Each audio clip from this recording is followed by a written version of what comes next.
stars. As he tapped on the system, he stated the incompetent disperses, and the Emperor possessed as he summoned 100 draws. A system notification popped stating that the summoning platform had activated. Another appeared and informed him that he had 1 million fear points deducted, and Heart informed him that she had received his request. Heart chanted that the awakening of the emotions of the whole earth would herald the light of the stars. She went on to say that the emotions of the world are stirred, and the great men of the world were gathered as stars began to shine. She summoned countless stars. Light began to travel and swoosh. A system notification appeared, stating that he had obtained an ordinary rogue, an ordinary blacksmith, a bad mason, and so on. The system informed him that a total of 100 bad to excellent characters were awarded, which made Cheng Dale disappointed that nothing good was drawn. He tapped the system, thinking he had more than 5 million to go in another 100 draws, as the system deducted another 1 million fear points from him. Heart began summoning once more, and a notification popped up stating that he had obtained a normal farmer, a bad mason, an excellent fisherman, a normal scholar, and so on. The system informed him once more that a total of 100 bad to excellent characters had been awarded, prompting him to wonder why there was nothing good again. Cheng Dale was taken aback and asked for another million to be drawn, and the system deducted another million. A system information popped stating that he had obtained 100 characters. It went on for a little while longer, with the system informing him of what he had obtained, until a total of 5 million fear points were drawn, and a total of 500 characters came out. Cheng Dale cursed as he realized he only has 1,106,432 fear points left. He asked to draw 10 more times, claiming that he would keep 10,000 fear points for emergencies and that the last 100,000 were the last time, and that if he did it again, he would be a dog. Heart deducted another 100,000 fear points. She began to summon, and as he lifted her hand, a light appeared. A system notification popped, stating that he obtained a normal merchant, a bad tailor, a bad carter, and so on. Then lastly, a system notification appeared, stating that he obtained a top warrior. Cheng Dale was excited that something good had appeared. Heart congratulated him on getting the top warrior Fan Lihua. A system mission appeared, stating that an exclusive task for top characters had been triggered. And as for Phase 1, he should defeat Fan Lihua with any character, including the host himself, or otherwise, he could take her in by any means. Cheng Dale was curious if there would be a follow-up mission after defeating her in Phase 1. He reasoned that this time he ordered a total of 510 people, which was still about 900 less than the requirements for a level 3 village, and that now that the village was also firmly established at the Qin River, it was time for Su Ying and Liu Zhihan to arrive. He realized that he had not seen them in months and expressed that he missed them quite a bit, when suddenly Gao Feibao appeared and called him out. Gao Feibao informed him that a lot of people had appeared in front of the village, stating they wanted to join their village. Cheng Dale was puzzled at how fast it was. He informed Gao Feibao that he had an extremely important task for him and asked if he could also get Zhu Shenji because he had a task for him as well, and Gao Feibao agreed. Over the next 10 days, group after group of people came to join, and a voice ordered everyone to get in line, telling them that they had traveled a long distance, and, fittingly, stating that they were short on staff at Toad Village. Zhu Shenji told them to come and sign up as they were all brothers from on. Meanwhile, Gao Feibao rushed to the south of the river with Cheng Dale's letters. Meanwhile, at Qinchuan Mountain, a man overlooked as carriages began entering the gates. Mo Mingni asked if they were satisfied with the goods. A man informed him that they were satisfied, and Jin Wendao had requested an additional 10,000 swords and shields. Because he ordered so many, Mo Mingni referred to him as a hungry wolf. Mo Mingni believed that Jin Wendao was bound to succeed to the throne because he wanted so many iron ore weapons. The man informed him that the Ring tribe had left, and the city's elite soldiers had nothing to worry about now, asking Mo Mingni if they should start preparing to attack Cheng Dale. Mo Mingmi warned him not to rush, as Cheng Dalei defeated 18 lieutenants and 10,000 allied troops in one day, and he was neither defender nor repelled but rather crushed their troops, leaving him wondering if he really only had 2,000 people. The man stated that according to the people who were released, there were only 2,000 people in Toad Village, which made Mo Mingmi wonder how they lost. Mo Mingmi also heard that on that morning, the sky was clear and sunny, and a miasma sealed the mountain, making no one be seen within 10 feet. The man went on to say that on that day, they saw a lot of people on the city walls in the fog, and it wasn't until after the battle that they realized most of them were scarecrows. He also said that before the big battle, the city walls seemed to have 1,000 armies shouting to kill, and while attacking the city, 4 groups of ambushers suddenly appeared from the rear, making the army in turmoil, which wrapped it up. Mo Mingmi called them a bunch of losers for such an obvious ambush plan that none of them could see, and the man responded that an unimaginable thick fog suddenly appeared, and rumor had it that immortals were around helping Cheng Dalei. Mo Mingmi questioned it, calling it a joke, and claimed that they had mastered some weather observation tricks with some luck, and told the man to pass on his order to attack tomorrow immediately, and the man retorted that he was being impatient, claiming that they could easily fall into the enemy's evil plot. The man told him about the strategist behind Cheng Dalei. Zhu Shenji was a powerful man to be careful of, and that he was the one who planned the destruction of the 100,000 Ring tribe men, the rebellion in the capital, and the assassination of the Ring's king. Mo Mingmi asked his military advisor what they should do about Cheng Dalei and the Toad Village, wondering if they should just leave them alone. The military advisor stated that they couldn't let others sleep peacefully on the side of the bed, but he couldn't figure out what Zhu Shenji's plan was, claiming that it was not the time to attack. He also told Mo Mingmi that the Toad Village was recruiting recently, suggesting that they send someone to infiltrate and find out what was going on. He suggested that it would be better if they could find a chance to assassinate Zhu Shenji or Cheng Dalei. Mo Mingmi agreed, saying that while they could kill Cheng Dalei, they couldn't kill Zhu Shenji if he was as good as he said, and ordered him not to hurt him, believing that he might still have some use, and the military advisor agreed. Meanwhile, in a jail cell, on the ground were a plate of fish bones. Yun Zhonglong slept on the ground beside his finished meal. Loud footsteps were approaching. A voice greeted Yun Zhonglong. Cheng Dalei told him that life was good as he watched him gain weight, which made Yun Zhonglong excited about Cheng Dalei's visit. Yun Zhonglong blushed as he asked when he would let him go because he was his man now, and Cheng Dalei was perplexed because he was not like that. Cheng Dalei asked if they would still listen to him or recognize him as their leader if he returned after being imprisoned for more than half a month, and Yun Zhonglong assured him that if he let him go, those gangsters would be subdued. Yun Zhonglong informed him that whoever dared to take his seat would be chopped up because his seat was not just for anyone.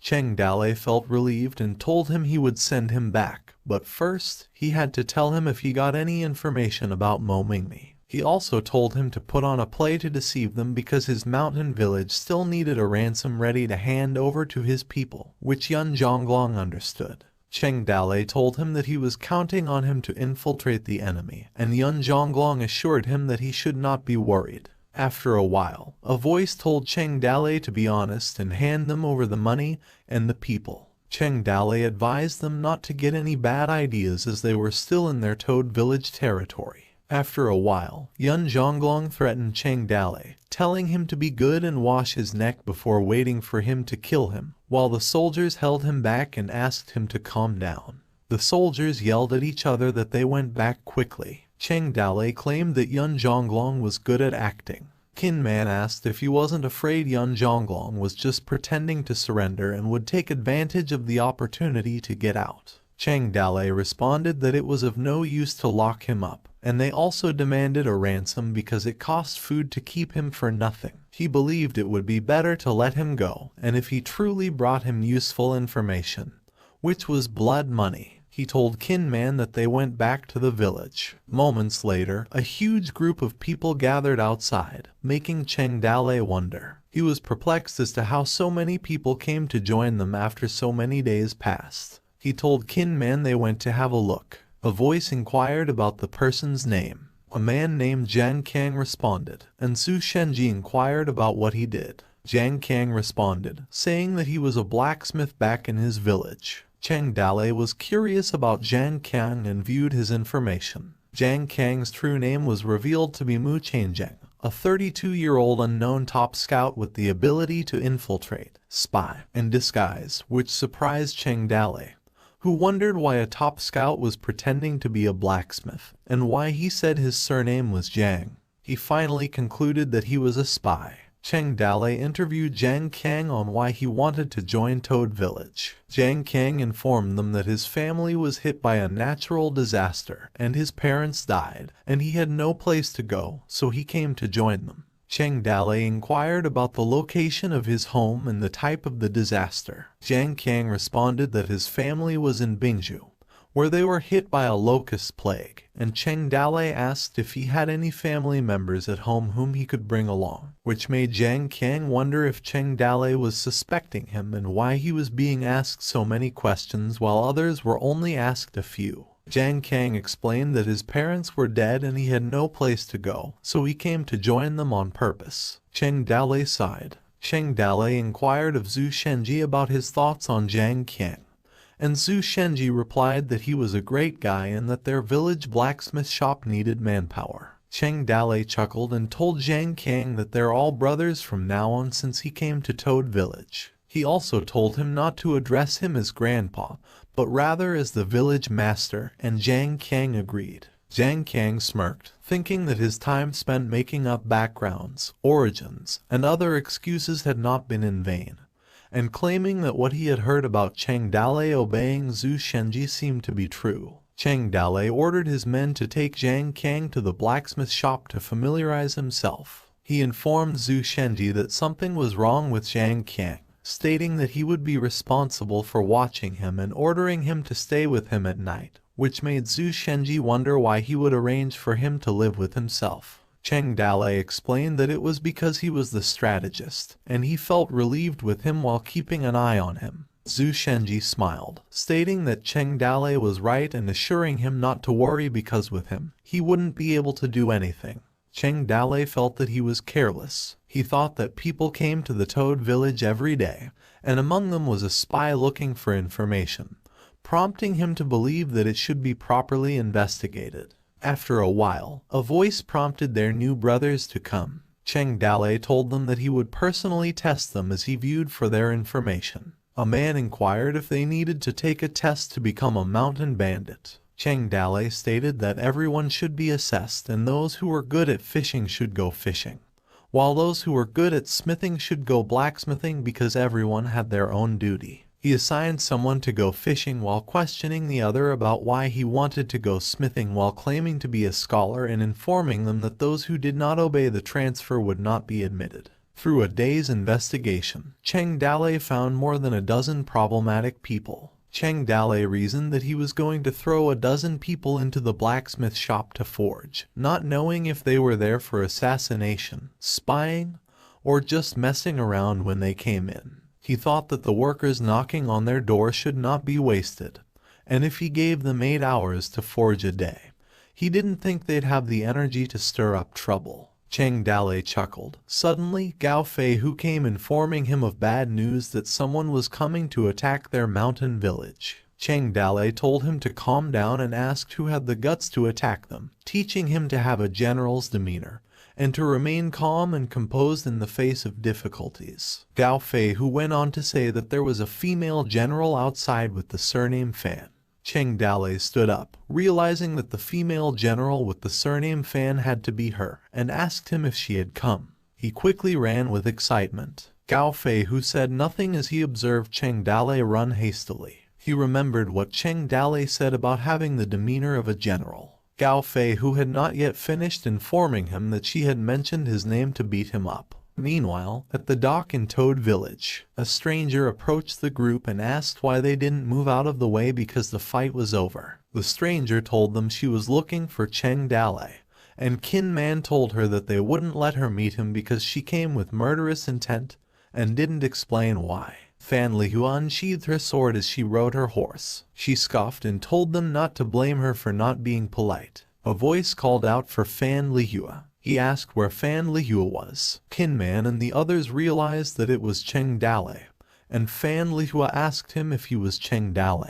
She stated that she heard of his excellent martial arts while on his way to the grasslands to assassinate the Ring Tribe King and defeat various heroes. She stated that she enjoyed sparring with experts, so she came to learn a few things. In addition, information appeared describing Fan Lihua, a 26-year-old woman with pear-blossom sword skills and a hidden talent for unrivaled horsemanship. Cheng Dale asked her rhetorically if it was a good idea to fight and kill because it was their first meeting, and he couldn't do that to such a beautiful girl like her. Fan Lihua, on the other hand, retorted that if he did not accept, she would come to his mountain gate every day. And if he was a dignified leader of Toad Village, she rhetorically asked him if he would want to be a coward. Cheng Dale was taken aback when he realized Fan Lihua's side mission was quite difficult, despite the fact that he claimed she was a masculine woman. He requested that Kin Man try her skill for him, but Kin Man informed him that he already did so. He inquired as to what happened, and Kin Man shamelessly stated that he lost. Cheng Dale inquired as to how he lost, and Kin Man replied that he fell off the horse, asking Cheng Dale not to inquire further details because he felt humiliated. Cheng Dale was depressed because he believed Kin Man had lost miserably, which caused him not to be willing to mention it. Doubting whether Fan Lihua could really knock Kin Man off his horse or if he had lost intentionally, he asked the others who could help him. He inquired about Zhao Zhilong, and he responded that he would never fight women. Cheng Dale looked perplexed, thinking as if his senior sister were not a woman. He asked Guan Yu if he thought Fan Lihua was just selling her life despite the fact that the winner had already been decided. However, Guan Yu disagreed because he believed that children and women were difficult to raise, and he disdained fighting women. Cheng Dale wondered how they could concede today, as he assumed it was because they were afraid of losing to a girl, and were deliberately making excuses. He asked Zhang Fei, who said nothing. Zhang Fei jumped on the horse and assured Cheng Dale to leave it to him. Zhang Fei cursed Fan Lihua and told her to come fight him as he charged. Fan Lihua repositioned herself in response to Zhang Fei's attack. The two began their battle, while the group observed from a distance. Kin Man mentioned Zhang Fei as interesting, and Guan Yu added that Zhang Fei fought to give their Toad Village some face. Moments later, Zhang Fei was defeated. Humiliation was felt from Cheng Dale's party. Fan Lihua told Cheng Dale that if he wanted to defeat her with just a few bandits like him, he would be next, while a system notification popped up, stating that Fan Lihua's hidden attribute, unrivaled horsemanship, was upgraded by 1 level. Cheng Dale stated to let him learn her skills, but before that, he had a condition before they fought. Fan Lihua inquired what the condition was. Cheng Dale explained to her that if he won, he wanted her to work for him because he hoped she would join his Toad Village. He informed her that her monthly salary would be 500 taels of silver. Fan Lihua, irritated, inquired about what he said and whether he flirted with her while calling him a pervert. Zhang Fei chimed in, saying that he should help them in taking revenge and teaching her a lesson, and Cheng Dale agreed, assuring them that he would fight her personally. Kin Man informed him that he bought a horse for him, but Cheng Dale scoffed, asking if he still needed to ride a horse to fight a girl. Fan Lihua inquired if he was looking down on her for wanting to fight her without a horse. Cheng Dale reasoned that her physical body was in poor condition and that he would not take advantage of her for the sake of fairness, so he told her that she was free to come after him.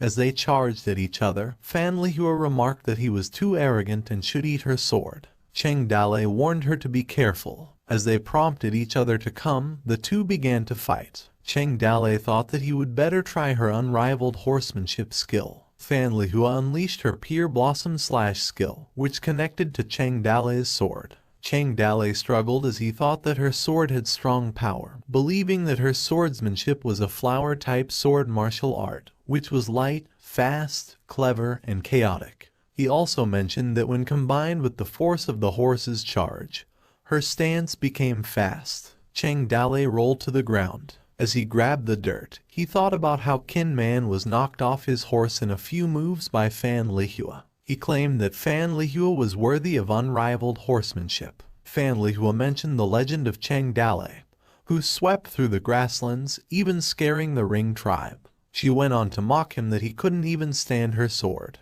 and expressed her disappointment towards him. Zhang Fei commented that Cheng Dalei was truly something, a brother who should be disgraced or beaten by a woman together, while announcing his loss, which irritated Cheng Dalei, who stated that he only lost by 1 slash and had not even gotten serious yet. He scoffed at them. Cheng Dalei asked Fan Lihua to come to him, and she agreed. The two restarted their fight and began to charge at each other. Fan Lihua released her Pear Blossom Thrust skill, however, Cheng Dalei dodged it with ease. She unleashed her next skill, the Pear Blossom Floating Cut, which resulted in the same result where Cheng Dalei dodged it because he didn't think he could fight her recklessly. He claimed that Fan Lihua's sword was ruthless, wondering if she wanted to kill him, and if that was the case, he couldn't hold back. He called out to Heart, asking her to possess him, and a system notification popped up, deducting him 100 fear points. Fan Lihua struggled to block Cheng Dalei's colorless double-wing phoenix skill, and Alfei's fast sword exploding fireworks. As she deflected countless Cheng Dalei's attacks, she thought of it as a handsome lightness skill and wondered if it was his true strength. She also realized that his strength was not that strong, despite how fast this sword was. She thought that his lightness skill was difficult to deal with, and the most annoying was his jumping fighting style, and if she were entangled, she believed that she would not be able to develop the momentum for cavalry long-range attack. Cheng Dalei smiled as he realized that he got her. Then suddenly Fan Lihua swung her sword. Fan Lihua released her Pear Blossom Floating Cut skill and told Cheng Dalei to eat it as their swords connected. She was perplexed because it didn't cut him while an image of Cheng Dalei vanished in front of her. Fan Lihua realized that it was his shadow. Fan Lihua noticed Cheng Dalei leaping behind her. She quickly turned around. She held the hilt of her sword tightly as she rotated and told Cheng Dalei to die. Cheng Dalei suddenly grabbed her wrist, catching her. Surprised, Fan Lihua gritted her teeth. Cheng Dalei asked her if she tried to kill someone. While addressing her name, he grabbed both of her wrists. Fan Lihua struggled and cursed at him, demanding him to let go. Cheng Dalei complimented her, stating that she had good horsemanship. However, Fan Lihua screamed at him to let go. Cheng Dalei dragged her off her horse, which made her scream about it. They both fell as Cheng Dalei clung to her. Worried, Qin Man and the others called out for Cheng Dalei. They realized Cheng Dalei fell into the river, claiming that there were poisonous snakes in it. Fan Lihua and Cheng Dalei emerged from the sea, accompanied by the body of a snake. Cheng Dalei realized it wasn't good because there were snakes in the water. As Fan Lihua struggled, pleading with Cheng Dalei to release her, Cheng Dalei reasoned that, while the snakes would not attack the people of Toad Village, she was not yet a member. Cheng Dalei warned her not to move because snakes were in the water. Fan Lihua misinterpreted what Cheng Dalei said about sleeping and showing some colors, and she wondered if he intended to take her there, claiming that he turned out to be a shameless pervert. She decided to overpower Cheng Dalei and insulted him. She punched him while telling him to eat her fist, causing Cheng Dalei to groan. Struggling, Cheng Dalei asked what she was doing as snakes surrounded them. He begged for her to wait as the snakes approached them slowly. Cheng Dalei groaned, while realizing that the snakes were coming. The snakes hissed and opened their fangs. Cheng Dalei grabbed his sword asking Fan Lihua to wait. Fan Lihua ignored him as she unleashed her Pear Flower Hammer skill and told him to die, causing Cheng Dalei to curse. Water splashed around Fan Lihua as she continuously attacked him. Her fists made an explosive noise while causing water to splash everywhere. The water made a little wave reaching to the docks. Exhausted, Fan Lihua breathed heavily as she beat up Cheng Dalei. She gritted her teeth as she was about to punch him again. Fan Lihua noticed and wondered that Cheng Dalei still had his sword. She reasoned that if she hadn't knocked him unconscious, she would have died. Fan Lihua's eyes widened and realized something. The bodies of snakes were floating in the water. It occurred to her as she observed her surroundings. She was curious if Cheng Dale had killed the snakes. Fan Lihua claimed that she had not noticed him holding his sword earlier, leading her to believe that if he truly desired her life, she would have died. She wondered if Cheng Dale had been trying to save her even though she was beating him. Fan Lihua's eyes widened. Cheng Dale, bruised and battered, asked her what was wrong with her. Fan Lihua said nothing as she sweated in embarrassment. Tin Man and the others arrived asking Cheng Dale if he had won. Fan Lihua quickly dashed, making Kin Man and the others wonder why. Kin Man approached Cheng Dale and asked how he was, and Cheng Dale replied that he was fine. He was skeptical, stating that given how badly his face had been beaten, he wondered how he could be fine, whereas Cheng Dale sighed, claiming that Fan Lihua had not held back. Kin Man asked if they were going to let Fan Lihua go in such a way. Cheng Dale said nothing, as he just thought that his future general was fierce. He claimed that she was just like an untamed warhorse. Cheng Dale shouted and called Fan Lihua. He asked how they should return her horse and blade to her. Fan Lihua was still blushing as she looked back. She placed her hand over her mouth as if about to whistle. Then she started whistling, and footsteps were heard near the dock. The horse neighed loudly and leaped towards the water. After leaping, the horse made a splash in the water. The horse swam towards Fan Lihua. Cheng Dale yelled, pleading with Fan Lihua not to run and to at least leave him a contact number. A voice told Cheng Dale to stop shouting as Fan Lihua was too far away. Jiang Fei stated that Fan Lihua's horse was totally compatible with her, and Cheng Dale responded that it was more accurate to say that her horseback riding skills were unrivaled under the heavens. Cheng Dale directed Kin Man to have some people investigate Fan Lihua's background. Kin Man asked him if he took a liking to her, and Cheng Dale retorted that he just wanted to know why someone like her would run all the way to their village. He told him to go and investigate Fan Lihua's origins for him. Many days later, Cheng Dale was called out by someone, informing him of the information they collected on Fan Lihua. Kin Man stated that Fan Lihua was the current head of the Descending Jade Village, who kept a low profile until recently when Fan Lihua began going around challenging the experts of the Jianghu. He went on to say that in the span of 2 months, Fan Lihua defeated over 10 experts, and Fan Lihua was undefeated on her warhorse. However, he believed that the losers didn't say anything because they were embarrassed to lose to a girl who still remained unknown. Cheng Dale asked Kin Man why she went around challenging everyone, and Kin Man responded that no one knew because she didn't say anything, and that it was because she wanted to challenge experts. But that wasn't enough of a reason. Cheng Dale was under the impression that it was complicated to recruit a high-level character. He believed that he should not rush to get peak-level characters because they would not listen to him if he got them, leading him to believe that if he obtained a Lubu-level general, he might be killed before he could recruit them. He asked Kin Man where Fan Lihua would be heading next, and Kin Man replied that even though she changed locations every day, he believed she was still in the Qin region. Cheng Dale directed him to continue his investigation into Fan Lihua, and to report back to him immediately if there was anything new, and Kin Man agreed. After a while, Cheng Dale eventually lay down on the couch. Cheng Dale snored while he was sleeping.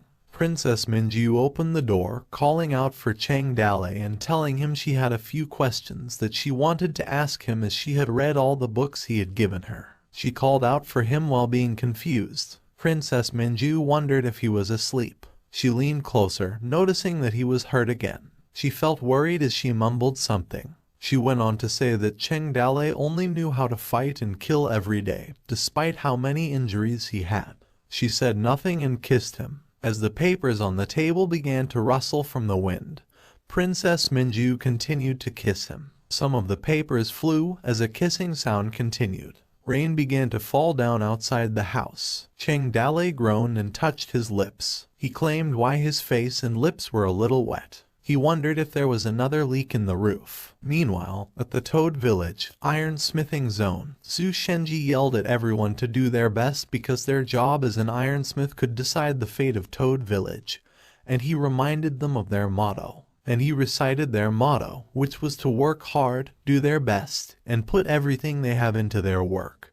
And the more they smelled as they struck the iron and wiped their sweat, the stronger their bodies would become, as they worked all day and all night. And if the work was not done, they would not rest. And if the Toad Village wasn't number one, they would try to do their best.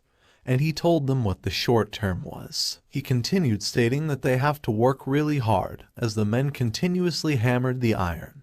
Later, at 12 p.m. that midnight, he thanked everyone for their hard work and reminded them that he would see them again at 7 a.m. Exhausted, Mu Changjin complained about having to smelt iron for 16 hours a day, and that being a mountain bandit was harder than he imagined. He also realized that he didn't have time to investigate the place. He stated that even if he was given the opportunity to kill Cheng Dale, he lacked the strength to raise his blade, wondering if his cover was blown and if this was why they were putting him to such a hellish work schedule. He realized that the others were also working on the same schedule as him. Mu Changjin sighed, claiming that he couldn't blame anyone else as it was his fault for disguising himself as an ironsmith. In reality, all the people there were spies detected by Cheng Dale. A voice yelled that dinner has been served and told everyone to get their fill, and that there was more than enough for them. Mu Changjin smiled as he thought that a meal after a hard day of work was a blessing. He further thought that he could have as much meat and rice as he wanted, believing that if his identity was truly exposed, they would not be feeding them good food, and laughed as he mumbled that a meal tastes best after a hard day's work. After eating, they gave them their own bed pillows to sleep on. Mu Changjin fell asleep the moment his head touched the pillow. Mu Changjin was about to fall asleep when he wondered why he was there and decided to forget it. Time flew by and a month has passed. The cold wind signaled the arrival of autumn. A voice inside the carriage addressed Su Ying. It asked her how long until they could meet Cheng Dale again. Su Ying stated that it wouldn't be long. She peered through the curtain, convinced that they were already in the Qin region. A voice spoke up about the replacement of many dynasties. Cheng Dale believed that most of the fallen dynasties were marked by messy coincidences, natural disasters, foreign enemies, plagues, and peasant uprisings. He claimed that once the fire started to burn, countless sparks would scatter and ignite more land. Princess Minju asked if there was a way to change the situation. He stated that it would be hard to say because when each dynasty was established, it improved the system of the previous dynasty. He also stated that no matter what system, there was no perfect fit for any era, only constant trial and error and continuous improvement. Cheng Dale went on to say that when a dynasty's problems accumulated, a class contradiction might happen at any time, and a key figure would appear, and a gentle push would result in a dynasty collapsing. This made Princess Minju wonder what he meant by a key figure. Cheng Dale rhetorically asked how they could rebuild everything if they were to start over. He stated that that's what he thought as Cheng Dale stated, whereas Princess Minju said nothing. And suddenly Gao Fei Hu appeared, stating that he had something to report to Cheng Dale. Gao Fei Hu informed him that Su Ying's caravan had already entered Qinchuan Mountain, believing that they would arrive at the Toad Village within a day. Cheng Dale inquired whether he had sent someone to meet with them, and Gao Fei Hu replied that Zhao Zilong had already led someone to pick them up. He reasoned that if they had entered Qinchuan Pass, it would be Mo Mingni's territory, and if Mo Mingni found out, they would be a problem because there were so many people who were too conspicuous. He assumed Zhao Zilong had already brought people to go with him, which relieved him because he was so strong and reliable, and there shouldn't be any problems. Cheng Dale's face darkened as he questioned his thoughts. He realized he had become careless, wondering how he could have allowed Zhao Zilong to pick up Su Ying. In his mind, a scenario played out in which Zhao Zilong, like the romance in Three Kingdoms, caused Madame Mai and Xiao Ying to jump into a well. Anxious, Cheng Dale yelled and stated that he had to pick up Su Ying himself. He told Gao Fei Hu to prepare a horse for him because Su Ying was coming soon, and he wanted to meet her, but Gao Fei asked if he was going alone, and if he wanted to bring some brothers with him. Cheng Dale told him that there was no need. Princess Minju said nothing as she observed. She closed the book she was reading. She breathed out a heavy breath, causing her to curse at Cheng Dale. After a while, Cheng Dale rode as fast as he could on a horse. Cheng Dale sang excitedly, addressing Su Ying's name and stating that he would be coming. Flushed with success, a horse's hoof disease were. The wind swooshed as they run. The horse was suddenly tripped by a rope, making the horse lose its balance. Cheng Dale cursed as he too were sent flying.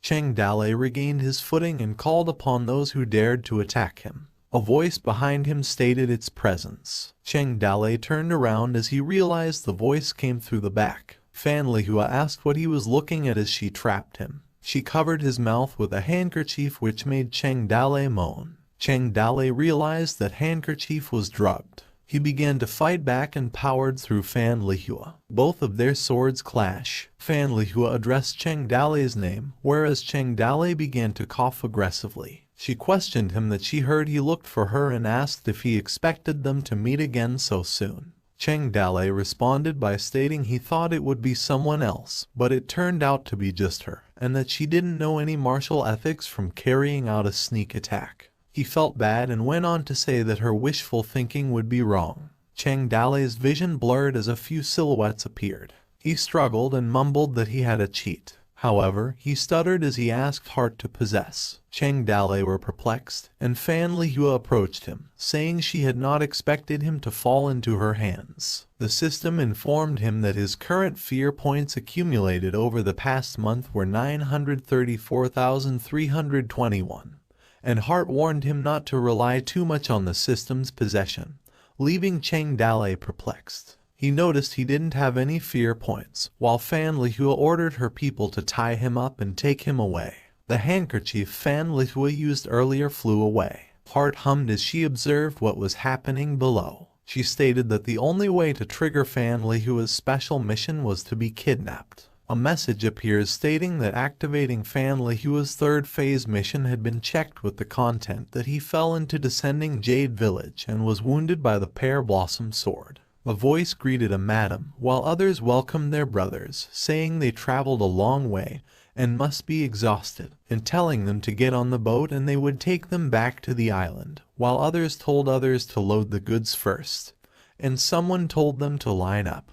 And someone went on to tell the others that the madam brought hundreds of talents, artisans, carpenters, scholars, and bookkeepers, which relieved the others because their village needed more manpower. And on the other hand, someone recognized Xu Yu. Liu Jihan called out to Cheng Dale asking where he was. Zhu Shenji appeared and felt relieved at Su Ying's arrival and told her that they didn't have to be separated from Cheng Dale anymore.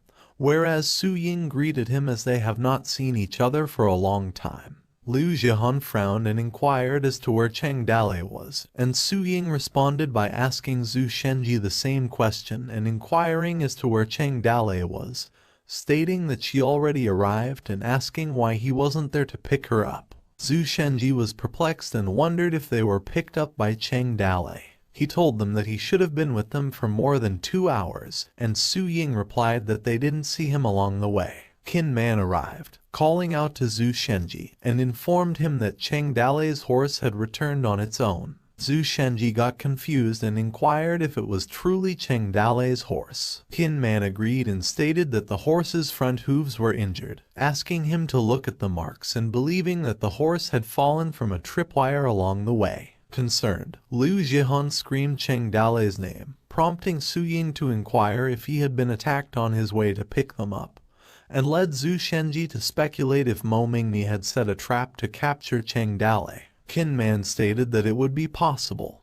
However, with Cheng Dale's strength, he believed that he would not be captured by a mere tripwire. Zhu Shenji frowned, realizing that only Mo Mingmi held a grudge against them, and remarked on how dare they ambush and sneak attack on Cheng Dale. He informed Qin Man that they would be taking their men to Qinchuan Mountain right away, and Qin Man angrily agreed, stating that if Mo Mingmi dared to touch Cheng Dale, he would shred his body into pieces while the horse neighed aggressively. Su Ying told Zhu Shenji to wait, and stated that they were not sure who actually sneak attacked him. She suggested that they should go back and see if there were any clues. Zhu Shenji instructed Qin Man to take more brothers with him to go back the way he came, splitting up to look for them. He ordered everyone to go back to the village and guard it to prevent anyone from taking advantage of Cheng Dalei's absence, whereas Liu Jihan was concerned about Cheng Dalei. Su Ying told Zhu Shenji that she went with him. Zhu Shenji retorted that she just arrived from a long journey,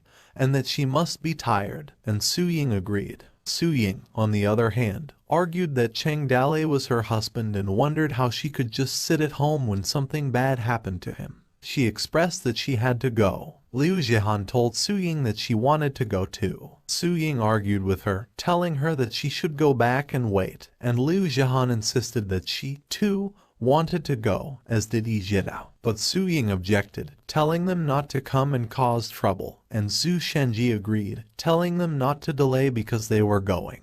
After a while, someone directed the madam's attention to the horse footprints, which Su Ying noticed abruptly ended right there. Su Ying noticed that the grass went down and that there were signs of an ambush. Tin Man also found the rope, believing that Cheng Dalei must have been ambushed there. Zhu Shenji was shocked as he realized that Cheng Dalei was really captured. Su Ying looked around as she noticed something. She picked up a handkerchief and wondered what it was. She smelled the handkerchief. Su Ying recognized the smell as a drug residue, as well as a rogue hint, and the smell of a woman's sweat. She asked Qin Man if Cheng Dalei recently offended any powerful female martial artist, which made Qin Man wonder what she meant. Qin Man informed her that a few days ago, a woman named Fan came to the village and began shouting at the seaport, and he wondered if it was her. Su Ying inquired as to whether he knew where she was. Qin Man informed her that the woman came from the descending Jade village, but that the location had yet to be found,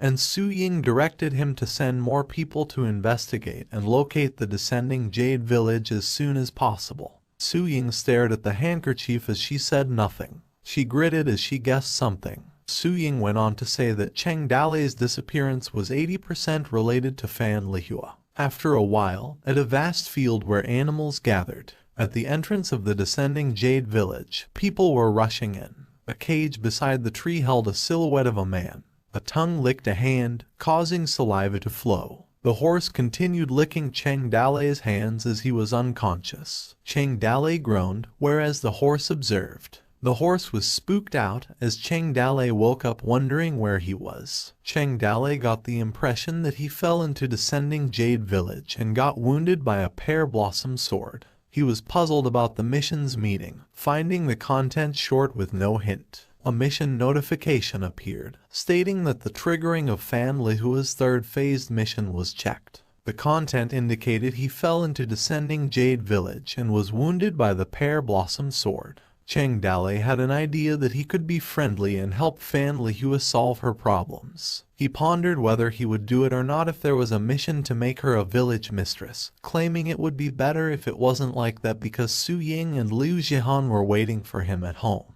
He wondered if Su Ying would eat him alive if he brought another one back. Cheng Dalei inquired Hart about what was going on and if he could get some hints about the mission. Hart replied that there would be no hints and that he was free to explore. Giving spoilers would be meaningless, and Cheng Dalei agreed, arguing that he was stuck and couldn't explore. Fan Lihua interrupted their conversation, announcing that he was finally awake. She expressed her fear that he would wake up midway and informed him that she used twice the amount of drugs. She did not expect him to wake up so quickly, claiming he appeared to have a good physique. Cheng Dalei asked her what she wanted by capturing him. Fan Lihua chuckled and said she would hand him over to Mo Mingni because she thought he might give her a big reward for making him happy. Cheng Dalei responded because he initially perceived Fan Lihua as a heroic woman who would not succumb to others and would not do such a thing. Fan Lihua assured him that she would not hand him over to Mo Mingni because she did not like him either. Cheng Dalei asked her why she had captured him if she would not hand him over to Mo Mingni. He requested that she write a letter to send to the Toad village if she was short on food and money, and wanted to hold him as a hostage. Fan Lihua stated that she would not hide the fact that she had a special request from him. She feared he wouldn't want to help, so she could only invite him in this manner. Cheng Dalei responded that it didn't appear as if she wanted to ask, as she knocked him out and locked him in an iron cage. She told him that she admired him for destroying the 100,000 Rings tribe army and assassinating Yang Longting in Chang'an City and the Ring tribe king in the grassland. Cheng Dalei dismissed it as insignificant. She said that, of all the people she challenged in the last 2 months, he was the one she barely considered a candidate. Whereas Cheng Dalei blushed at Fan Lihua's sitting position. Fan Lihua asked if he could stay in her village for a few days, and she also asked him for something. She stated that after it was all done, she would be very grateful to him. Cheng Dalei kept thinking not to be rude as he responded that there would be no harm in staying with her. He wondered who she wanted to kill, where she wanted to kill them, and how many as he wanted to finish the mission and see his wife as soon as possible. Fan Lihua was about to tell him what she wanted when a child ran in nervously, reporting to Fan Lihua. Fan Yuer informed her that the people from the Western Yan tribe were coming. Fan Lihua was taken aback, wondering why they arrived so fast, leaving Cheng Dalei perplexed. She told Cheng Dalei that she would talk to him about the events later and asked him to stay, leaving Cheng Dalei speechless, while Fan Yuer dragged her sister away, telling her that they were going. Cheng Dalei's face was filled with confusion. He yelled at Fan Lihua, telling her that she still not made it clear what she meant, and what candidate she was referring to. He screamed, asking her that she should at least finish their talk. Cheng Dalei was irritated and expressed his hate for people who say things halfway. After a while, a man greeted General Kai Dang, who greeted Elder Yin and stated that they met again. The group continued their march inside the village, where they passed by Cheng Dalei's cage. Cheng Dalei observed and wondered if they were the Ring tribe. He was curious as to why the Ring tribe would appear, as well as whether the descending Jade tribe was still colluding with them. He was also curious as to how so many Ring tribesmen got into the border. Elder Yin informed General Kai Dang that Fan Lihua was already waiting for him in the gathering hall. Cheng Dalei decided to try to obtain more information first, as he viewed them for information. General Kai Dang's information appeared, as his real name was Kai Ju, and he was a famous military general, while Elder Yin Zhang's information stated that he was 65 years old and was Fan Lihua's uncle. Cheng Dalei thought that the second phase of the mission would be more complicated than he expected. Meanwhile, at the descending Jade village, gathering hall, Elder Yin informed Fan Lihua that the Ring tribe had come to visit her on their chief's order. Fan Lihua retorted, saying that if their intention was the same as before, there would be no need to say anything because they would not cooperate with the Western Yan tribe. Kai Ju stated that she misunderstood because they came to specially propose marriage to her, leaving Fan Lihua to question him again.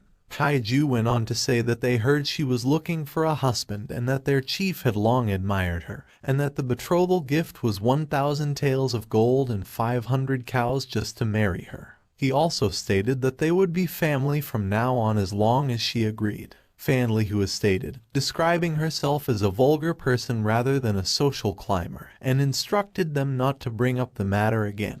A man from the Ring tribe joined in, saying he advised her to think carefully because she was already 26 years old, while the others negotiated that their chief didn't mind her age and that if she was still unsatisfied they could add 20 more horses. Elder Yin begged her to reconsider, telling Fan Lihua that it was unusual for the Western Yan tribe chief to be sincere to her. Fan Lihua frowned at them and cursed. They asked Fan Lihua not to be shameless, and questioned her if she truly believed she was worth 500 cows, and she threatened him not to blame her sword for being merciless if he said it again, while the Ring argued, stating that if she could look at the entire Kinchuan mountain, no one else would want a violent girl like her apart from their Ring tribe, which caused Fan Lihua to order her men to send their visitors away. She screamed at them to scram, and in the meantime, Cheng Dalei believed that the sound of arguing he heard had reached him, and although he couldn't hear clearly, he believed that the two sides' friendly discussion did not go well. He wondered what the hell happened in the end. As Kai Ju was about to leave, he scoffed, telling Elder Yin that she was foolish enough to reject a face-serving offer. Elder Yin told him to calm down because Fan Lihua was simply unable to think clearly due to the suddenness of the news, and he assured him that he would persuade her well. Kaiju informed him that he didn't have much time, and that he would only give him one night. Elder Yin understood and told him that he would let the other village brothers persuade Fan Lihua, assuring him that he would make her change her mind. Kaiju said something about Fan Lihua refusing after that night. He gave him something and told him to use it, and when things were done, he would naturally get great benefits. Elder Yin recognized what Kaiju gave him and realized what he was trying. Kaiju asked him if he could not do it. Elder Yin informed him that Fan Lihua was the orphan of his close friend's brother. Kaiju looked disappointed and said nothing. Then suddenly Elder Yin told him that he had to pay more, leaving Kaiju speechless. Meanwhile, someone urged Fan Lihua that it was unusual for the chief of the Western Yan tribe to be infatuated with her. Elder Yin asked her why she had to say such harsh words, even if she didn't agree, and stated that their chief saw her as a woman, and that was her destiny, assuring her that there was nothing wrong with that. He also stated that if they killed them out of anger, they wouldn't be able to stop it. Fan Lihua found it annoying.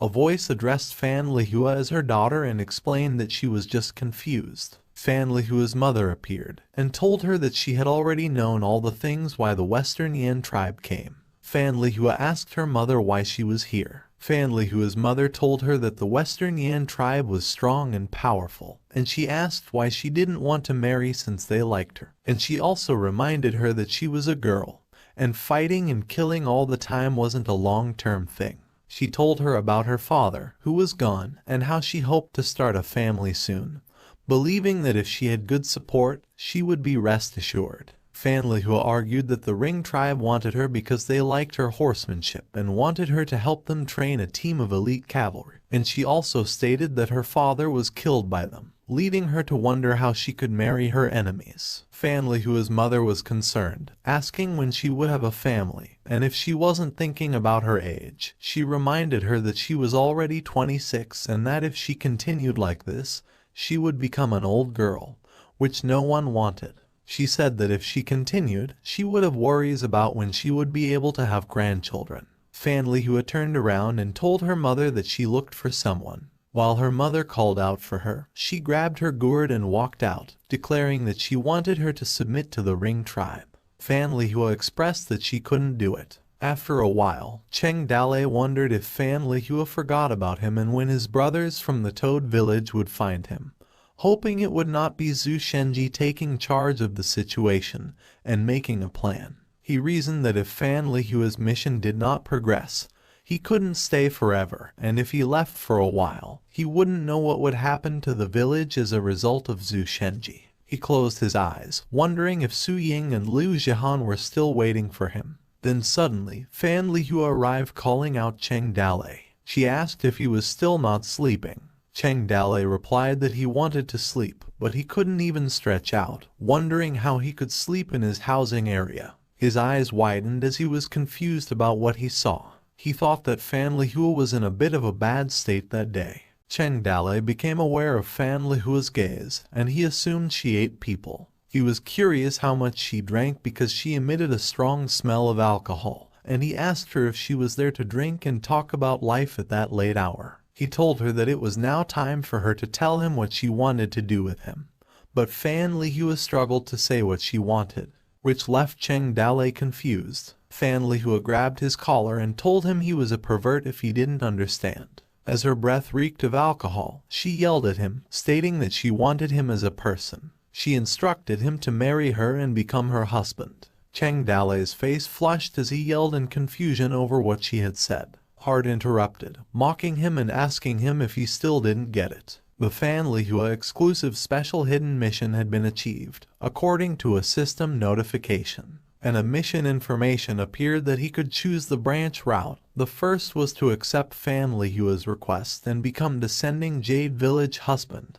The second would be to escape from Descending Jade Village. Cheng Dale asked Hart what it meant to be the Descending Jade Village husband, and Hart replied that he had to become the village son-in-law, and he had to choose carefully. He grabbed Fan Lihua's hands and told her that she was drunk. He advised her to be more reserved because they had only met a few times, and there was no such thing as a flash marriage, and he informed her that he already had a wife. Fan Lihua wondered what his wife had to do with her, as she only wanted him as a person, not his wife, and informed him that if he married into her family, his former wife would no longer have anything to do with him. She expressed that marrying him wouldn't be a disgrace since he beat her, and that Toad Village and Descending Jade Village were considered to be the right match. And Chang Dale responded that being beaten up was also considered a win, and that he wondered if beating her meant he had to be responsible for her. Fan Lihua, on the other hand, claimed that he could have killed her in the sea that day but chose to protect her, and that she was not the type of person who refuses to accept defeat. She told him that he was the best candidate she had found in 2 months, leaving Chang Dale speechless. Chang Dale inquired as to why she was so eager to marry off. He stated that with her stunning and lovely appearance, she should have an endless stream of suitors, while wondering why him. Fan Lihua told him that he didn't need to ridicule her because she knew she was ugly. Chang Dale was confused about what she meant by ridicule and asked her if he had some misconceptions about her looks. Fan Lihua asked if she wasn't ugly, and Chang Dale looked carefully and considered his response. He thought from what he observed she had a perfect girl's body with a thin waist, long legs, beautiful voice, and a proper supermodel figure. He wondered where the word ugly came from. While Fan Lihua questioned him why other men in the village avoided her if she wasn't ugly, Chang Dale wondered if it was because of today's beauty aesthetics that paid attention to a slender body, oval face, wind-born willow twig waist, just like Liu Jihan and Su Ying did. He also claimed that the average height at the time was not particularly high, asserting that Fan Lihua stood one head taller than many men, which inevitably made people feel unattainable. Besides, she was already 26 years old. Believing that an older unmarried youth of this era had been classified as the type of person nobody wanted. He looked at her and thought that in any case, Fan Lihua had such a good figure and was very feminine. And as long as she could be pampered to show her charm, she wouldn't be without suitors. Meanwhile, Fan Lihua chugged and gulped the contents of the bottle she had bought. She continued as Chang Dale observed her. Fan Lihua burped, causing Chang Dale to believe that her bold drinking style was more manly than a man's, leading him to believe that he was wrong. Even if she had a good figure, her behavior was incompatible with femininity. Fan Lihua fumed, asking Chang Dale what's with his look, and stated that he was just like everyone who thought that she was ugly. Chang Dale reasoned that she was beautiful and asked why she had to say she was ugly. Fan Lihua approached him after what he had said. She asked him if she was beautiful and if he craved her body, and Chang Dale replied that they could still chat happily, and wondered why he would crave her body when they had only met a few times. She tried seducing him, asking if he felt something. Chang Dale turned around and told Fan Lihua she was drunk. A system information popped up, stating that Fan Lihua received 10,000 critical damage. Fan Lihua was humiliated and wondered why he turned around and wouldn't even look at her. Chang Dale blushed as he reminded himself not to be rude and wondered why she wanted to rely on him when they only met a few times. He also wondered what happened to her that night, and if she wanted to be set free from herself after drinking because he didn't want to be sorry for Su Ying, and he didn't want Fan Lihua to slip away. Chang Dale heard sobbing sounds as he sighed, wondering how he could do the mission, as it would be hard to accept a beauty's kindness. Fan Lihua cried and continued sobbing. Chang Dale turned to face her, surprised as he mentioned her name. Fan Lihua wiped her tears with her hand as she struggled to say something. She went on to inform him that she was born in a mountain bandit's den and didn't want to hang out with a group of rough men every day.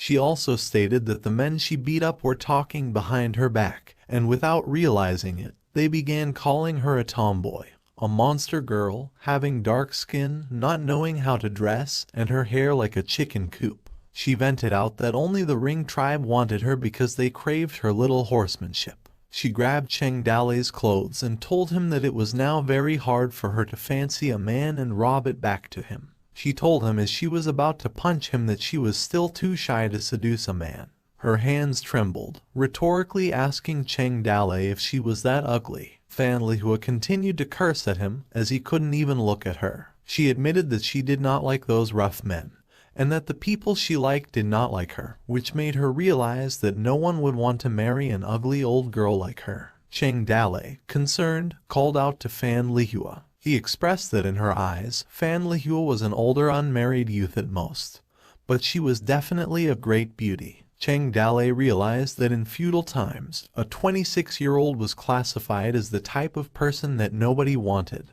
And besides, he believed that she was so careless that no man dared to approach her, claiming that a feudal society was too unethical. He called out to Fan Lihua, who told him to fuck off, but he coughed as he insisted. Cheng Dale told her a poem about how the rain hit the pear blossoms and closed the door, forgetting the youth and missing the youth. Fan Lihua listened as Cheng Dale continued the poem, asking who they could share their pleasant and happy feelings with, as they were overwhelmed by pain and joy. And as the poem went, he stated that sorrow gathered eyebrows and frowned all day. Thousands cried, 10,000s cried. And as you could see the sky in the morning and the clouds in the evening, you thought when you walked and when you sat. Cheng Dale ended it with the pear blossom bathed in the rain crying. People who saw would feel pity and addressed Fan Lihua, telling her not to cry because she would really become ugly if she kept crying. Fan Lihua responded by asking him if she was truly beautiful or if he was just making fun of her again. Cheng Dale admitted that she was beautiful and a stunning and lovely woman. He grasped her, telling her that she didn't have to show her breasts or pretend to be shy. Fan Lihua blushed as Cheng Dale caressed her. He went on to say that the real her was like the bright moon in the sky. Fan Lihua, embarrassed, asked him why the other men in the mountain village had avoided her like the plague if she wasn't ugly. Cheng Dale responded that it was because they didn't have good taste and mistook the fine jade for a midstone. Fan Lihua lowered her head and stared at Cheng Dale, but seeing him, although fallen into a trap, squeezed his face out, yet both of his eyes seemed as if they were painted with stars. Fan Lihua grabbed his wrist and called out his name. She excitedly asked him if he would marry her. Cheng Dale sweated profusely, reasoning that he only praised her for her beauty once and wondered why she still clung to him after he told her a moment later not to joke around because he had a wife. He remembered Su Ying biting him again, telling him that if she left a mark, he would never be stolen by other women again. Cheng Dale believed that, in order to coax Fan Lihua, he had gone too far in a slip of the tongue. He expressed his fear that they wouldn't be able to rest and fly together as he really loved his wife. Fan Lihua, on the other hand, claimed that he had defeated her and that his skills were better than hers. She expressed that she didn't mind him having a wife, and went on to say that she could be his concubine if he was not willing to marry into her family. Cheng Dale was in shock and puzzled by what she said. He assumed that in this era, being a concubine was the same as being a slave, which led him to believe that there was no way she didn't know. He wondered why she would say such a thing. He also questioned her willingness to be a concubine in order to marry herself off to someone she had only met a few times. Cheng Dale found it very suspicious that a proud and arrogant person, who was clearly a strong woman and the boss of a mountain village, would say something like that. He claimed that it wasn't because she was drunk or because she was fascinated by his sour poetry. Marrying him was just a pretense, and being ugly was just a way for her to better cover up her lies. He also thought that she was still looking at him in a negotiating attitude a while back. He believed that if she wanted him to help her deal with her family, like acting as her boyfriend type of help, he still doubted it because it had only been a few hours for her to become impatient.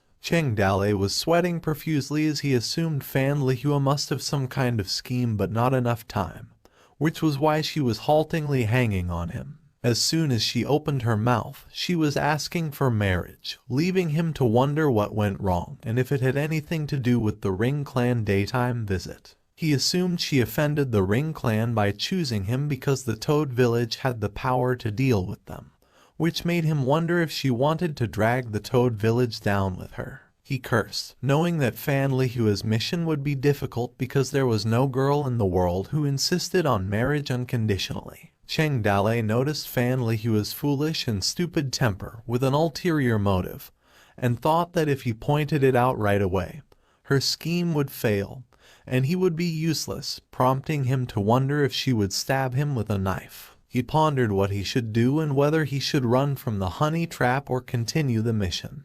He questioned why she was so eager to marry and suggested that they get to know each other first because he didn't like falling in love after marriage. He also informed her that even if he got a concubine, he would also need consent from his wife. Fan Lihua called him a useless blockhead and asked if he was that afraid of his wife, and Cheng Dalei just laughed it off. Cheng Dalei asked her if she could give him some time to think about it because things were happening so suddenly for him. She told him she could only give him one night and was cut off in the middle of her sentence. Fan Lihua mumbled in her sleep, prompting Cheng Dalei to inquire about her. Cheng Dalei wondered if she passed out, thinking that she must have used a lot of courage to say her proposal, causing him to sigh and thinking that even though she was scheming something, she was still a bashful girl. Then, all of a sudden, Fan Yuer appeared, relieved that she had finally found her because everyone had been searching for her and wondering why she had come all the way to the stable. She dragged her sister there and scolded her for sleeping there because she would catch a cold. Cheng Dalei assumed that Fan Lihua ran into a problem that forced her into this situation. However, he ignored it, questioning her who told her to pick him, as he couldn't just give up on her when he still didn't know what was going on. He reasoned that he would just stay for a few more days to look around, believing that his brothers at the Toad Village should have almost discovered that he was there by then, while a system notification notified him that his current fear value increased to 1,014,320. In the morning, the next day, Cheng Dalei asked Fan Lihua why she had come back. Fan Lihua said he was quite interesting, and that he still acted casually even though he was trapped, and asked him if he was afraid to die and what he thought about yesterday's matter. And Cheng Dalei laughed and told her that it couldn't be taken seriously because yesterday's matter was nonsense spoken despite being drunk. Fan Lihua told him not to play dumb because she remembered what he said, and Cheng Dalei pleaded to be set free so he could go back and ask his wife, and if she agreed to let him take in a concubine, he would immediately come and marry her. Fan Lihua referred to him as a useless man and asked if he wanted to eat because he hadn't eaten anything all day. She held out a bowl of rice and told him if he agreed to marry her, he would get to eat. Cheng Dalei argued that it was not appropriate for him to sell his body for a bowl of porridge and mocked her food, advising her to do slightly to improve its quality. Fan Lihua became irritated and asked him if he was still complaining because letting him eat was not bad enough. She proceeded to gulp down the porridge. Cheng Dalei smirked as he observed her. Fan Lihua left nothing in the bowl and burped. She informed him that the food was all gone and that if he decided to become her husband, she would personally cook him a table of food. Cheng Dalei chuckled and said that with love, he would be fulfilled with just water, and that if he could see her every day, even if he had to eat sugar and shallow vegetables, he would still be willing. He asked her if she still had porridge. A tapping noise was heard nearby. Cheng Dalei wondered if it was the Ring clan, while Fan Lihua wondered why they had come in the first place and who had allowed them in. Chu Jai greeted Fan Lihua as they approached her. He asked her what she thought about the matter regarding marriage. Before she became angry, Fan Lihua told him there was nothing to talk about and to get lost, and she asked Elder Yin if he was the one who brought them in. She cursed at him as she asked him if he had brought the Ring clan into the village to collude with them, and Elder Yin explained that they were only trying to bribe him with money, and that it was an insult to him, while also telling her that it was all a misunderstanding.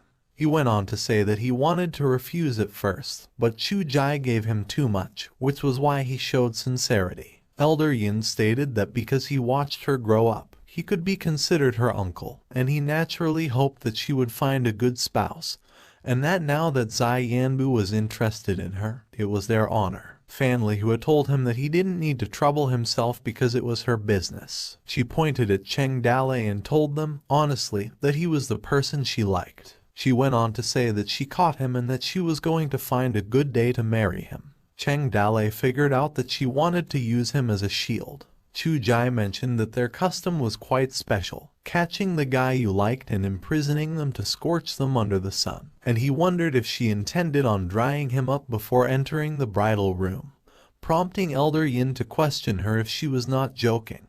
And Chu Jai responded by asking Elder Yin who the guy was. Elder Yin informed him that he was a hostage that she captured the day before, which caused Chu Jai to mutter in confusion and ask Fan Lihua if she was playing with him. He threatened her if she didn't want them to go ahead and snatch her because she was taking the hard way, which irritated Fan Lihua. Fan Lihua yelled, wondering where the brothers of the descending Jade village were and if everyone had become a traitor. Elder Yin smirked as he told her not to waste her effort because while she chatted with her hostage, they got rid of all her loyal subjects. He chuckled and inquired as to why she couldn't get any news. Elder Yin told Fan Lihua that she woke up late that day, and he calculated the time, believing that it would be about time. Fan Lihua began to vomit blood. She realized that the breakfast she had that day was poisoned. Worried, Cheng Dale shouted Lihua's name, realizing there was trouble, and urged to escape the metal cage as soon as possible. Lihua, on the other hand, expressed frustration. Yin Zhang informed Kaiju to retrieve Lihua as she was poisoned. Kaiju then ordered his men to tie her up and take her away, explaining that she was weakened by the poison and that her strength was left in her body. His men then began to attack Lihua, who appeared powerless and struggled to stand. However, Lihua advised them that even though she was weak, they couldn't do as they pleased. Suddenly, she employed the crushed jasmine pear blossom cut technique and swiftly slashed out one of her villagers. As the man was being cut, she mentioned that the descending Jade village was also affiliated with the fans. Shocked, Kaiju cursed and wondered how she still had strength, questioning why Yin Zhang did not give her more drugs to weaken her further. Yin Zhang responded that he had already given Lihua double the usual dose, insisting that even horses would collapse. The sword's light blossomed like pear blossoms, and the shadow moved faster than a star as Lihua swiftly sliced through the men, their screams echoing in pain. Boundless flew the descending Jade, small jasmine pear blossoms one after another, slaughtering all who surrounded her. Determined, Yin Zhang ordered his men to capture her, mocking them as a bunch of losers and emphasizing that she was weakened. He also instructed them to quickly bring the person he had told them to catch. While Lihua continued slashing out the people who met their demise, the men questioned what kind of monster she was. Struggling, Lihua pondered the pain she felt, realizing it was poison causing cramps and weakness throughout her body. Facing her enemies, she also reflected on the state of her village during the 2 months she was away, defaced by wretched people. She remembered her beloved people poisoned one morning and did not even manage to get the message to her. And the rest of the village turned their swords against her. Slowly placing her swords to her neck, she contemplated that if captured, it would amount to nothing more than being sent to the Ring clan to face humiliation. With determination, Lihua concluded that in such a case, it would be better to die. Yin Zhang and Kaiju panicked, realizing her intent. They urgently ordered their men to quickly bring her up, while Cheng Dale shouted at her not to do it and tried to break the cage.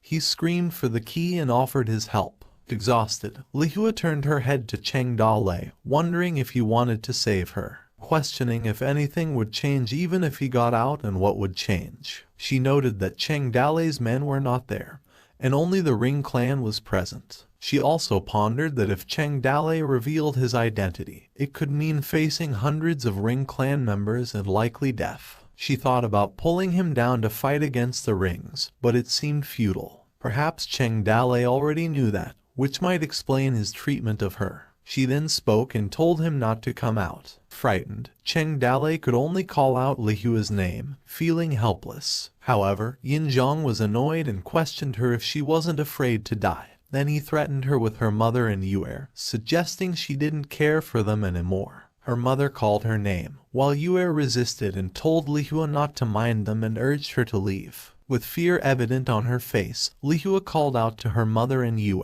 while Yin Zhang continued, questioning if she dared to kill herself and leave her mother and Yue behind. He warned that once she died, she should know what the Rings would do to them, asking if she couldn't see the big picture and think of others. Lihua struggled to stand as Yin Zhang threatened to send Yue to the Ring tribe if she died. He painted a grim picture of the potential mistreatment Yue might face, suggesting she could end up with an unknown number of men. In response, Lihua challenged him, asking if he dared. Yin Zhang continued, insisting that when Yue grew up, she would blame Lihua for leaving her and causing her suffering in the world.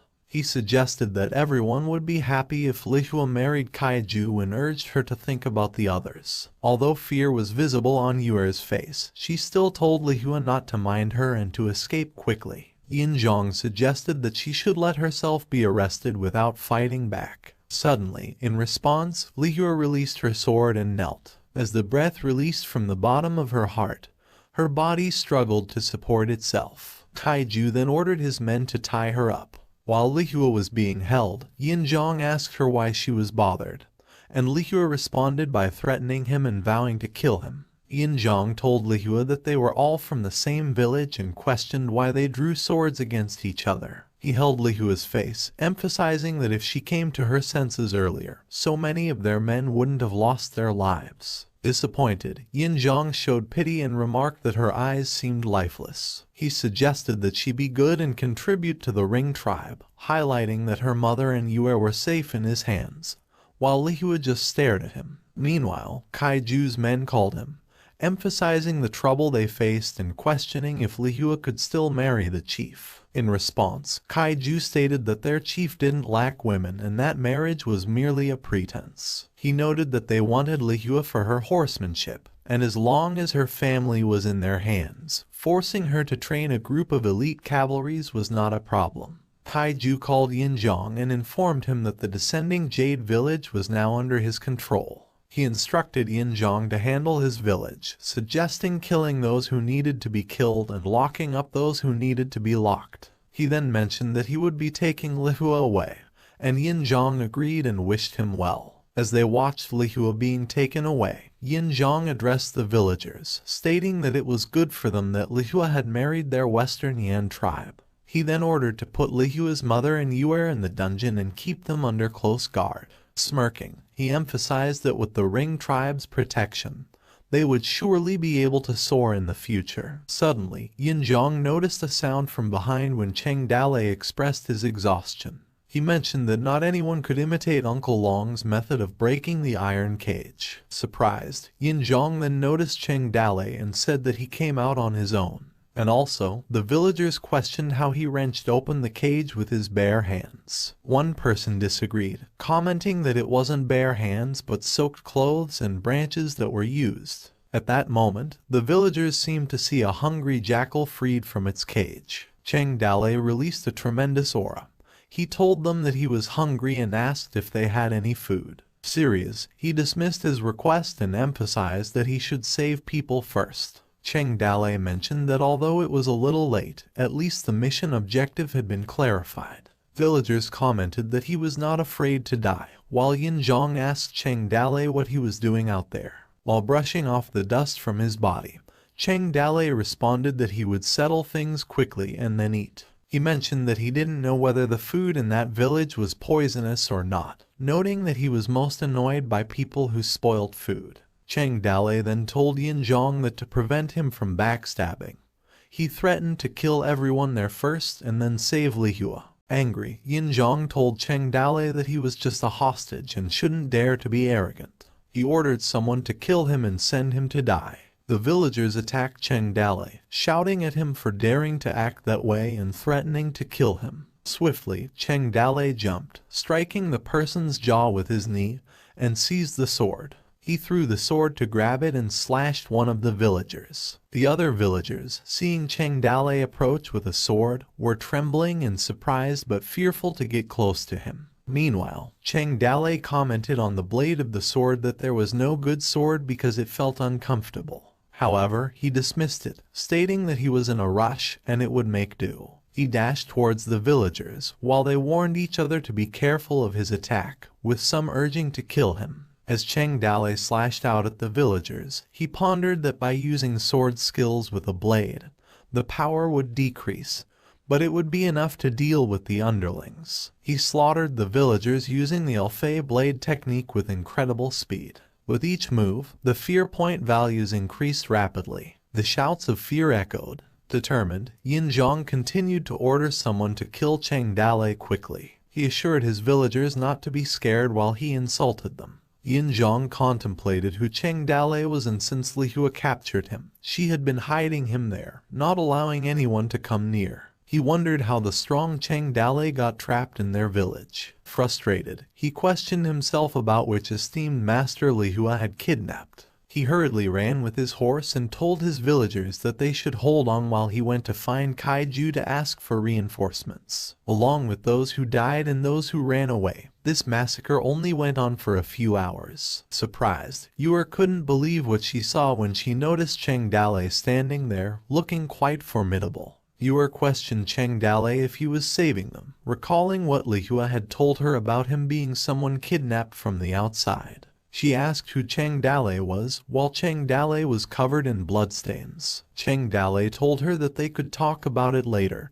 and that they should leave first. He instructed them that they were more familiar with their village, suggesting they find a place to hide. And if there was a secret passage, they should escape through it and remember to block it after escaping to prevent pursuers from catching up. He told them not to let the Ring clan catch them and reassured them that he would take care of Lihua. At the same time, the Ring clan got ready to leave the descending Jade village, while Lihua was tied up on the horse and appeared tired. When Yin Zhang's voice reached to call Kaiju's attention, he rushed towards him and told him to wait a moment. Puzzled, Kaiju asked Yin Zhang why he came again. Yin Zhang informed Kaiju that a problem occurred. While he expressed gratitude to the heavens in his thoughts, he continued to express thanks, thinking that the Ring clan had not left yet. His expression showed joy as he believed that if he reached the Ring clan, he could let them deal with Cheng Dale.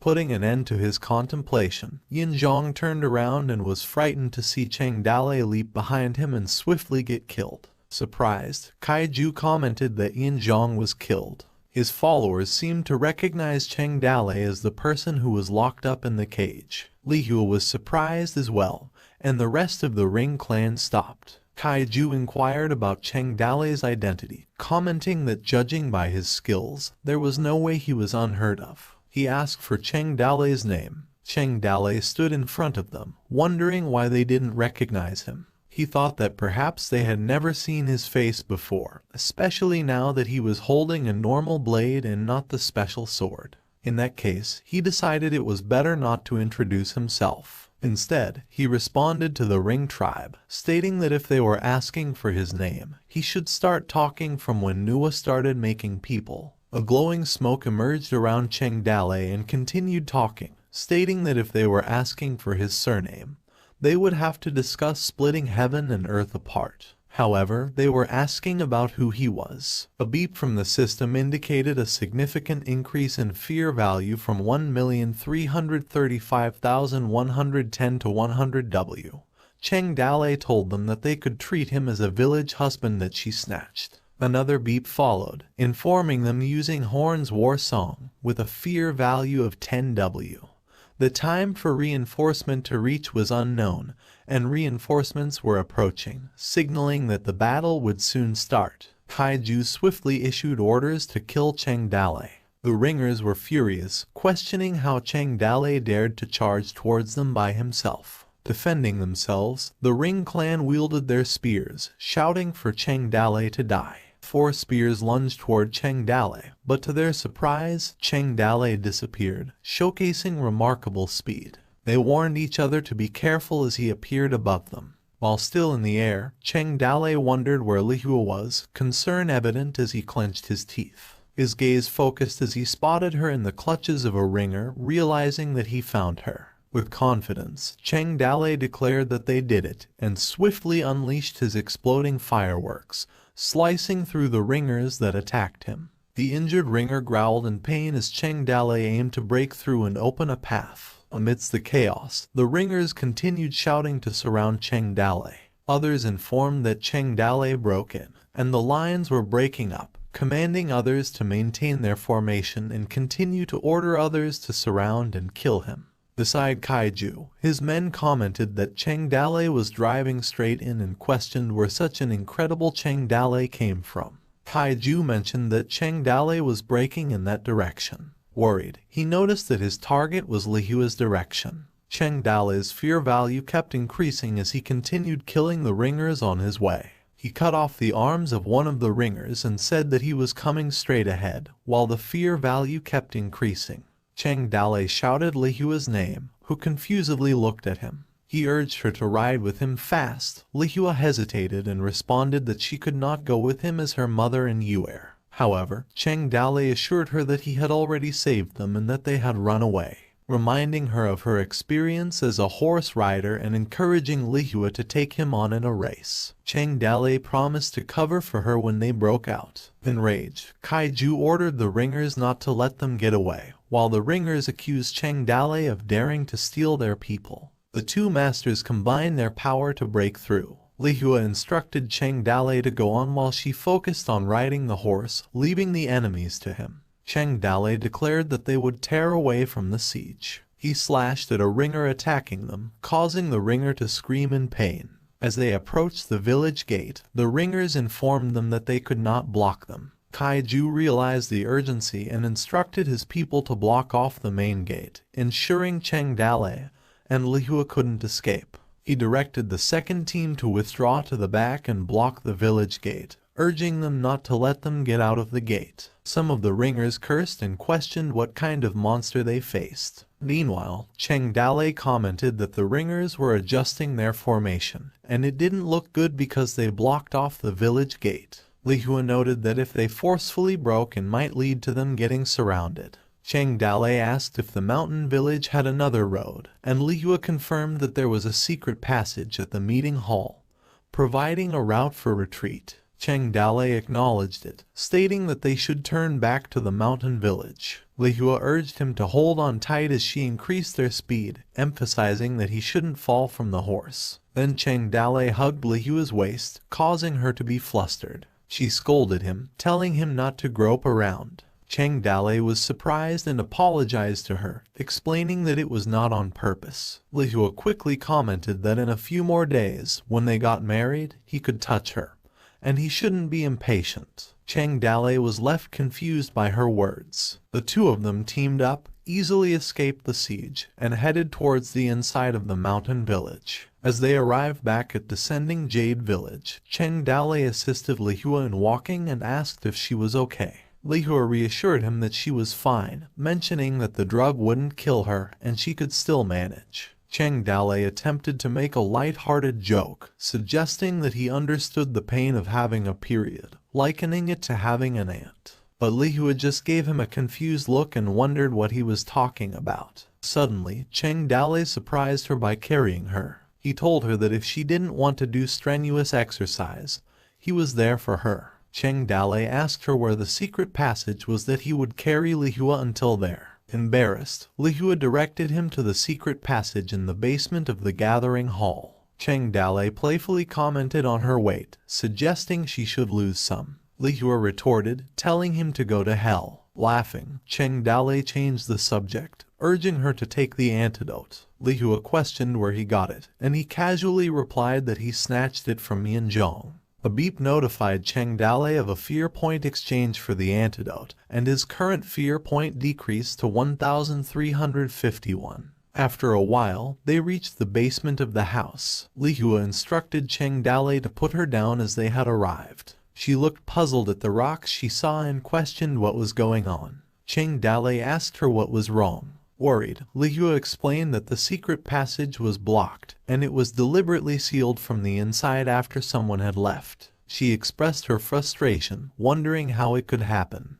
The secret passage was supposed to be known only to high-ranking individuals. Suspicious, she doubted that Yanzhong was responsible. She cursed him, believing that he had planned everything so well that even the only secret passage was blocked. Cheng Dale sweated as he remembered the time he instructed Yuer to block the secret passage after their escape. Feeling guilty and unable to admit the truth, he looked at Lihua without saying anything. Embarrassed to confess, he asked if there were any other secret passages in the area, considering the Descending Jade Village size. Lihua glanced back at him and responded that there were no other secret passages. Cheng Dale asked again if that was the only one, and Lihua confirmed that it was the only one. Meanwhile, the ringers surrounded the village. A person reported to Kaiju that they were hiding inside. Kaiju instructed them to quickly go in and get them out. He commanded his men to dismount and form a perimeter, ensuring that no one could escape.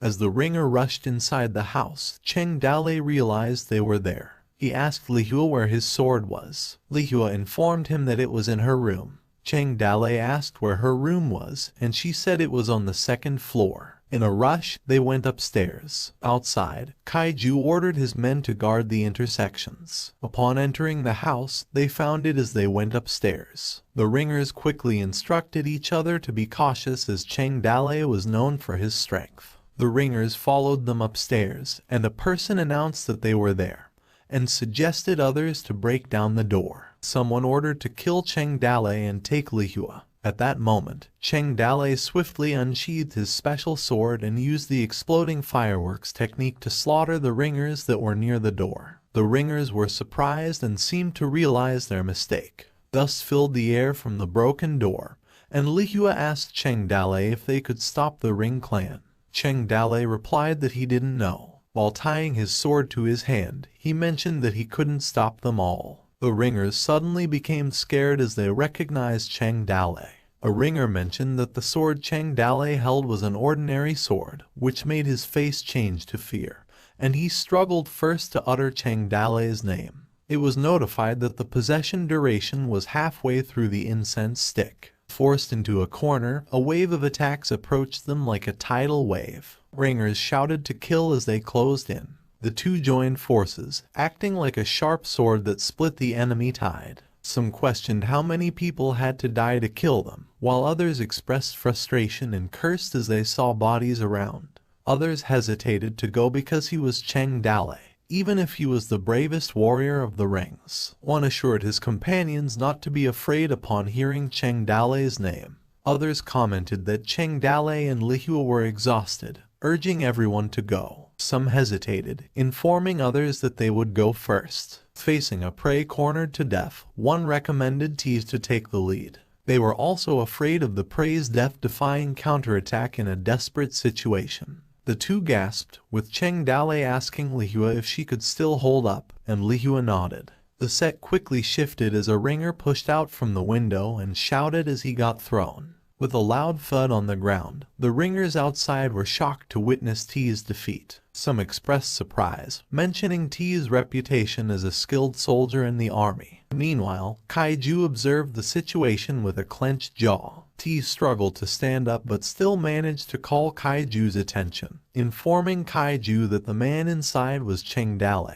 Kaiju, surprised, asked who it was again. T seriously repeated Cheng Dale's name and mentioned that it was the one who wiped out 100,000 of their warriors in Yuzhu in one fell swoop. Shocked, Kaiju struggled to comprehend how Cheng Dale ended up there. T explained that it was indeed him holding the ordinary sword, and he couldn't be mistaken. In disbelief, Kaiju considered the merit of killing Cheng Dale and presenting his head to Jin Wendao. He believed that catching such a big fish would bring him immense merit. Determined, he ordered his men to set fire to the house and proclaimed that they wouldn't take Lihua anymore. The ringers, shocked, warned Kaiju that their men were still inside the house and urged him to reconsider, emphasizing the presence of many wounded their men. Undeterred, Kaiju insisted that if they could kill Cheng Dale, no matter how many died, it would be worth it. He commanded his men to set the house on fire. After he set the order, the ringer quickly spread kerosene, straw, and wood. They ignited the fire, causing it to quickly spread throughout the house. Kaiju continued to command his men to guard the four sides, preventing Cheng Dale from escaping. The ringers inside panicked as they ran out and some warned others to run faster. Meanwhile, inside the house, Lihua was furious, questioning how they dared to set fire to them. Cheng Dale responded, criticizing them for giving up without allowing the wounded people to move out, implying that they didn't have a heart. Frustrated, Cheng Dale realized that the possession time ran out, the physical fear points bottomed out, and reinforcements did not arrive. He cursed the situation. Lihua reassured him not to worry about her and urged him to escape for his life. However, Cheng Dale questioned what she was talking about and if she joked. Tired, Lihua commented on Cheng Dale's skills, stating that he could break out completely and mentioned that she had no more strength. She pointed out that if he took her, he wouldn't be able to escape. Cheng Dalei asked her what she meant, emphasizing that he was a man and couldn't leave a woman behind. He piggybacked Lihua and mentioned that if they came this far, they couldn't just give up. Lihua murmured his name, asking if they couldn't escape. She requested that if escape wasn't possible, she asked Cheng Dalei to kill her with his own hands, as it would be better than being humiliated by the Ring tribe. Cheng Dalei firmly told her not to talk nonsense, and to try to recover her strength. Lihua sought an answer from Cheng Dalei. He responded that he could only guarantee that he would protect her until his life burned out. Kaiju noted that the weather was warm and dry, and the fire would burn more once it caught the wind. When the fire stops, they find their body and the ordinary sword, and he brings it to Jin Wendao. Kaiju also ordered his men to keep their eyes on the perimeter, and not let Cheng Dalei and Lihua get out. T remarked that with such a massive fire, it would be challenging to escape unless they could fly. Shocked, everyone exclaimed to look, realizing that Cheng Dalei and Lihua were on the roof. They said that Cheng Dalei was not dead yet. Kaiju reassured his men not to worry, stating that Cheng Dalei wouldn't survive if he dared to jump down, as they would hack him to death. Surrounded by flames, Cheng Dalei simply commented on how big and beautiful the fire was. On the other side, Kaiju told his men that either Cheng Dalei and Lihua would be buried in a sea of fire, or they would jump down into the enemy and be killed. He giggled, expressing that it didn't matter how they died, as that was presumably what he wanted. Lihua asked Cheng Dalei if he remembered what she had asked him last night. Cheng Dalei responded that her question about getting married was no longer relevant. He glanced at Lihua and told her that, as matters stand, she interrupted his statement, disagreeing that it did not make sense. She continued, saying that from the moment he chose to appear to save her, that question became incredibly important to her. She slowly got nearer to Cheng Dalei's face and said that she knew he didn't want to answer the question, but if they both survive in the end. She suddenly kissed Cheng Dalei, surprising him, and his face turned red while they were on the rooftop engulfed in flames. Lihua let go of the kiss and vowed that she swears that she would make Cheng Dalei fall in love with her. As the fire grew bigger, the ringer who watched commented that the fire reached the top floor, indicating that Cheng Dalei and Lihua were not coming down and appeared to be buried alive in the sea of fire. Another person chimed in, expressing regret that Lihua's talent might have been burned to death. Another person asked Kaiju if the general might blame them for not being able to bring Lihua back in time. Kaiju questioned them about what they were afraid of, emphasizing that if they retrieved Cheng Dalei's corpse, he thought that Kaiju could not wait to reward them generously. In the blazing fire, Cheng Dalei and Lihua jumped from the roof, catching the attention of the Ring tribe and announcing that they were still alive. Despite Kaiju's command to surround and kill them, Cheng Dalei and Lihua skillfully used the pear blossom slash and exploding fireworks technique to fend off the attackers. The two teamed up to face the enemy. Within 3 feet, swords danced in the air and no one survived. Witnessing Cheng Dalei and Lihua's successful defense, the Ring tribe members were both in awe and expressed frustration. One member even suggested to Kaiju that with the bravery shown by the bandits, they would only end up losing more lives if they continued the siege. However, Kaiju remained adamant in his command, urging his people to persist, drain their opponent's physical strength, and use their swords to kill them. They surrounded Cheng Dalei and Lihua, stating that they absolutely could not escape. Someone suggested dropping their weapons to give them a painless death. Lihua turned to Cheng Dalei, mentioning that they had no strength and that it was over. However, the system suddenly informed Cheng Dalei that they were there. Smirking, Cheng Dalei became confident and said the show had just begun, dismissing the notion of an ending. Cheng Dalei remained confident, challenging the Ring clan, and claimed that his master had worshipped the South Pole Immortal as a teacher, stating that Tianbai Golden Star was his sworn brother, and Marshal Tianpeng was his senior brother. Cheng Dalei challenged them, saying that he could ask his senior brother, Marshal Tianpeng, to summon 3,000 celestial troops and generals through a phone call and let them witness what was called a chrysanthemum, full of injuries. Disbelieving, T asked what Cheng Dalei meant. Kaiju responded to his men that Cheng Dalei was just pretending, stating that his surname was Cheng and that they shouldn't act crazy. Suddenly, the sound of many horses rumbling from afar could be heard, approaching the village. Determined, Kin Man shouted that if they didn't release Cheng Dale, they would slaughter all the people in the village. T commented that it was not good and that an enemy was coming from behind. Another ringer expressed doubt, questioning if it's the celestial troops and wondering why there are so many of them. Kaiju insulted his men, shouting that they shouldn't panic because it was just Cheng Dale's reinforcement. He ordered them to get on their horses to prepare for battle. 500 grassland soldiers shouted and sheathed their swords, while Kin Man informed everyone that he found Cheng Dale, who was being besieged by the Ring tribe. He commanded that they go and break the Ring siege and save Cheng Dale. As they clashed, one of Cheng Dale's men laughed and said that it had been a long time since he killed a Ring clan.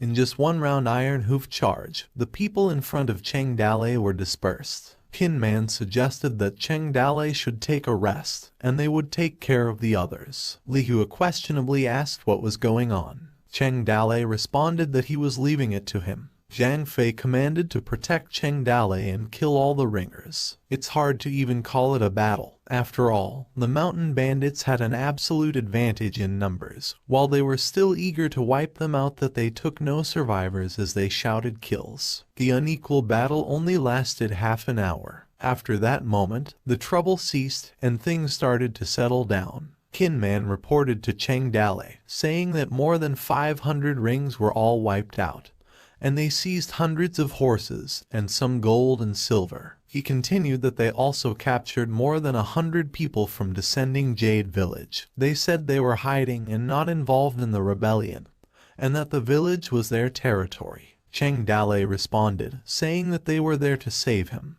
but he felt like they were there to rob as well. He mentioned that the mistress of the village was still around, while the system beeped that he completed a robbery mission. Confused, Kin Man asked him if Descending Jade Village captured him and inquired about what he would do with Lihua, who kidnapped him. Lihua, who was nearby, lowered her head as she heard all of it. Cheng Dale defended Lihua, stating that she had only invited him to her village for guidance. Unfortunately, she encountered a traitor in her village who colluded with the Ring tribe and started a rebellion. Kin Man seemed to believe Cheng Dale's explanation, and Lihua was surprised and uttered Cheng Dale's name. Cheng Dale continued to explain, suggesting that it was all a misunderstanding. He continued, emphasizing that Lihua was her friend only and not an enemy, that she had no intention of harming him. Suddenly, not far away, Yue rushed towards them and called Lihua's name, asking where she was. Shenji, who was accompanying Yue, explained that they caught Yue and an old woman behind the village. Yue mentioned that she wanted to find a guy with no clothes, and when Shenji heard it, he brought her to them. Yue called Lihua, crying. Relieved, Lihua only called Yue's name while Yue hugged her. Lihua inquired about their mother, and Yue replied that she was shocked and went into the house to rest. Yue asked about the people with them. Flirtatious, Lihua introduced Cheng Dale as her husband and explained that the people who came to save them were Cheng Dale's men, causing Cheng Dale to shiver, while Yue was shocked at the revelation. Shenju was surprised by what Lihua said. He suddenly cursed and quickly told Cheng Dale that he took only 2 days and managed to seduce another village master. Yue blushed and asked again if she got married. Kin Man was embarrassed and informed Cheng Dale that Su Ying was waiting for him at home. Yue added that Cheng Dale was her brother-in-law and kept mentioning that Lihua was about to get married. With a proud expression, Lihua agreed and reassured her that when she and Cheng Dale got married, Descending Jade and Toad Village became one family. Embarrassed, Cheng Dale asked what she was talking about. Lihua seduced Cheng Dale as she hushed him, telling him to listen to her first. Cheng Dale tried to stop her. Suddenly Lihua became serious and whispered to Cheng Dale's ear that the Western Yan tribe lost more than 500 men in Descending Jade Village, and they would likely send troops for revenge. She feared that the remaining people from her village wouldn't survive if the Ring clan attacked again.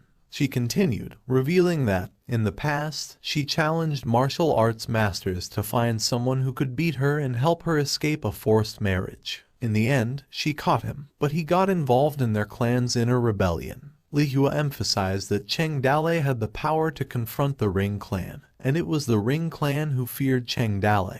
Li Hua expressed the need for an ally like Toad Village. She proposed that her village would follow Toad Village's command in the future, hoping for Cheng Dale's help when the Ring clan returned.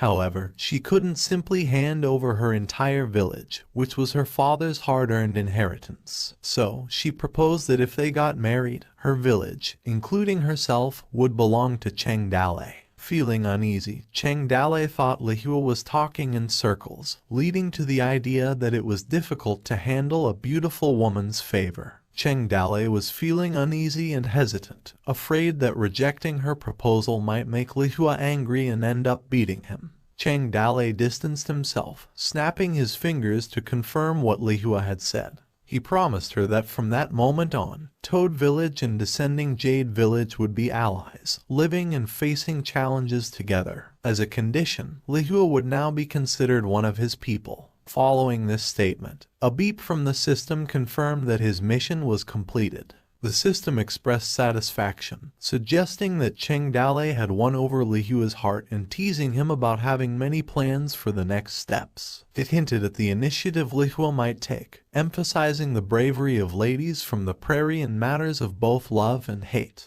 Li Hua asked when they would get married. Overjoyed, Li Hua giggled, stating that she was now Cheng Dale's. She expressed concern about moving too fast and playfully asked about naming their first child, finding the idea shameful. Playing dumb, Cheng Dale focused on practical matters, stating that he would send people to help rebuild Descending Jade Village to prevent the Ring clan from seeking revenge. He instructed Li Hua that he would trouble her to help him train cavalry and take care of horses, and casually offered her a monthly salary for her efforts, leaving Li Hua confused. With a bewildered expression, she stopped Dale and inquired about his intentions regarding her taking care of horses and the offered salary. Cheng Dale clarified that she was now considered someone hired by him, and he was leaving that aspect of the job to her. Hurt, Li Hua sought clarification, asking if she was just considered one of his people. She urged him not to insinuate that he was hiring her to take care of horses and train soldiers. Cheng Dale nonchalantly confirmed and questioned if there were any problems. He explained that Descending Jade Village excelled in taking care of horses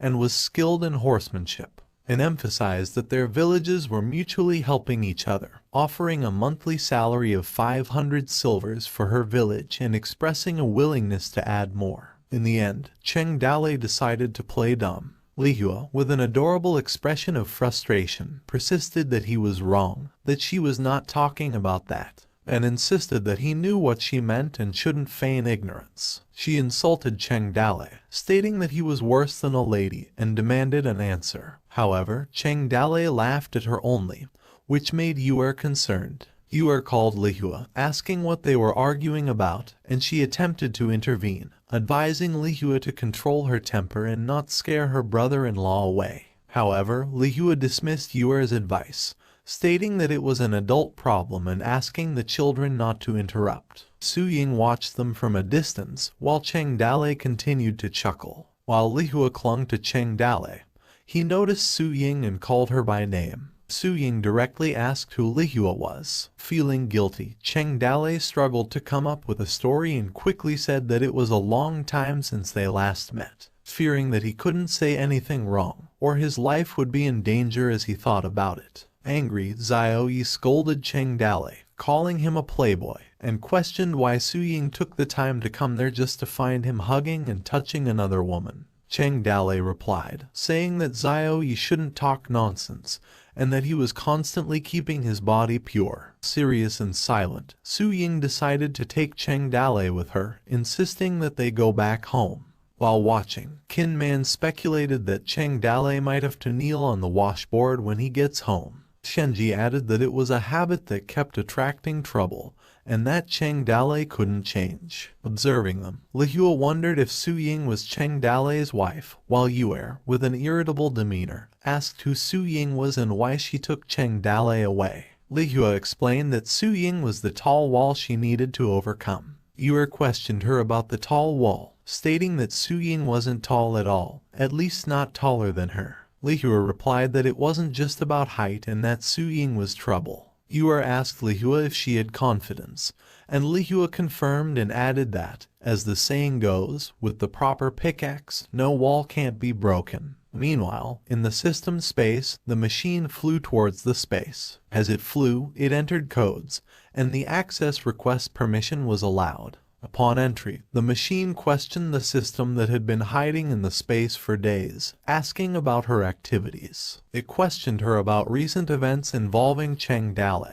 particularly a flirtatious situation that nearly led to him being beaten by hundreds of people. The machine was puzzled as to why she didn't intervene and instead sent her clone. In response, the system downplayed the situation, considering it just a few hundred people in small cases like a piece of cake. She believed Cheng Dale could handle it. However, in the realm of the system space, there was something more important that needed her attention. Curious, the machine inquired about the matter. The system revealed that the second fairy was about to emerge, and the machine acknowledged this. As they observed the orb, the system mentioned that it only needed the right time for the awakening. The machine questioned whether the emergence was linked to Cheng Dale's soul, and inquired about the origin of the second fairy. The system speculated that it might be linked to the power of the fate of the great empire or incarnated by that empire. The descending Jade Village started rebuilding their meeting hall. The remaining members had to engage in building up their spirit, and their defense facility also needed improvement. Lastly, Cheng Dale left behind men from Taman leading 500 people to guard the descending Jade Village. From on, the descending Jade Village formally became Toad Village's ally horse ranch, a place especially to train cavalry. A beep from the system notified that 180 remaining people from descending Jade Village joined Toad Village's population, 5,011. In the evening at Toad Village, Xiao Yi pushed Cheng Dale inside, urging him to go in quickly as Su Ying was waiting for him. While Liu Zhai was there and called Cheng Dale, she murmured to him, suggesting that Su Ying appeared upset and proposed that if he didn't feel happy. Seducingly, she suggested that he could stay overnight in her room, which was next door and quite big.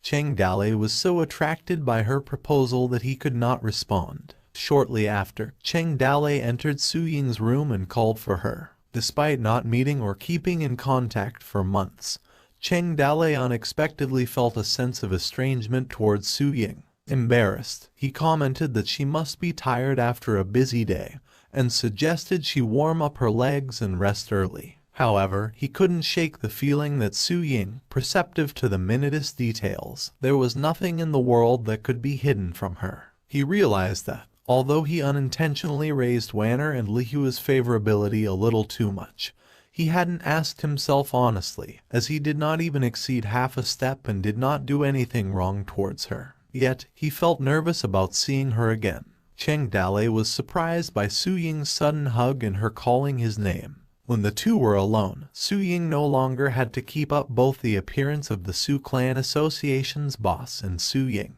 As Su Ying cried in front of him and expressed how much she missed him, the yearning and emotion that were separated for a few months have finally overflowed from within the heart. Cheng Dale softly called Su Ying's name. He expressed how he also missed her as he hugged her tightly. The moment they embraced, the estranged feeling from both was all but lost, and they shared a night filled with the sounds of love in their room. As the saying absence makes the heart grow fonder held for them. The beep from the system notified Cheng Dale of a long, tiring day. Overhearing the sound of love from Cheng Dale's room, Liu Zhai could not help but pout sadly. After their intimate moments, both exhaled heavily. Su Ying inquired about Lihua, mentioning that she heard from others that Lihua had captured him to be her husband. Su Ying jokingly questioned if Cheng Dale was not tempted when such a pretty girl took the initiative to deliver herself to him. Awkwardly, Cheng Dale explained that they only met a few times and that he was only interested in Lihua's ability, as he needed her help with something. Su Ying responded playfully, suggesting that it didn't seem to be just that, and he was a good husband. Cheng Dale mentioned that their shared experiences of life and death might have given birth to some strange feelings, especially considering the intense emotions of a feisty lady from the prairie usually had more intense emotion. chuckled. Su Ying asked him if he liked Lihua, proposing that he could bring her into his room if he was interested. Cheng Dalei was about to react, but Su Ying continued, stating that having one more person to take care of him when he was outside fighting would give her peace of mind at home. Awkwardly, Cheng Dalei swore upon heaven that he had no romantic feelings toward Lihua, expressing his satisfaction with Su Ying and Liu Zhai. Su Ying stated that they were already spouses, and there was no need to discuss such things. Cheng Dalei called her attention and explained that they had been joining and separating many times from Qin New Mountain to Jingzhou and to Qinchuan. He suggested waiting until they were settled down before making any decisions, emphasizing that they couldn't forget things again. Su Ying questioned him about the thing. He declared to remake the wedding and formally welcome her into the family. After that conversation, they made love again, and Cheng Dalei acquired another beep after a long, tiring day. In the other room, Liu Zhai commented that she couldn't fall asleep, as she felt annoyed and wondered how long they were going to do it. Meanwhile, in the Ring Tribe jurisdiction northwest, dozens of tribes gathered. One person called out Jin Wendao, urging him to do something for them. Jin Wendao, curious, asked what was wrong. The man informed Jin Wendao that this month's iron ore shipment was the responsibility of their Western Yan tribe. But there was an accident on the way this time. Jin Wendao, intrigued, inquired if they lost the goods. The man's name was Wu Simu and revealed that he was fortunate that the goods were brought back. But only a few dozen people returned alive from Qinchuan. Jin Wendao inquired about who was responsible. Wu Simu explained that the mountain bandit Lihua, whom he kept an eye on at the Qinchuan border, noted that he asked his men to propose marriage. However, Lihua not only refused but also joined forces with another mountain bandit to kill all his men. Jin Wendao criticized his men, calling them trash for not being able to handle one village. He asked him how many men he needed. Wu Simu requested 2,000 heavy cavalry from Jin Wendao, expressing his desire to crush the village. Calmly sipping his tea, Jin Wendao questioned the need for such a large army and asked about the village that required such forces. Wu Simu clarified that it wasn't just any village. Cheng Dalei had appeared and led the people of Toad Village to kill all his men. Jin Wendao was so surprised that he coughed and almost choked on his drink. Wu Simu expressed concern, and Jin Wendao, after recovering, asked again if he heard correctly about Toad Village and Cheng Dalei. Wu Simu confirmed it, emphasizing that Cheng Dalei was carrying an ordinary sword, leaving no room for doubt. Deep in thought, Jin Wendao cursed himself and pondered how Cheng Dalei appeared in Qinchuan. He cautioned Wu Simu not to be reckless and emphasized the need for careful consideration in the long run. Enraged, Wu Simu questioned why Jin Wendao wanted to take so much time to think about it, asking if Jin Wendao was not interested in avenging his people. Serious in his warning, Jin Wendao explained to Wu Simu that provoking Cheng Dalei was not a good idea. He emphasized the critical nature of the current time in the fight for the throne, urging Wu Simu to avoid causing extra trouble. Wu Simu was about to say something, but Jin Wendao cut him off, suggesting that he behave these days and not cause trouble during the major event. Wu Simu confirmed it and expressed that he dared not cause trouble. Jin Wendao dismissed him. Despite the advice, Wu Simu seemed reluctant as he contemplated his feelings toward Cheng Dalei and expressed his determination not to let him go. Jin Wendao became depressed while he silently poured his tea. He contemplated and questioned how the ungrateful Wu Simu managed to attract Cheng Dalei just for a woman. Irritated, he felt that the situation was too familiar, considering what might happen if Cheng Dalei became angry and attempted to assassinate him during the coronation. Fearful, he decided that he needed to eliminate the lurking threat in advance and promptly called someone. He quickly ordered his men to pass on his command to send someone to take care of Wu Simu of the Western Yan tribe and ensure they didn't stir up trouble. His men confirmed his order. A few days later, in descending Jade Village, someone in their watchtower spotted the approaching enemy and exclaimed that it was not good, the rings were coming. Upon receiving the information, someone urged everyone to prepare for the incoming attack, and the sound of drums echoed through the village. Lihua and Qin Man observed the Ring tribe. Li Hua questioned why there were only a dozen of them, and Qin Man realized that the leader seemed to have something to say.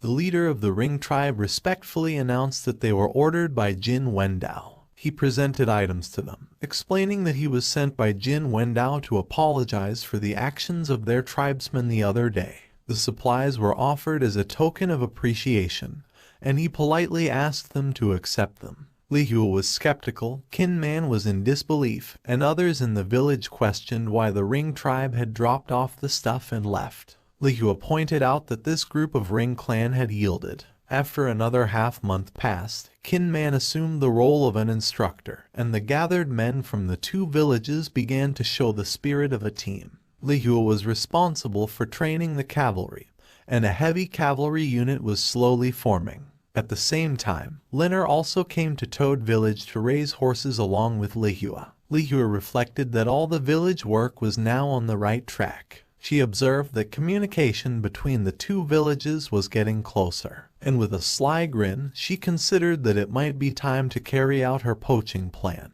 She laughed and mentioned Cheng Dalei's name as she jokingly stated that he couldn't escape. Fan Li Hua taught them what Sun Tzu said in his Art of War. Knowing yourself and your enemy allows you to fight and win 100 battles, which she laughed hysterically. She called out her mother and Fan Yuer and told them that she was overseeing the descending Jade Village and had no time to spare, so she decided that she would send them to live in the Toad Village for their safety, while she paused as she mentioned for the second reason. She went on to say the other reason, that she would need their help in collecting information about Cheng Dalei, her husband, leaving Fan Yuer to excitedly say that she would work hard for the sake of her lifelong happiness, while her mother realized her daughter had finally enlightened. Meanwhile, in Toad Village, Fan Li Hua told Cheng Dalei that she would put her family in his place, and that he would have to care for them as if they were his own mother and sister. Fan Yuer addressed Cheng Dalei as her brother-in-law,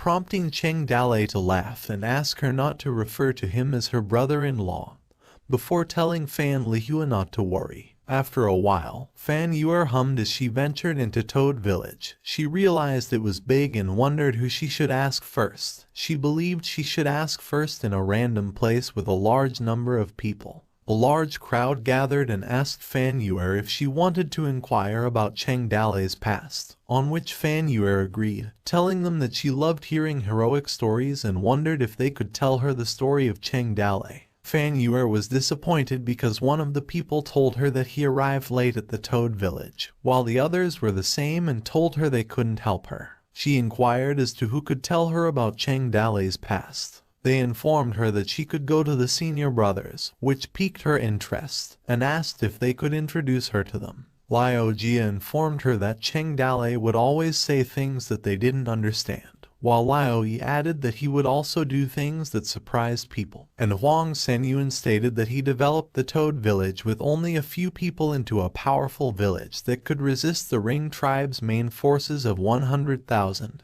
leaving Fan Yuer in awe. In other places, Zhu told her that Cheng Dalei could always make strange things, and that she could get a lot of inspiration from the many things he had done. Meanwhile, Zhang Fei informed her that Cheng Dalei was a disciple of the South Pole Immortal, claiming that an immortal was assisting him although most people didn't believe him, and Gao Fei Bao stated that they couldn't help it. They easily get along, eat and drink together, making Cheng Dalei didn't look immortal because he was too easygoing.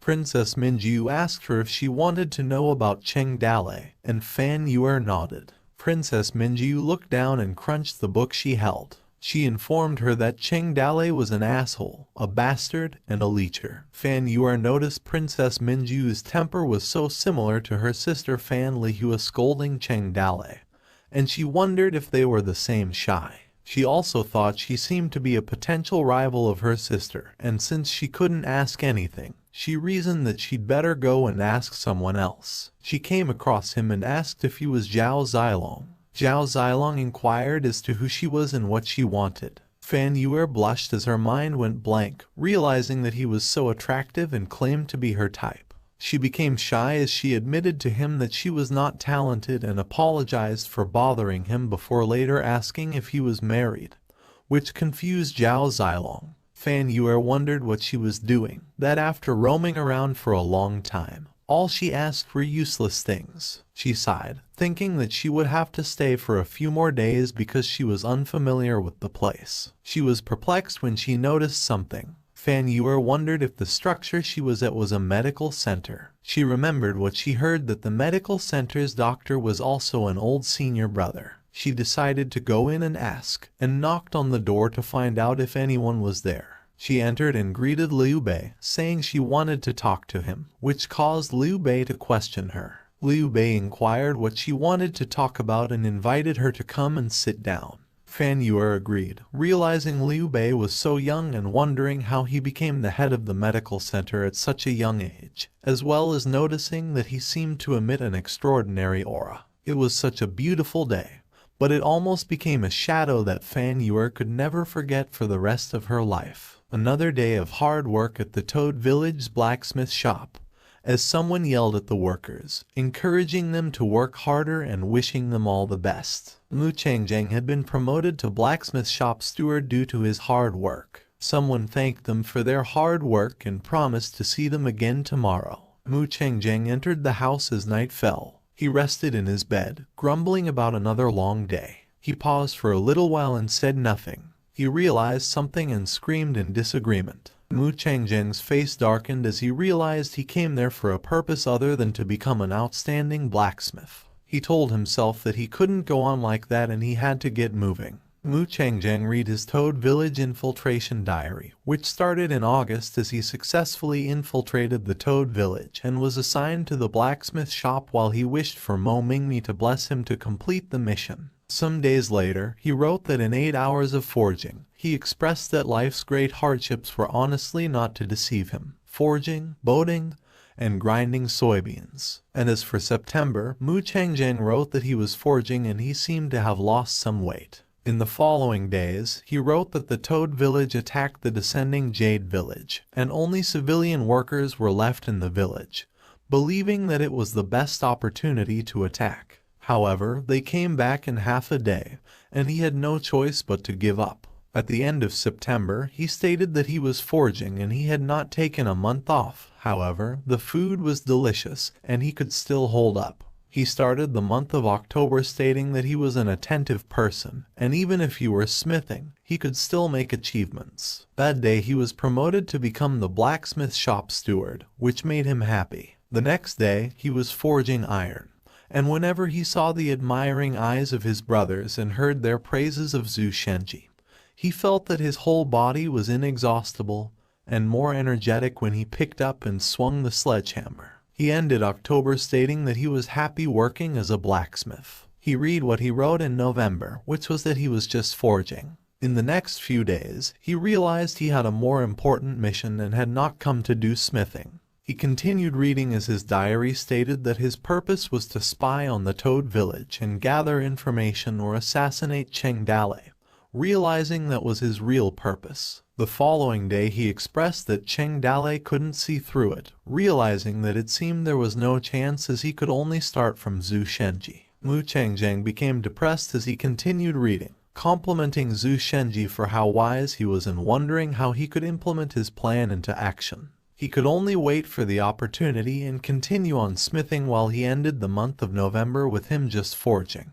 Meanwhile, early in the morning, at the blacksmith shop, workers were taken aback when they noticed the steward come so early, while a clanging noise echoed. Mu Changjang set his goals, and if he had the strength to do so, he would exert his body to do something. As Mu Changjang continued his work, one of the workers stated that he was worthy of being a steward because not everyone could have that much strength. Zhu Shenji praised Mu Changjang, telling him that the performance of the blacksmith shop depended on him, and Mu Changjang replied that he was overpraising.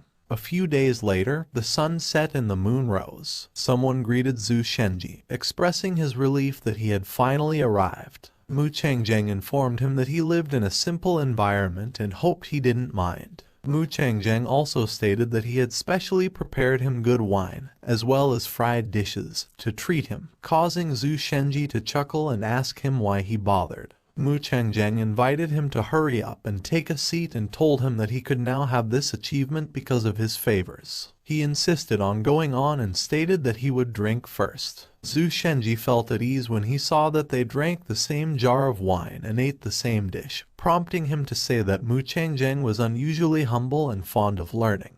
Mu Changjang inquired of Zhu Shenji whether he believed their village would be attacked by others. Zhu Shenji's face flushed as he thought it was good wine, and he responded to Mu Changjang, urging them to come if they wanted to fight, as there would be nothing to fear because of Cheng Dale. Surprised, Mu Changjang asked if Cheng Dale had a method, and Zhu Shenji agreed. He informed him that he came to the Toad village because of Cheng Dale's reputation, provoking Zhu Shenji to tell him how capable Cheng Dale was, and Zhu Shenji to question him if he knew where Cheng Dale's abilities came from. Mu Changjang asked him if he could enlighten him, and Zhu Shenji replied that an immortal had imparted a skill on Cheng Dale in a dream. Mu Changjang stated that he had heard people talking about what he said and wondered if there was really an immortal in the world, which Zhu Shenji called him out, telling him that he did not believe it at the beginning. As he grew old watching over Cheng Dale, he claimed that he was quite ordinary in all aspects. He also informed him that after the death of the old village master, Cheng Dale became like a new person, with more knowledge and understanding, and he also learned immortal technique. Mu Changjang wondered if it was true, and Zhu Shenji told him that it was far more than true, and more real than real gold. Zhu Shenji mentions the Five Thunder method, the summoning of wind and rain, and scattering beans into soldiers. He clarifies that he saw it with his own eyes and could never lie to him. Mu Changjang had a thought that the last time the 18 lieutenants attacked, the people who escaped said that Zhu Shenji was standing on a high platform, while from what he heard from Zhu Shenji was different, so he wondered why he put all the credit on Cheng Dale. He realizes something. He believes Zhu Shenji was trying to make himself hidden behind the scenes while making Cheng Dale's reputation louder, just like when the forest was beautiful and the wind would destroy it. He claims that Zhu Shenji seemed to be ordinary, but when he looked carefully, he saw a man of true talent who never shows off and who didn't need to show his true colors. Mu Changjang chuckles and asks Zhu Shenji if no one could break through their village. As he sipped his bowl, he states that it couldn't be better while feeling agonized, as the bitter wine in his throat hurts, and wondering who knew his sadness. Zhu Shenji chuckles and responds that he couldn't think of a way if it was someone else, but he's different from them, which puzzles Mu Changjang. He informs him that as the village master's strategist, he had to think for his well-being no matter the situation, and that he had been thinking hard these days about how he would break through the village, and when he thought of the way, he naturally had a way to pull it off. Mu Changjang is taken aback because it would be natural for Zhu Shenji to find a weakness in the village defenses, so he asks him if he had thought of a way. Zhu Shenji agrees but stops mid-sentence as he was about to tell him. He realizes he can't tell Mu Changjang because he was a bastard. He scoffs at him, telling him why he should tell him about it when they're just going to drink. Mu Changjang realizes how close he is, and after what he had just asked that had Zhu Shenji on alert.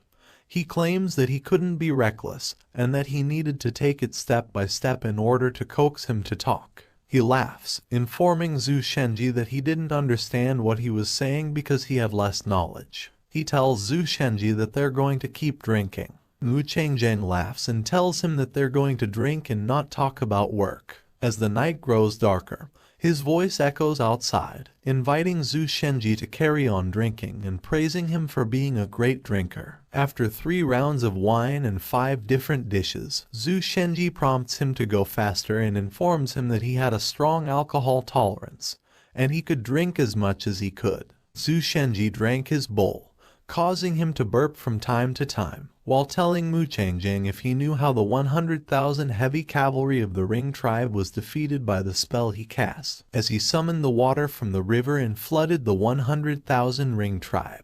Mu Changjang's eyes widened as Zhu Shenji admitted that he did it, surprised at how the alcohol could make one speak the truth. He addressed Zhu Shenji, inquiring about his opinion on where they should start to break through their village. Zhu Shenji burped and asked what he meant. Mu Changjang slapped the table and inquired how to break through the village. He stood up and addressed it as their village. Mu Changjeng's face darkened, asking Zhu Shenji what he feared most. Tipsy, Zhu Shenji repeated what he said. He imagined Cheng Dale, who was nearly burned to death, instructing them to pile up a lot of firewood and pay attention to the fire because it was a very hot day. Zhu Shenji whispered that he feared fire, making Mu Changjeng confused about his answer. He reiterated his fear of fire and paused after informing him on how to break through the village using fire. Mu Changjeng's face stiffened as he gained the knowledge to use fire to break through the village. He repeatedly mumbled what he had said as Zhu Shenji slept in front of him.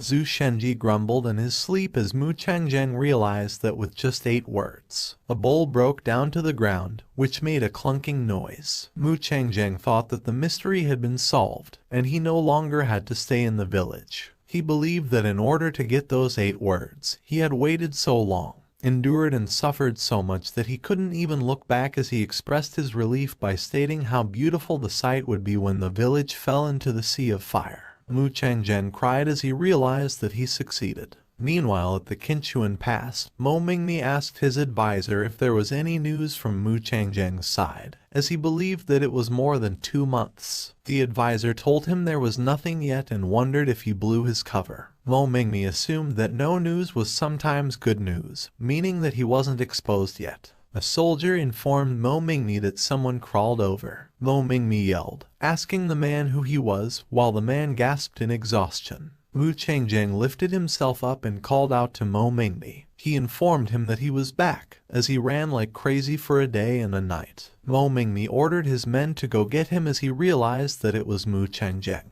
After a while, someone reported that Mu Changjeng was awake. Mo Mingmi inquired if he found out anything. Mu Changjeng reported that it was fortunate that the task he entrusted to him finally got completed, and he informed him that the news came from Zhu Shenji's mouth. The military advisor was taken aback and asked if it was the man known as the Miracle of Foresight Jade-Face Zhu Shenji, while Mo Mingmi inquired as to where he found such an outstanding person. Mu Changjeng informed them that he also knew Zhu Shenji was very outstanding and decided not to reveal the matter in front of him, and that he was able to elicit the method for breaking the village from him because he gained his trust and got him drunk last night. The military advisor wondered why Zhu Shenji from the Toad village would think of ways to break into his own village. Mu Changjeng responded that there were things that ordinary people, aside from military strategists, did not know. He also mentioned that, according to Zhu Shenji, you could only defend yourself if you knew how the enemy would attack.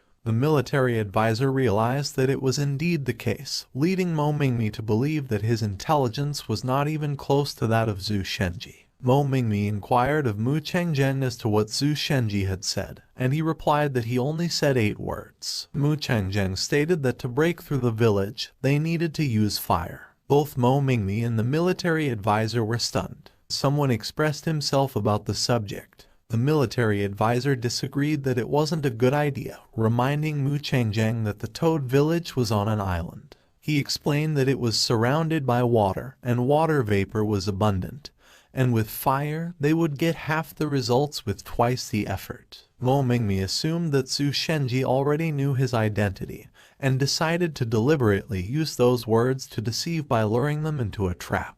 Mu Changjeng, on the other hand, claimed that if it was a trap, he would have said a more realistic trick, but he believed that the plan for the fire attack appeared unreliable but was true. Mo Mingmi thought it made sense, but he was uncertain about how he should execute the fire attack plan.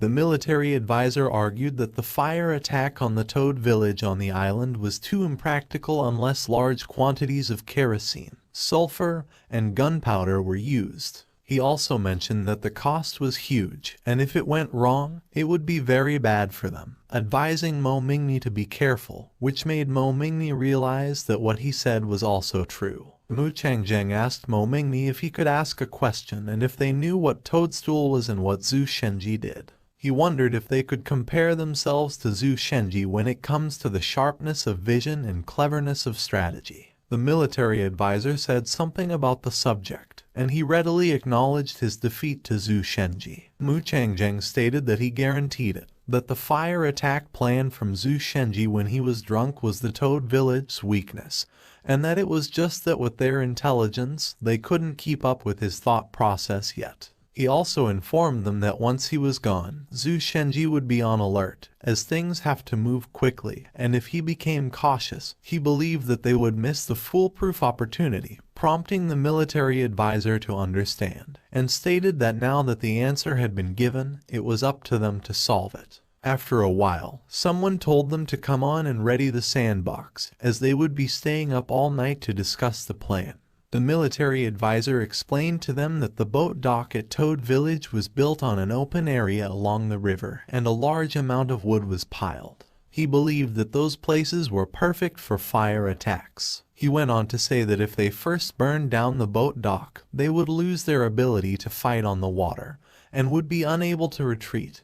And Mo Mingni added that they would retreat to the mountain village to hold it. The military advisor claimed that they would use a large amount of gunpowder to cause a forest fire, destroying the mountain forest and forcing them to abandon the defensive city and escape the mountain village. He also stated that the boat docks, grain elevators, and gunpowder stores were the most important strategic targets, and that they would concentrate their army with big ships from the opposite direction and attack in one breath. The military advisor told them that forcing them to engage in physical combat on the island plain was unnecessary because they only needed to start a war on flat land, and with their superior strength, the rest would be easy. He informed Mo Mingni that his plan would cause forest fires the fastest because he believed that a small fire was no way to drive them out of the village. He also claimed that their soldiers were very fast, and that they would prepare lots of sulfur, gunpowder, kerosene, and other fire-starting materials the next day. The military advisor requested Mo Mingni to personally lead the army the following day, and dispatched 10,000 men to attack Toad Village, confident it would be a sure win. Mo Mingni commended him for the excellent plan, causing the military advisor to sigh in exhaustion and conclude that Zhu Shenji had provided him with the answer, and he spent the night contemplating solutions. He chuckled, thinking that the gap between him and Zhu Shenji was not as significant as he thought. He scoffed, asserting that it would not be possible for him to defeat Zhu Shenji at scheming. As the morning sun rose, Zhu Shenji approached Cheng Dalei with bad news. He stuttered as he mentioned the traitor, and Cheng Dalei told him enough because he already knew what happened. Cheng Dalei stated that the mole was one of Mo Mingni's people, whom he expected to attack them because he knew he would personally lead 10,000 men, plus 5,000 men of the 18 lieutenants who should arrive tomorrow, as he read the latest information Yun Zhonglong had brought back to him. Zhu Shenji, on the other hand, argued that what he wanted to say was that he learned this morning that the traitor Zhang Kang had disappeared because he was drunk for a whole day and night. Cheng Dalei cursed Zhu Shenji on his thought, claiming that he was just as useless as always because he only now realized that Zhang Kang had disappeared while others had already run back to report information and were already on their way with soldiers. He asked him if he had not told Zhang Kang anything important, and Zhu Shenji denied telling him that he always kept an eye on him and said nothing, which made Cheng Dalei feel relieved because the terrain of Snake Island should be familiar to him, but he believed that if they were pushed onto the island by them, it would be a problem. He told him to inform the whole village to prepare for war. The next day, countless ships were seen at the sea. Someone informed Mo Mingni that they would arrive at Toad Village in 10 miles. Mo Mingni chuckled, claiming that that day was just right for a fire attack, as the sky was clear and the sun was high in the sky. He also stated that the northwest wind would support them, and that the wind would give power to fire, causing it to get even stronger, believing that Toad Village would stand in a sea of fire. And Mu Changzheng also believed that the god wanted to kill Cheng Dalei too. Mo Mingni laughed, assuring Mu Changzheng that if the fight would be successful he would get the first credit. Someone yelled that it was the Toad Village's boat dock, while another said that they would begin the breakthrough with a fire attack, claiming that while they were putting out the fire, they would take the shore and kill and set fire to everyone. Meanwhile, at the shore, someone yelled at everyone, informing others that the enemies were coming, stating that they actually decided to send their entire force to attack them, and ordered their men to hurry up and fire the signal to prepare to meet the enemy. Back at the sea, someone ordered them to beat the drums and told everyone to prepare. As the military advisor informed them about the downwind, a loud drum noise was heard. He instructed them to ignite and string the bow. He waved his flag and ordered the archers to release the arrows. Burning arrows flew in the sky, making whooshing noise. As the people on the shore warned everyone to be careful because those were fire arrows, others advised them to shield up. And someone was concerned that the fire arrows hit the woodpile. The villagers went into panic as the boat dock caught fire, telling each other to quickly organize people to put out the fire, and realizing that the wood was dry as it burned when it touched an open fire. Cheng Dalei and Zhu Shenji directed everyone to bring the injured back to the village first and watch out for the arrows, as well as to put out the fire as quickly as possible, which made Cheng Dalei think that it would be troublesome to let those traders dominate the topography of their village. He believed that it would be a problem if they were to have a large amount of gunpowder at any price. He wondered who gave them the idea, and Zhu Shenji informed him that if it did not work out, they had to give up the place. People yelled that the grain store was full of wood, while the warehouse on the right was also on fire, and others noticed the fire in the back. Cheng Dalei reasoned that they took advantage of the village's disadvantage because their firefighting measures were not yet perfect. He slashed at the incoming arrows with his explosive fireworks technique. Zhu Shenji was taken aback and asked Cheng Dalei what he was doing, and he replied so they could get a broader view and the people underneath could see his command. Cheng Dalei grabbed a flag and told Zhu Shenji to use it and help him organize firefighting efforts. He reminded him that the dock should not be destroyed as it took so much manpower and resources. Zhu Shenji accepted command of the firefighting effort and asked Cheng Dalei what he intended to do. Cheng Dalei stated that he was responsible for keeping the arrows away from him, as he believed that his personal safety was important, which made Zhu Shenji chuckle in agreement. He also mentioned that he had to do something on the way there, prompting Zhu Shenji to inquire what he had to do. Cheng Dalei replied that he would call the wind, and Heart continued it by summoning the rain. Above, Heart foresaw what was happening.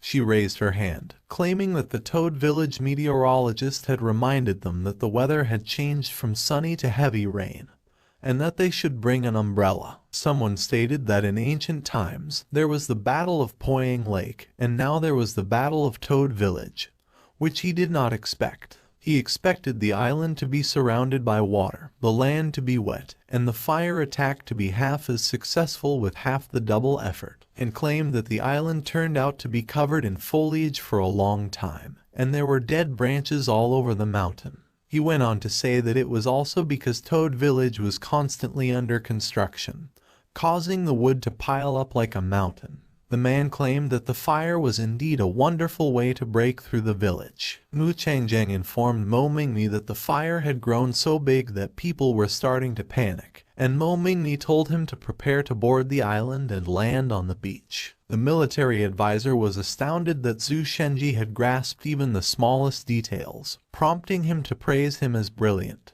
However, he was saddened at Zhu Shenji and stated that he made a bad move that allowed them to seize the opportunity. He giggled hysterically as the fire engulfed the boat docks of Toad Village. The military advisor was confused about what he noticed. He wondered if it was Cheng Dalei, while the person next to him was Zhu Shenji. He was confused about what they were doing, assuming that Zhu Shenji was commanding them to put out the fire while waving the black flag. The military advisor explained that the 5-colored flag was used to give orders in the army, while the black flag indicated the appearance of water ahead. Meanwhile, Heart instructed the clouds to gather. Countless thunder rumbled down the sky. The thunder rumbled while Mo Mingmi's army's arrows continued to fly. The military advisor was puzzled as he looked up. Then suddenly rain came pouring down when Heart stated that the last would be when there was rain falling.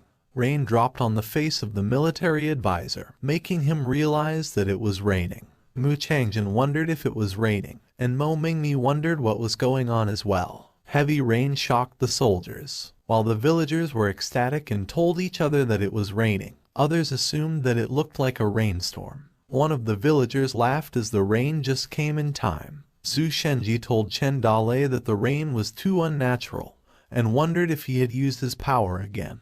And Cheng Dale responded that it was all thanks to his second brother. Mo Mongmi, on the other hand, was enraged and demanded to know what the hell was going on, causing Mu Chengjang to struggle to respond. He wondered if he could set a fire and that whether, wondering who said to use a fire attack. And Mu Chengjang responded that he remembered Zhu Shenji said that he had the ability to summon the wind and rain.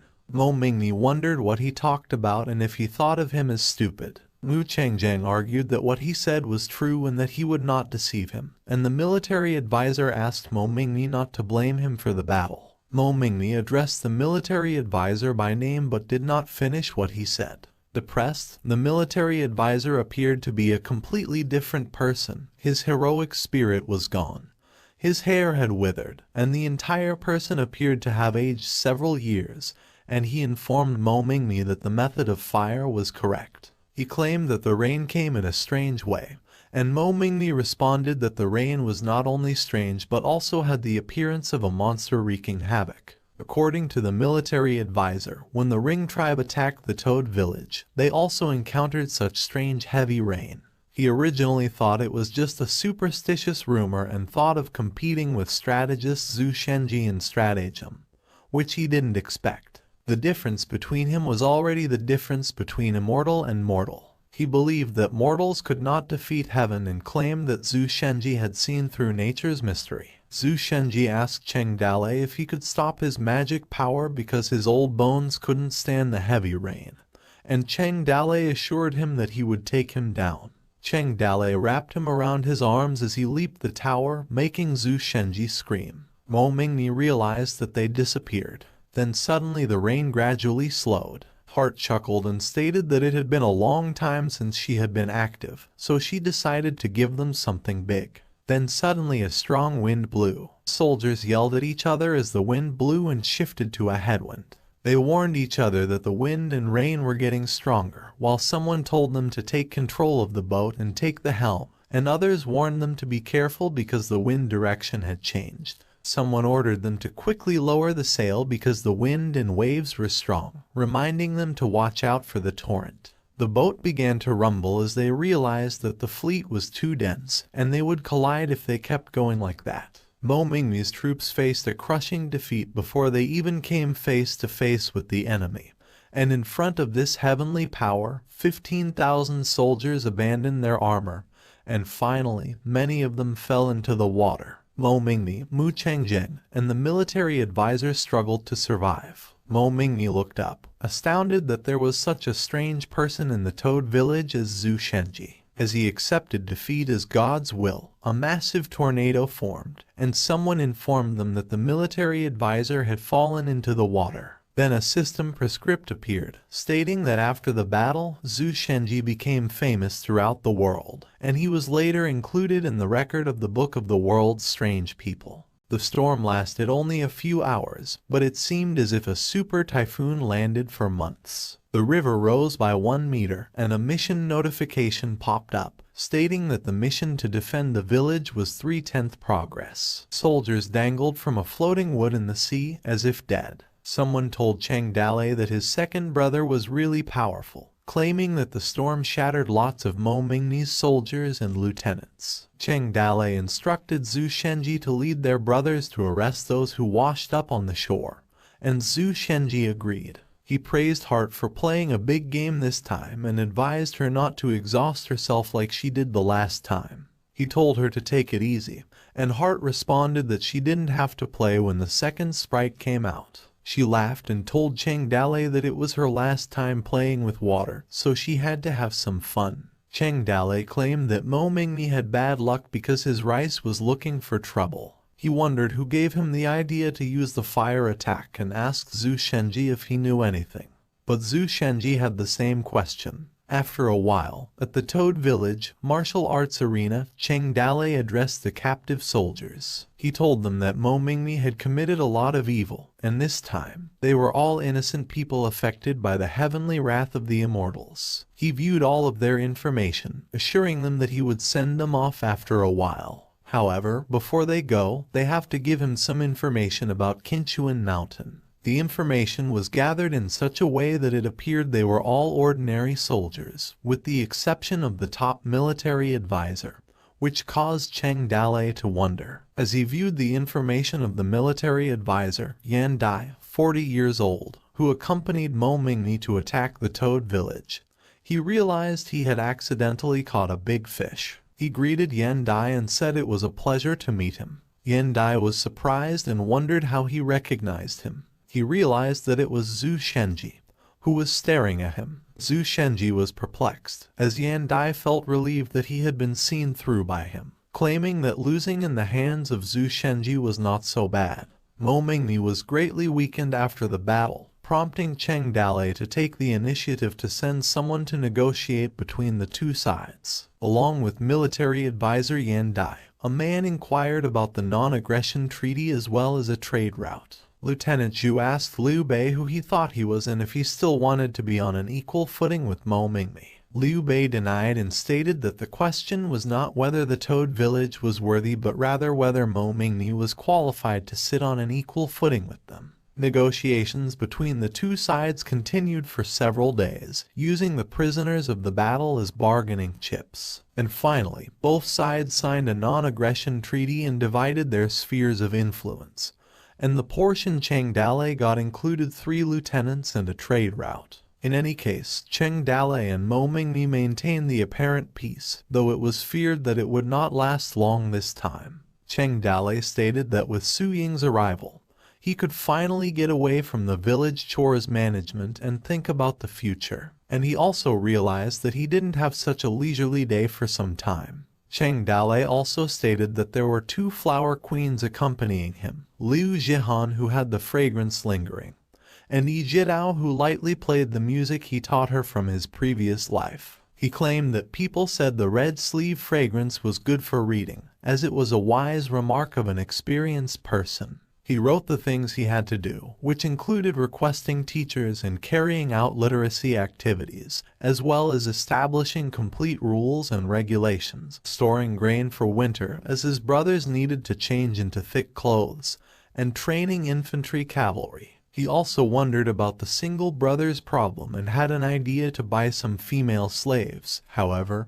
he denied it as it was not his style. Cheng Dalei realized that he needed to upgrade to a level 3 village, but he realized that the blueprint for a level 3 village could only be obtained after completing the mission. As he viewed his incomplete missions, the first was to upgrade level 3 mountain village, for which he lacked the blueprint. The second was to complete 10 robberies, which he already let Gao Fei Bao and others do, especially robbing the 18 lieutenants. The third was the Red Sky Sword exclusive mission, and the fourth was to defend the village 10 times, which Cheng Dalei sighed as he realized that there were so many things to do. He also stated that there was a mystery about the system, which seemed to be revealed only after the village's strength continued to improve. He wondered if the system wanted him to save the world and bring peace to it. And he wondered if it did want him to rob money, food, and women while concentrating on being a mountain king and catching lolis. He also thought if the system wanted him to rule the world and fuck the damn emperor. So he asked Heart, however, she couldn't answer his question. Cheng Dalei pondered what he truly wanted and whether it was power, as he hated the official circle,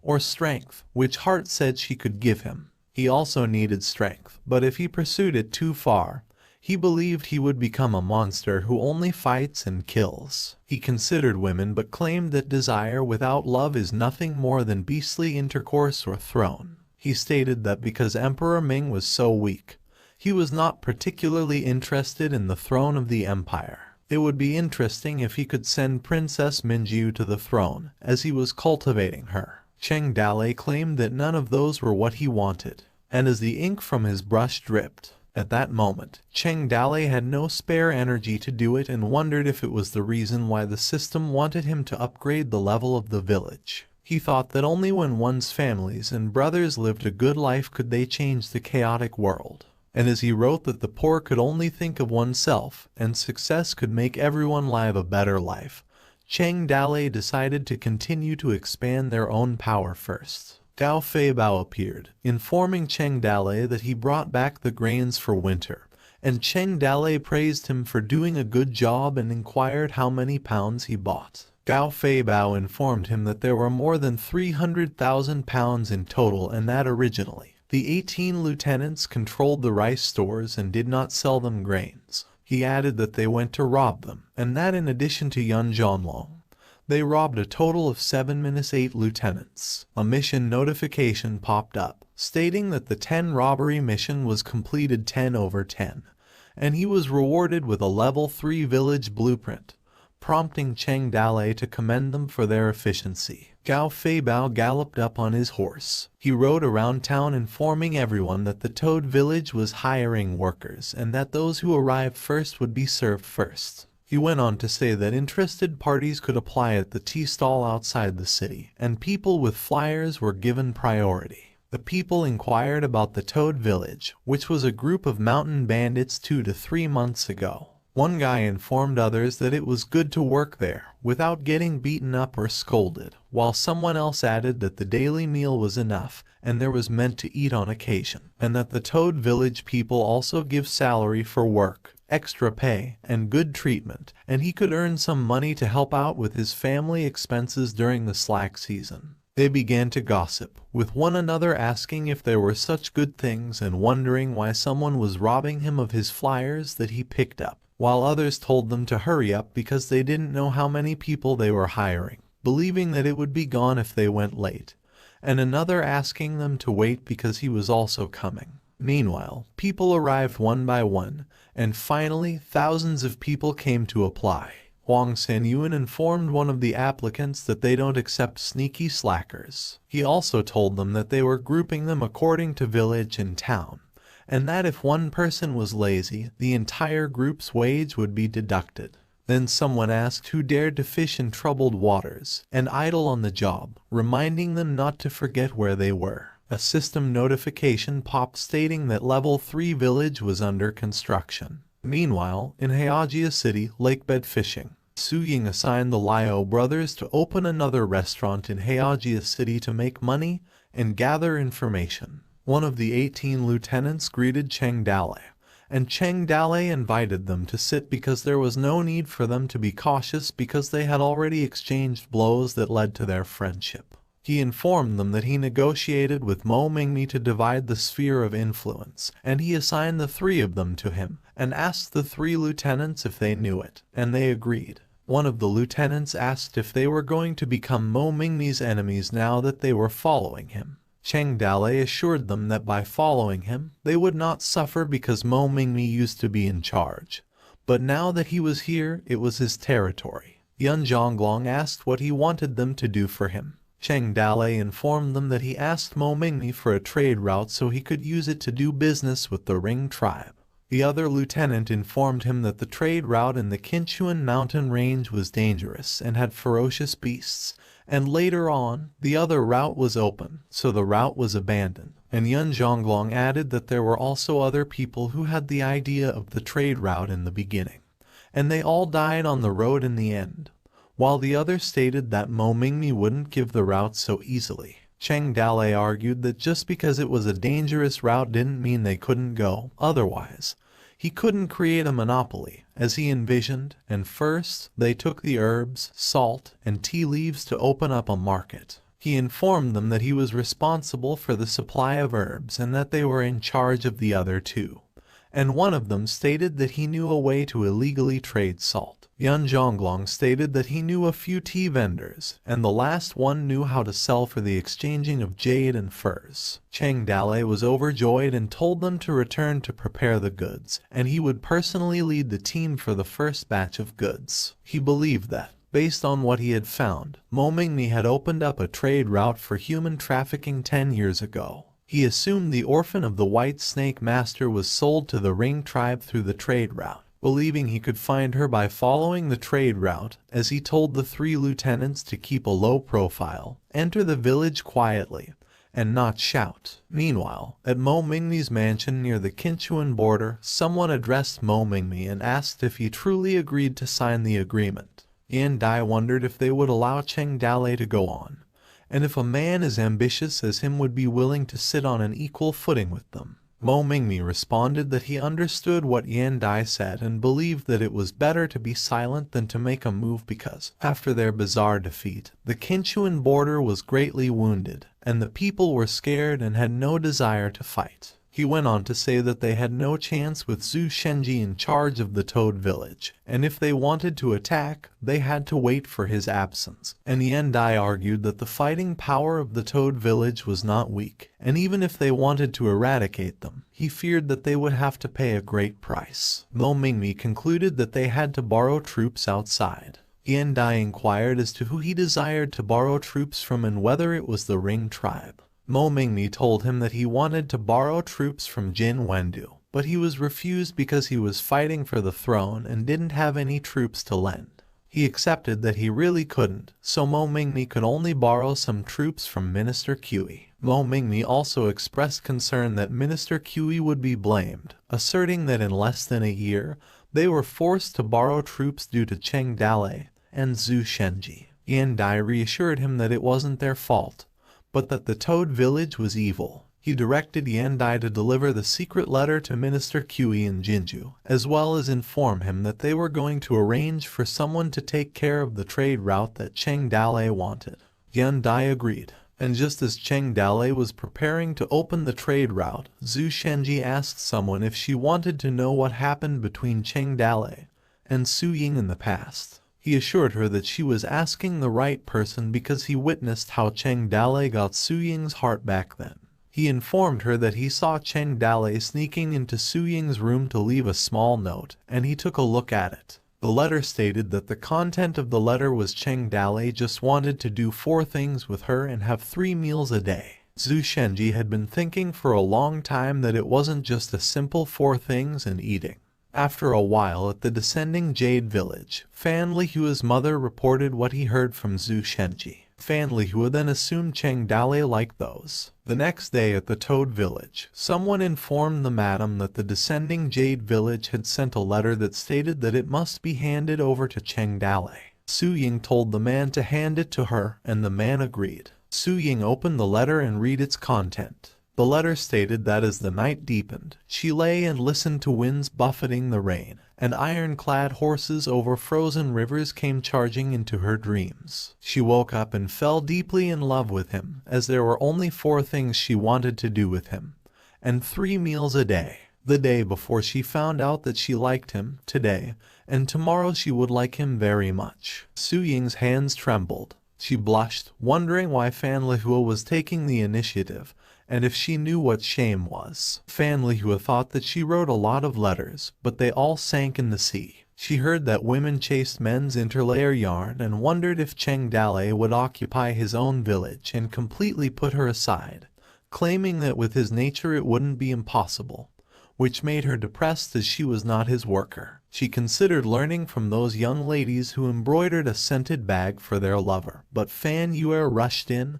calling her sister. Fan Yue showed her how she found out the key information from the Toad Village. She informed her that, according to what she found, Cheng Dale had a flat wife named Liu Jihan in addition to the legal wife Su Ying, and that, at first, Liu Jihan was treated the same as her, until they arrived in Jingju. She continued to explain to Fan Lihua, which made Fan Lihua blush and ask her what she said. Fan Yue ecstatically cheered for her sister, believing that the method would work since Liu Jihan had succeeded. She told Fan Lihua that she was an outstanding woman, unlike those who lacked the strength to kill a chicken in comparison to those young ladies. She went on to say that the grassland girls could love and hate boldly because there was nothing to be embarrassed about because they were just getting married. Fan Lihua cheered up, stating that if she liked a man, she must grab him, and there was no need for her to be annoyed. She dashed out, instructing someone to prepare her a horse and a jar of good wine.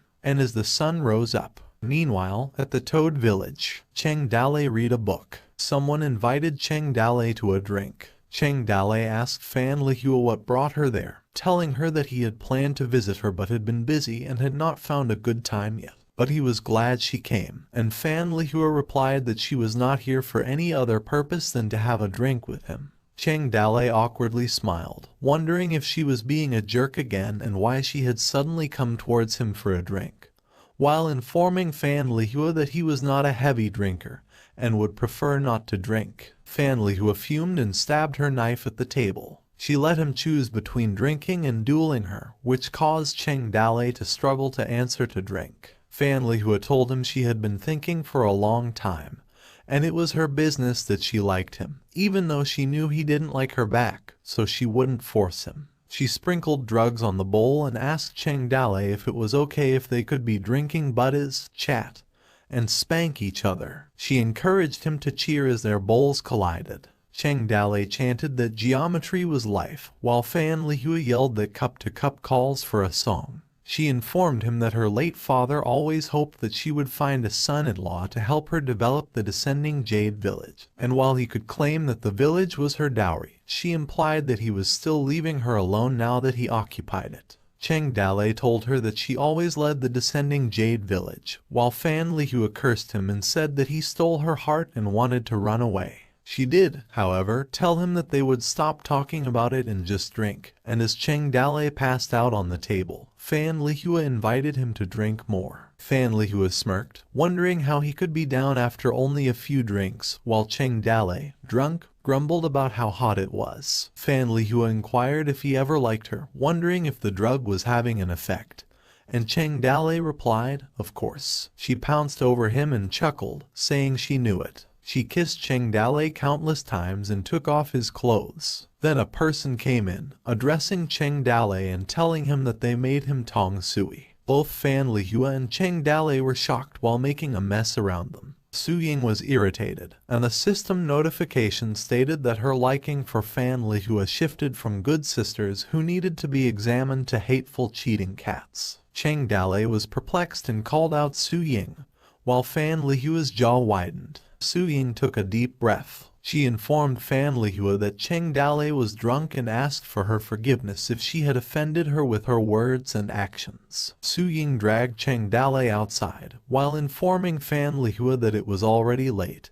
and she should get some rest. Fan Lihua said nothing as she was left alone. She cursed under her breath. As Su Ying helped the drunk Cheng Dalei, Fan Lihua realized that his beard was cut off. Someone grumbled, stating that it was so hot. Cheng Dalei asked Su Ying if she could open the window as it was so hot. Su Ying assumed things because Cheng Dalei was not that drunk, despite not being a heavy drinker. She presumed he was a guy who wanted to cheat. Su Ying thought that Cheng Dalei had luck with ladies. After a while, as the morning birds woke up, someone groaned. Cheng Dalei wondered as he woke up with a sore back and weak knees, but the memory of last night was blanked, while Su Ying slept beside him. The madam praised him after hearing that the herbs, salt, and tea leaves were delivered. She stated that it was the first trading, and that they needed to open up the market first, which was why they would only bring 20 packs of goods. Su Ying informed them that, in addition to the goods, there was camping equipment, and that this time they would be escorted by the Taman squad,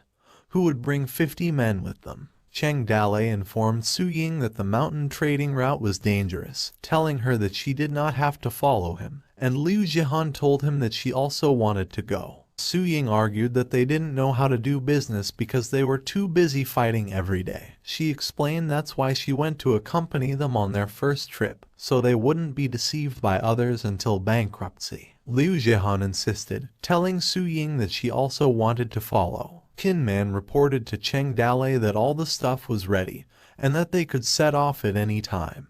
And Cheng Dalei thanked him for his trouble, while Liu Jihan sneaked away behind them. Enraged, Su Ying scolded Liu Jihan to go back because she was not allowed to come with them, making Liu Jihan screech. Depressed, Liu Jihan expressed her desire to follow Cheng Dalei, but Su Ying told her not to because they were not going out to play this time, and advised her not to cause trouble. Cheng Dalei said his goodbye to Liu Jihan, who waved at them. Liu Jihan wished them a safe trip and told Cheng Dalei to come back soon. Su Ying became aware of Liu Jihan's whining when she stated that they were only going away for a few days. She asked Cheng Dalei if he was reluctant, and Cheng Dalei responded a little, but Su Ying simply stated that it was time to go, as they had a lot of love debts, and that their first stop was the descending Jade village. After a while, someone said that by climbing over the descending Jade Village's mountain range, they could go around the shortcut to reach the trading route, and that the village also had a type of short-legged horse that was thought to be more suitable for traveling mountain roads. The voice added that they would change to those types of horses and find a guide to guide them, to prevent them from getting lost. While Xiao Linger realized how short the horse was, Su Ying asked Cheng Dale why he brought the 3 military officers, and he replied that it was to interact with them and to build trust. Su Ying asked him if they could trust them.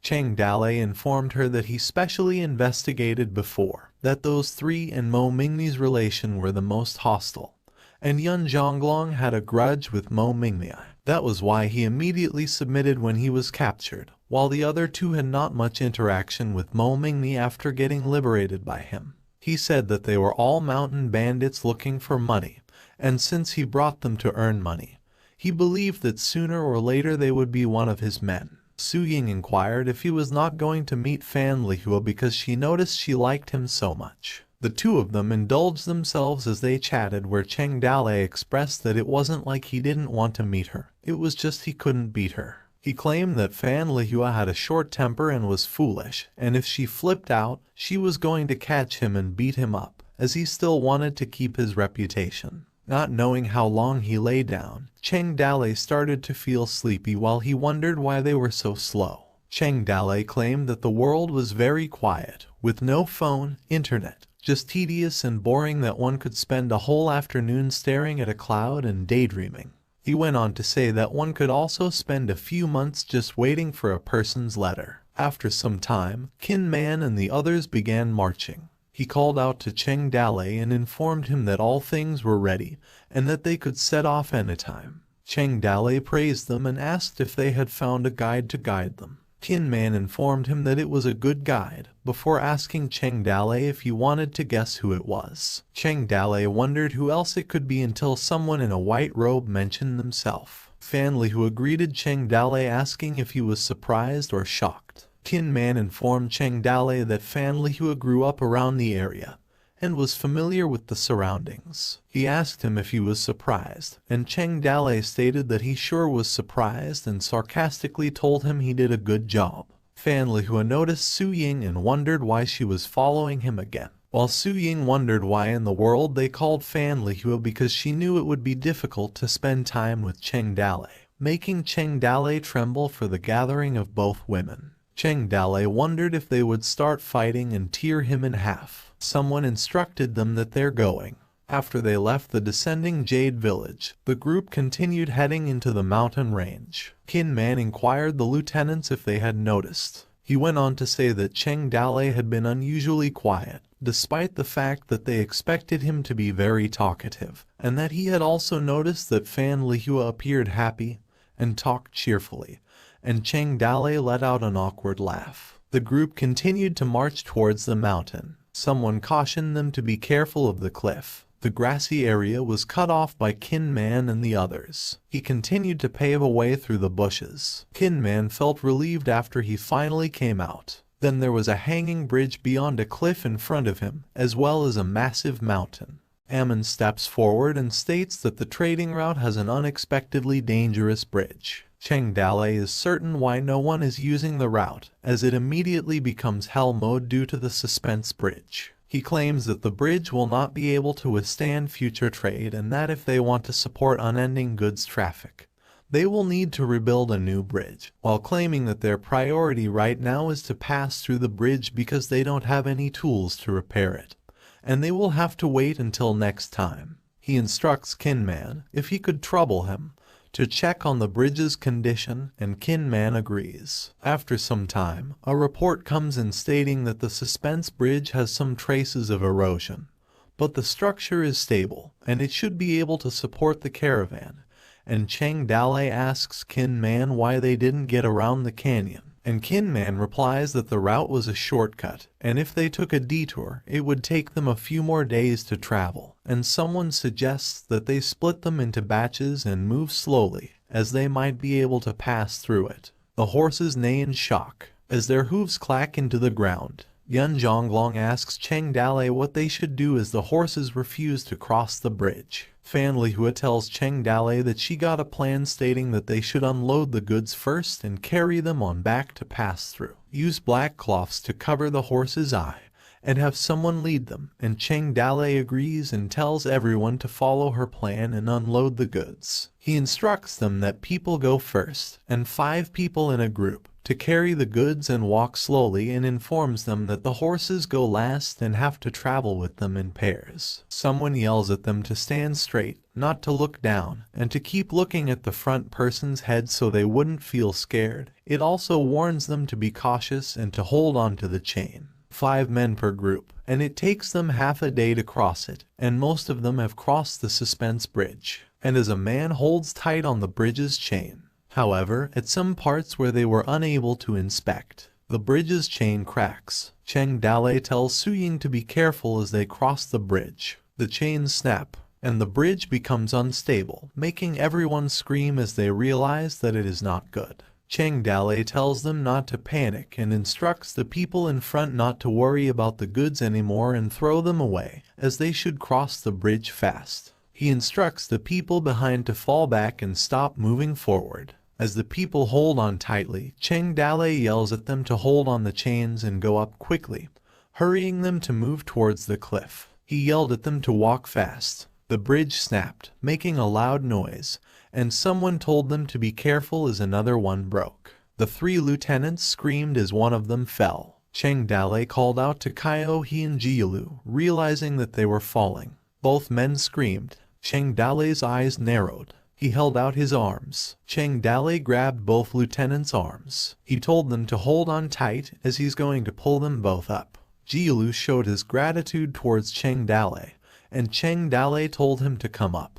Someone screamed that the bridge was broken as it snapped at the other end of it. Cheng Dalei and the others held on tight as they swung with the bridge. Fan Lihua and Su Ying fell off, which made Cheng Dalei call out to her. Cheng Dalei's face darkened. Su Ying called out for Cheng Dalei. Cheng Dalei held out his hand, screaming Su Ying's name. However, Fan Lihua also descended as both of them tried to save Su Ying. Fan Lihua was closely approaching Su Ying. She grabbed her in her arms. As she took a rope on her waist, she told Cheng Dalei to catch the rope she threw. Cheng Dalei grabbed the rope while he unsheathed his sword. He stabbed it at the cliff as he released his colorless double-winged phoenix skill. The sword still slid through the rock. He held on tightly to the rope. A creaky noise was heard as they continued to descend at a fast pace. They came to a halt while hanging beneath the cliff. Cheng Dalei's men shouted out to him, concerned, inquiring about his well-being. Assuring them he was fine, Cheng Dalei urgently requested to throw a rope. Cheng Dalei instructed his companions to pull up Lihua and Su Ying first before his rescue. Having narrowly avoided a dangerous fall, Su Ying embraced Cheng Dalei, her relief palpable as she voiced her fears of never seeing him again. Cheng Dalei comforted her, calming her worries that he was fine. Meanwhile, Lihua silently watched Cheng Dalei and Su Ying, and a touch of envy flickered in her eyes. After Su Ying's tears were shed, she turned her gratitude towards Lihua, acknowledging her for saving her life. Su Ying pledged never to forget Lihua's great kindness. Feeling a bit awkward, Lihua reassured Su Ying, emphasizing that they were family. She pointed out that if anything happened to her, Cheng Dalei would be sad.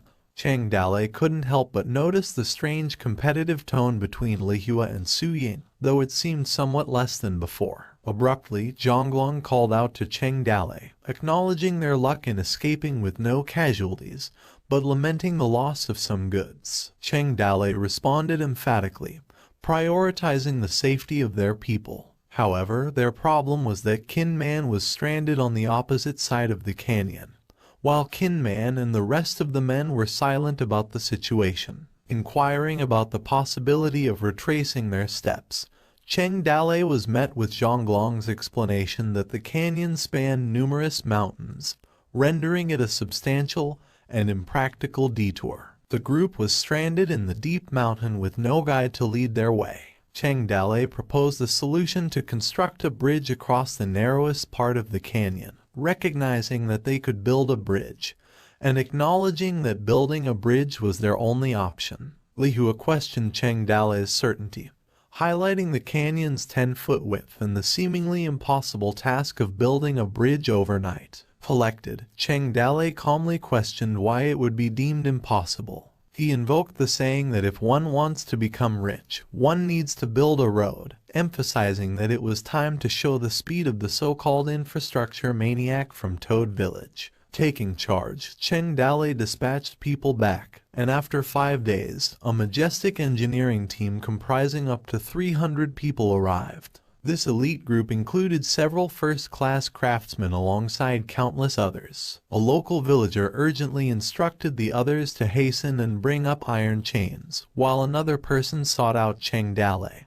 informing him that they brought food for everyone. With purpose, the assembled team began to command to tear the broken bridge and salvage usable materials. One person mentioned that Kin Man was on the opposite side, emphasizing the need for both sides to cooperate in building a rope bridge that could accommodate people. A person informed them that there were numerous 100-year-old white fruit trees, each towering over 10 feet tall. Eagerly, they felled the trees and divided them in half. Collaboratively, one person directed others to pick up the pulley while the massive wooden sections were pulled. With synchronized effort, commands echoed from both sides, instructing them to put the wood up. Amid the construction, Cheng Dale urged heightened attention to safety, emphasizing the use of safety ropes to prevent any unfortunate falls. The sounds of workers resonated in the surroundings. One individual directed the chain to be sent, while others focused on stabilizing the base and hitting the rivets. Reports arrived confirming that the blacksmith shop produced a lot of chains, ensuring there were enough for them.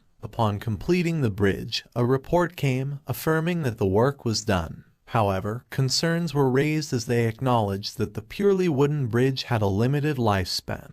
To ensure continued trading, they recognized to strengthen the structure continuously with chains. It took 7 days to complete the bridge repair project. A beep notified about triggering the village skill construction proficiency. This skill reduced the construction consumption time by 50%. With the bridge ready, Cheng Dale ordered the transportation of goods and horses across it, and his men confirmed. Observing the accomplishment, Lihua, Yuju Lu, and the others marveled at the sight. Wearing a satisfied grin, Cheng Dale proudly declared that his people could build a big village in 2 months, and the bridge was just like a stream of abundant water. In time, Kin Man called Cheng Dale. Turning to face Kin Man, Cheng Dale mused on the rumor that Kin Man had played a desperate helping hand during the bridge construction. Kin Man suddenly kneeled and admitted his fault. He requested punishment, leaving Cheng Dale surprised and asked what he was doing.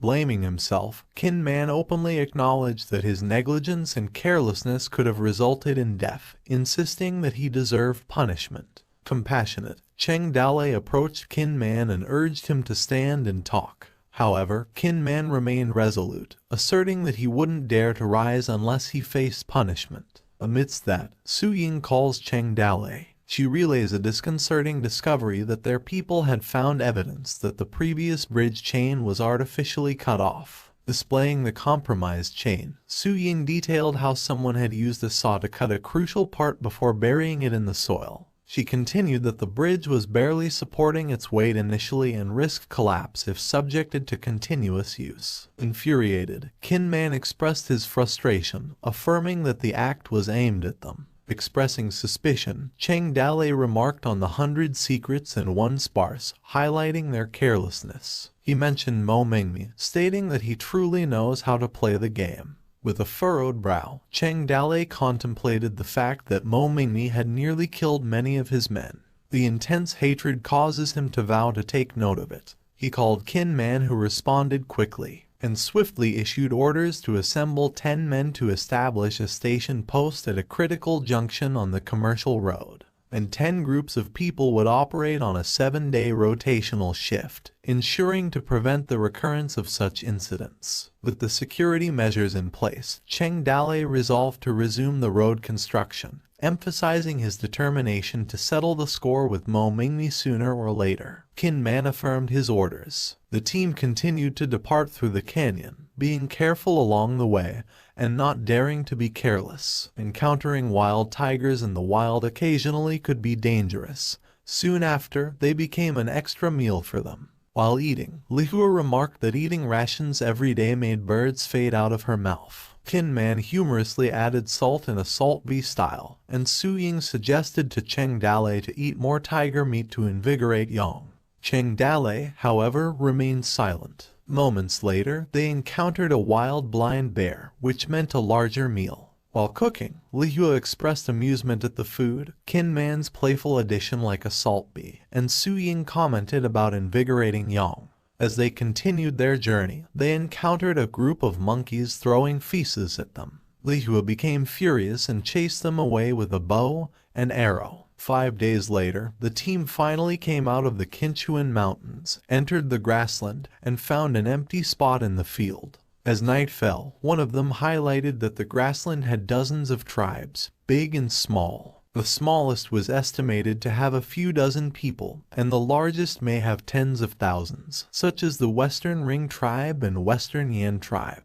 The master behind these tribes was supposedly Jin Wendao. Lihua commented that she heard Jin Wendao and Mo Mingmi were trading a lot of iron ore and forming a heavy cavalry. She remarked that in a few months, Jin Wendao might have taken the throne. Cheng Dale mentioned that the name Jin Wendao sounded familiar. Lihua asked Cheng Dale if he knew Jin Wendao. Kaio he sighed, stating that the Ring tribe's fight for the throne was getting more intense. Zhonglong added that many tribes had been involved. Cheng Dale responded that he fought with Jin Wendao 2 years ago, and wondered why he was alive. While busy looking at the map, Cheng Dale emphasized that since the Ring tribe was at war, he asked if they could still do business. They confirmed that there are rules for fighting over territory, and some places would not be affected by the war. Zhonglong mentioned that there is a fixed trading market in the grassland. The tribes regularly traded their supplies there every month, and everyone had something to buy.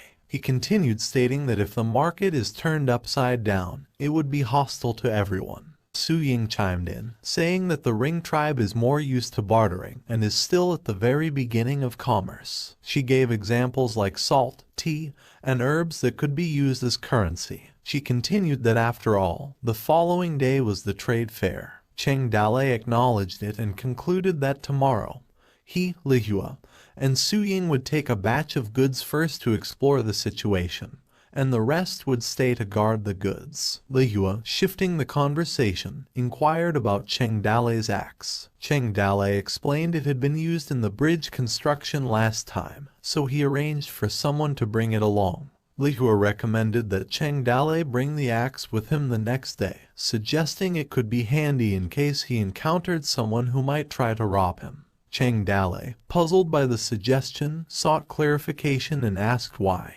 She explained that in the martial world, others might not have known what he looked like, but his weapon and technique would certainly spread farther than his appearance. Lihua emphasized that Cheng Dale used the ordinary sword to kill Longting, snatch Wanner, assassinate Huyanba, and accomplish other great things. The ordinary sword already represented his identity. Calmly, Cheng Dale responded that it was all the fame that came from killing in the pile of corpses. Lihua emphasized that although the Ring tribe worshipped the strong, if their fists were big enough and their strength strong enough, there would be no shortage of people worshipping him as a king in that place. However, she emphasized that Cheng Dale was an exception.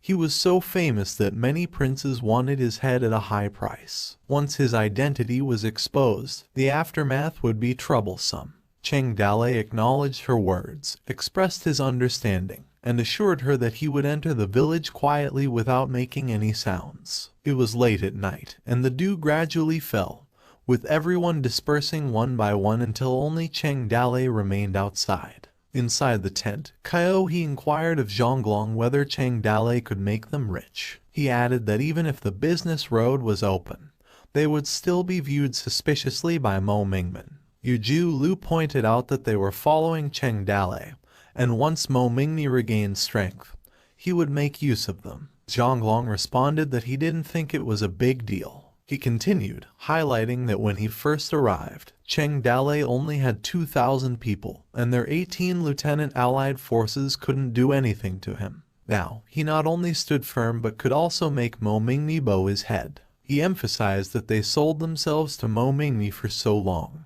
and now that they wanted to kill them along with Cheng Dale. While Kaio he listened silently. Zhonglong added that, on the contrary, Cheng Dale saved the three of them. As long as they worked hard and remained loyal to Cheng Dale, he would take care of Mo Mingmi, and he would do something for them, and Kaio he agreed. Shifting the conversation, Yu Jiu Lu asked if they had heard that someone in the south had raised the counter flag, signifying that chaos was coming. In response, Zhonglong assured them to follow Cheng Dale, and their futures would be secure. After their conversation, Zhonglong exited the tent. He approached Cheng Dale, who was sitting near the bonfire, and mentioned that he had told them everything. Smirked, Cheng Dale acknowledged it. Zhonglong commented that he believed they would ride on their pirate ship. Cheng Dale asked what he meant by a pirate ship and warned him to watch his mouth. Zhonglong repeatedly confirmed it. As morning arrived, Cheng Dale contemplated that, in addition to commerce,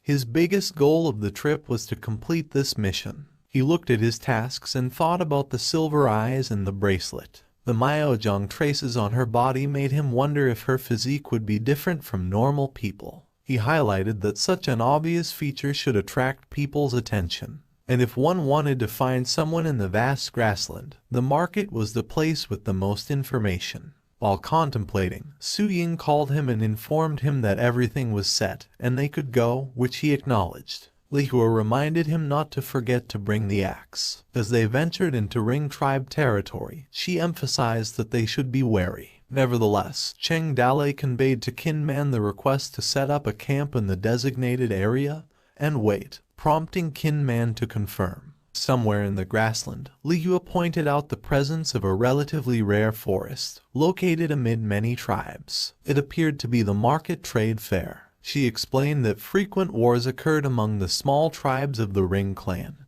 Each family had a hatred for killing their fathers, taking their wives, and sort of things. She noted that if one proved stronger than the others, even stealing wives would result in them willingly becoming slaves. Li Hua jokingly emphasized that they couldn't engage in actions like stealing someone's wife while glancing at Cheng Dale. Smiling awkwardly, Cheng Dale recalled the past incident when he stole Su Ying, but he simply nodded to Li Hua, stating that they were civilized people. As they headed to the forest, Cheng Dale called Su Ying and Li Hua to ask for help inquiring about a 14-year-old girl with silver eyes and a silver bracelet. Curious, Su Ying asked who that was and how she never heard of him knowing someone like that. Cheng Dale responded that he was entrusted by someone, and that girl was the orphan of a deceased friend.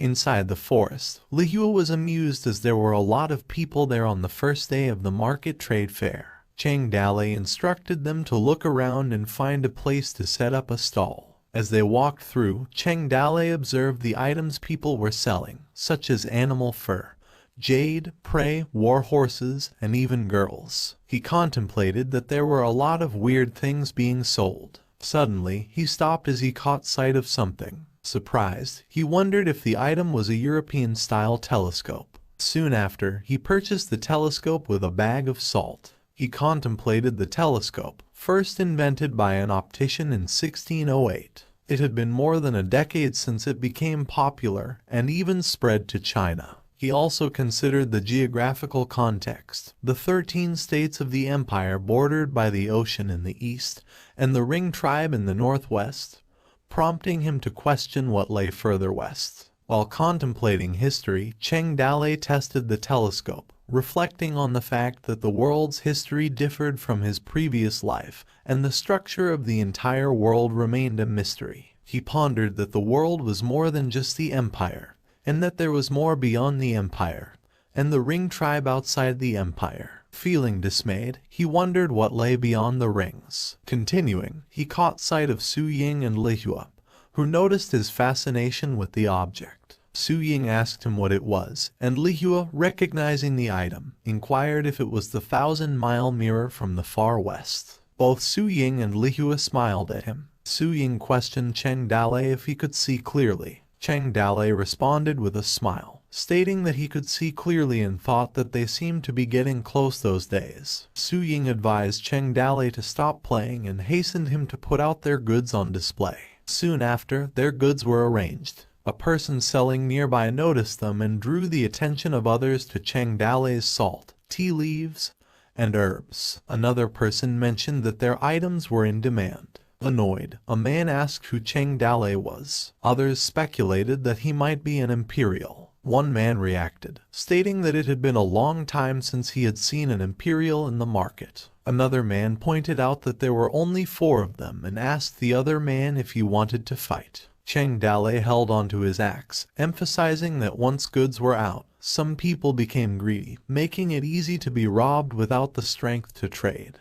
He swung his axe in front of them and introduced himself as Ali Appa, claiming to have come on the trip just for business with them. The man mentioned that the axe was heavy, but Cheng Dale easily carried it on his back. Another man commented that he could use such a heavy axe as a weapon and pointed out that the woman next to him might not be a good person either. They reassured others to be careful, as they didn't know where those 3 came from. Then Cheng Dale added that if they all didn't want him to do business, they could ask the axe in his hand if it agreed. Amidst the arguments, a man politely engaged in conversation with Cheng Dale, addressing him as a friend. He asked if he could trade a horse for 3 bags of salt. Cheng Dale responded that it was no problem. Other people followed, inquiring if they could trade their hound for bags of salt as well. One person presented gems, asking if he could trade them for 5 bags of tea leaves. Another person joined, offering a 16-year-old girl as a potential slave, describing her as delicate. With a nice figure and beautiful looks, he asked making a trade. Another man responded with laughter, suggesting the man bring his wife instead, stating that female slaves are not very convenient. Amidst the banter, Cheng Dale asked everyone about a girl with silver eyes, stating that if the information was real, he was willing to trade 10 bags of salt for it. Finally, Cheng Dale used the 3 packets of goods on hand for many gems, jade, 10 horses, and some grassland, especially herbs, but obtained no useful information about a silver-eyed girl. Upon returning to their tent, Lihua expressed her surprise as she did not expect to get so many things in exchange for the 3 packs of goods. Su Ying responded, stating that the Ring tribes were indeed straightforward. If they liked something, they were generous and never bargained. Cheng Dale emphasized that cotton and ironware were also in demand, and they could bring more next time. Continuing, he reiterated the plan for the next day, emphasizing that they would all go together and bring all the goods. Showing enthusiasm, Kin Man predicted they were going to make a lot of money this time. Not far away, hidden from view, 2 individuals observed the group. One of them exclaimed that they discovered the hiding place of Cheng Dale and noted the abundance of stuff they brought along. The other person suggested his pal stay there and keep an eye on them as he was planning to report back to their chief. The person responded, urging his pal to hurry up, as they were not the only ones watching them. As the night fell, at the Toad Village temporary camp, in the quiet of the night, Cheng Dale was sleeping, and someone quietly sneaked into his room. He noticed the presence and swiftly sat up.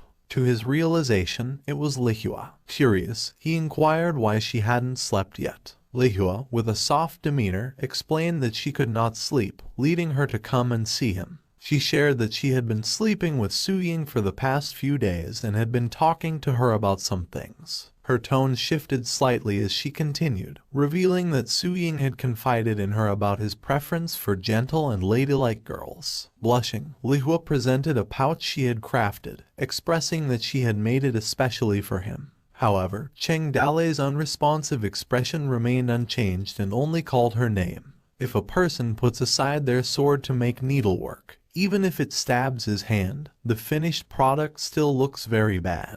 The stitching is disorganized, and the threads are messy. Feeling a tinge of embarrassment, Lihua eagerly asked if he liked it. But he couldn't throw it away after all. This is a girl's heart stitch. Originally, he thought Lihua only had special feelings for him after suffering together, but now he feels her heart's heavy affection. If such a beautiful woman falls in love and devotes herself, heaven doesn't grant it. He's afraid it will damage her predestined lifespan. Indifferently, Cheng Dale responded that he liked it and added a rhetorical question, stating, how could he not like it? Curious, Cheng Dale inquired about the design of the pouch, specifically questioning the representation of two turtles. Offended, Lihua corrected him, explaining that those were mandarin ducks. Suddenly, Kin Man entered the tent abruptly, bearing bad news for Cheng Dale.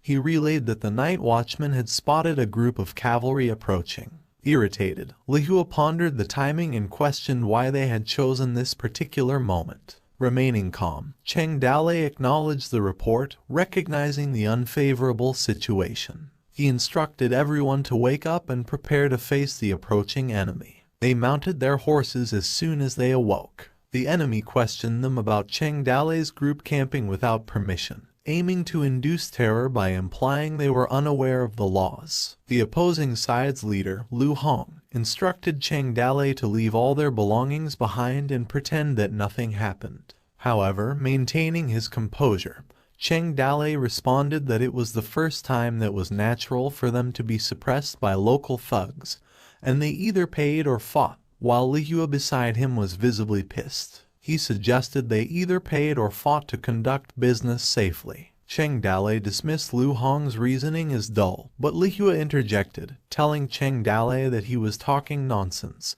and that she should cut them. Outraged, Lihua charged forward, accusing them of daring to spoil their grandma's good deed and challenging them to eat her sword. Cheng Dale sought Kin Man, who promptly commanded his subordinates. Taohe, visibly scared, turned to Zhonglong for guidance on what they should do next. In fear, Zhonglong asked what else they could do, emphasizing that they were all in the same boat. Cheng Dale's group launched an attack with the command to break the army, behead the generals, and kill the enemy. All his men echoed the call to kill them. His men accompanying them were elite troops from Toad Village, and they advanced toward the enemy. On the opposing side, there was surprise and disbelief that Cheng Dale would dare to charge at them. Some expressed the sentiment that the attackers should recognize the strength of the Ring tribe. Feeling indignant, Lu Hong ordered his forces to engage and kill them. In the ensuing clash, the two forces collided in the middle of the night.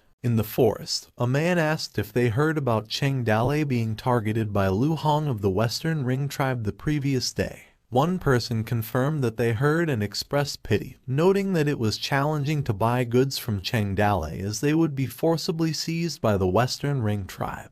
The conversation continued with the person stating that it was like killing the goose that laid the golden egg and believed Cheng Dale's goods were not bad. The other man mentioned that the two chicks were pretty good, and if not caught by Lu Hong, the two women might still be here. The man responded by laughing, stating that they bought them as they were rare beauties. Their conversation stopped as they saw a group approaching from a distance. To their surprise, they questioned if it was them, with another man expressing disbelief and asking if the information was fake. Cheng Dale announced that they brought more goods this time, including salt, tea leaves, and herbs. He called Kin Man to bring all the goods, and Kin Man confirmed. And he announced to everyone that they got a new shipment last night, consisting of slaves who delivered themselves to their door, caught fresh and energetic. The gossipers were surprised. Cheng Dale declared to start the bidding.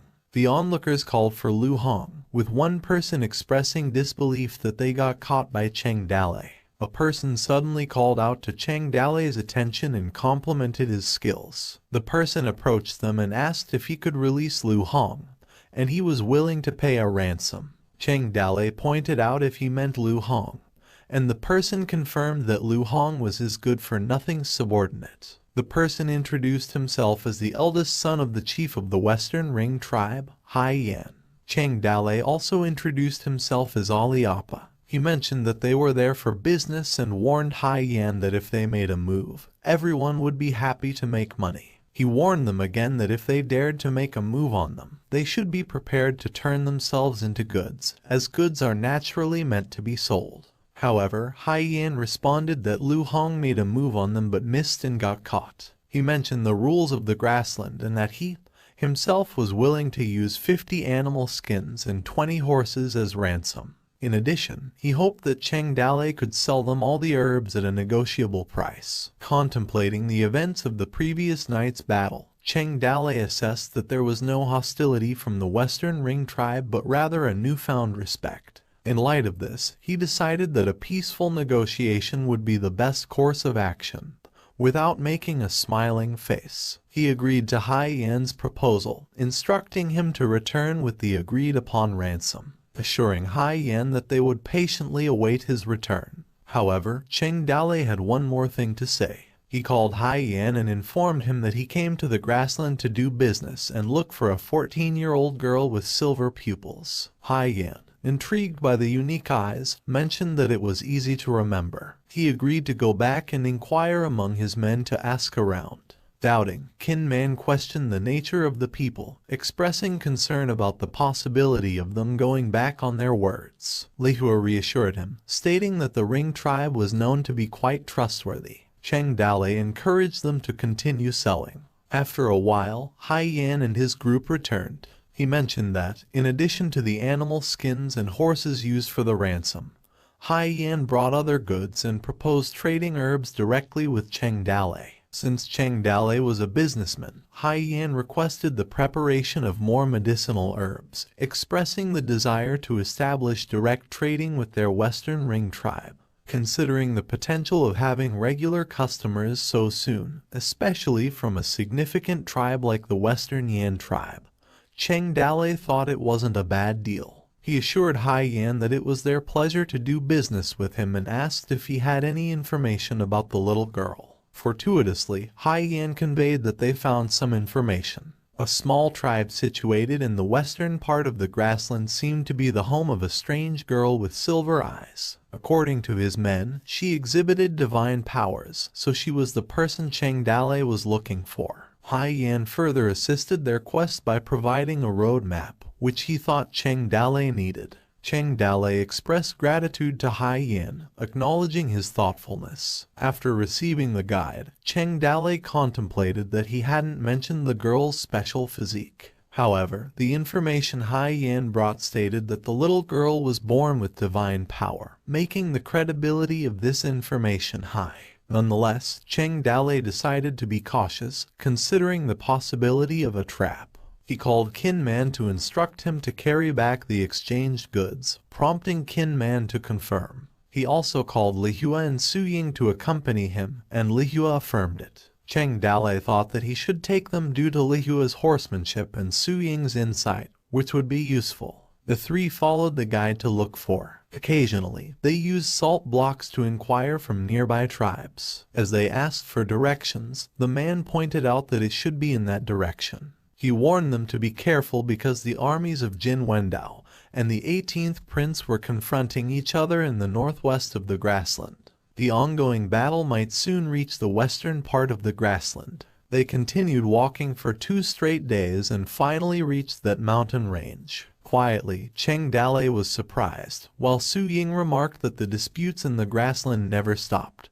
And it turns out that there is such a peaceful valley hidden from the world. Lihua commented on the beauty of the view. As they looked in the serenity of the place, Cheng Dale instructed them to come along as they went to inquire. Approaching the village, Cheng Dale introduced their group as businessmen, stating that they were looking. But before he could finish his words, an old man interrupted him, concluding his words stating silver eyes. He sought information from the old man if Cheng Dale was referring to Amu's little girl. The old man recognized that they were referring to Niu Niu. Cheng Dale inquired about the name Niu Niu, and the old man responded that the girl was very strong, so they nicknamed her Niu Niu. Amidst their conversation, the old man noted that there she was, while Niu Niu was whizzing, and Cheng Dale and Lihua glanced at her. Carrying a container of straw food behind, Niu Niu continued whizzing. Cheng Dale thinks about Niu Niu's silver pupils, born with divine powers, and is delighted that they found the right person. Approaching Niu Niu, Cheng Dale and Lihua tried to engage in conversation with her. Cheng Dale showed her the bracelet to see if she would recognize it, while Lihua asked about her name. However, Nianu became scared, perceiving them as malicious figures. From her perspective, it seems that they were trying to persuade her by showing her a treasure. Nianu headbutted Cheng Dale, causing a loud thud, and shouted in pain, while Lihua was surprised by it. As Nianu ran away, Cheng Dale acknowledged Nianu's incredible strength. Su Ying asked if he was okay, and Lihua was surprised to see him with a nosebleed. Cheng Dale called her silver-eyed girl, asking her not to leave as they were not bad guys. Nianu hugged an elderly woman, asking Cheng Dale, Su Ying, and Lihua if they were from the Empire. The elderly woman expressed her uncertainty about the guests from the Empire coming all the way there, and inquired about their purpose, while Nianu hid behind her. Cheng Dale mentioned that his name was Aliapa and that he was entrusted to him by his late friend. The elderly woman invited them inside to have a glass of water and rest for a bit. Wu Lumu called Nianu to come closer, and Nianu complied without saying a word. Surprisingly, the elderly woman noted that the bracelet was the same. She expressed her disbelief, mentioning that she didn't expect people in this world to still be looking for her and considered it a blessing for Nianu, showing that many people care about her. The elderly woman shared her story, revealing that her name was Wu Lumu. She originally lived in the central part of the grassland, but her 2 sons were captured by the Ring tribe and died in battle shortly afterward. She moved to the west part of the grassland, discovered the valley, and settled down. Smiling, she mentioned that it was a long time since she adopted Nianu. As Wu Lumu's stories continued, she still remembers the night they all came together to celebrate the sacred fire festival. Suddenly, a table in the back corner was knocked over, startling everyone. The clan saw only the silver eyes in the darkness, rustling and eating. It was originally thought that a hungry wolf entered the clan, but when everyone came closer to see, it turned out to be a small child, dark and small, with eyes shining silver, somewhat sinister. She looked like a hungry young wolf. The person speculated that Nianu was a slave and questioned how she managed to escape. The person ordered another person to send Wu Lumu to come. Besides her, the man commented that Nianu might be sinning, highlighting that she was just a small child. Meanwhile, the woman inquired about how Nianu ended up wandering across the grassland. Wu Lumu shared that it was her first encounter with Nianu, describing her as a gift from God to her. She was named Nianu Yinmu from that moment on, highlighting that she was a good and special child. Despite being long and thin, Yinmu was incredibly strong, earning her the nickname Cowgirl. During their conversation, someone commented that Nianu was supposed to be grazing the cow, questioning why she carried it on her back. Both Nianu and the cow seemed puzzled by the events. She revealed that Nianu was mute, perhaps it was the act of a human trafficker. Wu Lumu chuckled as she shared the story, explaining that every time Nianu returned from grazing, she didn't know how to get someone's attention. To solve this, Wu Lumu made her a whistle and an ocarina, and taught Nianu how to play a melody,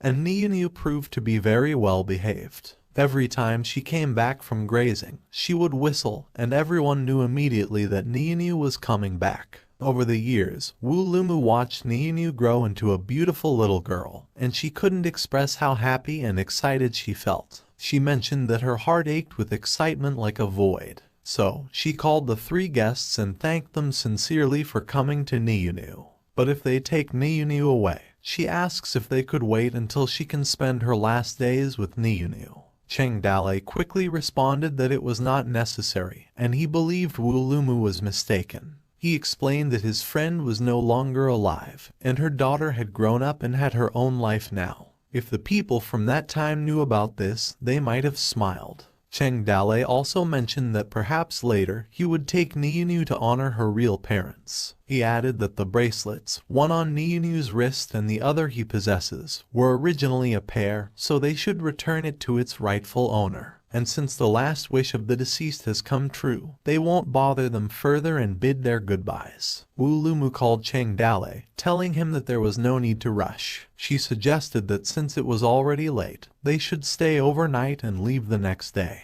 She informed them that they arranged a banquet with the clan to honor the guests who had traveled from afar. After that conversation, they moved to the banquet. Su Ying called Cheng Dale's attention, and someone invited him to join for a dance. Cheng Dale, feeling shy, mentioned that he couldn't dance. He chuckled softly, expressing that if only he were there, he would be the old king of square dancing. Cheng Dale showed a modest smile, and suddenly music played. The lyrics conveyed a far, far away place. The stars shone brightly at night, and in the vast meadow, he grew up listening to his mother's heartwarming songs. He sighed, remembering his childhood and the comforting tunes of his mother. The song continued, describing someone calling him by his childhood name, looking away gently in the wind. It painted a picture of someone standing on the boundless grassland, wondering who was calling him by his childhood name and looking away gently in the wind.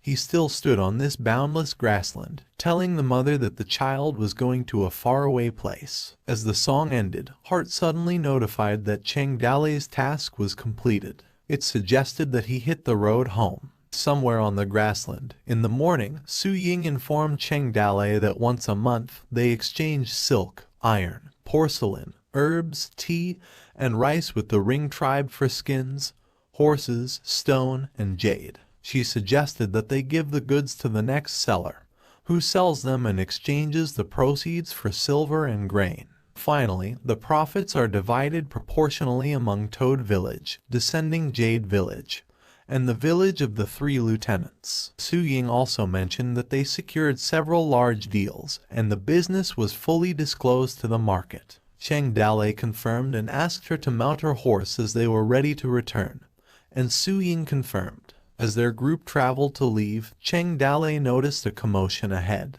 He informed his people to wait, as it seemed like someone was fighting in front, cautioning them to be careful. Some of Cheng Dale's men questioned what was happening and why the Ring tribe members were at each other's throats. Someone replied that tribal conflicts were not uncommon, even during the reign of the King of the Rings, let alone in the present day. Cheng Dale commented that this seemed more like a one-sided siege than a regular battle. Su Ying drew Cheng Dale's attention to a young man leading the group, identifying him as Hai Yan from the West Yan Division. Cheng Dale decided that they would greet Hai Yan after dealing with the situation. He instructed Qin Man and Lihua to stay put, and they confirmed. Su Ying reminded Cheng Dale not to forget to wear the fake beard as they approached them. With a gesture of respect, Cheng Dale asked Hai Yan about the reason for their presence. Hai Yan reciprocated the respectful gesture and explained that Jin Wendao had recently defeated the army of the 18th Prince with 10,000 iron horsemen.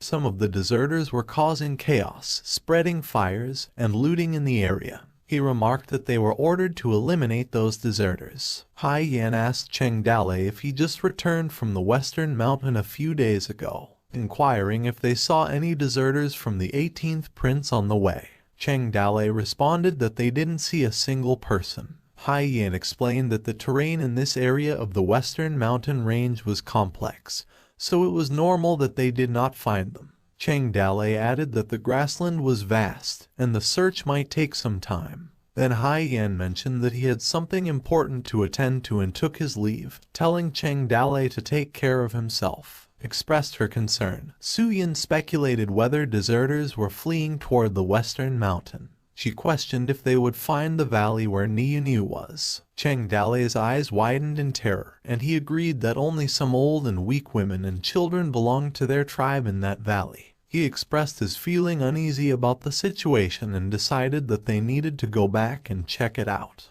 As they rushedly returned to his group, Cheng Dale shouted to Qin Man, instructing him to take the merchants back, and told Lihua to follow him. Wearing a shocked expression, Lihua still confirmed Cheng Dale's command. They arrived at the valley at night, and the flames illuminated the grass. Cheng Dale's eyes flared in anger at what he saw. Lihua gritted her teeth, while Su Ying was visibly shocked. The so-called flame of war could be the spark after the war, but it could also easily destroy the most beautiful things in the world. His anger was palpable. Cheng Dale urged them to hurry and check for survivors, prioritizing saving the people first. In a tent that caught fire, Su Ying looked inside and saw only dead bodies. Cheng Dale, frustrated, instructed them to quickly move the bodies outside, whether dead or alive, while someone was sobbing. In another tent, he found Niunu and her Wulumu. Shattered, he ran to them while calling their names. He thinks that Wu Lumu sacrificed herself to shield Niunu, and they were both pierced by a sword from behind.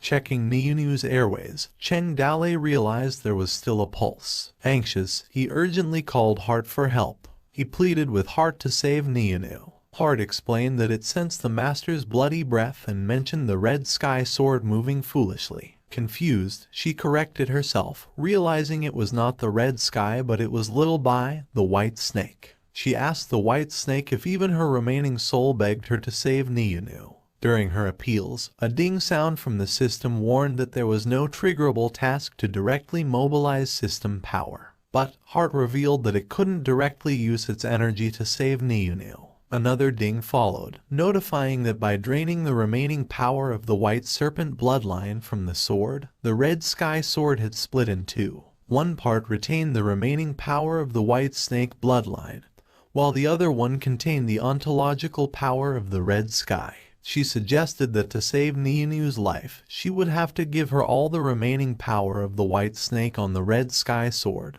hoping she could harness the extraordinary power. The village disappeared, and Su Ying covered Niunu with a blanket, while Cheng Dale kneeled among the dead. Su Ying informed him that Niunu's breathing had stabilized, and she slept soundly. She also mentioned that Liyue had tracked down the killer by following the horseshoe marks, but the hope was slim. Speaking with frustration, Su Ying revealed that this tribe, which amounted to around 50 people, currently only had Niunu left. While Niunu slept peacefully, Su Ying called Cheng Dale, but she took it back and breathed heavily. As Niunu slept, she dreamed of her people who called her name repeatedly. Someone was relieved that she was back. A person praised her for being clever and obedient, promising to teach her how to make a cricket using grass. Another voice commended her strength, while others invited her to eat. The old man inquired about whether she had returned from grazing cattle. Lastly, the voices of Wu Lumu calling her name and the people's voices shattered like glass. Niunu remembered witnessing the slaughtering happening to the people in their valley outside or inside. Blood splattered everywhere. The terror in her eyes was palpable and the pain in the surrounding cries overwhelmed her. She cried pitifully. Afterward, she disappeared from where she slept. Simultaneously, Su Ying softly called his name and inquired about his well-being.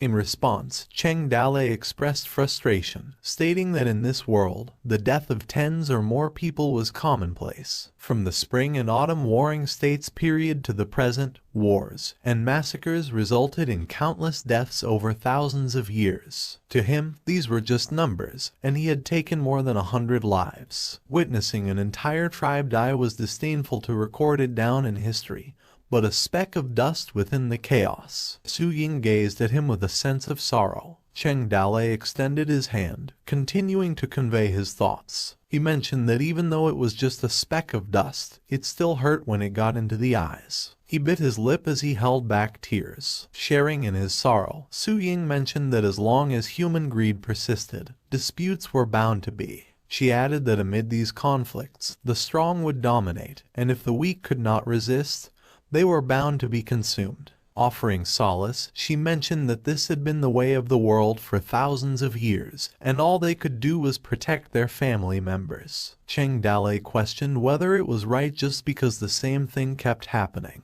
Concerned for future generations, wondering if they would have to keep fighting. He continued by mentioning that in the unending disputes, one had two options: either kill everyone, leaving only oneself, or withdraw from the chaos, just hiding like a tribe in the corner, not knowing when their luck would end due to bad luck. Su Ying believed that their descendants shouldn't have to be like that, and people in this world shouldn't endure such harsh conditions. There should be a new way in this world that tells the people the way for the weak to live is to have more freedom, to be unbounded.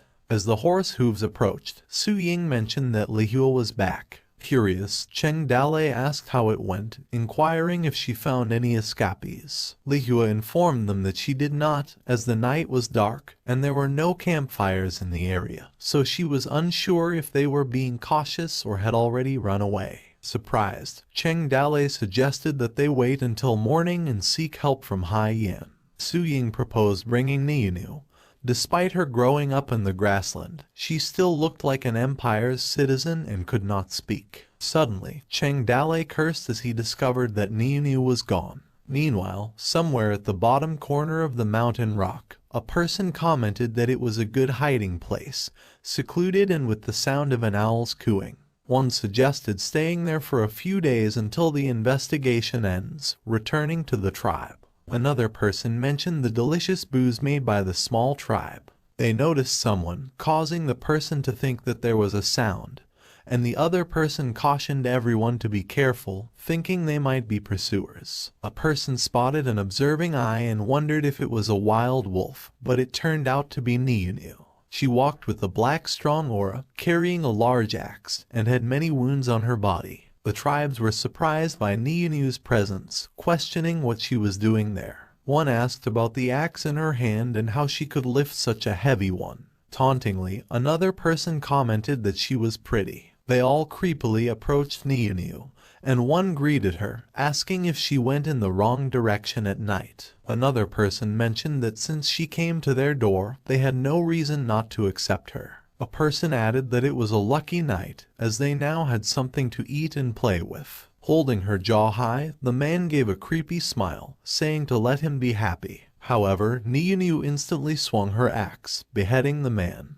They were all surprised and ordered to go and kill Niu. They quickly attacked her, but Niu effortlessly sliced through them. Shouting in pain, one man claimed he got her and ordered others to cut her to death, insulting her as a fool. However, Niu growled in anger, and the cut area instantly healed. Fear was visible in his eyes. The man trembled as he spoke. Niu turned her glance at them, and the man exclaimed, questioning what kind of monster she was. Niu swung her axe at them, causing the men to scream from the swift slashes. The men continued to attack her relentlessly, with Niu remaining silent. She suddenly cried with uncontrollable power, causing her to growl maniacally. Niu surged forward, her movements swift as she cleaved through their bodies with ease. The men, gripped by terror, recounted her brutal actions, describing how she forcibly split someone in half. Others marveled at her monstrous strength, emphasizing their attempts to slash her multiple times,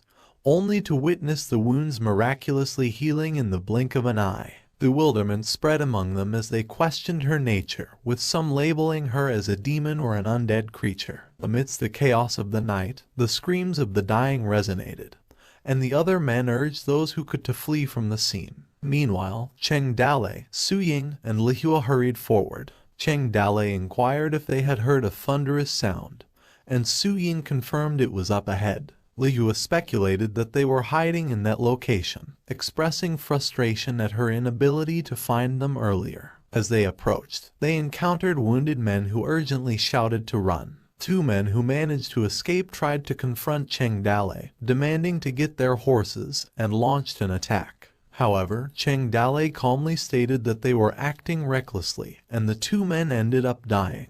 As they continued to go in there, Cheng Dale commented on the strong smell of blood. He instructed Lihua and Su Ying to stay put and not enter without his signal. Cheng Dale dismounted and walked into the area, his boots splashing the blood. He discovered the dismembered bodies of the men. He thought about how Lihua couldn't find this hidden corner even after searching for a long time.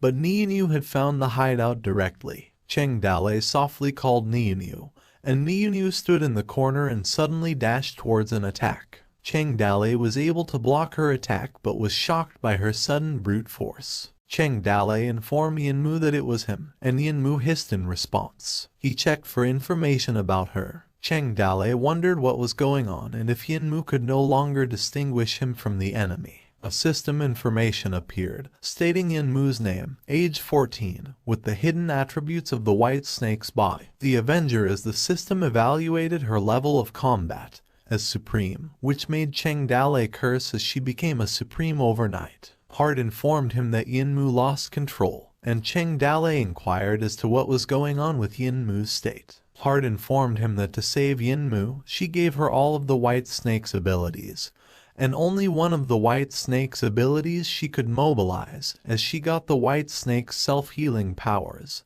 through which she could survive naturally. She also mentioned that it was the first time she directly gave extraordinary power to a mortal. She also explained that she wanted to slowly introduce Yinmu to the power of the white serpent after that, but her urge for revenge was stronger than she thought, which led directly to the alienation of her soul by the power of the white snake, and she claimed that it was still too reckless to carry extraordinary power with a weak mortal will, as it would happen when the mind was immature but had great power. Heart went on to inform Cheng Dalei not to fight Yinmu because there was no point in fighting with a madman, and a friendly slap in the face was useless. She told him to stay back and leave it to her because she didn't think he could take care of the situation. Heart also mentioned that the power of the system would infinitely reinforce one's desire, and stated that with such a valuable example, she could have something for her exploration of the origin of the system. Heart went on to say that by reinforcing desires like killing and hurting people to gain fear points, using fear points to become stronger, and all other signs that the system's origin was a power that brings people down, she believed that when desire reached a certain level, a person would be corrupted by the force. She reminded him that he was the system's host, and she was the administrator, and that he would not be corrupted because there was no requirement for him to use the power. She mumbled as she noticed that Yinmu had a strong desire for revenge. She realized that after her revenge, Yinmu did not manage to get out of the state and almost became a maniac.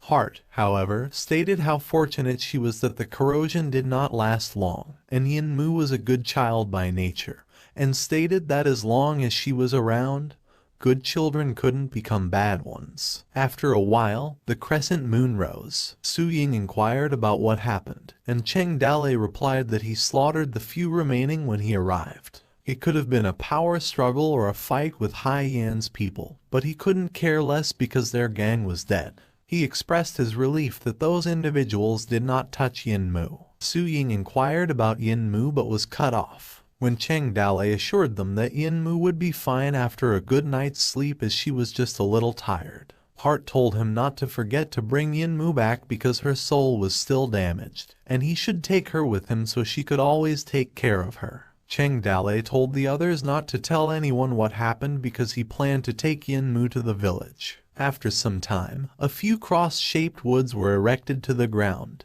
A hand tied a piece of cloth into it. Yinmu kneeled in front of a mound, and Cheng Dalei and the others observed her. Yinmu closed her eyes as if she were praying, thinking of a faraway place. Cheng Dalei and the others continued to observe her. Yinmu placed something on her mouth and thought about growing up with her mother's heartwarming singing where the stars were especially bright at night. She cried as she wondered who was calling her name, and stated that she was telling her mother that the child was going far away. After a while, a bird chirped. It flew. Yinmu said to her mother that the child was going far away, where a voice told her they were going. Meanwhile, at the fallen jade village, Liu Jihan mumbled that as Cheng Dalei ordered her, the horses were left in the fallen jade village to mount a cavalry. She complained about how annoying accounting was because she really wanted to see Cheng Dalei. Liu Jihan stated that she came to the fallen jade village to greet Cheng Dalei after hearing the news and was puzzled as to why he wasn't back even after the caravan returned. A voice outside repeatedly yelled that Cheng Dalei was back. Liu Jihan's mood brightened as she chuckled. A scream addressing Cheng Dalei greeted them. Liu Jihan embraced Cheng Dalei with a warm hug as she addressed him. Cheng Dalei asked her if she was a good girl, and Liu Jihan agreed. She turned around asking who the girl was. Cheng Dalei introduced her to Yinmu and informed her that he brought her back from the rings and that she would now be a member of the Toad Village. He asked Fan Lihua to let Yinmu bathe and change her clothes first. Liu Jihan felt threatened as she questioned whether Cheng Dalei brought a slave from the rings, and if she wasn't enough, that he had her. She imagined that she left Cheng Dalei and wondered if he no longer wanted her. Su Ying looked at Liu Jihan, who was anxious and worried, and said nothing as she mumbled Cheng Dalei's name. She was curious as to what Liu Jihan was thinking about this time. After a while, Fan Lihua bathed Yinmu. Meanwhile, Cheng Dalei praised the 3 lieutenants and stated that after the goods were exchanged for silver rations, they would divide them equally among the 5 villages, and assured the 3 lieutenants that they would not be mistreated. Yun Zhonglong stated that they would tolerate anything Cheng Dalei did because he was righteous and eager to make money with their men. Su Ying asked Liu Zhihan if she was jealous of Yin Mu, and Liu Zhihan struggled to respond, and Cheng Dalei told the 3 lieutenants that they should all prepare for their next trade, and asked if they could help him in collecting all possible current information from the area. Fan Lihua appeared, calling out Cheng Dalei. She informed him that Yin Mu had been washed by her and was wearing her old clothes, and she asked if she could let her stay in the fallen Jade village because she liked her. A voice asked someone if they wanted it, and another voice told that someone to wait and warned her not to touch his axe, because it was heavy. Liu Zhihan's jaw was wide open as she said nothing. She noticed that Yin Mu carried the 108-pound ghost face axe on her back like it was nothing.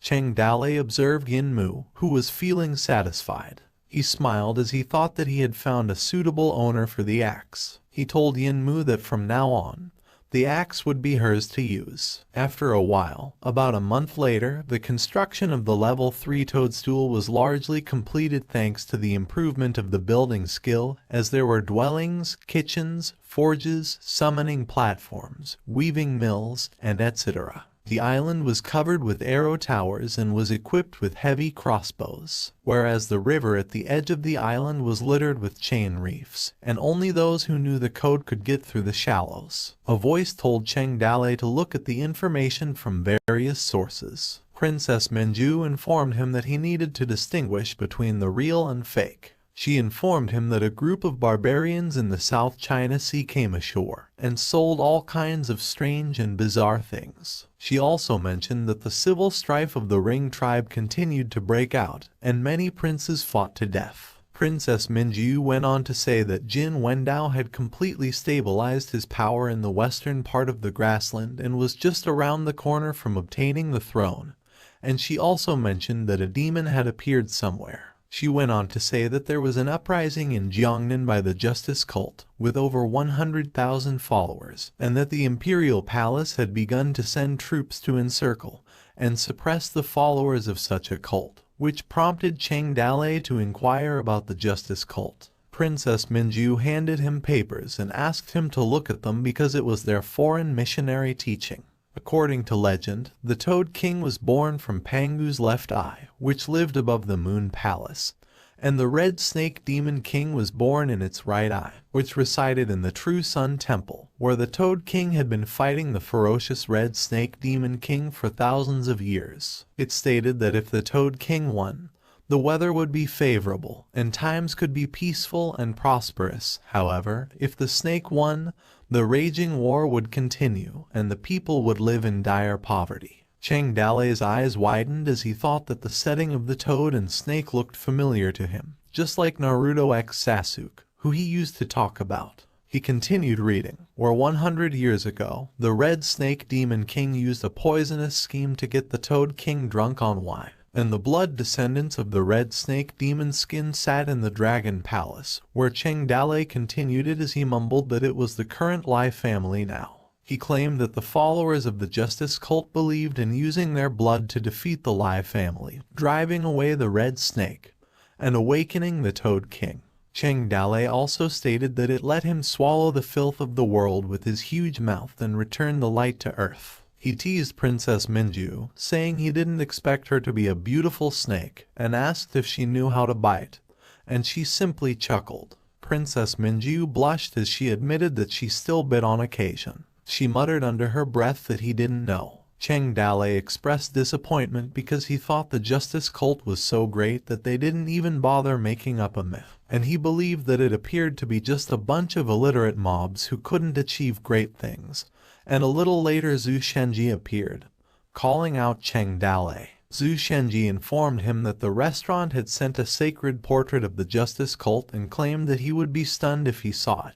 Princess Minju asked if it was the portrait of the god that the Justice Cult followers worshipped every day, and Cheng Dalei wondered if it could still scare him because he believed that there was nothing scarier he hadn't seen. Zhu Shenji placed the scroll he brought on the table and informed him it would be difficult to say. He instructed them to look as he unrolled the scroll. The three examined the contents and said nothing. An image of a frog was printed on it, leading Cheng Dale to question. His face darkened, and he cursed as he realized it was his toad flag. Cheng Dale instructed someone to bring him the toad flag. Zhu Shenji held the two scrolls, asking Cheng Dale if he liked them, prompting Princess Minju and Cheng Dale to question what he meant. Cheng Dale was irritated, wondering if those Justice Cult members were insane and what was wrong with them for creating the same logo for their toad flag. Princess Minju said nothing. He claimed that if there were a trademark protection law in place at the time,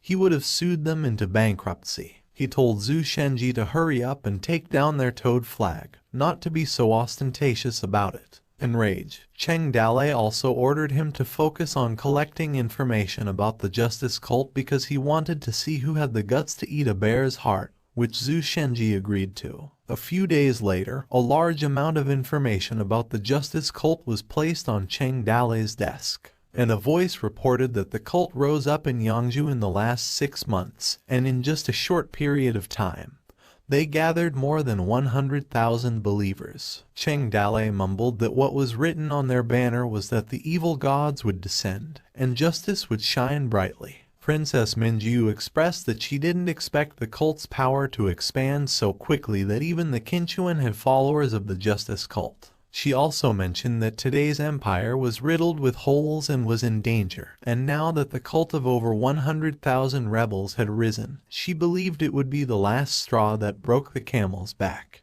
Cheng Dale asked her how she could say that so easily, reminding her that she used to be in a high position. Cheng Dale informed her that there were a few rebellions and dozens of rebels in the Dao Empire every year, that there were people who couldn't survive and wanted to revolt and proclaim themselves as king, and most of them were killed in the cradle, which would not get anywhere. He stated that the so-called thin camels were bigger than horses, and just like the rabble of the Justice Cult, he believed that the program of action had to be supported by myth stories because he didn't think it would be possible to completely overthrow the Dao Empire. He went on to inform her that, according to the information their brothers had collected, the bottom of the Justice Cult hierarchy was the common people who were exploited by the landlords to the point where they could barely survive. He also mentioned the shogun, who was the person who managed the believers at the bottom of the hierarchy, and the leader of the cult who was above the shogun was the supreme general, who was responsible for many things. However, they couldn't find his name. He went on to say that on the surface, the Supreme General was the supreme leader of the Justice Cult, leading Princess Minju to question him about what he meant by the surface. Cheng Dale explained that in the legend, the real leader of the Justice Cult was actually the Supreme God behind the Supreme General, and it was said that the Supreme General was the only disciple of the God, who was entrusted by heaven and blessed by immortals. He mentioned that there was little information about the Supreme God, whose name and origin were unknown. Cheng Dale claimed that it was said that the Supreme God was a capable person who could summon wind and rain, scatter beans and turn them into soldiers, and have so many believers in such a short period of time, which led him to believe that the person's ability, as well as hiding his identity, meant that his plan was not small. Princess Minju speculates that the Justice Cult developed so quickly that Emperor Ming couldn't ignore it.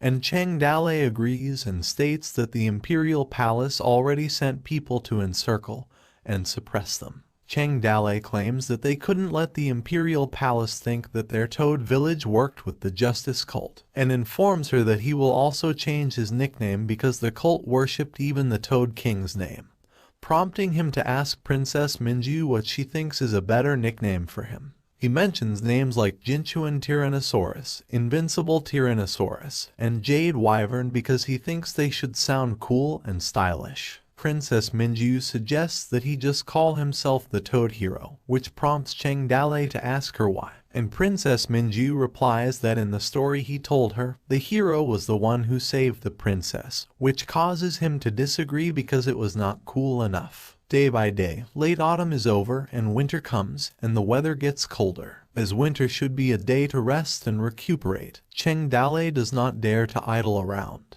He purchases 5,000 sets of winter clothing and bedding, which are distributed by Su Ying to all the brothers in the Toad Village. and taking time to bring Inmu to her biological mother's grave to offer incense and kowtow, which completely settles Cheng Dalei's worries. In addition to those trivial matters, there is also the daily army training, and also the sharpening of one's martial arts skills. Cheng Dalei fights Zhao Zilong. Zhang Fei cheers for Zhao Zilong to do his best, and Liu Jihan cheers for Cheng Dalei.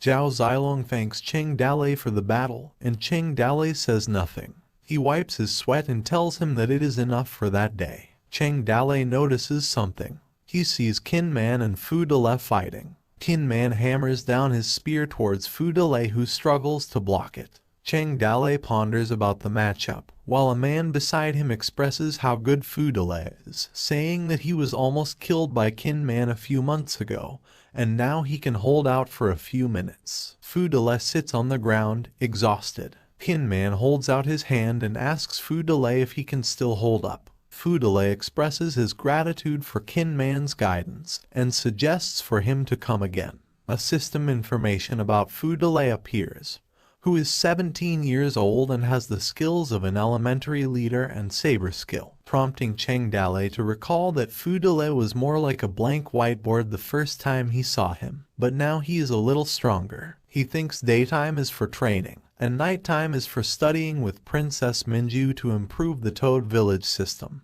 Princess Minju informs Cheng Dalei that Lai Zinzai is idling every day. She requests to let him teach people to read, as he is running around for the past days and wants to go to do business. She believes that it is now time to let him work. The next day, Lai Zinzai taught everyone to read and write. Lai Zinzai observed the chaos made by his students and said nothing. He claimed that it was much better to mind than to teach them to learn. And at the same time, Cheng Dalei also closely watched the movements of the cult, and the Justice cult base was breached and suffered heavy casualties. The members scattered to flee, and the Justice cult was seriously damaged, prompting Cheng Dalei to recall his previous statement that the Justice cult would not be able to achieve anything great. The village was noisy every day as the construction of the level 3 Toad Village neared its completion. As winter approached, workers left one after another with their wages. Cheng Dalei believed they would have a prosperous year with their money. A system notification appeared, stating that the level 3 village construction was completed, and the level 3 village had been reached. Another notification stated that a random village skill called Solid Defense had been rewarded, having the recovery time of village defenses, recruiting, and surrendering. Also, a Rehabilitate skill had been rewarded. The system also informed that the host failed to improve his strength. Another notification stated the replacement of the special reward, which could randomly boost a person's hidden attributes. Cheng Dalei was overjoyed that 3 village passive skills had been rewarded at once. He assumed that upgrading to a level 3 village did not improve his strength, but instead gave him such a reward. He thought hidden attributes were a good thing and wondered if he could use them to improve his own hidden attributes. He was about to press the system option stating that he could also choose to reappear hidden attributes that had disappeared. Cheng Dalei questioned himself from being a good person to a great person, claiming that the special bonus with hidden attributes was clearly more useful than the skills. He used Su Ying's insight as an example and reasoned if he should give her the upgrade because he claimed that all people make mistakes, like the time he was in a hurry to give first aid. He assumed that Su Ying could also be stupid when she's in a hurry. He realized something about Su Ying's insight that continued to grow as he imagined Su Ying asking him where he had gone because he hadn't come back to bed the night before. He replied that he had gone to work all night. Su Ying leaned in closer and sniffed him. She told him she smelled lies because he had the rough scent of Liu Jihan, which prompted her to ask if he slept in her room the night before. This led to the present Cheng Dalei saying nothing. When Cheng Dalei realized Su Ying had a strong sense of oppression, his face froze, and he disagreed with himself that he couldn't use it on her. He kept thinking about the reward. He claimed that it could make hidden attributes that had disappeared reappear, and that if used correctly, it would be equivalent to remodeling oneself, claiming that he only needed to think about who he should use it for. Cheng Dalei wondered if he should ask Heart for her opinion. Then, as he was reminded that in the past, Hart would always appear whenever the village was upgraded, he wondered why she didn't show up this time. Meanwhile, at the system's base, as a voice felt relieved that it had finally been born, broken pieces began to float. Hart addressed the Destiny sprite. Hart expressed her disappointment because she preferred having a good sister, but the sprite was actually a dragon. She wondered what name she should give the dragon. She stated that the essence of the country's destiny is for the unyielding souls of the soldiers who died for the country. The Empire's soul was also the foundation of the country. Only the physical body dies, not the spirit. Only one strong soul dies a heroic death. She decided to call the dragon Guo Shang. Hart introduced herself and informed the dragon that she was its senior. They were now colleagues, and it should take care of her. A system option popped up, stating to click to transfer the console authority. After clicking, the system stated that the system store had been transferred. The system routine maintenance was working. Hart informed Guo Shang that there were no bugs in the two functions. She would leave that part of the work to him. The dragon remained silent, and a system notification appeared, requesting permission to transfer to the Destiny sprite Guo Shang. As she hummed, Hart told him to work hard, and she would have more time to study the nature of the system in the future. Hart was overjoyed because she would have more time to play in the real world, read books, and play games without having to work overtime every day. She rejoiced and yelled that it was finally time for her liberation. A few days later, someone yelled for people to move and get out of the way. A carriage rushed by, with the driver warning everyone to move out of the way. Someone instructed the others to quickly take him to Liu Bei at the medical center. Someone also yelled to inform Cheng Dalei that there was bad news. A voice mentioned that they all knew the descending Jade Village was the brother of the Toad Village and wondered why the Toad Village had changed their new clothes. But her descending village still wore the old ones. Fan Lihu expressed her irritation and told Cheng Dalei that he could distinguish the center of the palm from the back of his hand.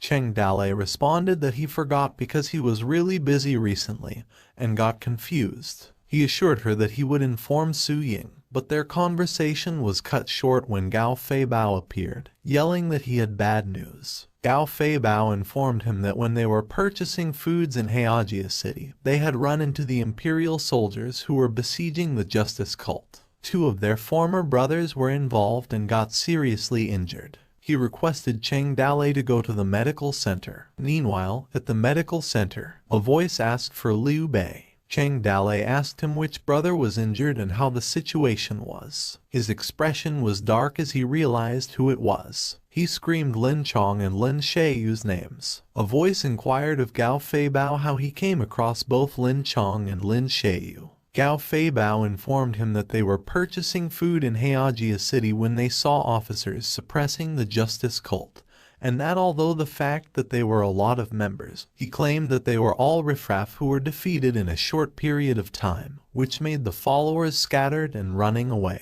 He went on to say that they saw Lin Sheiyu among the escaping followers and assumed he had joined the justice cult. Cheng Dalei's face stiffened as he considered why Lin Sheiyu was so foolish. He inquired of Liu Bei on their conditions, and Liu Bei informed that it was not good. Liu Bei informed him that Lin Sheiyu's injury was serious, and that his shallow medical skills could only keep him alive, and that whether they would survive or not depended on fate. Cheng Dalei cursed under his breath. He asked Gao Fei Bao if there were any famous doctors in Heijia City and instructed him to bring them all to cure them both. He also told him not to tell others about them joining the justice cult. Cheng Dalei considered what Liu Bei had just said about fate and declared that he would not depend on fate, and that he might not even need to do anything.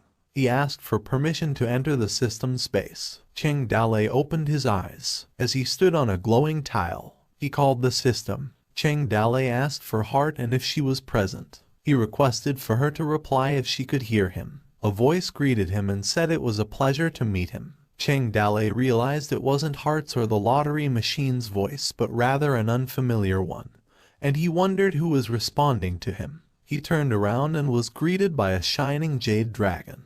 Cheng Dalei's eyes widened as he wondered if it was the second system sprite. The dragon did not respond, but Cheng Dalei asked for its help in recovering Lin Shaiyu and Lin Chong's health, and the dragon informed him that he had insufficient authority to be able to do so, and asked him why he wanted to save them. Cheng Dalei stated that there was no reason because he was simply saving people, and asked the dragon if there was any medicine that could save them in the system shop if it couldn't save them directly. The dragon searched, and a system notification appeared, stating that the search had been completed and that 170 medicines that met the requirement had been found. Cheng Dalei reasoned that the dragon gave such a stiff response, and claimed that the dragon's distant and oppressive feeling is somehow familiar. The dragon asked him if he wanted it, and he agreed, and he realized that the feeling was also the same when he had a conversation with Emperor Ming in prison. The dragon prompted him to exchange, as the light faded away, and its real look appeared. Cheng Dalei inquired what to exchange, as he believed that it was bought using fear points, and the dragon disagreed with him. Guo Shang stated that he was born from the destiny of the great empire, and chose not to save the traitors who he desired to be saved. He said that he couldn't refuse him if he insisted on saving them, even though he wasn't willing to do so. However, he realized it was still his duty. That's why, for a fair deal, he told Cheng Dalei that he would give him what he wanted and take away what he didn't want to lose. He asked him if he was willing to exchange. Confused, Cheng Dalei asked him what to exchange and thought that he couldn't definitely accept because if he accepted, he believed he would lose something important. Cheng Dalei didn't respond as Gu Shang pressured him to exchange or not. It teased him to forget it and mocked him for wanting to save two traitors, the so-called brothers of his. Guo Shang didn't stop mocking him, telling Cheng Dalei that he was ridiculous for starting to waver after knowing that he had to give up on something else. However, Cheng Dalei told him that he was annoying. Cheng Dalei stated that the great empire meant nothing to him, provoking Guo Shang to exchange whatever he wanted and rhetorically ask what if he wanted to save traitors. Cheng Dalei expressed that he didn't care if he lost something because if Lin Shaiyu was dead, his life would be gone forever. He wondered what Guo Shang would take from him. Guo Shang granted his wishes, and a system notification appeared, informing him that two peerless grade medicines, the blood spirit pill, were exchanged. Guo Shang informed Cheng Dalei that in exchange, something would be taken away from him. A system notified Cheng Dalei that he lost the good person hidden attribute, and Guo Shang told him that he was an evil person in his eyes, while Cheng Dalei expressed that he felt as if a part of his soul was ripped off the moment his attribute was taken away.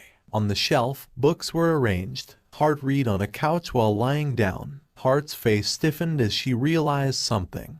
Guo Shang questioned what he meant by a good person, seeing him as nothing more than a mountain bandit who sheltered traitors, claiming that he did not deserve this hidden attribute. Guo Shang also mentioned throwing away the empire's greater good for trivial matters. As a shining orb shone on Guo Shang's hands, he declared that he would destroy it. Cheng Dalei sweated and gritted his teeth. Heart suddenly appeared above them, wielding a massive hammer. She descended as she held the hammer with both of her hands. Heart swung her hammer on top of Guo Shang's head, threatening him to eat it. A massive explosion was heard when Guo Shang forcefully descended to the ground. Cheng Dalei addressed Heart's name. Heart found it strange as she wondered if she had asked the lottery machine to teach Guo Shang, and also asked Cheng Dalei how he came across Guo Shang. She questioned Guo Shang for daring to use the dragon power against Cheng Dalei, not only because it was unfamiliar with its job, but also because it was foolish and narrow-minded, wondering if Guo Shang's brain was fried from being worshipped in the shrine for 100 years. She went on and warned Guo Shang that if he knew that Cheng Dalei didn't have the attribute,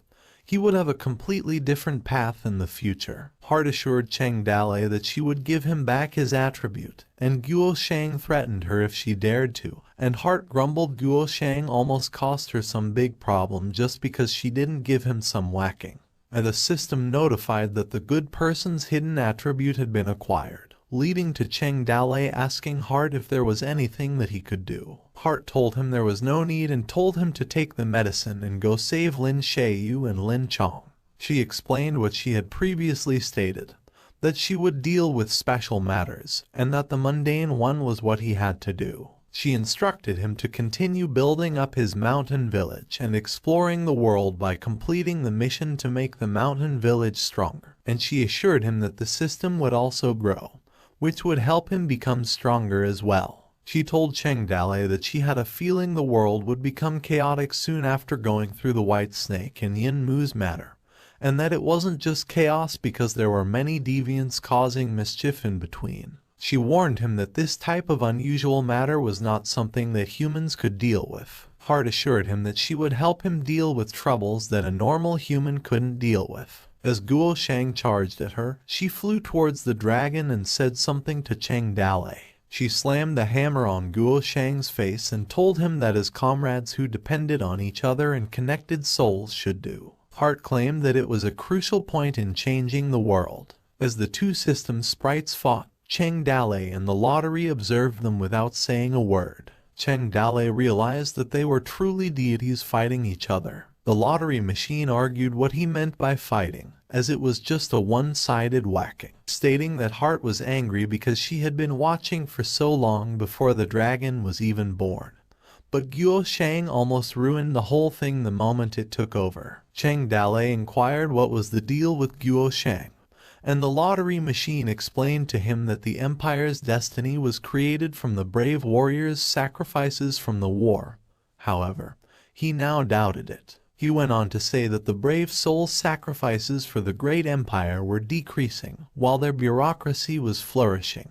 He claimed that the empire was ill, which caused Guo Shang to be born from its destiny to become like that. The lottery machine filled him up with more information that Guo Shang got worshipped for hundreds of years by the commoners before it even took form, which caused it to be arrogant, while Heart slammed her hammer on Guo Shang telling him to eat it. The lottery machine stated that when Guo Shang had just been born, it didn't get the situation and still dared to act like shit in front of Heart, and he revealed his true nature the moment she left. Heart continued whacking Guo Shang. The lottery machine also stated that Heart wouldn't be lenient when it comes to beating those types of idiots who like to abuse power or want to dominate others' fate. Concerned, Cheng Dale asked if Heart wouldn't beat Guo Shang to death, as he noticed he was becoming smaller from all the beatings, and the lottery machine replied that Heart was still expecting Guo Shang to take over a part of the job so she could travel with him.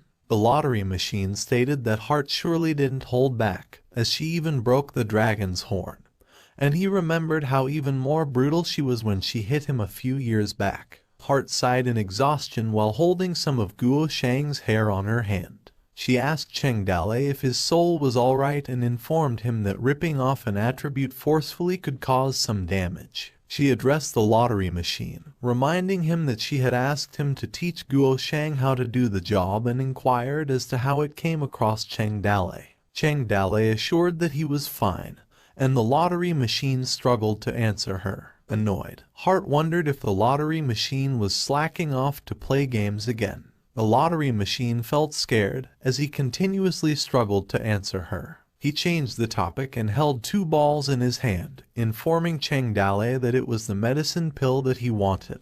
The lottery machine told him to take it to save people and informed him that the medicine wouldn't taste good once it cools off, and Cheng Dale understood. He informed him that the Peerless Grade pill was a single pill that cost 1 million fear value and thanked him for doing business, and Cheng Dale was surprised at how expensive it was, and a system notification popped up, stating that his fear value had been deducted for 2 million, leaving him with 1,531,814 fear value. A hand held the 2 medicines. It came close to Lin Sheiyu's mouth, making him take them. 3 days later, a voice yelled at Cheng Dale, informing him that Lin Sheiyu woke up. Cheng Dale ordered Kinman and the others to go back for a while, as there were some things he wanted to discuss with them alone, and they agreed. Lin Sheiyu addressed Cheng Dale, and Cheng Dale told him not to get up until he was healed. Cheng Dale inquired if he had grown up and remembered what he told him about his desire to retire from official life. Lin Sheiyu addressed Cheng Dale, who assured him that they weren't going to talk about it further. Cheng Dalei told them that they should have come to him a long time ago because he had a large territory on the island and could afford to care for one more person. But he claimed that they were eager to join a church of justice instead, and Lin Shayu replied that they had lost this time. Lin Shayu informed him that they should not have started so early, and that if they had another year or two to gather strength, they would not have lost as badly as they did. Cheng Dalei paused and said nothing. He asked Lin Shayu how they came to join the Church of Justice. Lin Shayu hesitated to respond and looked at Lin Chong, who remained silent. Cheng Dalei continued to interrogate them, asking what was their status in the Church of Justice, as he assumed if they could be a high-ranking official, and Lin Shayu wanted to say something but stopped. Cheng Dalei, on the other hand, asked another question if they were headed to a place, and if so, he believed that it was a good position, and Lin Shayu shook his head for an answer. Cheng Dalei was surprised as he learned that they were not a key player, which again Lin Shayu shook his head. Cheng Dalei expressed relief and instructed them to tell him the truth about their position in the Church of Justice.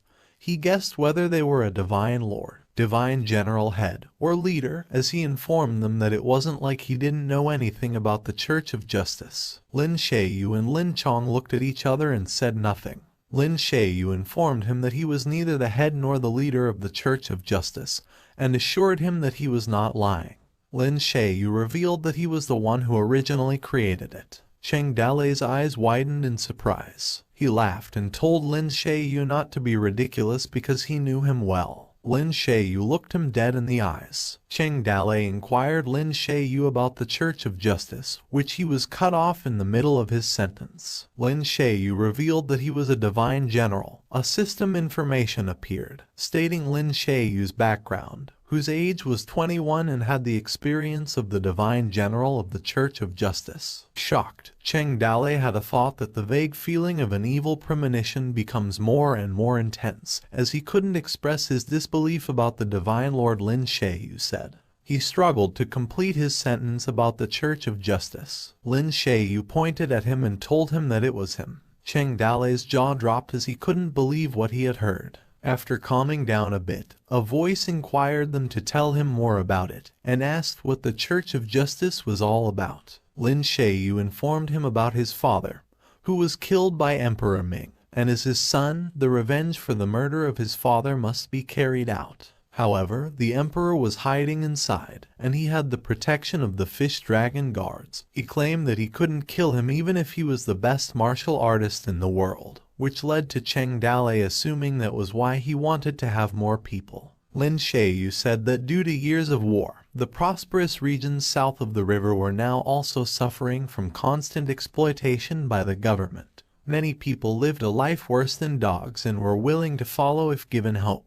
He added that the Church of Justice, where they preached everywhere in Yangzhou, had already amassed more than 100,000 believers in less than a year. They fought a few battles against the rich and won all of them. Cheng Dalei claimed that the Church of Justice did not seem to be formed by him, such as raising a team of people in 6 months and using propaganda and other methods. He asked if someone else helped him. Lin Shayu informed him that indeed one more person was involved. He had met Guo Fanren, a Taoist, and asked if Cheng Dalei remembered him. Cheng Dalei confirmed if it was the two Taoists, one old and one young, who held the white flag with a message to see through the human world. Lin Shayu agreed and informed him that they were the ones who had rescued him from the heavenly prison. Guo Fanren also helped them set up the Church of Justice. He claimed that the Taoist was somehow influential, and without him, they could not have achieved such great things. Cheng Dalei asked what the Church of Justice wanted to do in the end, and if it was simply to take revenge. Lin Shayu inquired if Cheng Dalei remembered what he said when they first met. He reminded him that he had told him he had an idea, just as Cheng Dalei had said he would save those in need.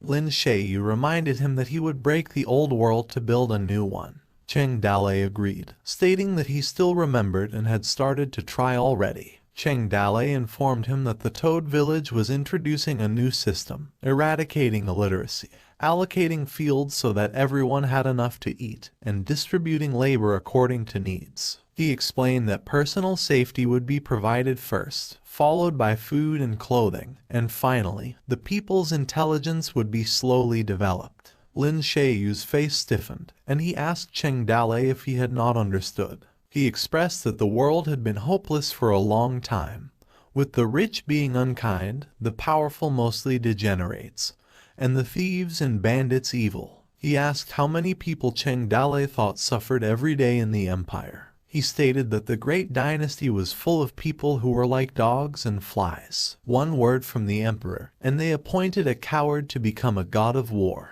For the sake of profit, they could insult the souls of those who died for their country, as the rings had repeatedly violated the border, and the empire had lost 10 out of 10 battles. Lin Shiyu expressed that his Lin's clan fought hard to resist the rings, and in the end, they were betrayed by 9 clans. He wondered where justice and righteousness were when the Lin family's graves were dug up, and the bones were left in the wilderness to be eaten by vicious dogs, and in a world that now cursed the Lin family. Lin Shiyu stated that the royal family was the only cause of all, that as long as Emperor Ming existed in the world, he claimed there could be no justice in the world. A black flag with a red circle drawn on it was raised. Lin Shiyu expressed that even if he involved the whole world in war, he would exterminate the emperor, and reasoned that only justice would shine brightly in the world. Cheng Dalei yelled his name. Lin Shiyu's eyes were on fire, making Cheng Dalei realize the little light in Shiyu's pupils. He argued that it wasn't light, but fire. Cheng Dalei claimed that the fire was about to burn,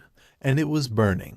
He stated that Shiyu was the fire phoenix wrapped in vengeful fury and wondered if his fire would sweep the whole world. Cheng Dalei asked Hart what the system would be like if he chose to let Toad Village join the Justice Cult. Hart informed him that if he joined the cult, she would need to adjust the system's function from mountain bandit to insurgent army, and during that period, the system would not be accessible, and the operation would be irreversible, and that so far he built a level 3 village, claiming that his men were reshuffled. She also informed him that some people would leave him, such as the Lai brothers and sister, as well as some brothers who did not want to be rebels, prompting Cheng Dalei to declare that the price was far too high. When Lin Shiyu told him that there were brothers all over the world, and that the cult respected him, he had 100,000 followers, and as long as he gave the order, they would follow it. Cheng Dalei ignored him, advising him to get well, and told him not to think so much, as they would talk about the rest later, assuring him that he was still his brothers, and Lin Shiyu just addressed him.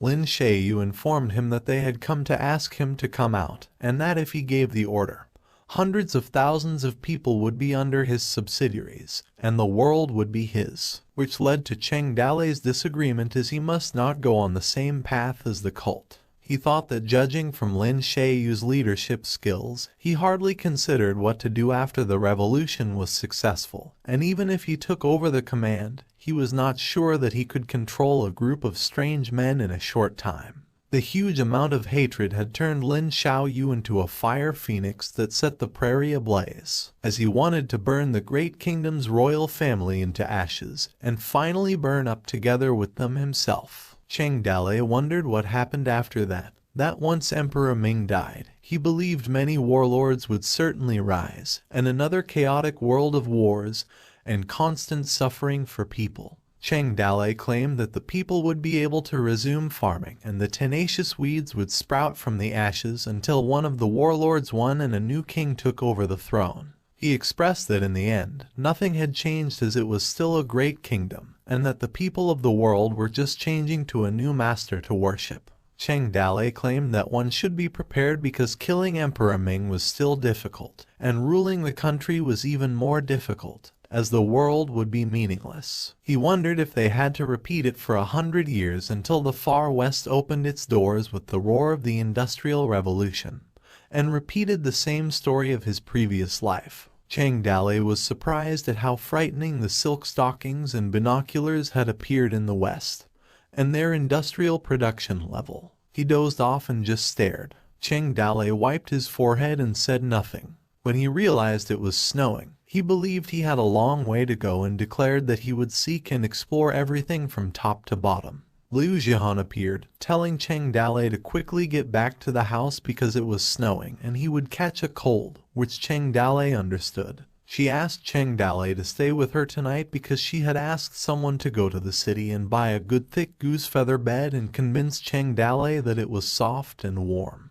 After a while, the bitter winter and the first winter snowfall were ushered in Toad Village. The literacy and military classes were held simultaneously at the Toad Village, with training during the day and classes at night. Cheng Dalei was in charge of the military class. He instructed his students that fighting against the enemy was like regulated water. If the enemy had strong momentum, they must avoid the impact, and they must use methods such as using diversion to divert the flow. Liu Jihan had a thought that everyone was waiting for Cheng Dalei to finish his class. Cheng Dalei went on to say that for a weak enemy, seizing the opportunity to destroy him was similar to building a dam to keep water from flowing away. He noticed Lin Xiaoyu. Cheng Dalei expressed regret for not being able to accompany him on his path to raise the revolution flag, which he was determined to do, but he would just teach him something else because he believed he must survive, whether he succeeds or not. He wondered how far Lin Xiaoyu would go in the future, and whether it was all a blessing or a curse for him. While telling his students about the end of the Eastern Han Dynasty, and about the Yellow Turban Army Revolution, Lin Xiaoyu focused on reading the book, while Cheng Dalei stated that under the written notes on his slogan of Zhang Jiao, the empire's power would disappear, and the Yellow Turban Army would rise, and the cycles of 60 years would be prosperous. Cheng Dalei went on to inform them that the reason for failure was that they couldn't get the support of local tyrants and had poor discipline, and the leader couldn't restrain his subordinates, so it easily split. While behind Lin Xiaoyu was Fu Delay, who was focused on reading. After a while, a water wheel was seen. Zhu Yi informed Cheng Dalei that she, along with other craftsmen, had built the water wheel according to his idea. She claimed that using the water wheel they could irrigate fields of 12 acres in a day. Zhu Yi expressed her disappointment that they built it at the wrong time, as the river was also frozen. She stated that they would have to wait until next spring to use it. Cheng Dalei reasoned that the frozen river was thick enough for horses to pass through. He realized that the Toad Village had lost its geographical advantage of the water island, and that all of their river defenses had disarmed as of now. He expressed his concern that Mo Mingmi would take the opportunity, but he also wondered why no news of the attack had yet arrived. And Zhu Shenji arrived calling out for Cheng Dalei. Zhu Shenji informed him that the New Year's Eve was approaching, and he wanted to go to the descending Jade Village to pick up Xiao Linger. He requested if he could arrange for someone to accompany him. Cheng Dalei agreed and instructed him to go to Gao Fei Bao and ask for his assistance. He also told him to pass his order to strengthen security around the area and send more spies to find out what was going on at the Qinchuan border, which Zhu Shenji agreed to. Yan Dai asked Mo Mingmi when they should start because the time and place were favorable, and Mo Mingmi replied that they should wait 2 days until the frozen river became stronger, and that the heavy armor army they borrowed from Lord Kui would also be trained by then. A soldier rushed in, yelling that he had urgent news to report to Mo Mingmi. The soldier yelled, informing Mo Mingmi that the scouts had just sent important news. He reported that Zhu Shenji left for descending Jade Village an hour ago. Mo Mingmi smirked as he realized that the time and place had finally come, as well as the last person. He believed that it was a once-in-a-lifetime opportunity. Mo Mingmi instructed them to pass on his orders to prepare the troops, including the 18 lieutenants, and anyone absent would be executed first. He ordered them to attack the Toad Village at dawn the next day. He also summoned Mu Changjiang and ordered him to take 2,000 men and march on the descending Jade Village to guard the perimeter of the fortress, and instructed him not to attack and to depend only on trapping Zhu Shenji. Mu Changjiang assured Mo Mingmi, stating that he would definitely live up to his expectations. Mo Mingmi predicted that the battle would be bound to be difficult, and the final battle, and that the outcome would decide who would be the leader of Qinchuan. where he had information on all their numbers, where the descending Jade village had a population of 300 plus, and that the attacking Mu Changjiang outnumbered them with his 2,000, while the Toad village had 5,000, and Mo Mingmi and the 18 lieutenants combined had 20,000 troops. At the descending Jade village, a voice yelled that the enemy had attacked, and instructed their brothers to get ready to fight them. Zhu Shenji was perplexed, claiming that the village was much further from the Qinchuan border than the Toad village, and he also wondered why they had brought all their men so far around to fight the descending Jade village. A cavalry in front didn't say anything as Mu Changjiang lined up his men in the back. A man next to Mu Changjiang asked when they would attack, and he mocked him. Meanwhile, on Zhu Shenji's side, Fan Lihua stated that she had heard that Zhu Shenji was a good strategist, so he asked him to tell them how they should fight, and he didn't respond. Zhu Shenji had a vision of Cheng Dalei advising him that if he wasn't around and someone asked him for advice, he should first hang on and not do nothing and say anything, and he understood. Mu Changjiang expressed his difficulties as his task was extremely hard to accomplish, and wondered how he could be enough in front of Zhu Shenji with the number of men he brought. Mu Changjiang informed his men that their task was to stall Zhu Shenji, and instructed them to set camp and not act rashly, while on Zhu Shenji's side, he instructed them to wait and see how the other side would attack first, and decide whether or not to defend, and a voice praised him for his brilliance. Both sides were wondering what they should do next. Back to the Toad village, the Rings were good at cavalry field battles, while the Empire was good at heavy weaponry siege.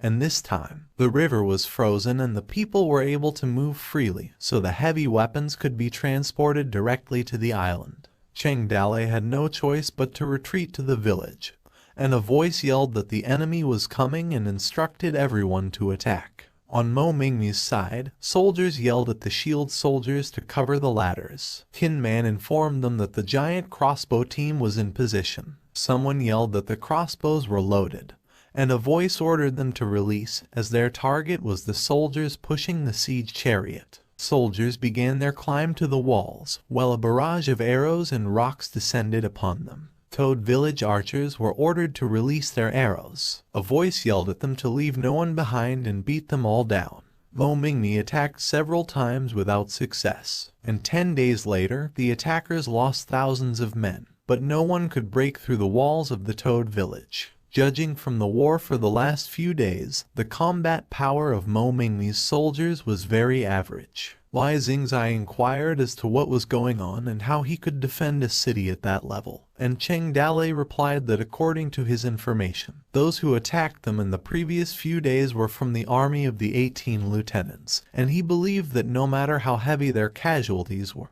the death of those soldiers would not hurt Mo Mingmi. Cheng Dalei claimed that the Qinchuan border still had a hidden elite unit, and that Mo Mingmi had not used his real cards yet, prompting Lai Xingzai to ask if there were any hidden explosives in the village because he was so confident. Cheng Dalei informed him that they were out of explosives, and Lai Xingzai laughed, and Cheng Dalei had thought that after finishing the mission this time, he wouldn't use explosives for the time being because he assumed that if he used explosives, they wouldn't dare to fight. Lai Xingzai noticed how Cheng Dalei was dressed so casually and asked him if he was not afraid of becoming a target, and he replied that Su Ying embroidered the dress for him and asked Lai Xingzai if he wanted it. Hart appeared and presented herself, followed by a mission notification indicating that the current mission progress to complete a village 10 times was 9/10. Meanwhile at Mo Mingmi Army Camp, Yan Dai reported that those 10 days were considered good, and they had at least reached the bottom of the Toad village. He claimed that the situation was more positive, and he informed Mo Mingmi that the gunpowder they had been fighting with for so long wasn't still being used by them. He assumed that it had all been used up, which was great news for them. Mo Mingmi agreed, and stated that the Toad village was completely different without Zhu Shenji. Yan Dai stated that without Zhu Shenji, the Toad village could be broken, and if they wanted to completely destroy them, he believed they would have to lose a lot of manpower. He went on to say that it was also a good opportunity to weaken the 18 lieutenants' strength, claiming that no one would be left to grow and be strong. Yan Dai advised Mo Mingmi to begin with the 3 lieutenants, Yun Zhonglong, Kaiohe, and Ujielu, claiming that due to the recent attacks, the three of them always worked without any effort, and he expressed his concern that they had been long rebellious. Mo Mingmi stated that he recently placed them in Cheng Dalei's sphere of influence and wondered if they truly believed they were his people. Yan Dai inquired if they should get rid of those three. Mo Mingmi told him that there was no need for that, as killing generals in a war was detrimental to the soldiers' morale. He stated that in the next attack, he would let the three of them take the lead and that if they refused to go, he would behead them for disobeying the military order, and that if they were willing to go, he would let Cheng Dalei clean them up. Yan Dai asked what if they turned their backs on them, and Mo Mingmi chuckled, not knowing what he meant, and wondering if Cheng Dalei would accept them. Mo Mingmi believed that the three of them were the bricks that would pry open the gate for them, and that if Cheng Dalei accepted them, they would open the city gate for them, and the city would be destroyed. Mo Mingmi directed that all 18 lieutenants be summoned. Frustrated, Mo Mingmi grew angry with his 18 lieutenants as they were still unable to conquer Toad Village even after half a month passed. He believed them all capable enough of the task. He calls Zhonglong, Kaiohe, and Ujielu to inquire if they have any excuses. Nervous, Zhonglong claimed that it was not due to their incapability, but Cheng Dalei was just too cunning. Doubtful, Mo Mingmi questioned Zhonglong's words about Cheng Dalei being too cunning. He suggested that perhaps deep down, they all felt favorably towards Cheng Dalei and sought confirmation. Mo Mingmi informed them that he heard they were living quite well by following Cheng Dalei recently. Anxious, Zhonglong attempted to make another excuse, but he bowed his head and persuaded Mo Mingmi, vowing loyalty and assuring him that he would not side with Cheng Dalei and would not dare have any disloyalty. Mo Mingmi chuckled with satisfaction, expressing his belief that they were only following Cheng Dalei due to the circumstances. Acknowledging their situation, Mo Mingmi ordered the three to lead the main assault for tomorrow's fight. He informed the other lieutenants that they would soon conquer Toad Village, cautioning them not to slack off. Bowing in response, Ujielu and Zhonglong expressed their determination. Zhonglong made it clear that he would not disappoint Mo Mingmi, vowing to conquer Toad Village even if it meant risking their lives. After their meeting, the discussion continued among the 18 military lieutenants at their camping site.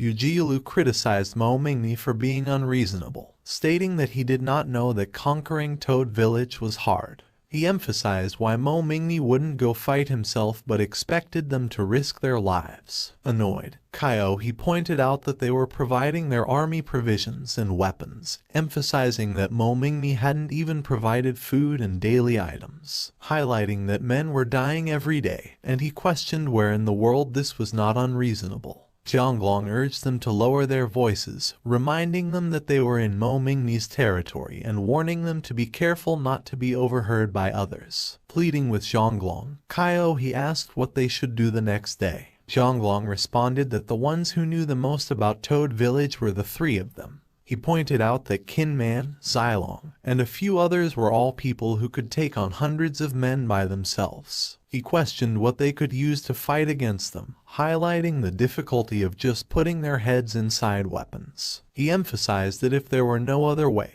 they would have to withdraw and expressed his unwillingness to die for Mo Mingmi. Ujielu questioned the idea of withdrawal, asking where they could go since all places around Qinchuan were considered Mo Mingmi's territory. With a serious face, Zhonglong confirmed the issue, stating that they couldn't simply give up on their business and become losers. However, he emphasized the danger of going outside Qinchuan's mountain pass, considering Mo Mingmi's temper. If they were caught, he feared not even their bone would be left. Kaiohe sighed in response, expressing the opinion that if Cheng Dalei were the boss of the place, their lives would likely be much better. Ujielu agreed, believing that helping Cheng Dalei could be considered righteous as long as they help him. He wouldn't disregard their hard work compared to Mo Mingmi, whom he seriously considered a scum. However, Ujielu questioned if Cheng Dalei could win this time. Kaiohe admitted uncertainty but mentioned hearing that Mo Mingmi had borrowed an elite from the superiors who had yet to show his capabilities and asked Zhonglong for his insight. Zhonglong, mumbling to respond, the two urged him to stop mumbling and share his ideas about whether they should follow Cheng Dalei this time. Then, Zhonglong suggested that Mo Mingmi might be hiding a trump card and questioned whether they believed Cheng Dalei couldn't be doing the same thing. Curious, they asked him to clarify. Zhonglong explained that they only saw Qin Man defending Toad Village, and strong fighters like Xilong, Zhang Fei, and Guan Yu had yet to join the fight. He believed Cheng Dalei was intentionally holding back on purpose, expressing that he didn't know what motive Cheng Dalei had for doing so. Zhonglong dismissed the notion that Cheng Dalei might be afraid that his men were too strong to the point of beating Mo Mingmi until he ran away, giving the example that even the Ring clan with 100,000 men was nothing to Cheng Dalei. He emphasized that Mo Mingmi's attack shouldn't be a threat to Cheng Dalei. Shocked, they questioned Zhonglong's claim of 100,000 Ring clan members. Zhonglong confirmed it, acknowledging that many people thought it was fake. He urged them to consider the truth. When he heard of the battle record, he got curious, emphasizing where Mo Mingmi dared to fight Cheng Dalei. At most, he could only be seen as an oversized stone blocking the road. He added that Mo Mingmi had always been a mountain bandit, and now he seemed to have gone crazy, acting as an emperor at Qinchuan Mountain Pass with backing from Qiuxiang. He and Yujilu reacted with exaggerated disbelief, questioning how they were supposed to fight Cheng Dalei the next morning. They expressed concern that it seemed like a dead end. Acknowledging the gravity of the situation, Zhonglong reminded them that if they wanted to live, they should follow his lead the next day. He emphasized that the information discussed at night should never be leaked outside, no matter what. Deep at night, a carrier pigeon flew across the night sky. The next day, before the morning fog even dispersed, as the sound of war drums went off, Mo Mingmi once again launched an attack. Zhonglong, Kaiohe, and Yujilu, three of them took off standing at the foreguard. As the enemy marched closer to the Toad Village, Xingzai halted them and announced Cheng Dalei's presence. He asked them to lower their weapons, assuring them that Cheng Dalei would be benevolent and would let them all off. However, the opposing side instructed them to keep going and not dilly-dally. Nervous, Yujilu asked Zhonglong what they should do. In the face of tension, Zhonglong explained that Cheng Dalei's words were a signal and replied to follow his lead. Again, Xingzai warned them to throw their weapons on the ground. Suddenly, Zhonglong swiftly discarded his weapon and ran fast toward Cheng Dalei's village, surprising Yujilu and Kaiohe with his actions. Xingzai shouted at Zhonglong to put his hands up and showcase a certain traditional skill from a foreign country, as Cheng Dalei had instructed. Terrified, Zhonglong raised his hands while running, declaring his willingness to surrender, and insisting that they were willingly giving up. Frightened, Zhonglong kept repeating that they were giving up, while Yujilu was also following behind, raising his hands, and pleading for mercy since they had surrendered. Their soldiers followed them, running in panic, causing others to stumble and fall. Bewildered, Xingzai warned Cheng Dalei to be careful, suspecting it could be one of their tricks, while Cheng Dalei just stood beside him. Cheng Dalei responded, assuring Xingzai that there was no need to worry. He already discussed everything with Zhonglong, leading them, and they were prepared to take them in. He ordered his archers to release arrows to cover Zhonglong's soldiers during their retreat. At the gate, Zhonglong's soldiers anxiously urged them to hurry up and open it, instructing others to enter fast. As they entered Cheng Dalei's village, some of Zhonglong's soldiers expressed gratitude to Cheng Dalei. One even vowed loyalty to him, claiming they would never stand alongside Mo Mingmi, while the rest of his soldiers continued thanking Cheng Dalei. However, the villagers responded sternly, dismissing the nonsense. They decided to capture everyone and lock them up in prison, promising to discuss matters after the war. And some villagers scolded the Zhonglong soldiers, warning them not to run around. Other villagers advised their companion to keep Zhonglong's soldiers under control, cautioning that those who disobeyed would be treated as spies and executed immediately.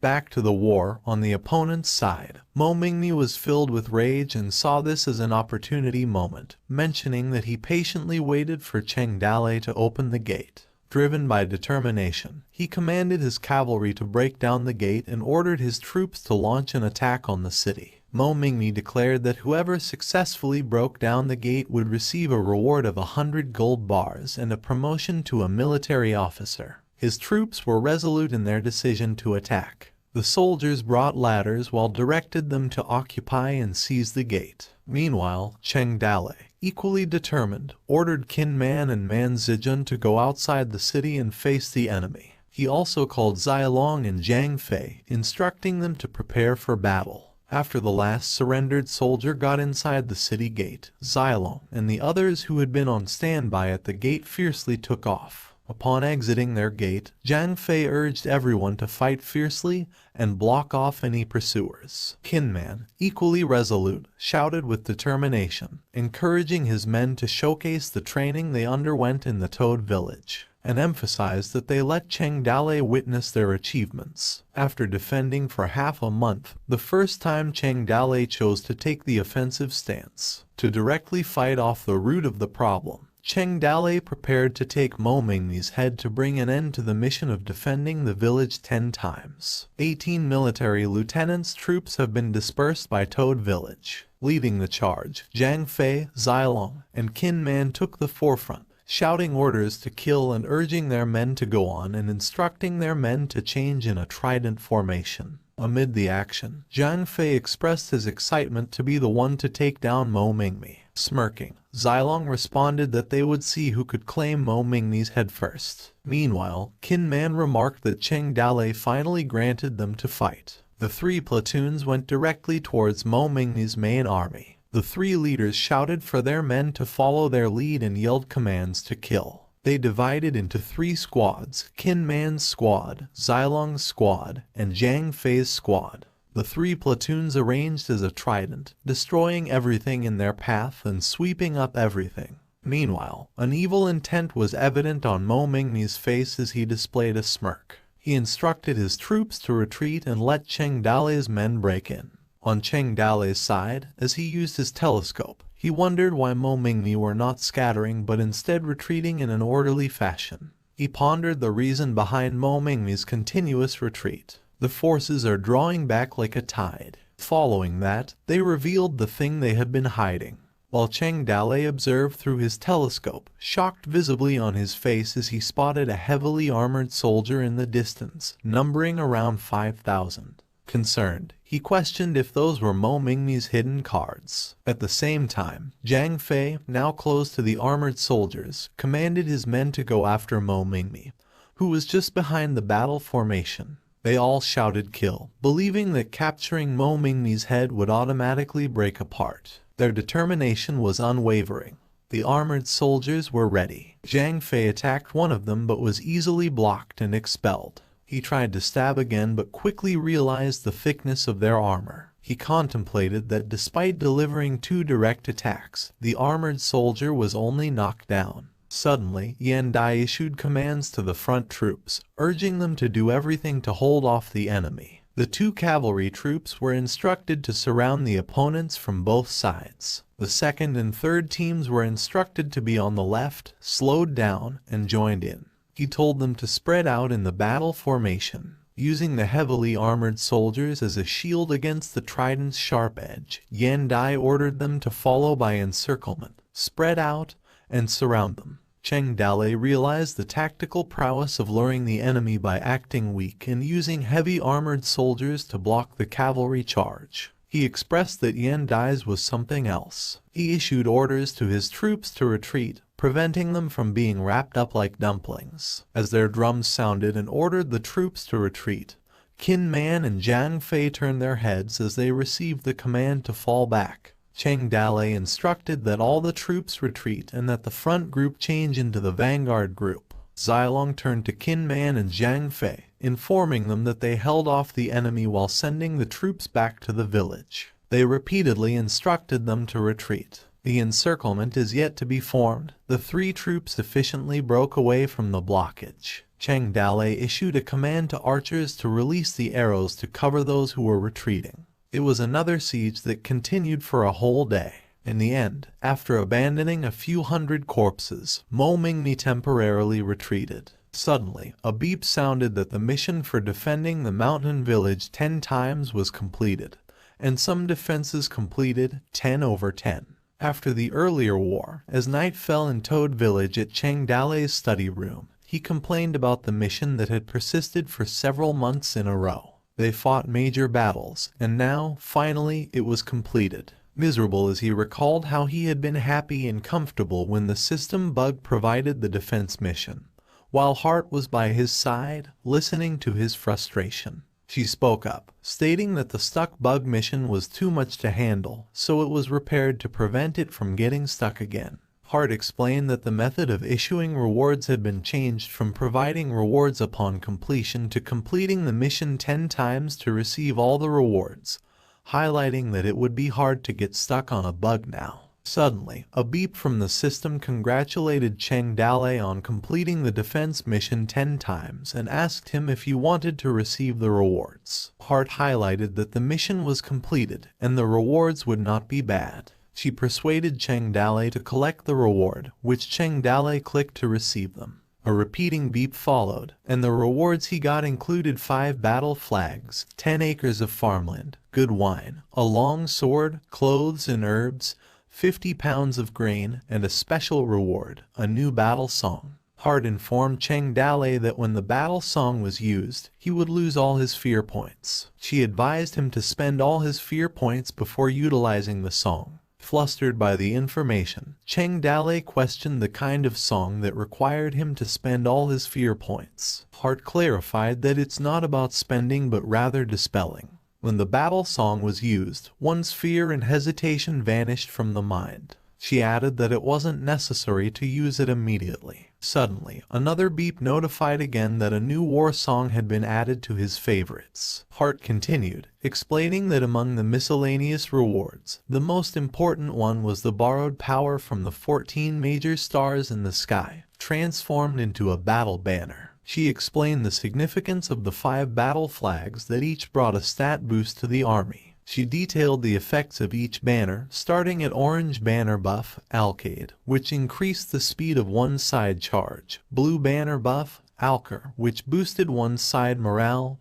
gray banner buff, Mizar, which improved one's own side's cohesion, pink banner buff, Aliyah, which weakened enemies' morale, and lastly, black banner buff, Megrez, which boosted one's own side's fighting spirit. She proceeded to explain that each team could only use one battle flag within a range of 1,000 meters, but the effects could be stacked on each other. She emphasized that the stronger the effects would be greater with higher morale in their army. Hart reminded Cheng Dalei to use the banners well. Moments later, still in the night study room, Qin Man, Gao Fei, Zilong, Guan Yu, and Zhang Fei gathered outside. Zhang Fei initiated by asking why Cheng Dalei summoned them at such a late hour. Cheng Dalei responded, explaining that he had commissioned someone to design the 5 battle flags, and he was entrusting them with this responsibility. He handed the power flag to Guan Yu, the wicked flag to Gao Fei and Gao Hu, the ruinous flag to Qin Man due to his brave nature, the finance flag to Zilong, and the treasury flag to Zhang Fei.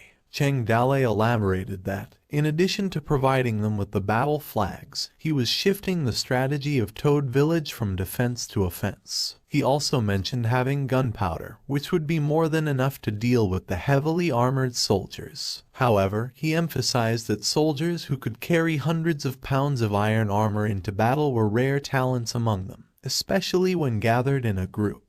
He brought out that the main topic of the night was not just to deal with Mo Mingmi's heavily armored soldiers, but also to find a way to kill Mo Mingmi. After 3 days' rest, Mo Mingmi launched a major attack. More catapults and ladders were assembled and were now put into use, and the time they were no longer testing or stalling for time, but they wanted to take down Cheng Dalei in one fell swoop. The heavily armored soldiers were responsible for the main attack, blocking the attack and opening a path for the following troops to climb up the city wall. The soldiers continued to advance, saying to kill, and commented on where to position the heavy crossbow supposedly, claiming it couldn't shoot down, and ordered to go. They were undeterred and continued climbing the ladders as they moved forward to attack. Observing the situation, Cheng Dalei ordered his archers to shoot at the heavily armored soldiers on the ladders. However, he realized that the arrows were unable to get through. Cheng Dalei swiftly commanded his archers to stand down, asserting that the enemy troops were in range. He called upon his sailors, instructing them to bring out what they prepared for the last 3 days. He commanded his sailors to pour, allegedly pouring a bucket filled with water down onto the armored soldiers who climbed,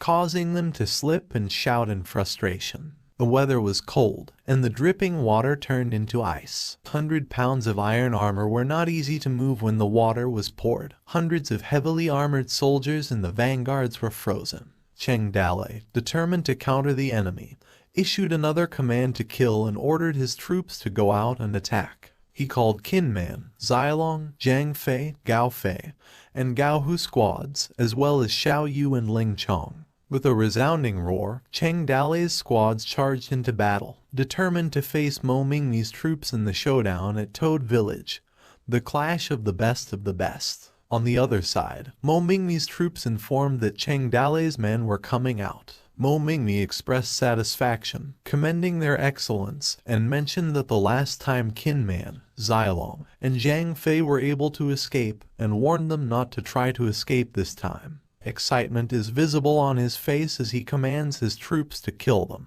As the battle unfolded, Xilong commented that the heavily armored soldiers were not enough to be feared, highlighting that their defense was strong but lacked mobility. Kinman also mentioned that with the cavalry, they could easily slaughter small groups of troops, as the heavy armor acted like an unmoving turtle shell. Zhang Fei reiterated that the objective was to kill Mo Mingmi, while Guan Yu emphasized the great achievement that whoever could kill Mo Mingmi. Gao Fei mentioned that he could boast in the village for a year after this. Cheng Dalei commanded them to get into formation, emphasizing that the 6 squads would work together to break through the enemy's formation. The auras from the 5 flags are layered. If you looked at them with Cheng Dalei's eyes, Toad Village warriors are covered with layer after layer of aura. As the 5 squads slaughtered Mo Mingmi's troops, the 5 banners continuously boosted, enhancing their sides' morale, increasing the speed of their charge, boosting their sides' fighting spirit, improving their sides' cohesion,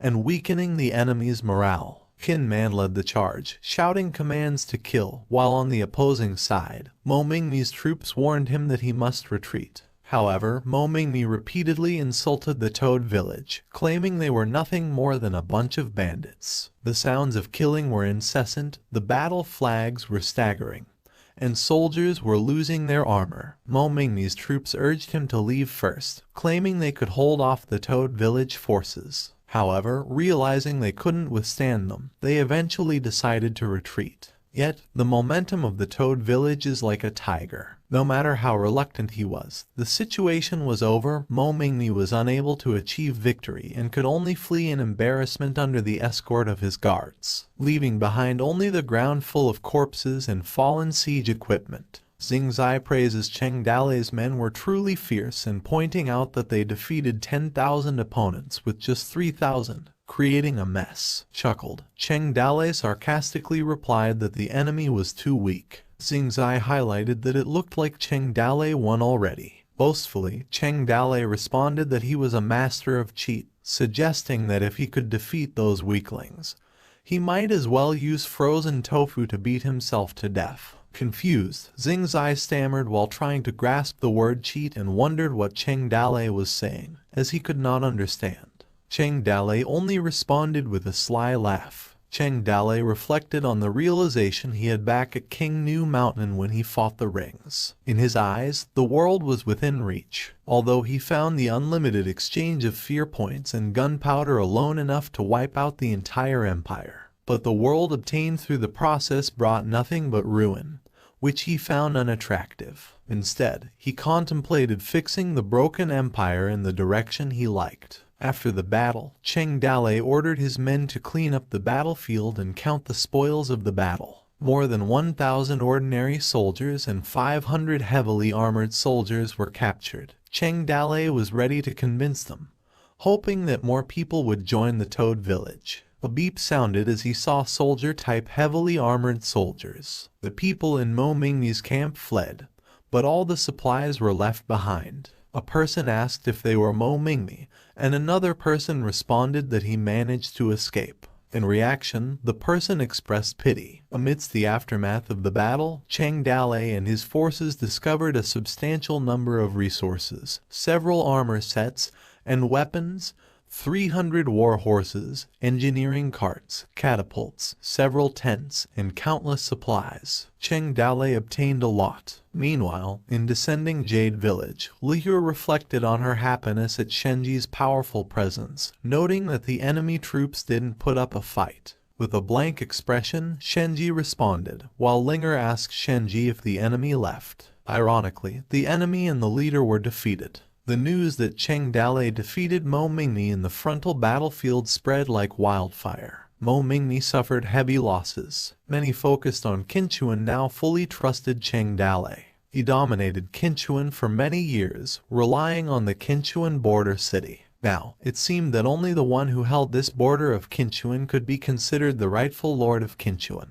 At this point, the fourth assault was over. At night, in the Toad Village meeting hall, Zhonglong greeted, and Cheng Dalei welcomed him, and asked everyone to take a seat and not be overly cautious as they were all family. Cheng Dalei explained that he called them together to discuss how they could launch an attack on the Qinchuan border. Gao Fei hesitated for a moment and questioned Cheng Dalei about his intentions to attack the Qinchuan border. Cheng Dalei confirmed it, and that he not only wanted to defeat Mo Mingmi but also to capture the Qinchuan border and take over that place. He mentioned that Zhonglong, Kaiohe, and Ujialu were more knowledgeable about the situation of the Qinchuan border than he was. Ujialu asked Cheng Dalei how many men he thought would be needed to attack a city like Qinchuan. Determined, Cheng Dalei responded that they defeated Mo Mingmi on the frontal battlefield. He emphasized the moment when Mo Mingmi lost all his troops and lieutenants, and his morale dropped, and highlighted that it was a good time for them to beat the dog in the water. Kaiohe emphasized that Qinchuan had high walls and a significant number of soldiers, noting that it was not easy to take it down. Also, Zhonglong added that even though many Qinchuan troops were killed in the last battle, their numbers still far exceeded those of the Toad Village. He expressed concern, stating that attacking Qinchuan would be no different from sending themselves to their deaths. Cheng Dalei highlighted that Qinchuan was guarded by at least 22,000 soldiers and mentioned the 10 besieged, which means that the number of people besieging the city should be at least 10 times the number of defending the city. But the Toad Village only had 7,000 people, and he feared that only about 4,000 could fight. Xingzai chimed in and suggested that they attack Qinchuan at night for a better chance of winning. But Cheng Dalei responded that it was difficult as Qinchuan was in a state of war readiness, and Mo Mingmi's eyes were constantly watching their side all the time. Xingzai pointed out that if they mobilized their troops, it would put Qinchuan on high alert. Cheng Dalei questioned them if there was a way to make the guards at Qinchuan let down their guard. Kaiohe cautioned Cheng Dalei to be careful. Cheng Dalei suggested that if they couldn't break through from the outside, perhaps they could start from the inside. But someone asked how they could sneak in. Cheng Dalei thought if there was any power within Qinchuan that they could turn against Mo Mingmi. He asked Xingzai, who once worked in a mine in Qinchuan. As Cheng Dalei was about to ask him, Xingzai immediately dismissed his idea, stating there were no tunnels, and even if there were, they wouldn't be suitable for an army to infiltrate. But Cheng Dalei clarified that he wasn't referring to tunnels but rather the miners. Curiously, Xingzai questioned what a group of slaves could do. The meeting lasted till late, but no suitable method was discussed. Alone in the night, Cheng Dalei sat in contemplation. Suddenly, Su Ying approached him while carrying a tray. She asked if he didn't want to join the celebration happening outside. Cheng Dalei responded that today was not the time for celebration. The real celebration would be held after they suppressed Qinchuan. Su Ying sat down beside him, expressing concern that he had been pushing himself too hard lately. While sipping the hot tea, Cheng Dalei asked if he was. She claimed that she could see that behind him there seemed to be an immortal helping him. and she shared her thoughts about everyone going to study and that going on a road that had never been seen before. She hoped that fewer of their men would die during the war. She acknowledged the desired speed was yet to be achieved but emphasized that some things could not be rushed. In frustration, Cheng Dale mentioned that it seemed like the best opportunity to attack Qinchuan. Once Mo Mingmi caught his breath, it would be challenging to take over Qinchuan again. Su Ying said that if that was the case, she wished to be part of the meeting and offered to share responsibility for that too. Su Ying suggested they start planning the wedding. Cheng Dale was taken aback, wondering why at that time. Observing Su Ying with a furrowed brow, he questioned her intentions. In response, Su Ying simply nodded and asserted that Toad Village needed a name, one that would enable his men to act without being suspicious of Qinchuan spies. She highlighted the best reason was to prepare for Cheng Dale's wedding. Even so, Cheng Dale expressed his sentiment that the wedding seemed to have become tasteless. He wished to make it a little more pure. Su Ying, however, dismissed his concern, stating that it didn't matter to her, acknowledging her role as a supportive wife. She noted that in times of conflict, her only recourse was to silently pray to God and worship Buddha for her husband's well-being.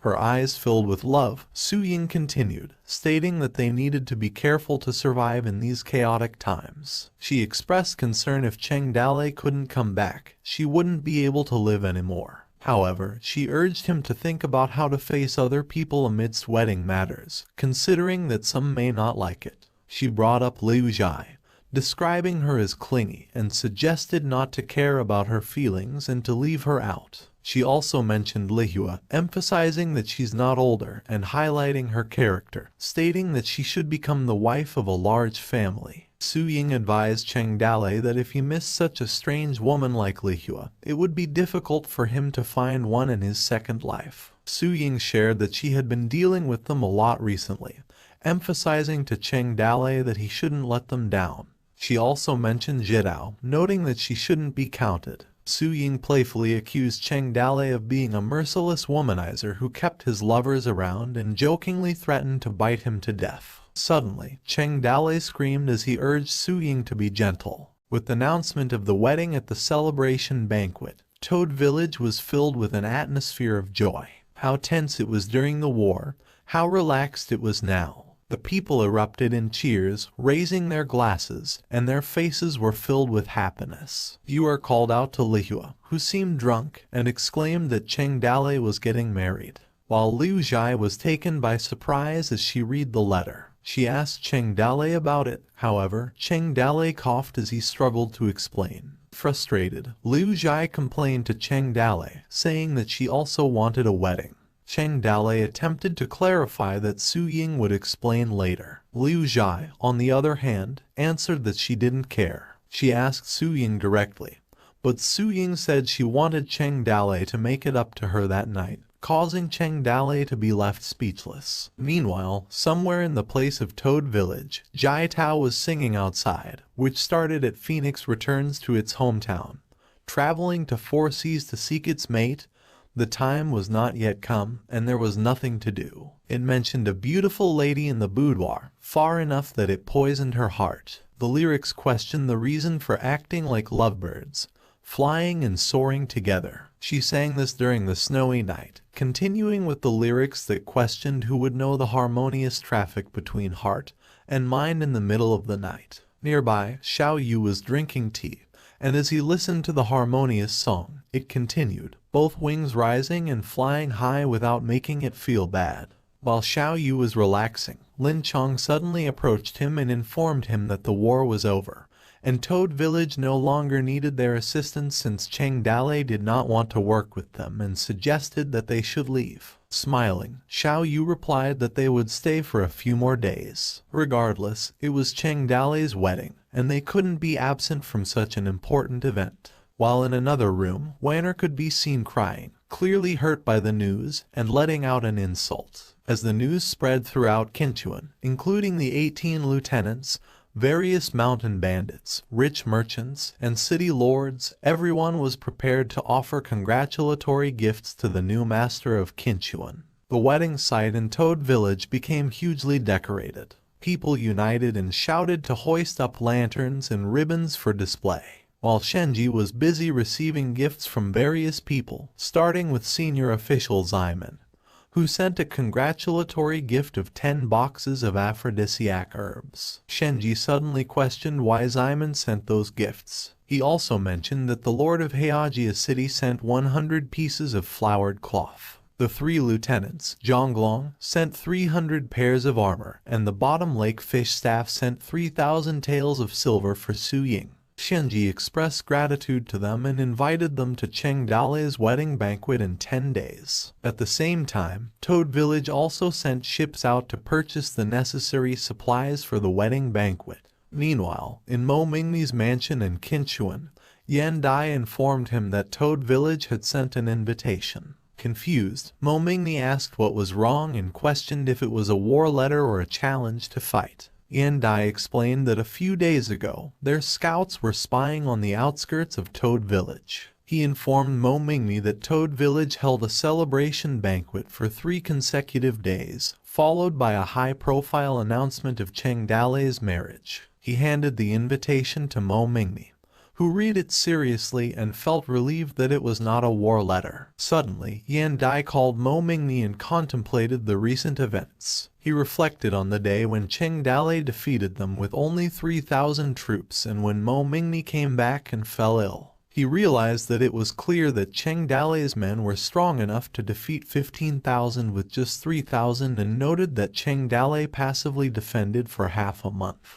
Also, recall when Mo Mingmi launched a full-force attack with a thunderous force, and they rushed their attack head-on like a joke. Yan Dai pondered that losing the battle wasn't important and highlighted the matter was Mo Mingmi's attack was ridiculous as a child's play against Cheng Dale's extremely contemptuous attitude, but he was unable to resist. He contemplated the idea that now Shenji had returned to Toad Village. Mo Mingmi believed he could no longer find a way to defeat them and had to accept the current situation and questioned his willingness to coexist with Toad Village. Suddenly, Yan Dai bowed to Mo Mingmi and advised him to take care of his health. Coughing, Mo Mingmi acknowledged that Qinchuan was greatly weakened but informed that they could recover in a given time. He suggested sending people to keep an eye on Toad Village and emphasized that as long as there were no signs of large-scale army movements, they should be left alone. Yan Dai informed him that they had recently gone out on a large scale to purchase supplies as they prepared for the wedding banquet.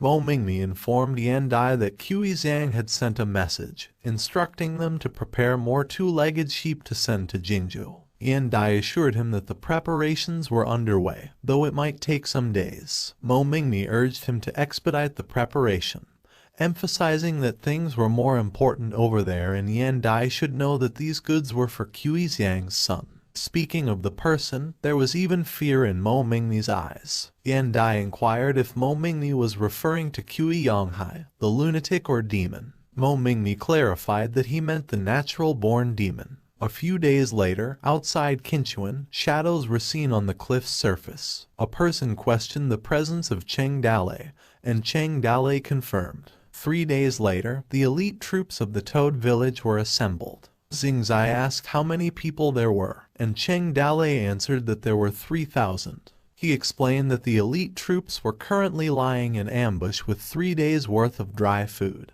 Surprised at the 3,000 people, Xingzai expressed that it was a small number. Cheng Dale bragged that they were all elite. He explained that even if they were elite when they were going to attack the 10,000 Qinchuan guards with only 3,000 men, they could only win by surprise. Cheng Dale also highlighted that under the name of the wedding, they secretly built the plank road. Despite the covert transfer of troops, all forces' eyes were now on the Toad Village. He stated that they had only 3 days at most, and after 3 days, if the Qinchuan forces discovered their trick, they only had 1 chance, and explained that missing this chance would make it hard to fight Qinchuan in the future once they recovered, and at that time, they could only retreat or launch a forceful attack with all of their force. Also, he warned that a forceful attack would result in significant losses of people. Cheng Dale proposed arranging spies inside Qinchuan to gather information, but Xingzai explained that the customs were under strict inspection. making it difficult for spies to enter with heightened security. Facing this challenge, Cheng Dale suggested that he would do it by himself. Xing Zai expressed surprise and questioned how Cheng Dale planned to act. Cheng Dale jumped from the cliff and told them that he would provide them with the detailed topography of Qinchuan the next day. With determination, he swiftly headed toward Qinchuan City. He approached stealthily, climbed walls, and moved cautiously to avoid detection by guards. Cheng Dale observed the passing guards and proceeded to jump quickly behind them. He skillfully leapt fast without being noticed by the guards and thought that there were very few residents in Qinchuan, and soldiers were patrolling the street. He just needed to avoid them. While swiftly leaping, Cheng Dale observed the patterns of the guards' shift times and noted the defense area and the heavily guarded places, which were the troop deployments and warehouse locations. During his exploration, Cheng Dale remembered the special exploration map function of the system and called Hart about it, admitting that he had not used it for a long time. In response, Hart happily confirmed it. Throughout the night, most areas of Qinchuan were roughly observed. It was like the ability to explore the fog of war like the Red X or the Empire X. Suddenly, the Explore Qinchuan achievement had been achieved. Hart giggled as she acknowledged Cheng Dale, who got the reward of the Qinchuan map. Cheng Dale could get a detailed map of the place with the help of the system as long as he completely explored places, but the function was usually rarely used and rarely mentioned. Later that moment outside Qinchuan, Toad Village Barracks, Cheng Dale triumphantly revealed that he had acquired the detailed topography map of Qinchuan. He pointed out key locations, including the barracks, granaries, stables, and Mo Mingmi House. However, he emphasized the need for caution, as these places were heavily guarded, especially to prevent alarming the snake, and couldn't directly assassinate Mo Mingmi. Acknowledging some weak points in the wall garrison, Cheng Dale outlined his plan.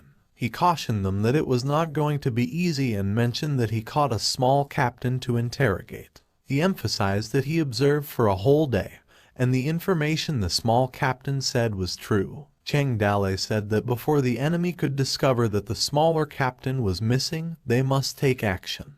His 5 troops looked bewildered as they became speechless. Xing Zai frowned and inquired if all of this came from just one night of prying. Cheng Dale confidently replied that it was a piece of cake, asserting that these were his basic skills. Whether they believed it or not, he maintained that given a few days, he could even find out what Mo Mingmi ate in the evening.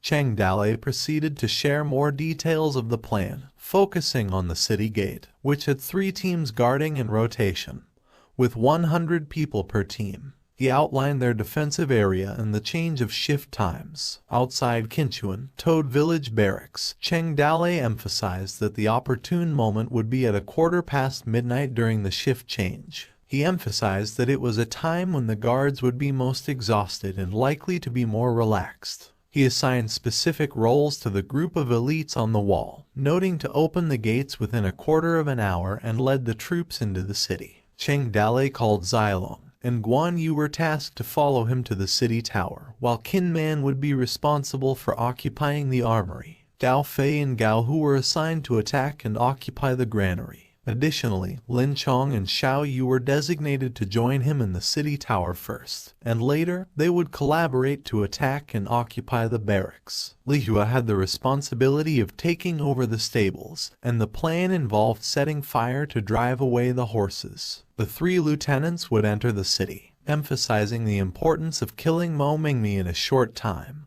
believing that it would be able to ensure victory in the battle. While he explained, Nianu suddenly poked him. Cheng Dale turned back and asked what was wrong. Cheng Dale asked if she felt cold or if she wanted clothes, but Nianu shook her head, indicating that it wasn't the case. He wondered and asked if she was trying to fight for the past, and Nianu nodded in response. Cheng Dale, realizing that Nianu possessed great strength but hesitated about letting a child go to the battlefield, did not seem appropriate, he thought. Hart intervened, suggested taking Nianu with him, and claimed that she would be useful. He tapped Nianu's head and agreed to take her along. He told her that she would follow Li Hua, and they would go together with them. He informed Xing Zai of one more thing. After entering the city, Xing Zai would need to meet him at the mine and remarked that he had worked there for a few months before, emphasizing that he was more familiar with the terrain. Xing Zai reacted, questioning why he would go back to the mine.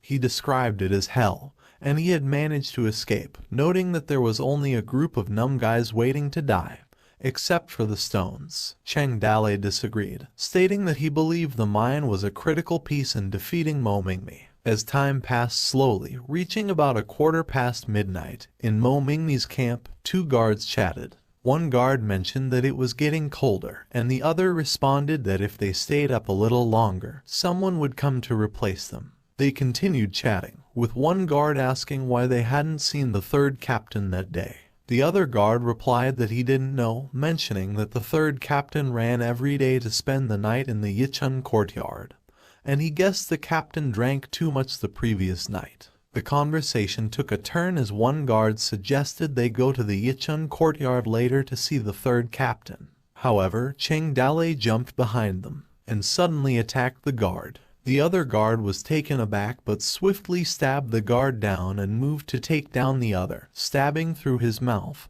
and blood spurted out. One guard was knocked down, while the other pressed his throat as the blood dripped down. However, their bodies lay on the floor as they died. Cheng Dale retrieved a rope and carefully tied it for support. He threw the rope down for his companions. A squad of 50 elite soldiers began climbing the walls. Suddenly, guards spotted them. Cheng Dale was calm and mentioned that someone had come and that their response should not be slow. The guards were startled and alerted everyone, calling for troops while gripping their weapons. They identified Cheng Dale with his group, noting that there were less than 30 of them. Remaining calm, Lin Chong commented that it was a small number. Cheng Dale smirked, instructing them to proceed as planned. Serious, Xiao Yu responded that before the enemy army could react, Xilong continued saying that within a quarter of an hour, they opened the gate and Cheng Dale initiated the attack. Meanwhile, in Mo Mingmi's mansion, Yan Dai received information that a letter arrived from Jingzhu.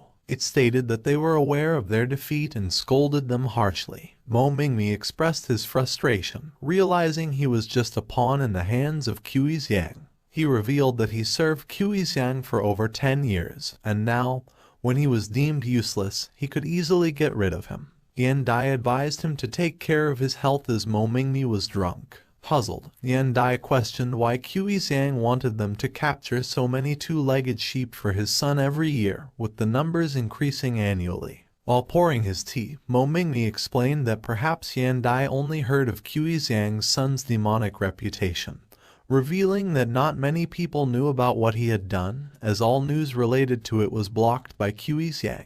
Mo Mingmi shared that he met Qi Xiang a few years ago when delivering the two-legged sheep and heard about his deeds through special channels. He added that it was rumored that Qi Xiang's son was born normal, but one day, his son played with his maid to death, opening her belly. Acknowledging that the death of the maid was not a big deal in the family, Yan Dai widened his eyes as he listened to the gruesome story. Mo Mingmi continued, explaining that initially, people thought that Qi Lenghai was lecherous. However, they later discovered that Qi Lenghai was not just lecherous but a psychopathic murderer. He had a liking for killing women and children, noting that if anyone dared to stop him, he would kill them without hesitation. It seemed like he enjoyed the pleasure of killing, savoring the fear and despair of others, and he remarked that Qi Lenghai was 100% a devil. Yan Dai expressed disbelief, wondering how such people could exist in the world and whether Qi Xiang allowed his son to let him go. Mo Mingmi replied that Qi Xiang was old and wanted to pass all his possessions to his son,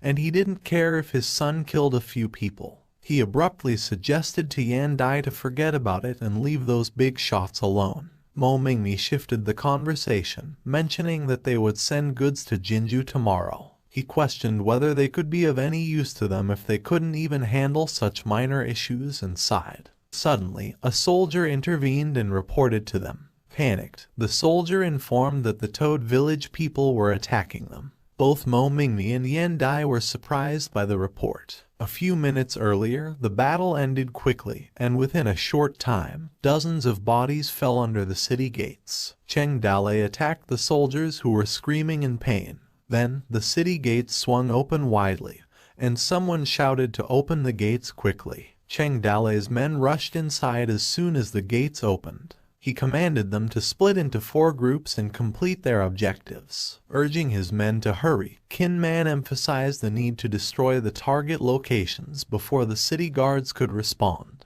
Determined, he instructed his men to follow him and to attack the armory, while Guan Yu called Zhang Fei to join him in assaulting the granary. Gao Fei and Gao Hu set commands to kill and set fires to disrupt the situation, pointing out their goal was not to kill but to create chaos in Qinchuan. At the same time, Lihua instructed her men to seize the stables and release all the horses in Qinchuan. She called Nianyu to follow her and not to run around. Each of the 4 teams had its objective, and they launched a surprise attack. In a very short time, Qinchuan was filled with flames, and the sound of shouting and screaming could be heard. The remaining men with Cheng Dalei shouted to kill them all, seize everything, and burn down the armory. Cheng Dalei's men were advancing relentlessly, aiming to eliminate and seize all and burn down the armory. Most of the guards responded in a panic. Some just awakened from their sleep and couldn't even grab their weapons and armor. Other soldiers wondered, asking what happened and where so many people had come from. A few questioned their captain on what to do then. Their faces reflected the confusion of the situation. The captain, trying to calm them down, instructed them not to panic and to follow him to kill their enemy. However, the soldiers were quickly overwhelmed due to Qin Man's strong defense, and he slashed the soldier, causing him to scream in pain. Chaos erupted in the battle with houses catching fire. The soldiers screamed in fear, claiming they couldn't stop them. Someone shouted that everyone should run as there were too many of them. Despite the chaos, Qin Man displayed determination. He commanded that the armory was successfully seized and instructed to signal the fireworks. He told his men that there was no need to hold and that they rejoin the rest of the group, instructing them to move on to the next target. The fireworks quickly soared into the sky, illuminating the surroundings as fires spread through the city. While in another part of Qinchuan, some people urgently woke up their comrades, alerting them to the enemy attack. Soldiers were informed that the granary was on fire. Reports came in rapidly about chaos in the city and the enemy's attack. In a very short time, many strategic targets were seized and burned down. Meanwhile, in different directions, Zhonglong and Kaiuhi were fierce, mentioning that someone dared to fight them and expressing the belief that those individuals must not value their lives. While in another direction, Zhang Fei and Guan Yu declared their intent to take Mo Mingmi's head. Also, Lihua announced that the stables had been breached, and the horses had been released, leaving the enemy with no horses to use. Qin Man, on the other hand, shouted in triumph as he declared that the armory had been seized. At the same time, Gao Fei and Gao Hu reported that the granary had burned down. In different parts, Xiao Yu and Lin Chong also declared their advancement to aim for the barracks. Meanwhile, Mo Mingmi, who was at the top of the defense wall, observed the situation in his city. Frustrated, he questioned how they dared to attack at this time and with such a small number of troops. Yan Dai mentioned that Shenji was still in Toad Village. Grinding his teeth in anger, Mo Mingmi muttered Cheng Dalei's name, expressing his resentment because they were bullied too much. He mentioned that this was his turf. He ordered someone to get his weapon. With determination, Mo Mingmi declared that since Cheng Dalei dared to attack, he wouldn't let them leave. He issued a command for all battalions in Qinchuan to engage in the fight.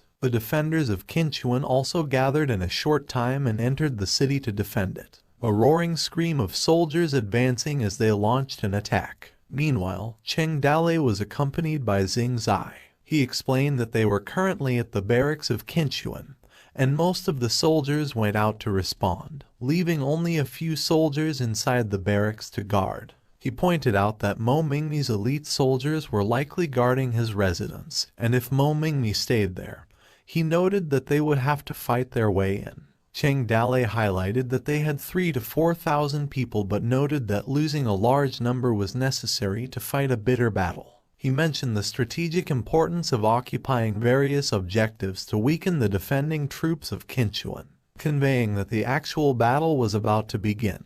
He mentioned that the final mission point was the key to victory. He said that they had to be fast. In a sarcastic laugh, Xing Zai mentioned that it was easy for Cheng Dalei to say, stating that he didn't have the kind of lighting skills.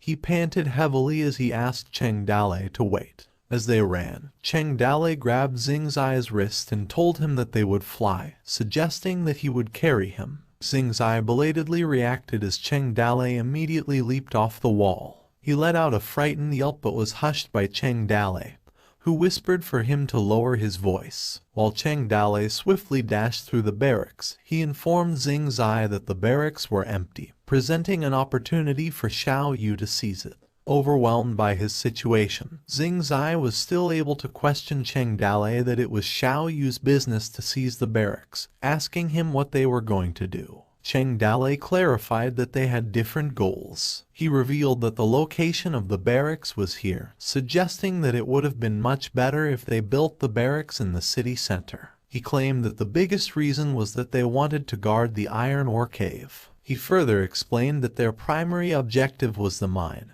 which would play a key role in breaking the number gap. Cheng Dalei instructed Xing Zai to go and emphasized that after entering, it was up to him as an old employee to lead the way. They were now behind the barracks of the Qinchuan mine cave. Back to the chaos in the city with Mo Mingyi's 20,000 defending troops joining the defense.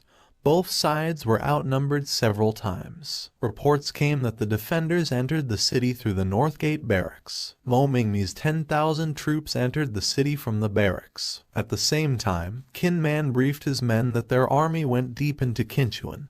Each unit had its main objectives, and after destroying the objective, all of them would gather. One of their men relayed the signal that everyone gathered. Determined, Zhang Fei and Guan Yu emphasized that they would face them and had come this far, they would not back down.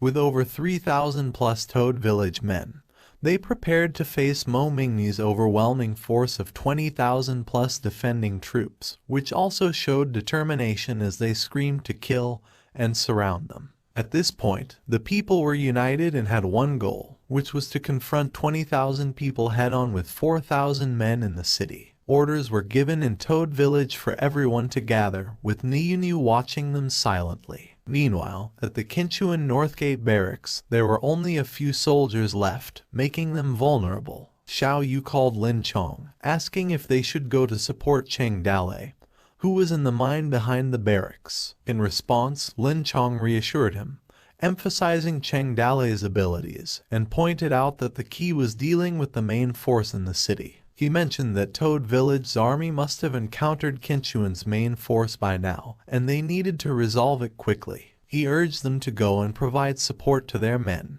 Xiao Yu agreed with his assessment, urging them to clear out the remaining people in the barracks. Inside the Qinchuan mine cave, as they ran downward, Cheng Dalei inquired with Xing Zai about the number of miners who were locked up, prompting Xing Zai to answer that there were around 10,000 people. He shared the harrowing experience of being locked up for months and the nightmare that most people experienced being locked up for 3 years before release. Surprised by the information, Cheng Dalei asked again about the 3 years before they were released. Xing Zai remarked that true freedom could only be redeemed after death. As they continued, Xing Zai claimed that if Cheng Dalei had not asked him to lead the way, he would never have stepped into the place again. He shared that Fu Delay and he had been mining for months. He revealed that those months had become a nightmare that he would never forget and claimed that he had not found the chance to escape due to the guards' negligence.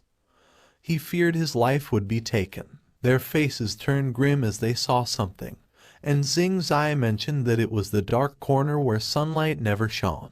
As they proceeded to go down and revealed the hundreds of skeletons, Xing Zai exclaimed that it was real hell. Cheng Dalei clenched his teeth in anger. As they went down, Cheng Dalei and Xing Zai were spotted by soldiers who inquired about their identity. Without hesitation, Cheng Dalei attacked the guards, causing them to scream in pain. The guards below became alarmed and wondered about the commotion. They asked what was going on, and other guards warned them that there were intruders. The guards attempted to defend the place, but Cheng Dalei swiftly approached, resulting in their slaughter and subsequent screams. The slaves in the cells were bewildered. One exclaimed to look, while another mentioned that the guards had been killed. They questioned the identities of Cheng Dalei and Xing Zai. One slave shouted to Cheng Dale, addressing him as a warrior, and pleaded for him to save them. In a different setting, Cheng Dale asked Xing Zai if he hadn't found it yet. Xing Zai informed them that he had found it, referring to the keys of the cells. Cheng Dale instructed him to hurry up and release everyone.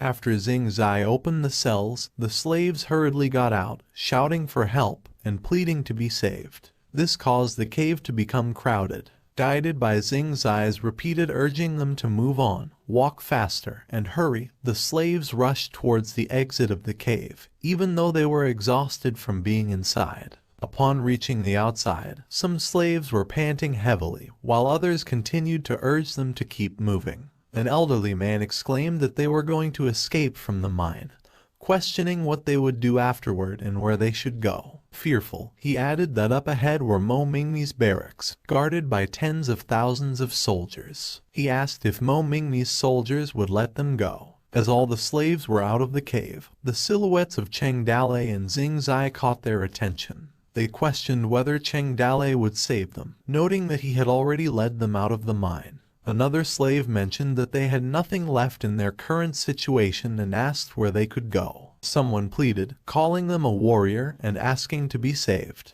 A slave suddenly knelt before Cheng Dale, saying that since he had saved them, he pleaded for him to do it till the end. They all suddenly knelt before them, repeatedly asking for help and insisting that he save them by all means. As the slaves knelt before them, Xing Zai told Cheng Dale that he miscalculated. He also mentioned that the slaves were putting all their hopes on him. Irritated, Xing Zai commented that the slaves were just a bunch of wretches tortured to numbness, and it was completely useless. However, Cheng Dale disagreed with Xing Zai. He said that the slaves had just forgotten how to behave. In his thoughts, Cheng Dale called upon Heart and exchanged his fear points for swords to place them in a tent at the back. Suddenly, a beep sounded, indicating the exchange for 586 swords, and reminding him that fear points were now at 1,537. Cheng Dale took a deep breath before shouting at them for kneeling after being saved. He emphasized that he saved them by setting them free and not by making them fall down and kneel. He questioned how many times they knelt, continuing with his words that kneeling after being caught,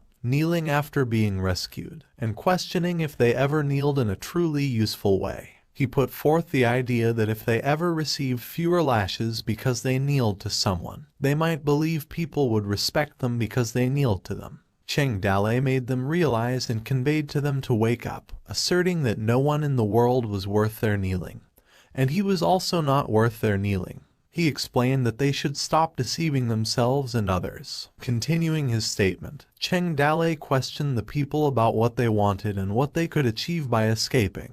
He told them that they didn't want to wait until they were completely reduced to captive livestock and asked if they would only think of resisting when they became cold corpses. Cheng Dale made them realize that they had broken out of the cage and questioned if they wanted to go back to the mine where the sun didn't shine. With determination, Cheng Dale emphasized that he was not their savior and there never was one.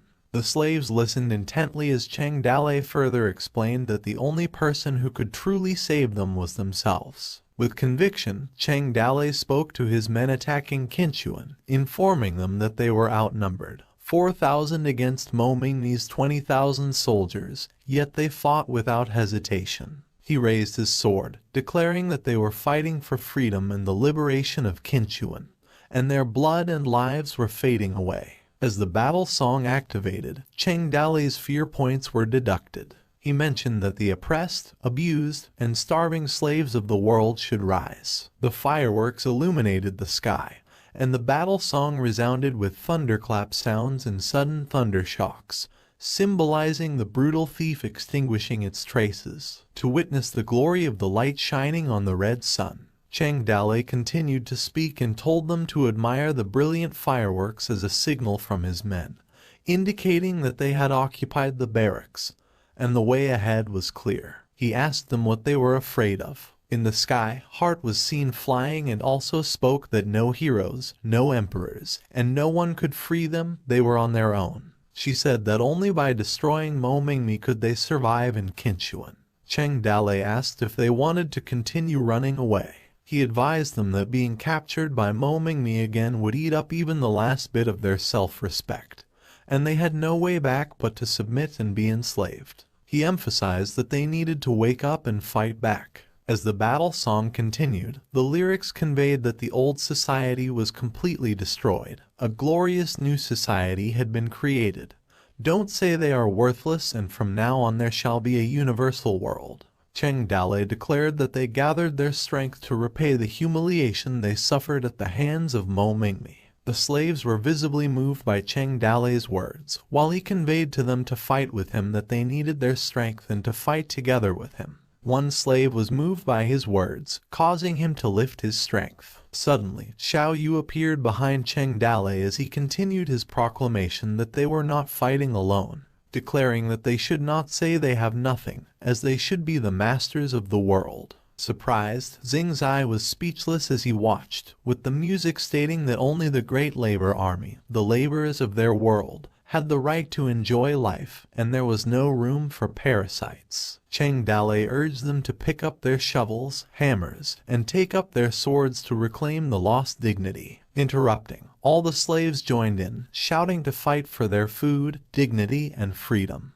Their roars echoed with strength as they declared this to be their final life and death struggle. Cheng Dale continued to rally them, shouting freedom or death, and the slaves echoed back, screaming freedom or death in unison. The battle inside Qinchuan is raging. Yan Dai was personally in command of 20,000 troops who formed a large net encirclement. He commanded his heavily armored soldiers to advance, and the cavalry to flank and attack. Fearless, at the same time, Qin Man commanded his men to advance. He mentioned that Xiao Yu had got it and proceeded to order his men to break through to the north gate. Simultaneously, 5 flags kept buffing for blessings, and Qin Man led the 5 squads to advance and kill all the enemy. The defenders of Qinchuan laid siege to the Toad Village army, utilizing their familiarity with the home turf and numerical advantage. Yan Dai commanded his soldiers to surround the Toad Village army and use the geographical advantage to encircle them, advising them to slowly wear them down.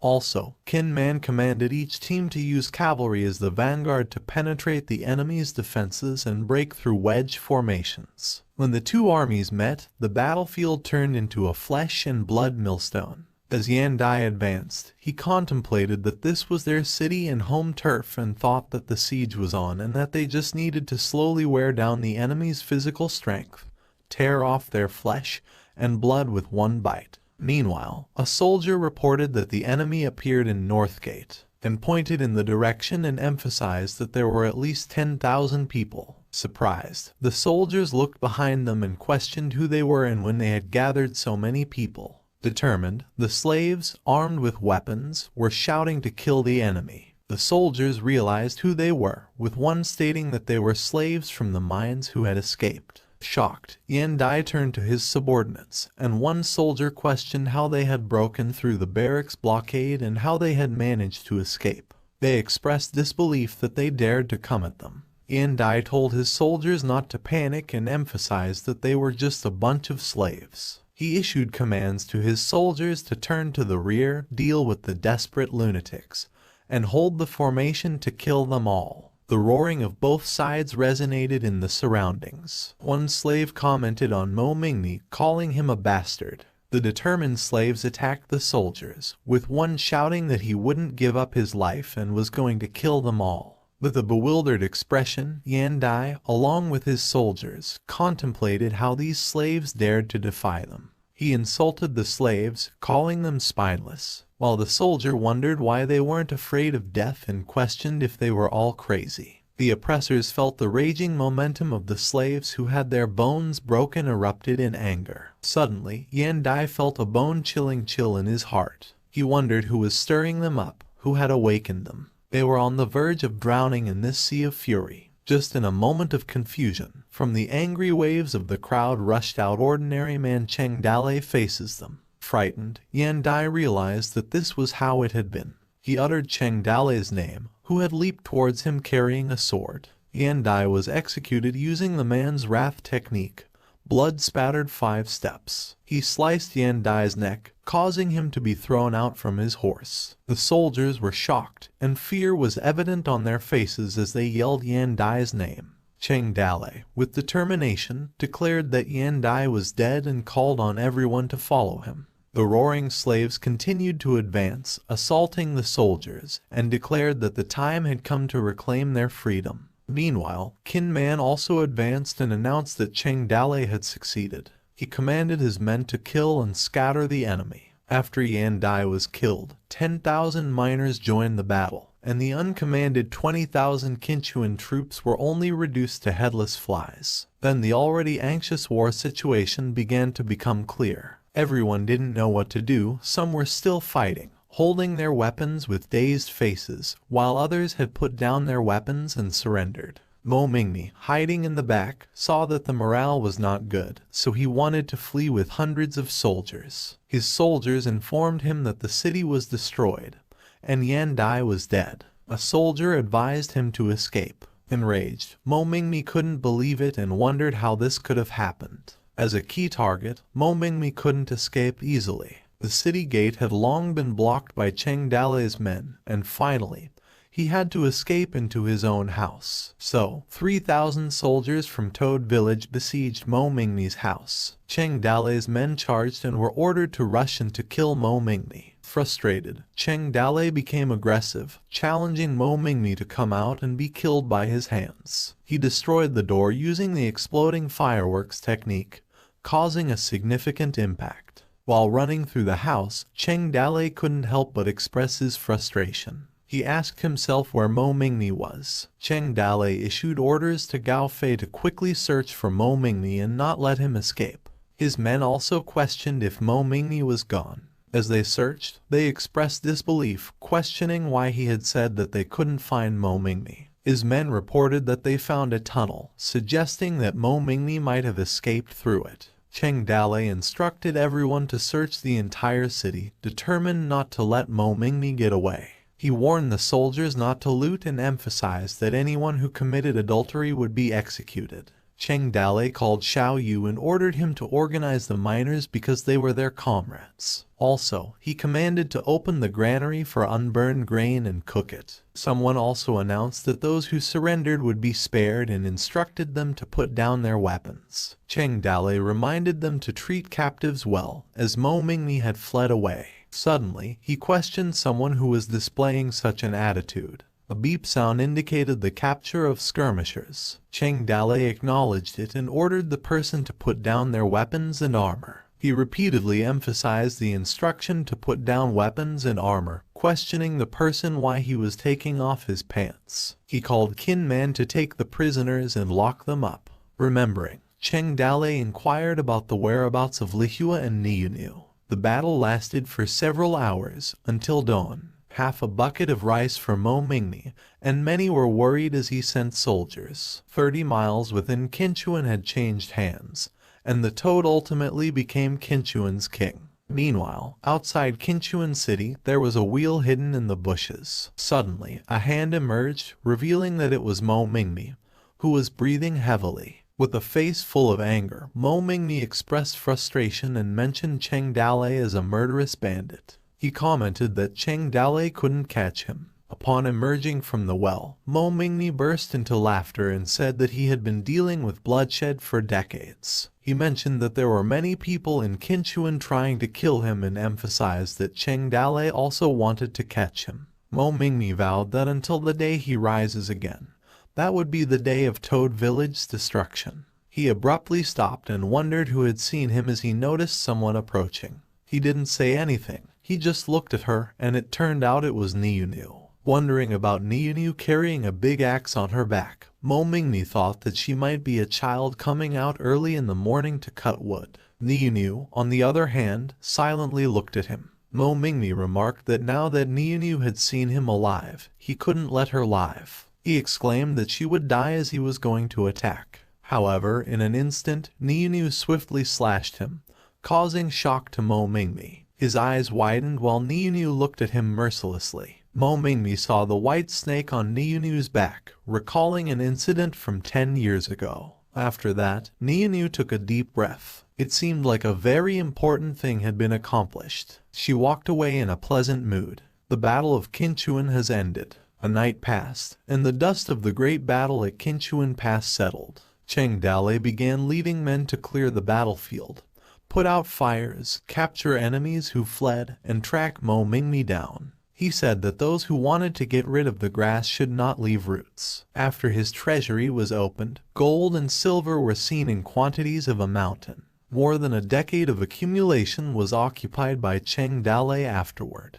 Depending on the earnings, most of the gold and silver were distributed to the brothers from Toad Village and the men from the mine, leaving only a small portion as a reserve. Cheng Dalei declared that in times like those, they won together, but they also stood by each other in difficult times, while his men cheered him on. He called the people and informed them that those who were willing to join them would become residents of Kinchuan Pass from that day, with arrangements for housing and settlement fees, as well as fields allocated for cultivation, and reduced taxes for the first 3 years. Only after 3 years were normal payments required. Additionally, he also told them that if they wanted to go home, they would send them home and cover the travel expenses and handling fees. But if they could choose to live here or leave, in short, they were free. In the end, most of the miners chose to settle in Kinchuan Pass. There were still several thousand prisoners to be treated, and their officers to be confined and pacified either by reward or punishment. Because of the special treatment of prisoners and the control of common soldiers by these officers, with a little more protocol,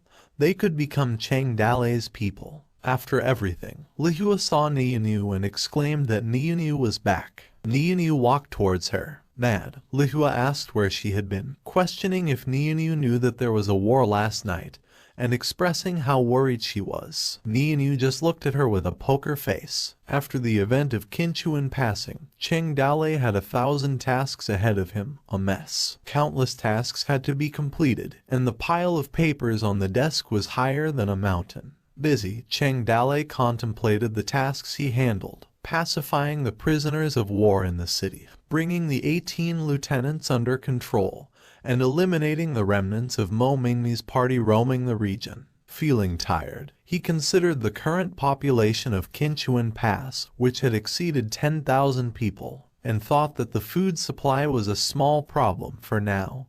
He foresaw it becoming a significant issue in the future. Cheng Dalei also reflected on the impending wedding date with Su Ying, realizing it was approaching imminently. Additionally, the fact that Mo Mingmi had not yet been captured weighed heavily on his mind. Overwhelmed with worry, he contemplated summoning talents through the summoning platform to help with the challenges he faced. However, he realized that those summoned individuals would require tasks to be performed and couldn't be used directly. He also pondered that, currently, he was busy and could not call people over to add to his mess. Amid these thoughts, Gao Hu urgently reported an emergency. He informed that their men found Mo Mingmi's body in a dry well outside the city. Curious, Cheng Dalei inquired if Mo Mingmi had died just like that and who was responsible. Gao Hu admitted not knowing the details but informed Cheng Dalei that Mo Mingmi's body had been found in a dry well outside the city, and that he was killed with an axe. Feeling a slight relief, Cheng Dalei mused that it seemed good, and evil would always be rewarded in some way.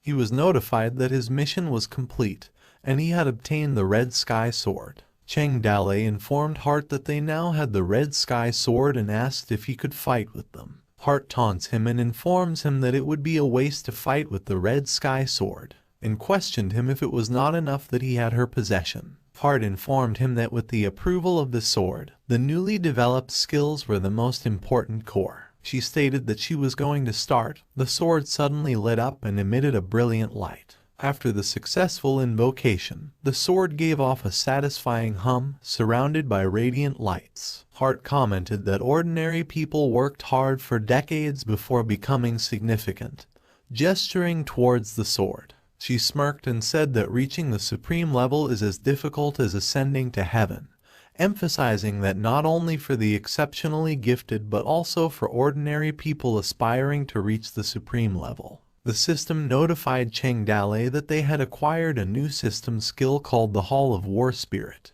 Hart explained that the Hall of War Spirits served as a gateway for ordinary people to break through to the supreme level. The information revealed that the main functions of the War Spirit system were activated and introduced a new feature called Road to the Ultimate Rise, which required spending 1,000,000 fear points to open. He also received a new skill, which was the Soul Rendition skill. Cheng Dalei expressed his surprise at the possibility of breaking through to the supreme level, as he had encountered less than 5 supremes in the past few years. He acknowledged that upgrading a top character to supreme for only 1,000,000 fear points seemed like an incredible offer. But Hart questioned how could it be that easy. She informed him that some have talent and become supremes at a young age and others don't progress after several decades, even if their whole head is already covered with gray hair. She emphasized that the Hall of War Spirits provides an opportunity for enlightenment, allowing him to glimpse into the supreme level, with success depending on their level of enlightenment. Cheng Dalei responded that it felt like a shift in awareness similar to a game. Hart agreed with him, explaining that one could have several equivalent professions before reaching the supreme level, and she provided an example, stating that someone could be an excellent writer and an excellent butcher at the same time. However, upon advancing to the supreme level, the choice of a supreme profession could only be made once. Hart elaborated by giving an example that Cheng Dalei could either become a supreme swordsman or a supreme mountain bandit. Other professions would be relegated to support roles and could not reach the supreme level. Cheng Dalei understood her explanation, noting that big mouthfuls often get choked. Specialization in only one profession was normal, as he guessed. As morning arrived, Hart mentions that once the path of ascending the ordinary is opened, not reaching the next level within a month is considered a failure. She emphasizes that each person has only one chance, costing 1,000,000 fear points every time. Failure means that ascending will be impossible for the rest of his life. She advises Cheng Dalei to be well prepared for everything, that he should have enough time and not get caught up with other things. Cheng Dalei responds, acknowledging that he has been busy lately, so he had to delay the supreme ascension process for a while. Shifting the conversation, Cheng Dalei inquires about the second function of the Hall of War Spirits, specifically the Soul Rendition. Hart explains that during her studies of the world and life, she discovered that the barriers between the worlds of the living and the dead should not be broken. As a result, that study was abandoned, and the only remaining feature was the only thing left from the study. Hart elaborates that the function leads the souls of those who fell in battle to the path of reincarnation, while their remains stay in the Hall of War Spirits. Cheng Dalei seeks clarification about the remains, and Hart confirms him, describing them as the traces of their existence,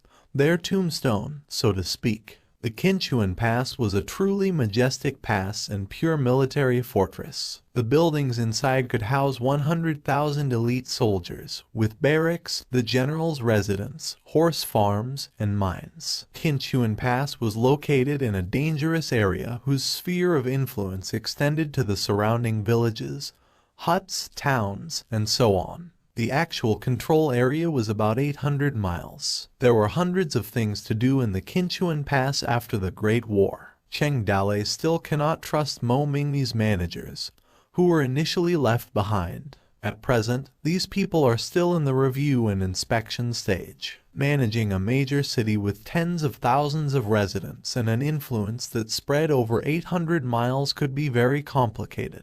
Cheng Dalei, on the other hand, did not rest for 2 consecutive days. Tired, Cheng Dalei pondered that he was going to die. Su Ying watched the Toad Village and could not do more than one thing at a time. Even the over 100 executives she ordered haven't arrived in time. He's only accompanied by Hart at the moment. Optimistic, Hart cheers Cheng Dalei and says that the daily tasks are in his hands. However, Cheng Dalei doesn't respond as he is visibly tired of working. Hart informs that if the village continued to be built on the 3rd level, it would eventually rise to a city. However, she doesn't know how long it will take to build a city on Toad Island. For the time being, only the destroyed Qinchuan Pass needs to be repaired, and some renovation work needs to be done. She encouraged Cheng Dale to proceed with the restoration of Kinchuan Pass. Hart mentioned that Toad Village would become a level 4 mountain village and a level 1 Toad City, promising that the rewards would be great. Cheng Dale, however, sighed deeply. Hart playfully teased him to stop sighing, asking why he didn't get to work and suggesting that he wouldn't want to work overtime on his wedding night. This motivated Cheng Dale to accelerate his work. After some time, Liu Bei informed Cheng Dale that they found an exceptional group of people in the dungeon who were challenging to handle and needed him personally. Tiredly, Cheng Dale inquired who they were and why he still had to handle it personally. Liu Bei clapped his hands and mentioned bringing the people in.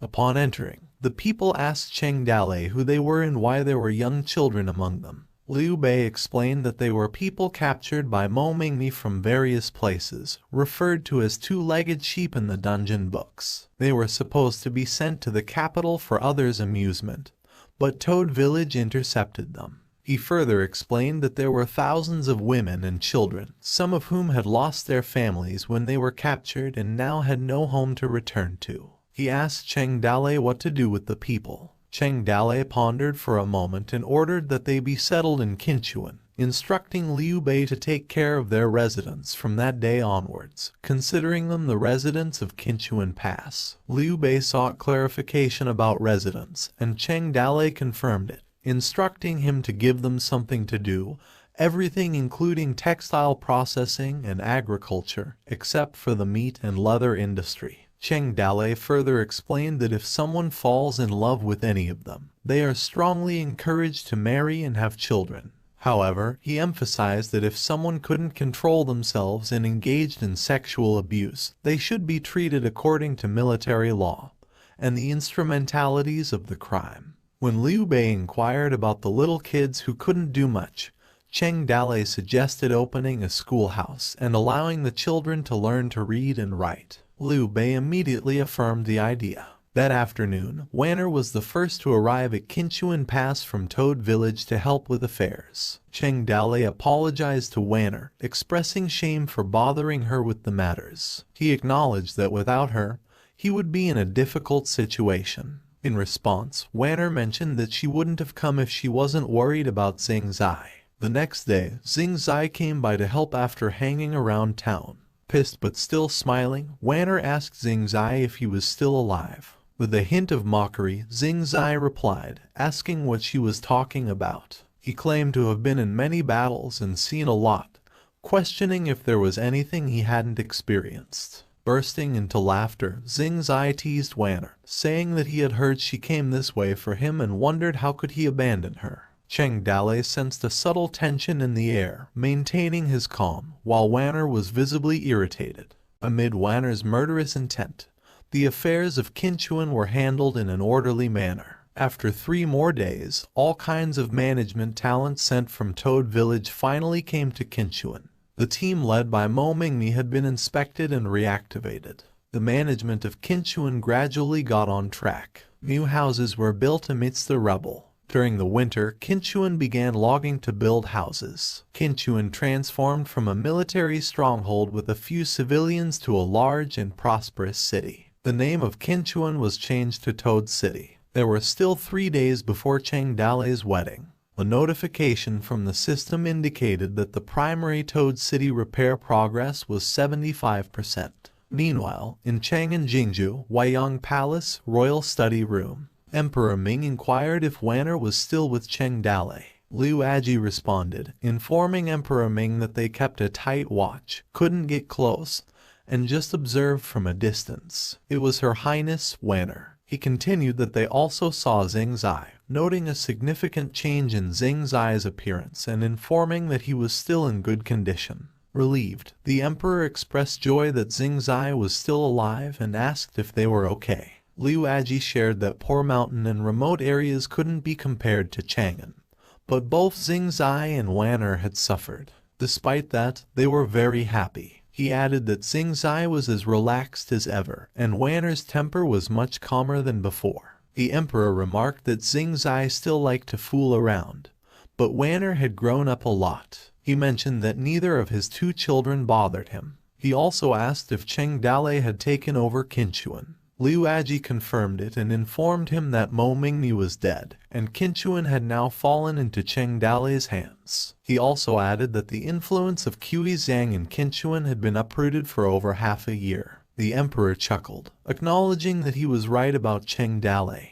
He mentioned that they should be unhappy there and laughed. Meanwhile, in Minister Qi's mansion, a eunuch approached Qi Zhang and asked if they should be sent to settle the matter. Qi Zhang suggested letting Song Bakken go, stating that Lin Wenqin's death had finally made him comfortable as the Liangzhu governor. He felt that Song Bakken should solve the matter in his territory. The eunuch affirmed Qi Zhang's order. As the eunuch left, Qi Zhang let out a deep sigh, looked up at the sky, and muttered the name of Emperor Ming Gaona.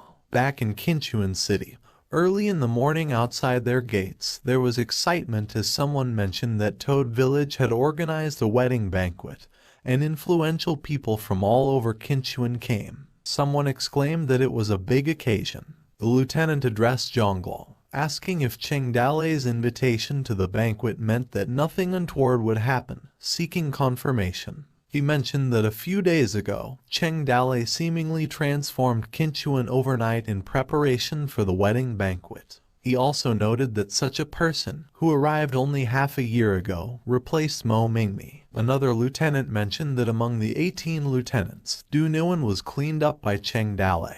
He expressed concerns that they also had a problem with Cheng Dalei and asked Zhonglong what they should do if Cheng Dalei decided to kill them all. But if they didn't come, they were afraid they would send a large army to fight them. In response, Zhonglong tried to reassure them, stating that Cheng Dalei's heart was full of benevolence, which was different from Mo Mingmi's. He also claimed a personal connection with Cheng Dalei, expressing confidence that there would be no problems. Delighted, the lieutenant expressed their reliance on Zhonglong to speak for them when the time came. Another lieutenant acknowledged Zhonglong's insightful vision and confidence in Cheng Dalei's ability to handle things. Zhonglong reassured them once again, expressing that they should not worry as he would take care of it. As Cheng Dalei became the master of Qinchuan, Zhonglong's position among 18 lieutenants rose. He ultimately became the spokesman of Cheng Dalei. Inside Qinchuan Toad City, the lieutenants who entered were still gossiping. One of them commented that the entire village was filled with lanterns and silk ribbons dancing in the sky. Another lieutenant jokingly remarked about holding such a grand occasion just for marrying a woman. However, Zhonglong hushed them, advising against saying anything improper as others might overhear. Another lieutenant shared information that the development of Toad Village wouldn't have been achieved without Su Ying's help, and the people greatly respected her. Zhonglong added that Su Ying was responsible for all aspects of the village's food, clothing, housing, and transportation, causing them to be pleased. He further said to them that it was said that Su Ying was a rare and wise helper. She had been with Cheng Dalei since the beginning of King Nu Mountain. He warned them that if they said something improper and annoyed Cheng Dalei, he wouldn't be blamed for not saving them. The lieutenants understood the warning.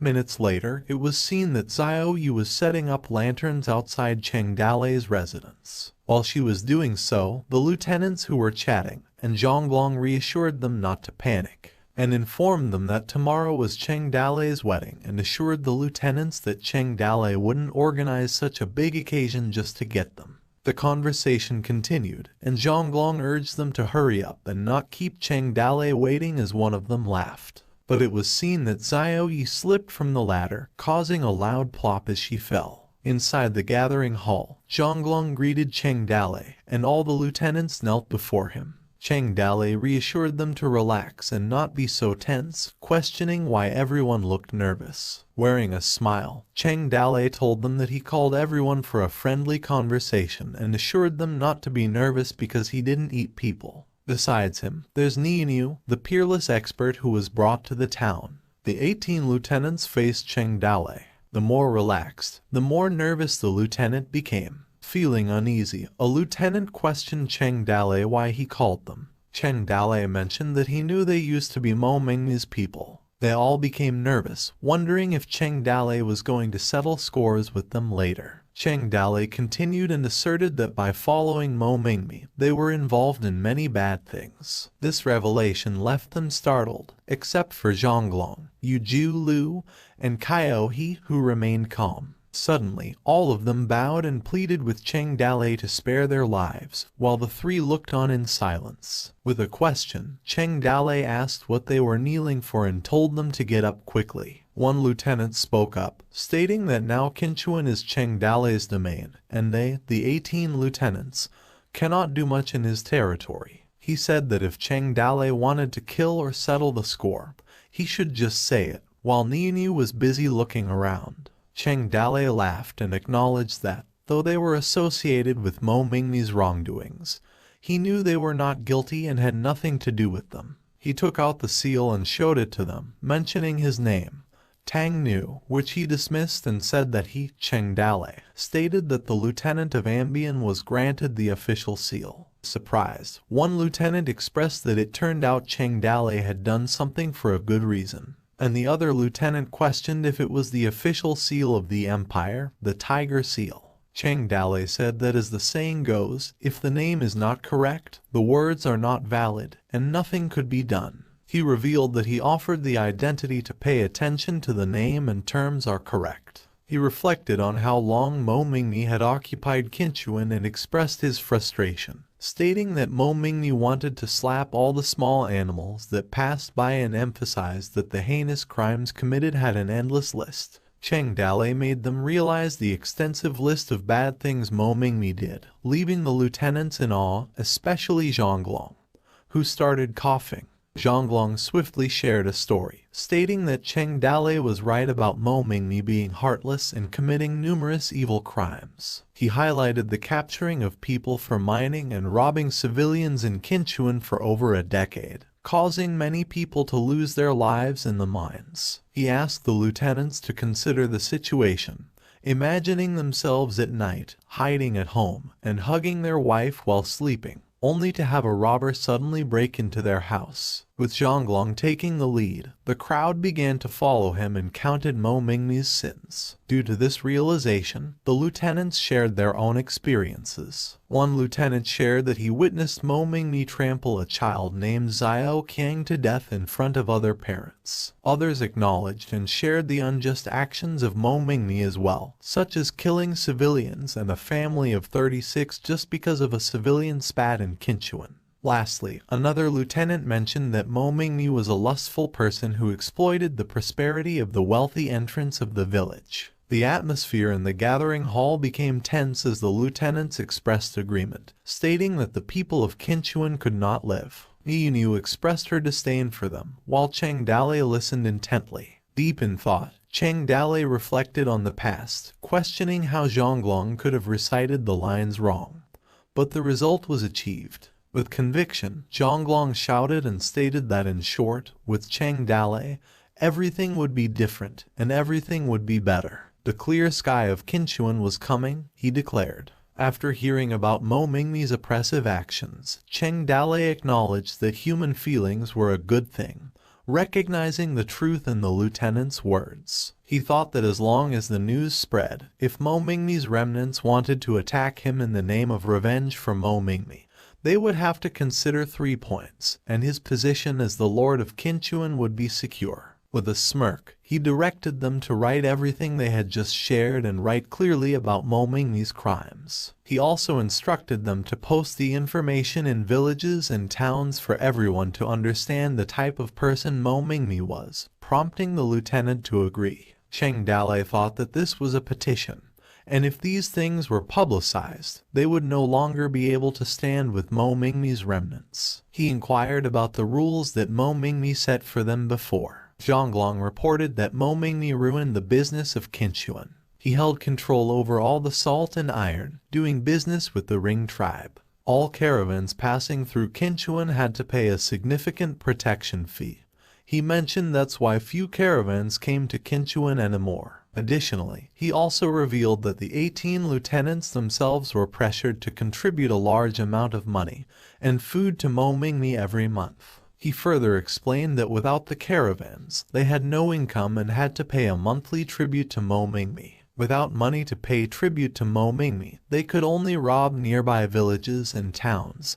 Therefore, the finally rich Qinchuan was made miserable. Moreover, the more the people were robbed, the poorer they became, and the caravans they refused to come, so Qinchuan fell into a vicious circle. Feeling disappointed, Cheng Dalei pointed out that there's no business acumen. He said that since he is now in charge, the rules naturally need to be changed. One of the lieutenants responds that all of them would listen to Cheng Dalei, and they would do whatever he told them to do. Cheng Dalei acknowledged it and told them that first, they had to do these things. He took out something from his back, which was a scroll, and commented that the location and layout of the 18 villages were completely like a star in the sky. Recognized that is blindly expanding and cannot form a strategic defense. Then he shared the plan with them, calling on Zhonglong to guard the Meiyuan, Kaiohe to guard the Sichuan Valley, and Yu Jialu to guard the Grizzly Forest, and mentioned the other lieutenants, each given specific tasks. Cheng Dalei outlined his vision, expressing the desire to establish a total of 20 villages, including the descending Jade Village and Toad Island.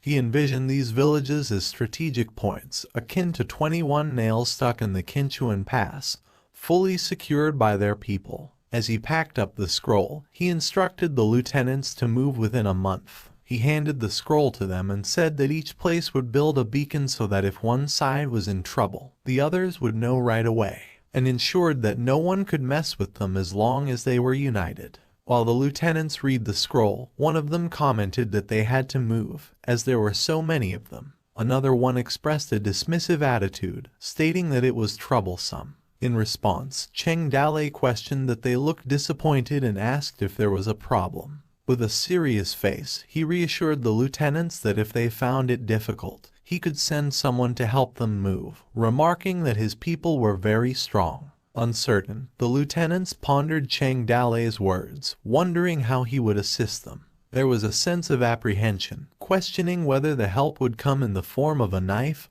or a spear. They quickly assured Cheng Dalei that there was no need for additional help, and they would manage to complete the relocation within a month. Cheng Dalei acknowledged it and shifted the discussion to a different topic. He brought up the issue of generating income for everyone's livelihood in the future. He pointed out that the current Qinchuan was desolate, with a vast area and few people, mainly due to Momingme's actions, causing caravans not to dare to come. He emphasized that they had no income, so he declared that the first to do was to bring the caravans, and they didn't charge tolls to caravans that pass by in the future. The lieutenants looked at each other with concern that without tolls, they questioned what they would do for a living. Cheng Dalei clapped his hands. He quickly added that the arrivals should be here by now, instructing someone to let them in. People entered the room, and Cheng Dalei introduced them as his wife's business contacts she had made over the years, along with his various contacts. He also mentioned that their presence at the wedding banquet was also an opportunity for cooperation. The lieutenants turned their attention to them as they were surprised. Cheng Dalei, with a strategic mindset, continued to outline his vision for the economic revival of Qinchuan. He proposed a partnership with merchants to attract caravans, ensuring smooth trade by having the lieutenants escort them, albeit with a reasonable fee. Cheng Dalei acknowledged that the initial earnings wouldn't earn much money, but he urged them to consider the long term, highlighting Qinchuan's rich resources, including fertile land, iron ore, jade, and fur, and many special products could be exported. He also emphasized that the population was sparse. They must find a way to pull up the population of Qinchuan with many people to improve productivity, export more goods, and collect more taxes, and encouraged everyone to actively publicize Qinchuan, attracting both businessmen and refugees to trade and settle down, assuring everyone that Qinchuan was not the same as before, and if anyone was robbed would compensate for certain losses. He called the concept investment promotion. Looking ahead, Cheng Dalei mentioned that as Qinchuan prospered in the future, they would start to collect taxes normally. He concluded by expressing his intent to engage in discussions with everyone about future win-win cooperation and sustainable development. and emphasized the need to divide interests fairly and solicit refugees. The people who participated in the meeting would witness the recovery of Kinchuan, except for a certain little girl, which was Newanime, who slept at the meeting and was confused about the situation. The day before the wedding, Liu Jai suggested to Su Ying to try on a hairpin, and Su Ying agreed. Su Ying mentioned that it was her first time wearing a wedding dress, so she called Xiao Yi and asked if she looked beautiful. Xiao Yi happily agreed, responding that Su Ying looked beautiful no matter what she wore. Curious, Liu Jai asked Su Ying how it felt to get married. Su Ying answered that she and Cheng Dalei were already engaged at Qin Nu Mountain. However, due to chaos at that time, they couldn't have a proper wedding. With excitement, Xiao Yi mentioned that she had only heard from others about getting married to the one you love. Wondering for a moment, Su Ying found the words to express that she felt full of happiness. The three beautiful women, Liu Jai, Jai Tao, and Su Ying, showed endearing smiles on their faces. On the wedding day, the lanterns were lit, and they began the parade. A crowd gathered, cheering and clapping, as people exclaimed that she was coming and that the bride was here. In the carriage, Su Ying glanced outside. The people were shouting that they wanted to see it, while others mentioned Cheng Dalei's name. Viewer expressed her desire for a wedding like it, and Newanime showed a poker face, cleared up the obscurity, bringing forth darkness and light, giving birth to all living things and prosperity for humans. On Shenji's face, joy was evident as he read the marriage ceremony. Seal up the affections with a document in the ceremony. The wedding today was a gift, witnessed by the guests. Share the offering and exchange the nuptial cup, witnessed by heaven and earth, honored by the sun and moon. Once the ceremony ended, the husband stopped being muddled, built a healthy family, celebrated the glorious day, and endured the suffering together, prayed for the ospreys to sing praises. They held hands as they prayed. An everlasting flute sound for the auspicious dragon and phoenix. They both reminisced about the time when they first met and spent time together. Even in a raging flood, with only candlelight in the chilly cave, the unyielding love withstood all. A pair of lovebirds, deep in love, benevolent spouses, like the Bingdi lotus, for the living being to grow luxuriantly and be comparable to the ideal fate of true love. The towering mountain, and the splendor bright moon, together forever, noble and far-reaching, for the wedding to specially bless them. After the ceremony was completed, the air was filled with joy, accompanied by lively cheers. Someone expressed their wish for Cheng Dalei to have a child soon, shouting words of celebration and wishing the couple together forever. The sounds of jubilation echoed in the room, with Liu Jai and Jai Tao singing. As the night progressed, the guests engaged in various activities. Some remarked on the lively atmosphere, while others on a nearby bench were deep in conversation. Some guests requested more liquor, and there was a humorous mention that Yuer also wanted to indulge in liquor. However, it was noted that children shouldn't drink liquor. At another table, Yuer exchanged playful banter with Newanime, offering her shrimp in return for Newanime's bun. Newanime gave her a quizzical look in response. The men within sight were drinking and bragging, playing drinking games while yelling 5 and 6. The sounds of friends mingled persistently in their ears. They all shouted to drink more and not to stop celebrating. He told someone to be easy on him as he mentioned that he was still injured. In response, someone teased him, questioning why he didn't consider himself a patient when he gulped half a pound of liquor. At another table, Lihua joined Shenji in a cheerful toast with a celebratory spirit. While at another table, Lin Chong engaged in a serious tone, suggesting to Xiao Yu that they should wait until the morning before departing. However, in their background, we saw Lihua and Shenji enthusiastically drinking and encouraging Shenji to have one more cup, playfully betting 100 coins on him. Xiao Yu responded and confirmed with Lin Chong, and they joined in the cheers. Surrounded by a lively atmosphere, Lihua laughed heartily, proclaiming herself as the strongest in both horsemanship and liquor tolerance. Onlookers praised Lihua's tolerance, while teasingly calling Shenji weak. Meanwhile, Wanner in the distance looked toward Cheng Dalei, and Su Ying sighed deeply, mentioning that she could never win. She expressed her admiration for Cheng Dalei and Su Ying's happiness with a smile, while Xingzai comically tilted his head. Xingzai told her to stop pouting, expressed his happiness, and offered to accompany her for a few drinks. Annoyed, Wanner told him to leave, but Xingzai persisted, suggesting they enjoy some delicious food together. Wanner, pleased with the idea, cheered with Xingzai.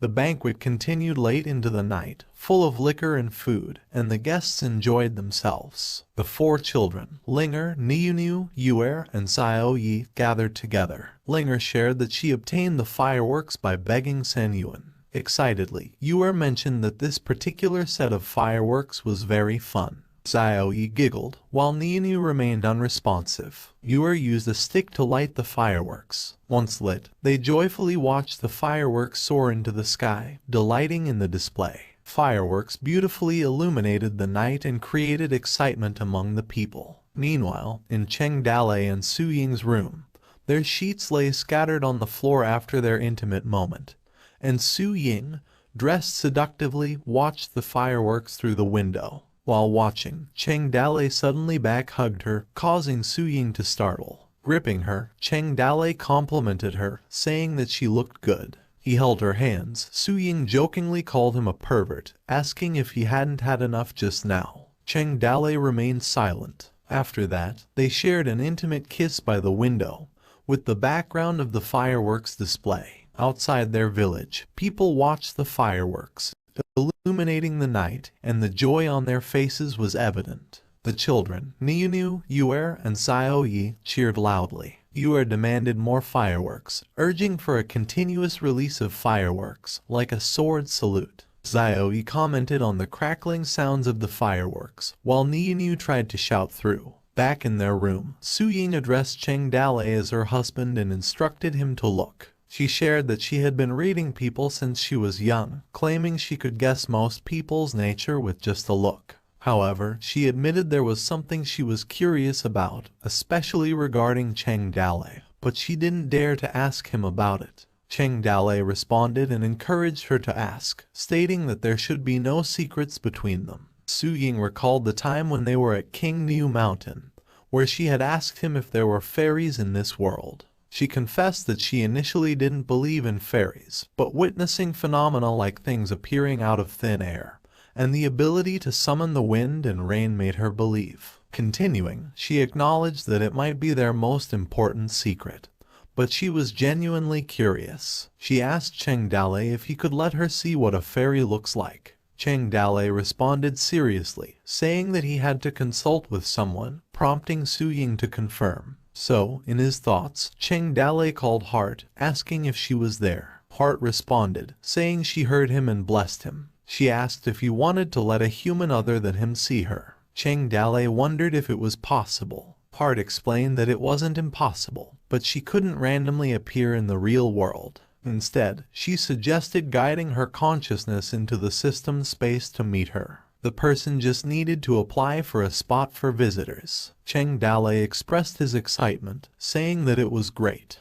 Cheng Dalei informed Su Ying, addressing her as his dear wife, to come quickly and asked her to close her eyes. They embraced each other as Cheng Dalei informed her that he would bring her to visit the fairy. Su Ying, feeling delighted, happily agreed. Later on, a notification granted permission for applying a visitor to the system space. The system space welcomed them. Time was slowed down, consciousness separated from the body, crossing a barrier. The feeling of emptiness seemed to have passed for a long time, but it also felt like just a moment. With Su Ying's sharp sense, she truly experienced an abnormal sensation. But this kind of weird experience of emptiness didn't cause even a hint of panic to Su Ying, just because of the man holding her tight from behind. Cheng Dalei woke her and said that it was done, and she could open her eyes. When Su Ying opened her eyes, she was amazed and wondered if this was the fairy realm.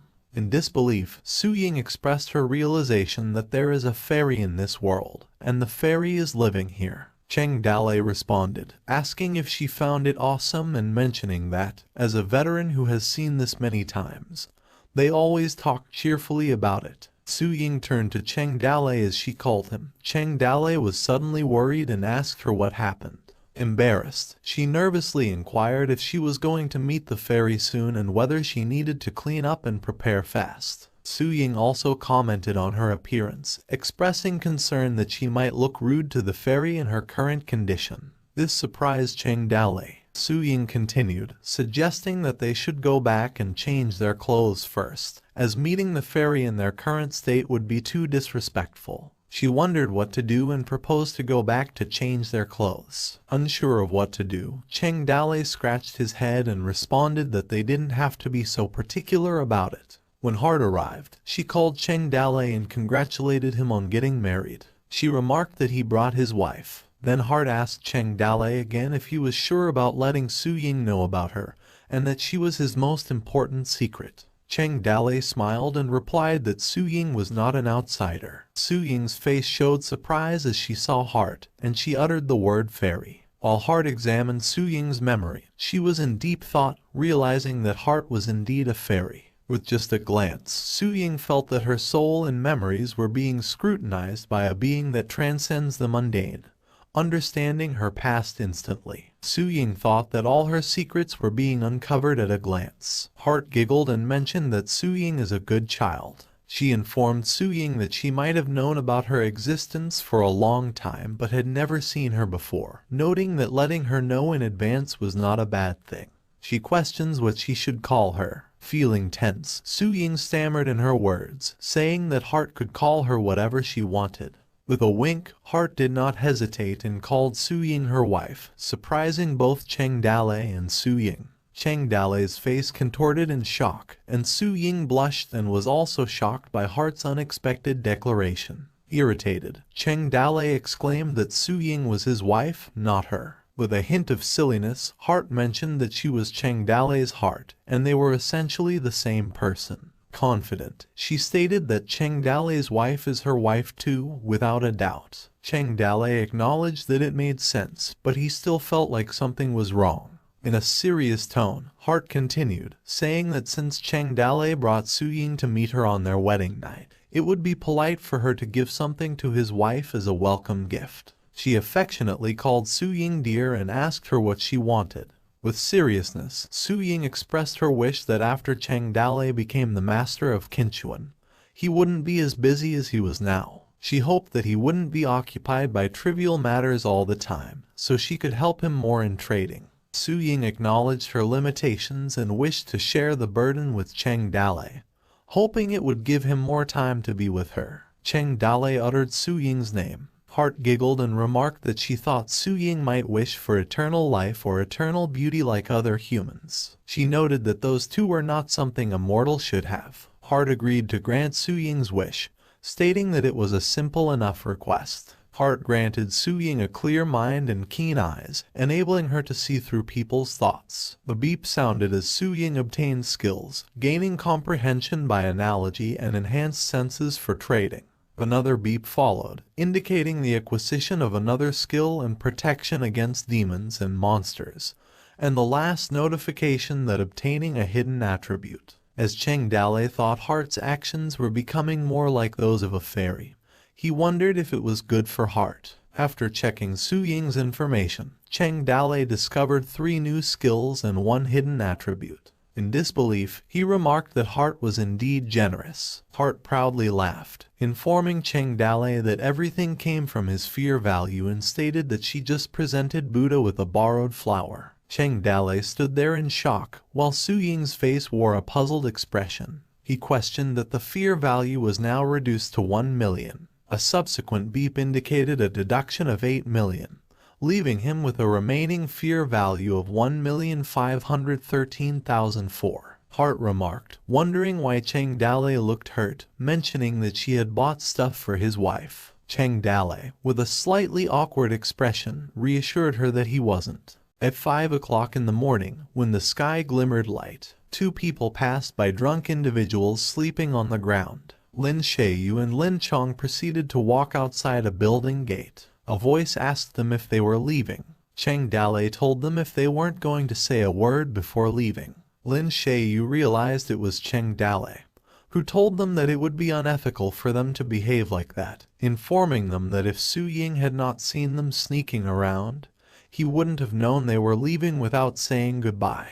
Lin Shayu informed Cheng Dalei that their wounds had completely healed and that they would no longer need to fight for Toad City, so he decided it was time to leave. Cheng Dalei begged them to stay in the village as their brother because he knew it would not be easy for them to get together. Lin Shayu pondered what he was going to respond to. He told Cheng Dalei that if he were born as a son, he must avenge his father. Cheng Dalei paused and had a long silence. He concluded that every man had his own ambition, and that if they wanted to leave, he would not keep them, and he assured them that he would be their brother for a lifetime. Cheng Dalei picked up his cup. He expressed his concerns that once they go, whether the wind and rain would be a blessing or a curse that no one could say, as his heart was also inevitably concerned. Lin Shayu expressed his gratitude, thanking Cheng Dalei for taking care of them the past few days. He assured him that no matter where he was in the future, if he gave an order, he would go through fire and water and would not shy away from sacrificing himself. Cheng Dalei smirked, puzzled as to why he would say such a thing.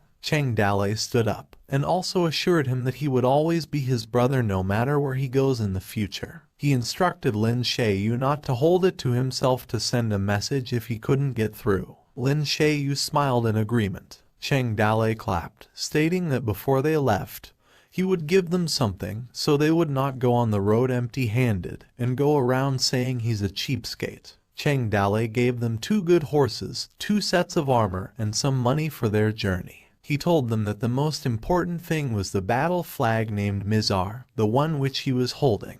Lin Shayu recognized that flag that seemed to be that of Guan Yu. Cheng Dalei told him that he got it back from him, and he would give it now to him. At the time of farewell, Cheng Dalei had 1,000,000 words in his heart he wanted to say, but he couldn't say those words which were in his heart, so he just mentioned Lin Shayu's name. He tapped him on the shoulder and cautioned him to be careful on the way. Lin Shayu stared at the flag. He held the flag in his hand. He closed his eyes. Lin Shayu suddenly knelt on one knee. He bowed to Cheng Dalei, stating that he couldn't repay his kindness. Cheng Dalei, surprised, told him to get up because they didn't do that in Toad Village. However, Lin Shayu insisted on bowing again. He told Cheng Dalei that he was not going for fame or power, but for revenge and to return the world to peace, and that if he succeeded, he assured him that he would be the master of the world. He stared at Lin Shayu's dedication. Cheng Dalei had a thought that even if Lin Shayu had been carrying a deep blood feud, he claimed that beneath the surface he was still the same stubborn boy who wanted to become a big silly lad. Cheng Dalei's eyes widened as he realized something. He also knelt on one knee and told Lin Shayu that he had one more thing to give to him. Puzzled, Lin Shayu wondered what it was. Cheng Dalei instructed him that he must cherish it later, as it was a very important thing.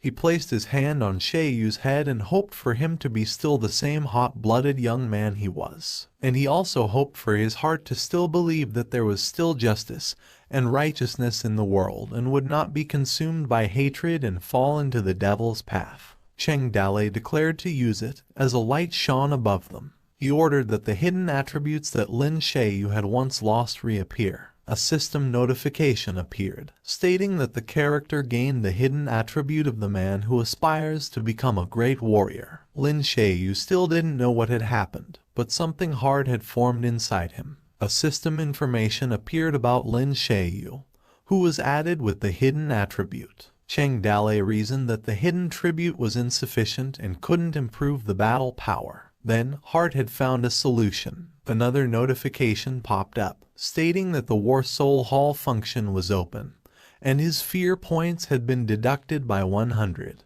Lin Shayu expressed confusion on his face. A glowing humanoid figure appeared. Hart told him that she would help him break through and hoped for him that his future path would be smooth.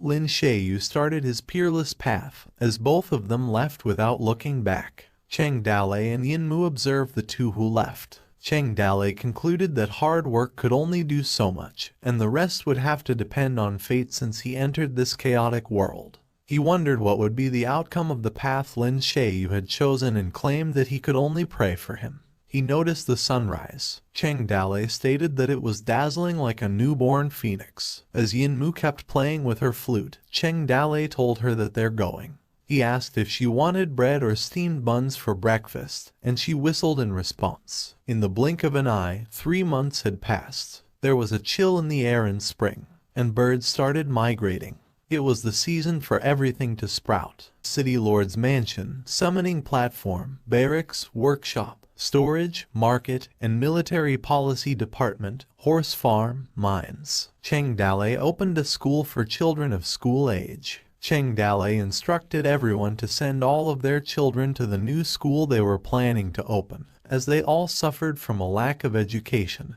and believed that the children's education could not be slacked. He assured them that if they found it difficult, he could send someone to pick them up because he knew the world was not peaceful, and the road wasn't safe, and the lieutenants misinterpreted him, wondering what he meant by sending them to school, as it was obviously sending their own flesh and blood as hostages, while another stated that even Mo Mingmi had never used such cruel methods. A variety of goods began to appear at the Quinchuan market. Then Fan Yuer mentioned that there were sugar-coated haws, sugar cakes, and rouge gouache, and Zio Yi added that there were also new clothes, shoes, and jewelry, but Yin Mu was unimpressed. Meanwhile, at the blacksmith shop, Zhu Shenji told Mu Changzheng that the shop couldn't operate without him, and at the artisan workshop, all kinds of blacksmiths, craftsmen, carpenters, masons, tailors were gathered. A system notification appeared congratulating Chengdale for obtaining the primary city of Quinchuan,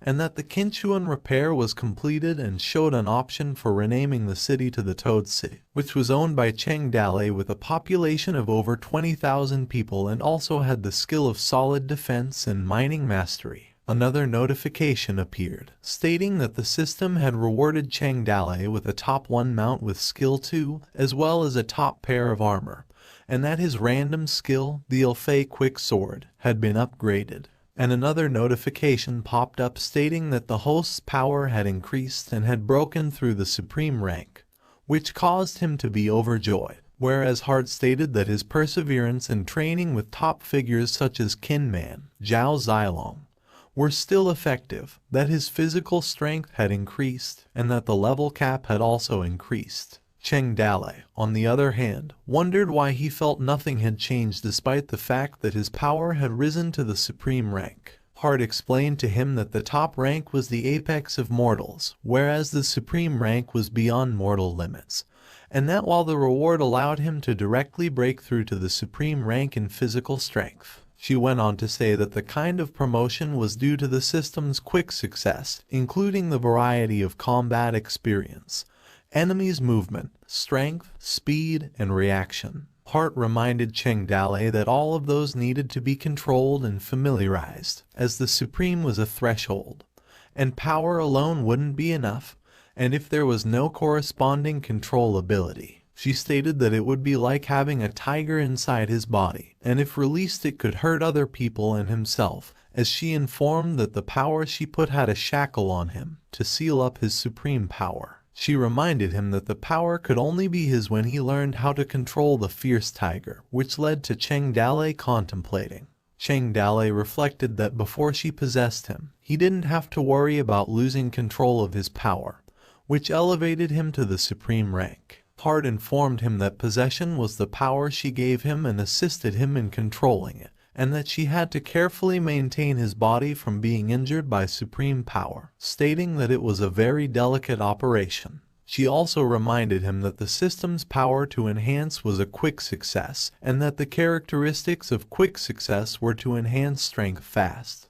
But the foundation was unstable and dangerous. She went on to say that after reaching the supreme rank, it would especially become more violent and out of control, and if left uncontrolled, it would easily harm others and distort and alienate the mind and body. She warned him that that was why she would rather give him war songs, battle flags, and possessions, but also trying to avoid forcibly enhancing his own power and that type of pus buff prompt. Chengdale imagined Yin Mu and asked about her situation, as he noticed that she became supreme overnight and did not need to do anything so troublesome to control her power. Hart explained that Yin Mu was completely fused with the white snake, and it was similar to possession but permanent. She went on to say that she was just very violent that night, and if she hadn't pulled her back to her senses, Yinmu would have gone crazy. Hart reminded Cheng Dalei that his power comes with a price, and stated that step by step, he wouldn't be thinking of becoming Superman once successful. She asked him if he was ready to control the power and enter the supreme world, and Cheng Dalei thought about his answer. Cheng Dalei stated that Princess Minju and he were in charge of the overall administration. But the busiest time had passed, and now they could only do a few days' work in just one morning, prompting Hart to inquire why Princess Minju was a bit unhappy, as it was good to do it quickly, and Cheng Dalei replied that Su Ying was in charge of the business and part of the administration. But he assumed Princess Minju and Su Ying would have no problems working together. He also added that Qin Man and Guan Yu were in charge of the military, while Liu Bei was in charge of logistics and medical treatment, and Zhao Zilong, Zhang Fei, and Gao Fei Bao were of urban defense. Cheng Dalei thought about their job and stated that it was sure enough that it was better to use the squad he had nurtured himself. He had a thought that he hardly had to deal with the big and small affairs of the village, as he claimed he would be finally free when everything was on track, and the workload would naturally be reduced. Cheng Dalei told Hart that he was ready, and they should start, and Hart agreed. She snapped her fingers, and a system notification popped up, stating that the upgrading of the host to the Supreme Path started. At Liangzhu City, the city lord's mansion, a man informed that Minister Kui was managing the Northwest for many years, and that he would soon gain control of the whole Northwest, claiming that he was just waiting for the empire to fall apart before swallowing up the entire country in one fell swoop.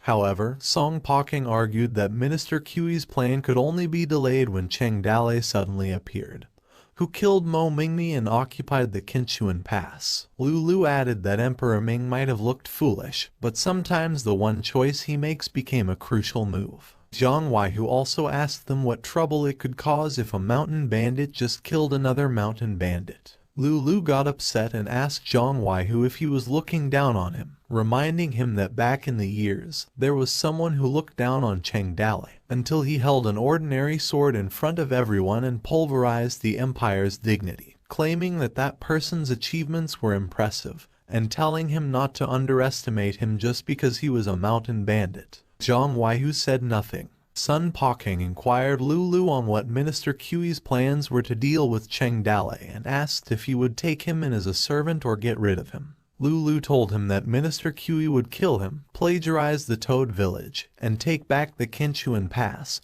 prompting Sun Poking to ask if he wouldn't spare anyone. Lulu informed them that there were 2 people from Toad Village Minister Kui wanted to live. Sun Poking asked him who, and Lulu responded that it was the 6th Prince Lai Xingzai and Princess Minjiu. A voice asked when they could dispatch all the troops, and Lulu responded that they couldn't rush it because the Justice Cult had appeared in Liangzhu, and Lin Wenqin's remnants were yet to be wiped out, and both sides seemed to have intention in colluding, and told them to wait until Liangzhu was done with organizing their military rations. Logistics were prepared, which he believed should be around 3 months later. Lulu agreed, and told Sun Poking to try to make it fast, and Sun Poking responded that there was still a small matter other than those, and mentioned the young Master Kui's fiancée, which was Zhu's family eldest Lady Zhu Wenting. Sun Poking informed them that Lady Zhu Wenting suddenly had an urge to go on a trip, so she accompanied him to Liangzhu, and informed them that the Zhu family's status in Jiangzhu was not low. His family's eldest lady was enough to be on an equal footing with the princess. Zhang Wei stated he didn't expect that those 2 families were in union,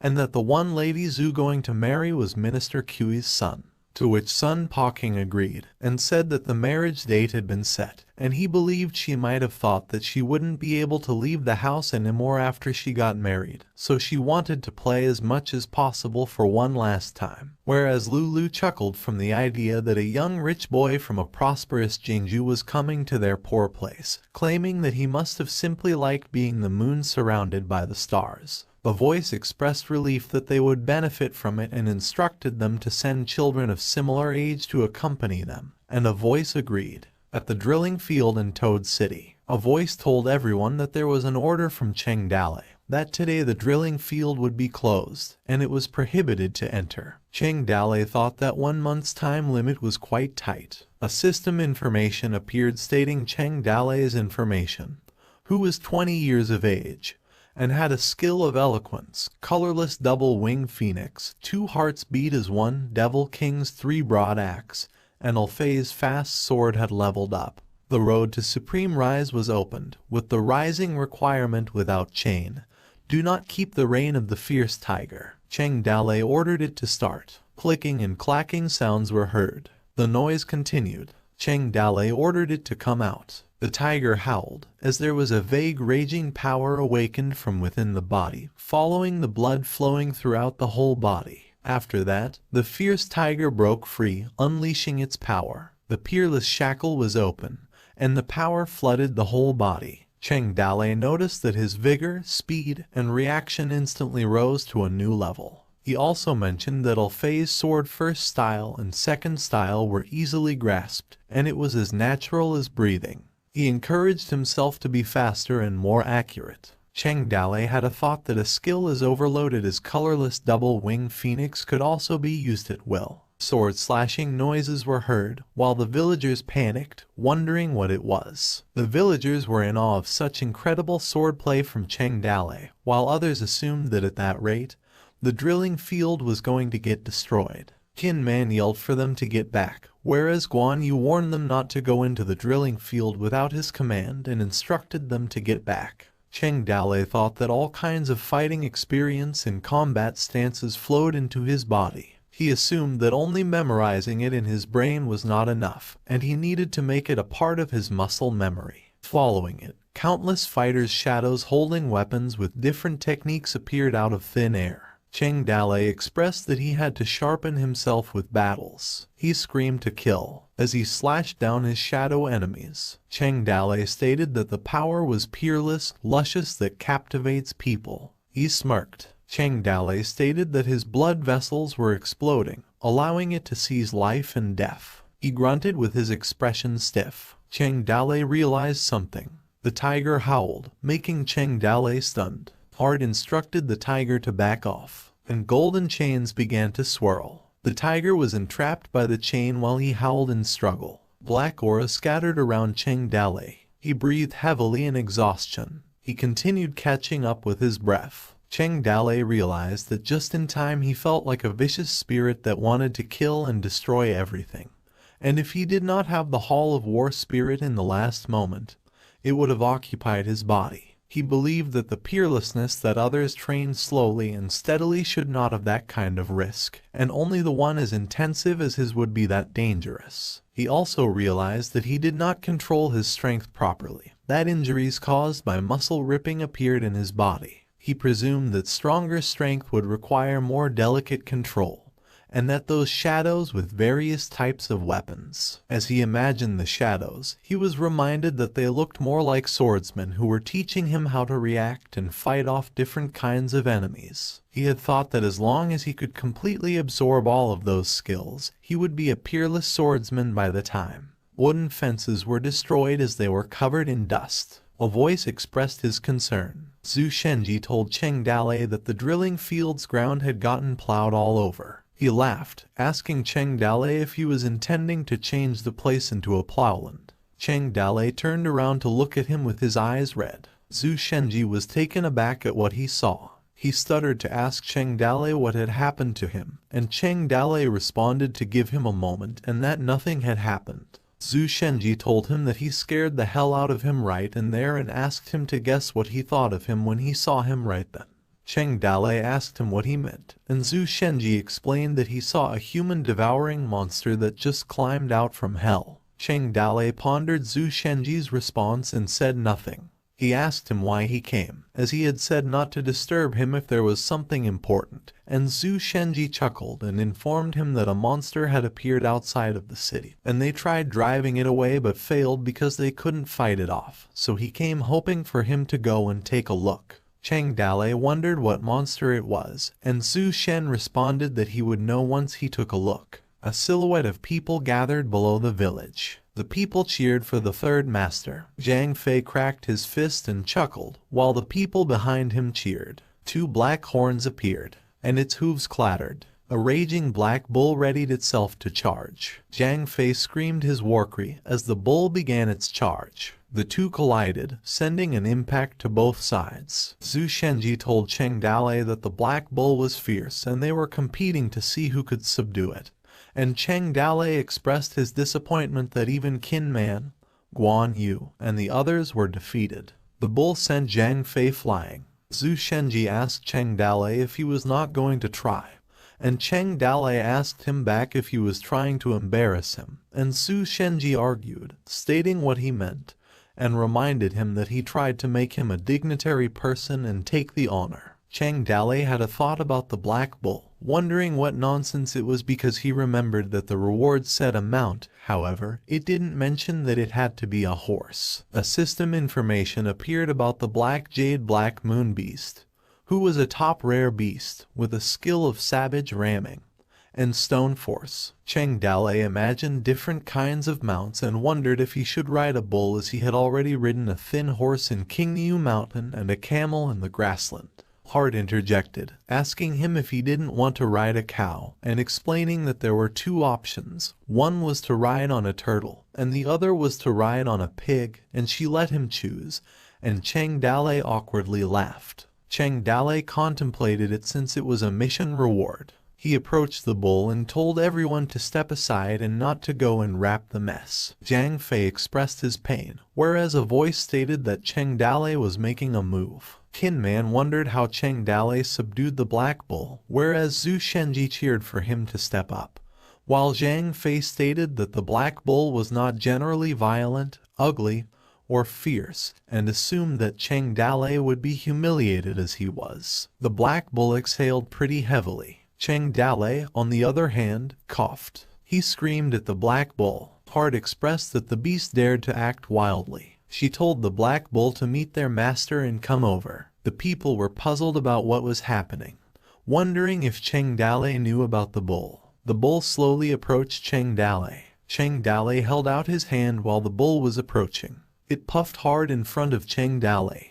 and suddenly the bull kneeled down, where it made the crowd in shock. Zhu Shenji informed everyone that he got it, and they asked him what. He told them not to forget that Cheng Dalei's ability was immortal art. Golden Star Tabai was a village master close friend, and assumed that the bull was the head of the most exalted Lord Lao, and the people understood. Zhu Shenji went on to say that it turned out that God's induction sent the black bull to be the mount of Cheng Dalei, and the people praised him for his brilliance, and on the other hand prompted Cheng Dalei having a thought that it's a mess, and instructed someone to get the saddle bridge and a rope. The saddles were installed at the bull's back. Cheng Dalei climbed on its back. He asked Yin Mu if she wanted to ride it, and Yin Mu answered him with a whistle. Cheng Dalei agreed, as he believed that her desire to ride a bull was reasonable. He patted her head and told her to saddle up. They started riding the bull, where Yin Mu was having fun. Sword slashes swished through the air, destroying countless wooden boards. Zhu Shenji stated that Cheng Dalei started to plow again,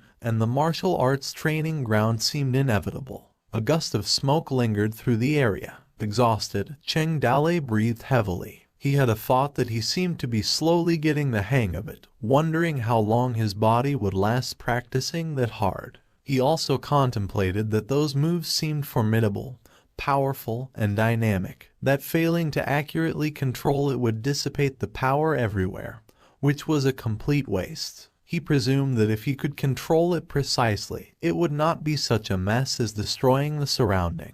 Cheng Dalei claimed that it was now time to change the venue and told Yin Mu that they're going to change places. Cheng Dalei deliberately let Yin Mu and the Black Bull be his own protectors, to prevent accidental intrusion and going overboard on killing himself. Meanwhile, at the Qinchuan martial arts training ground, concrete walls began to rumble. Yin Mu expressed unamusement. After being buried on the wall bricks several times, Cheng Dalei chose to train in the wild. A single slash cut the surrounding trees. Cheng Dalei continued to swing his sword, cutting all trees surrounding him. A tree fell on him, and Yinmu poked him with a stick, but Cheng Dalei asked her to stop because he couldn't move, and instructed her to take him back. Yinmu whistled while riding the black bull, and Cheng Dalei fainted behind her. A mountainous horizon emerged, and under it was the Toad village. Cheng Dalei expressed his pain, asking Su Ying to be gentle. Concerned, Su Ying asked him how he could do it to his body. She told him that if he wanted to train, he could do so without hurting himself, requesting Cheng Dalei that they just live a good life at home, teasing and giggling with Liu Jihan,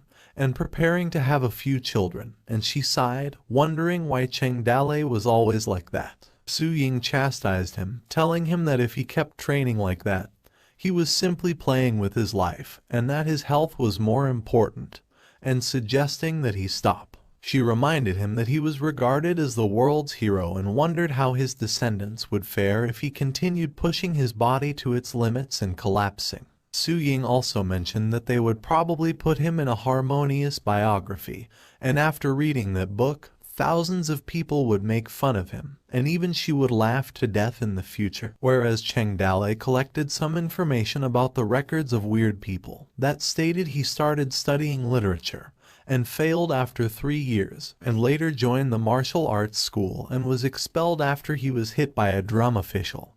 And also the harmonious biography Su Ying said, which stated that he was a bandit who did many evil things, killing people like a sack, and later got ill and started tearing down the walls, cutting down the trees, and facing God's wrath. He remembered Zhu Shenji entering the records of the weird people, and claimed that it would be difficult to rest in peace after he entered the harmonious biography. Su Ying continued to scold Cheng Dalei while brushing his body. Cheng Dalei thought that there must be something to limit the power in his body. He contemplated that if he continued to practice hard, his body would collapse first. He played his hands in the water. Cheng Dalei stared at something in his peripheral vision. Su Ying noticed him. Cheng Dalei pulled her hand. Su Ying blushed, telling him that he was silly, wondering what evil thoughts he was thinking. After a while, a towel Su Ying used was hanging on a bucket. The room became quiet, and only shadows could be seen.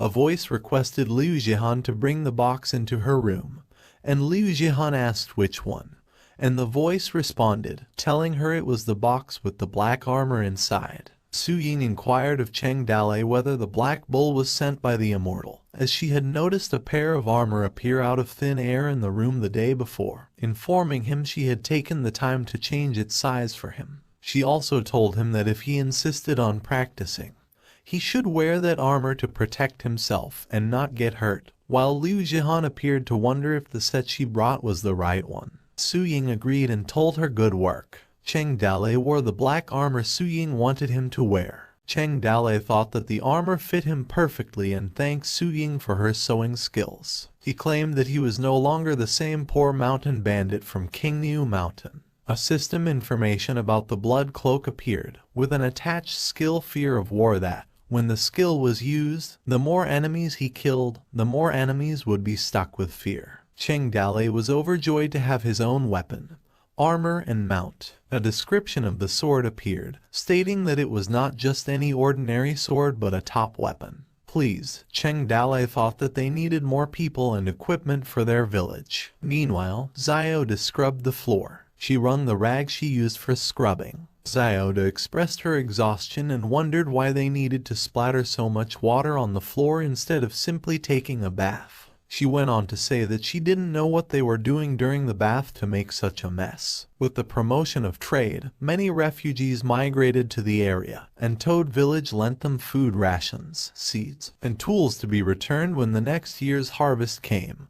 And now they were cultivating the land, building houses, gathering together, and becoming a small village. If they could settle on the land, after a few hundred years, it might not be possible for everyone to become a family. And as the sky was high and the sea was wide, there would be fresh green grass under the withered grass, and the snow would melt over the wasteland, and the black mud would come out. Whistle sounds were heard by the people as a stranger appeared out of nowhere. The people wondered who he was and were amused by the strong bull. The people kept whispering with each other while Cheng Dalei, along with Yinmu and the black bull, strolled around the area. A woman expressed her admiration to Yinmu, stating that she was cute. Cheng Dalei stated that spring was a good season because everything was new, and it made people believe that tomorrow would be better than the present.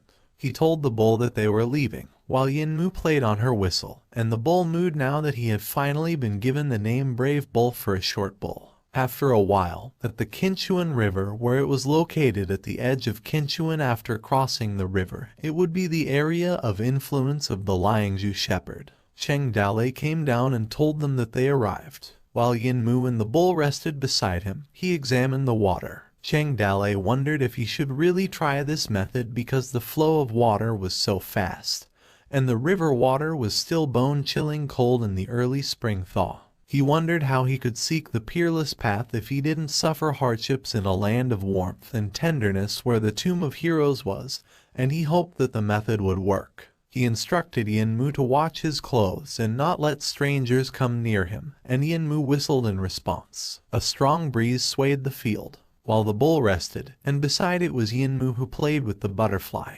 Cheng Dalei submerged himself in the river and focused on his thoughts. He believed that 1,000 pounds of force could only have a 1 or 2% effect on the body when immersed in water. Cheng Dalei claimed that it was effective, although the beast inside him was still powerful and violent.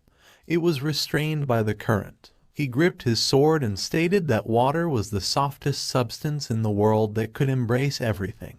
He also claimed that water protects the body from its own power. Cheng Dalei swung his sword underwater, thinking that the more restricted, the heavier the rage and the more power surged out, but he thought it was restricted by the current. He closed his eyes and thought he needed to remain sane, like water with no form, shape, or thoughts. Cheng Dalei explained that if water was poured into the cup, its shape would become one with the cup, and if water was poured into the bottle, its shape would become one with the bottle, and if water was poured into the teapot, its shape would become one with the teapot. He whipped his sword out and stated that water was the softest in the world, and it was also the most firm in the world. While resting on a water leaf, a frog observed Cheng Dalei. It croaked as water splashed behind it. A few hours later, Yinmu had been bored to death as she observed the butterfly. She looked beside her as if she had noticed something. She seemed to have felt something. Yinmu tapped the black bull, waking it up. She rode the bull, whereas the butterfly had landed itself in the wheat. Cheng Dalei let out a heavy sigh. He thought that in about 10 days, he would be able to fully control the power and become a true peerless swordsman. He sighed as he thought that it would be time to head back. He called Yinmu and the bull, informing them that it was now time to go home. Cheng Dalei looked around and watched his surroundings. Cheng Dalei cursed, wondering if Yinmu had gone back on her own and realizing that his clothes were still on the back of the bull. He worried that if he ran back naked, word would get out that he was an exhibitionist, and his whole reputation would be ruined. He called out for Yinmu again, wondering where she had gone and how he could get back without clothes. Cheng Dalei proceeded to follow the bull's tracks all the way. Meanwhile, someone stated that the black bull was strange and ugly. However, they believed that there was something interesting about it, and another voice said that he could capture the bull for her if she liked it. The woman was perplexed by what he meant by capturing, given that it was Yinmu's bull, and told him he could buy it if she wanted because she was not short on money, and the man agreed. Miss Zhu told Yinmu to sell the bull to her, while the man beside her asked Yinmu if she didn't hear her and told her to set a price because Miss Zhu wanted the bull. Another man mentioned to his companions that Yinmu was also cute, and the other replied that if he could buy her and send her to the capital, he would be able to gain His Excellency's appreciation. Miss Zhu was adamant that such a young child should not be spoiled by them, and that even if she bought her and brought her to Jingzhou, she would be her maid. And his men responded that she was right. Someone asked Yinmu if she was dumb, and another said she should just tell them the price because they could afford any amount, while another said that if Miss Zhu was happy and accepted her as her maid, she could enjoy the benefits of a high position in the city. And Yinmu didn't respond to them. The group circled around her, and one of the men wondered if Yinmu was mute, whereas another one mentioned looking at the axe on the back of the bull, and claimed that it was some good stuff, while another taunted Yinmu if she wanted to run, While Miss Zhu believed that Yinmu wanted to flee, she ordered her men to catch her because she also wanted the bull to be her pet. A man wondered how Yinmu could escape, believing she was just a shepherd. Yinmu felt annoyed. She adjusted her legs not to fall. She tapped the bull, causing it to moo. The bull began its savage ramming and charged towards them. The men went off balance and screamed. The four men were outmatched as they yelled at each other that Yinmu was heading to Miss Zhu. Frightened, Miss Zhu screamed for help. As the bull sent Miss Zhu flying, Yinmu whistled. Miss Zhu's guards were dejected as they noticed their mistress flying. Miss Zhu landed on the ground while her men quickly rushed towards her. The bull smirked and exhaled a taunting breath, immensely proud of himself. A man warned them to be careful of the horse dung after he accidentally stepped on it, while another asked Miss Zhu if she was okay. And Miss Zhu cursed and expressed concern about her clothes. She cursed and stated how dare Yinmu throw her in the horse dung. Miss Zhu ordered her men to kill Yinmu because she wanted her head. The men charged at Yinmu, cursing her and telling her she was courting death, yelling at each other to kill her. Yinmu tightly held her axe and said nothing. A slash cut through the air. Yinmu swung her axe, causing the men to step back. Miss Zhu's guards screamed as they lost grip of their swords. Miss Zhu had thought that those four men's martial arts were not bad, but she was surprised that they were still knocked back by a single move. Cheng Dalei sighed and reprimanded Yinmu for making it hard for him to find her as he almost ran back naked, and Yinmu responded with a whistle. Cheng Dalei inquired who they were and what the situation was. Miss Zhu blushed and covered her eyes, cursing Cheng Dalei and calling him a filthy crook, hooligan, and lecher, rendering him speechless. Cheng Dalei inquired who they were. He also inquired about what they intended to do with his sister and the black bull. One of the men asked Cheng Dalei if he owned the black bull and told him to name his price because their miss wanted the bull.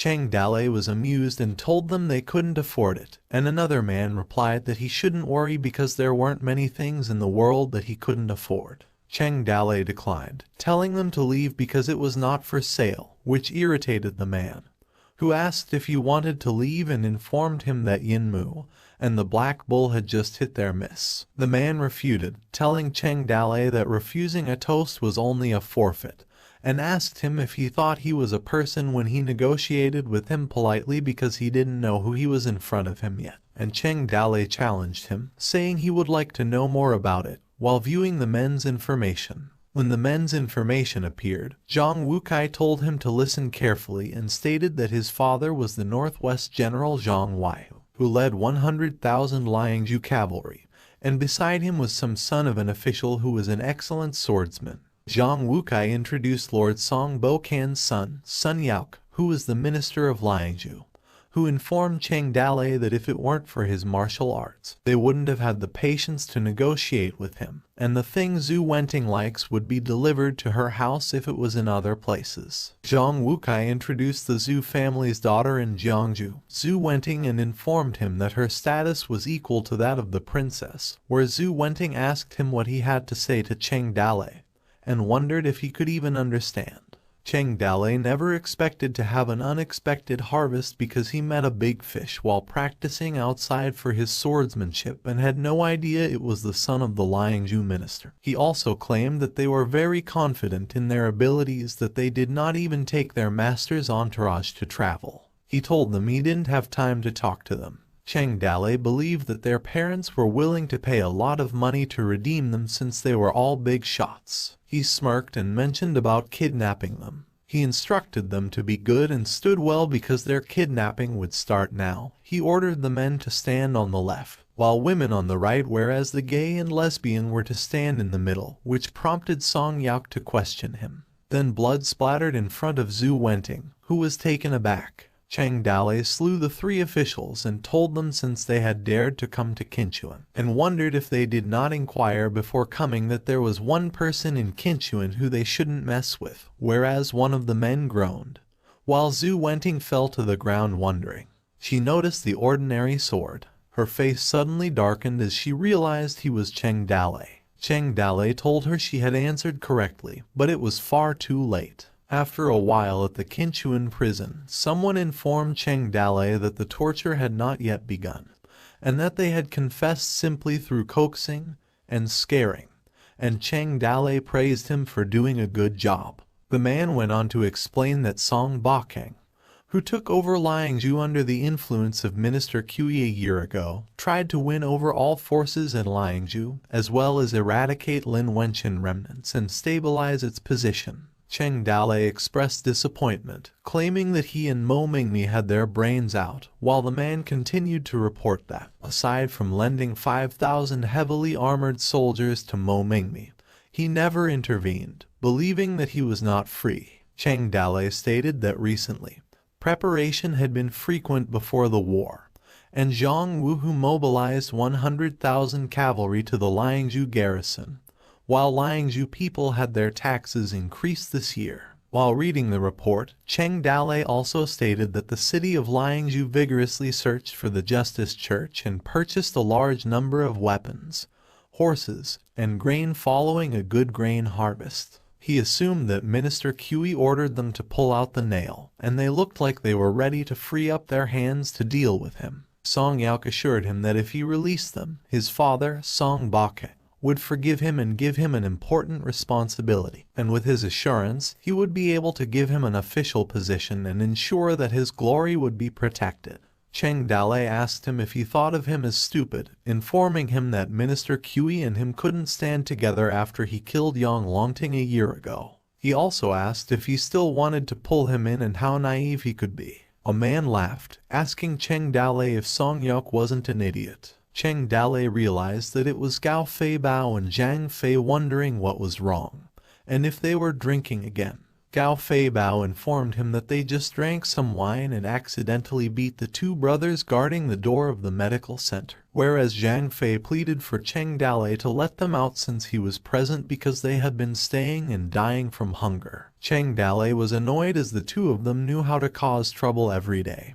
He claimed that he just had to keep them locked up. He coughed, bringing back his attention to the prisoners and telling them that the Toad Village and Minister Kui had been long sworn enemies. He asked them how he could let go of the situation so easily when he could catch a noble child, while Zhang Wukai was crying and telling Cheng Dalei that if he dared to touch a single hair of his, he would kill him with more than 100,000 cavalry who would be sure killed without leaving behind. Cheng Dalei argued that catching him was an accident, and if his parents still loved their calf, it wouldn't have happened, and informed him that it didn't matter if they didn't catch him, as it was just a war, and the Toad Village was a strong city. Even if 100,000 troops were to attack, they would defend it. He threatened him that he would be the first to get him killed as it's really tearing each other up, and if he didn't want to die, he suggested that he could stay in the Toad Village as a hostage, and better pray that he was not treated as an outcast.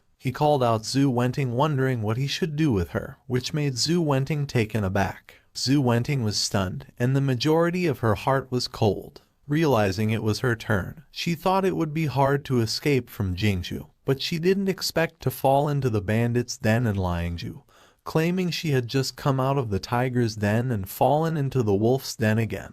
Gao Fei Bao told Cheng Dalei that he shouldn't bother and just leave Zhu Wenting to him, and he would make sure she would be tormented. Cheng Dalei told him to have some conscience and not make trouble for him while he was imprisoned. Gao Fei Bao suggested killing them one by one because he believed that keeping them was a waste of food. Zhu Wenting had thought that they didn't scare Cheng Dalei. Even Song Zhong and Zhang Wuhu had moved out. She claimed that mountain bandits like to slaughter people's families to take advantage of their wives and daughters. She expressed fear that it's going to be fierce as she was born beautiful. Cheng Dalei stated that although he had not become a big brother for years, he had heard so much about Zhu Wenting's family in Jiangzhu that many said that her family was the richest in the world, claiming that they were rich people. He smiled and assured her that she could go if her family sent a ransom. Zhu Wenting asked Cheng Dalei if he would let her go. Cheng Dalei informed her that her companions could stay as hostages, but it would be pointless for her to stay because he had no grudge against the Zhu family. It would be enough for him to overcharge the ransom as there would be no use detaining her.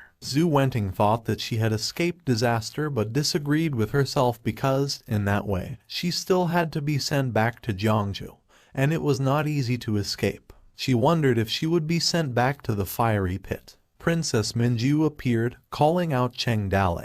Cheng Dale wondered why she was there and was worried for her, telling her not to let her body catch a cold because the cell was dark and humid. Princess Minju responded, saying that he didn't have time to work with her because he had been practicing his swordsmanship every day, and informed him that they had discussed the law of the Toad City a few days ago. Still, there were still some places that needed improvement because he was hard to find that day. Zhu Wenting noticed Princess Minju. Cheng Dale informed Princess Minju that the law was a huge system, and that there was no cure for all diseases. Only through continuous patchwork could they make progress. Princess Minju retorted, saying that it was naturally not a perfect system. Many points of entry were refreshing and much better than the current law of the empire. Zhu Wenting realized that she was Princess Minju who Cheng Dale had robbed. Princess Minju always dressed up as a man and stirred up trouble in the capital, dressing as a eunuch and was fooling around in the place. The imperial Princess Minju who stunned the capital with her princess attire was the most favored princess of Emperor Ming.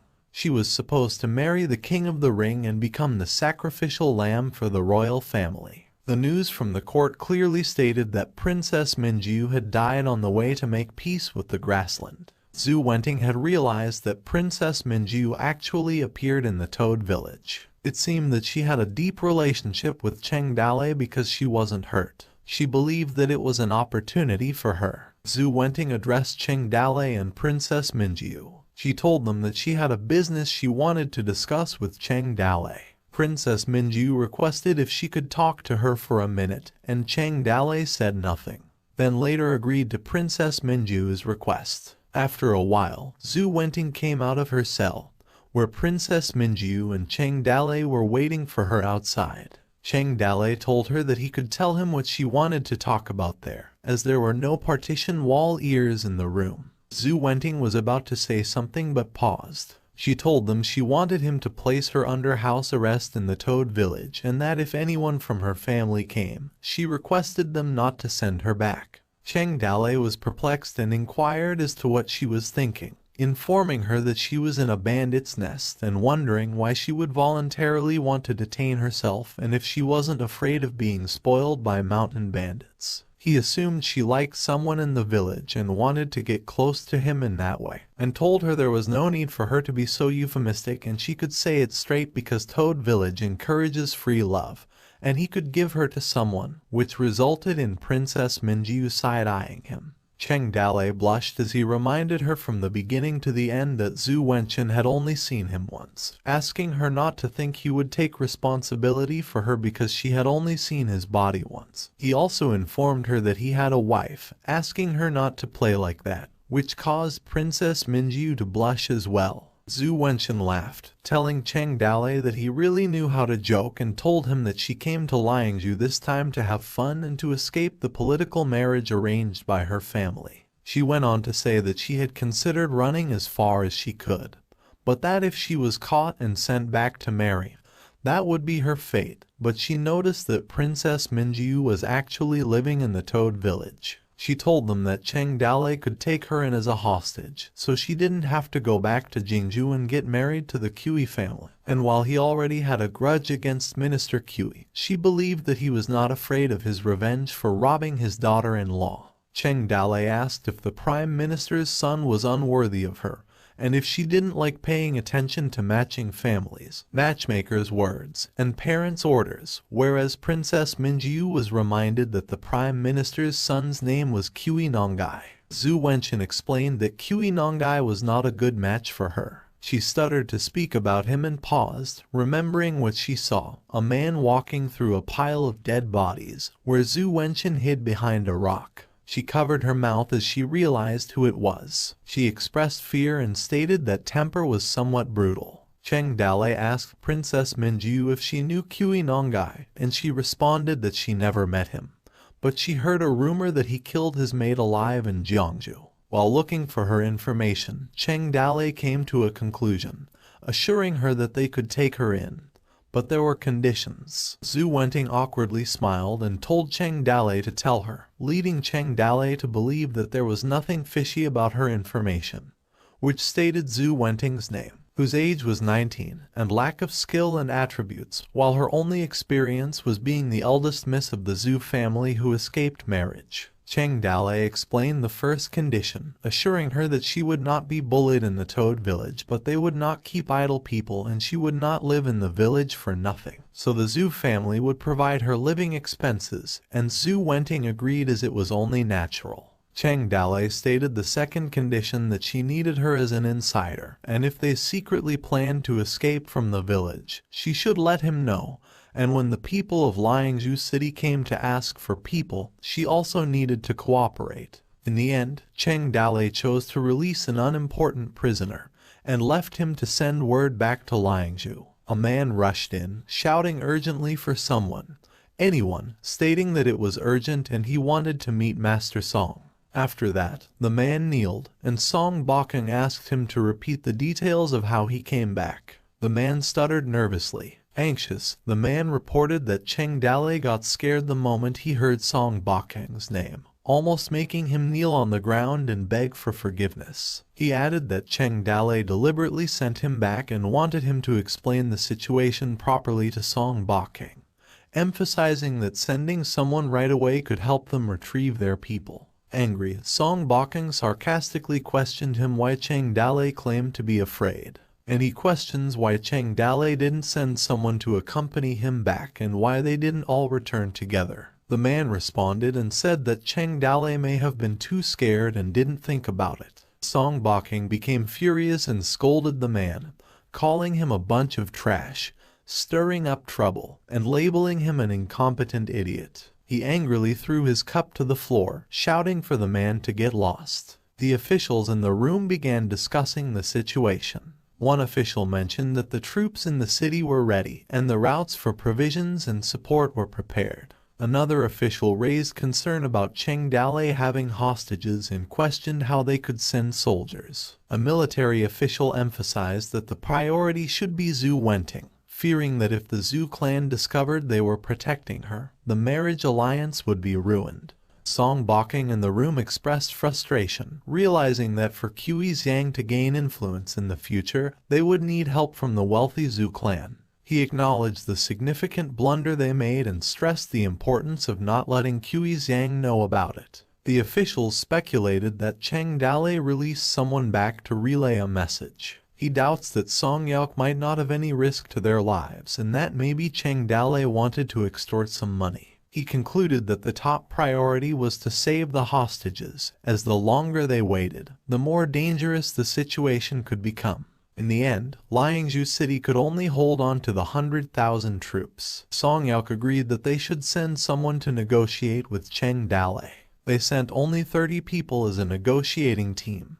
They were unafraid of death while heading towards Toad Village to negotiate. A few days later, Qinchuan River, having slowly been able to control the tiger within his body, while swinging and stabbing, gradually felt the swordplay getting smoother and easier. The swordplay led the water, changing the flow of water, as the water splashed as he moved, and with a swift downward cleave, he made the water dance. He employed a horizontal cut. At first, the sword move changes were too complicated and fancy, but he managed to digest most of the moves and made it into a part of his body instinct. And he stabbed the water in the middle, causing a big splash. After carefully fathoming the sword's moving direction, he found out that the simpler the move, the harder it was to resist. From simple to complex, he simplified the complexity. The essence of swordplay was a simple stance, coupled with a profound execution. For instance, by straightening up the sword and stabbing, as long as the strength was powerful, its force would be far bigger than those fluctuating swordplay. He performed the technique, Alfie's fast sword's third style, Thunder Flash, causing the fish to scatter from the impact. A beep notified, indicating that the host had achieved enlightenment in the way of the fast sword, breaking through to Peerless and congratulating Cheng Dalei. The splashes from his practice caused rain, and he marveled at the power of peerlessness. He reflected on tales of people capable of fighting thousands or millions and thought that it was a joke told by scholars. Taking a deep breath as water dripped on his face, He also pondered the possibility that a peerless figure in this world could indeed confront 1,000,000 people by themselves. Feeling complacent, he considered himself among them now. As he gazed at the sky, he noticed Heart flying. Recalling that he couldn't check information on Heart in the past, he realized that now, at the peerless grade, he could attempt to check her information. Curious about her level, he wondered if he could finally use it on her and curious to know about her level. While Heart congratulated him on advancing to peerless, a beep from the system indicated that the power difference was too significant. Checking Heart's information failed, and another beep declared the failure. Heart noticed Cheng Dale's attempt and asked what he was looking at. With a mocking expression, Heart informed him that he couldn't see and that Cheng Dale still had a long way to go. The confidence he had just displayed vanished, and he awkwardly laughed, admitting that he couldn't see anything. Heart confidently acknowledged her peak status in the world. Cheng Dale called Nianu and Bull, who were resting nearby. He said that they would go, while Nianu was pleased as she used her whistle, and the frog on the side croaked. The path of advancement concluded, and Cheng Dale advanced into the peerless grade. In Chang'an Astronomical Observatory, Emperor Ming and Monk Yefu watched the sky, with Emperor Ming coughing. Monk Yefu advised Emperor Ming about the cold weather and thick fog, urging him to take care of his health. Curious about what Monk Yefu saw, Emperor Ming inquired, and although Monk Yefu hesitated, Emperor Ming insisted him to speak. Monk Yefu pointed out the stars and explained that many among the major stars shone brighter than before, engaging in a fierce battle in the sky, as if giants were confronting each other. He mentioned that the stars started shining from a specific direction during the rotation of the sky. Intrigued, Emperor Ming inquired about the direction of the place, and Monk Yefu responded that it was the northwest. Emperor Ming remarked that Cheng Dale was in the northwest direction.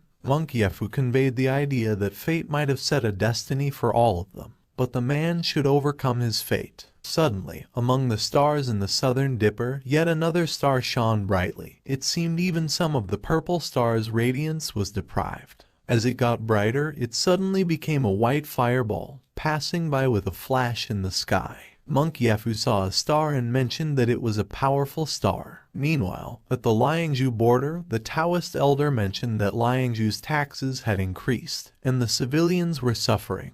He saw this as an opportunity to gather support through preaching, as there were already civilians willing to join. After rendezvousing with his father's remnants, they gained the most loyal members, and with their goals achieved, Xiao Yu suggested that it was time to leave Liangzhu. Someone addressed Xiao Yu as Divine General and asked about their next destination after leaving Liangzhu. Xiao Yu responded that they would head towards Yuzhou. The Taoist elder questioned the choice, pointing out that Yuzhou had become desolate after a big battle filled with bones. He expressed concerns about the population slowly recovering and emphasized that Yuzhou was too poor to consider it inappropriately. Xiao Yu insisted that since Yuzhou was now a land without an owner or jurisdiction, it was the right place for them. The Taoist elder inquired if Xiao Yu was already prepared, and Xiao Yu smiled and confirmed. He shared the time when Cheng Dale gifted him something before they split up,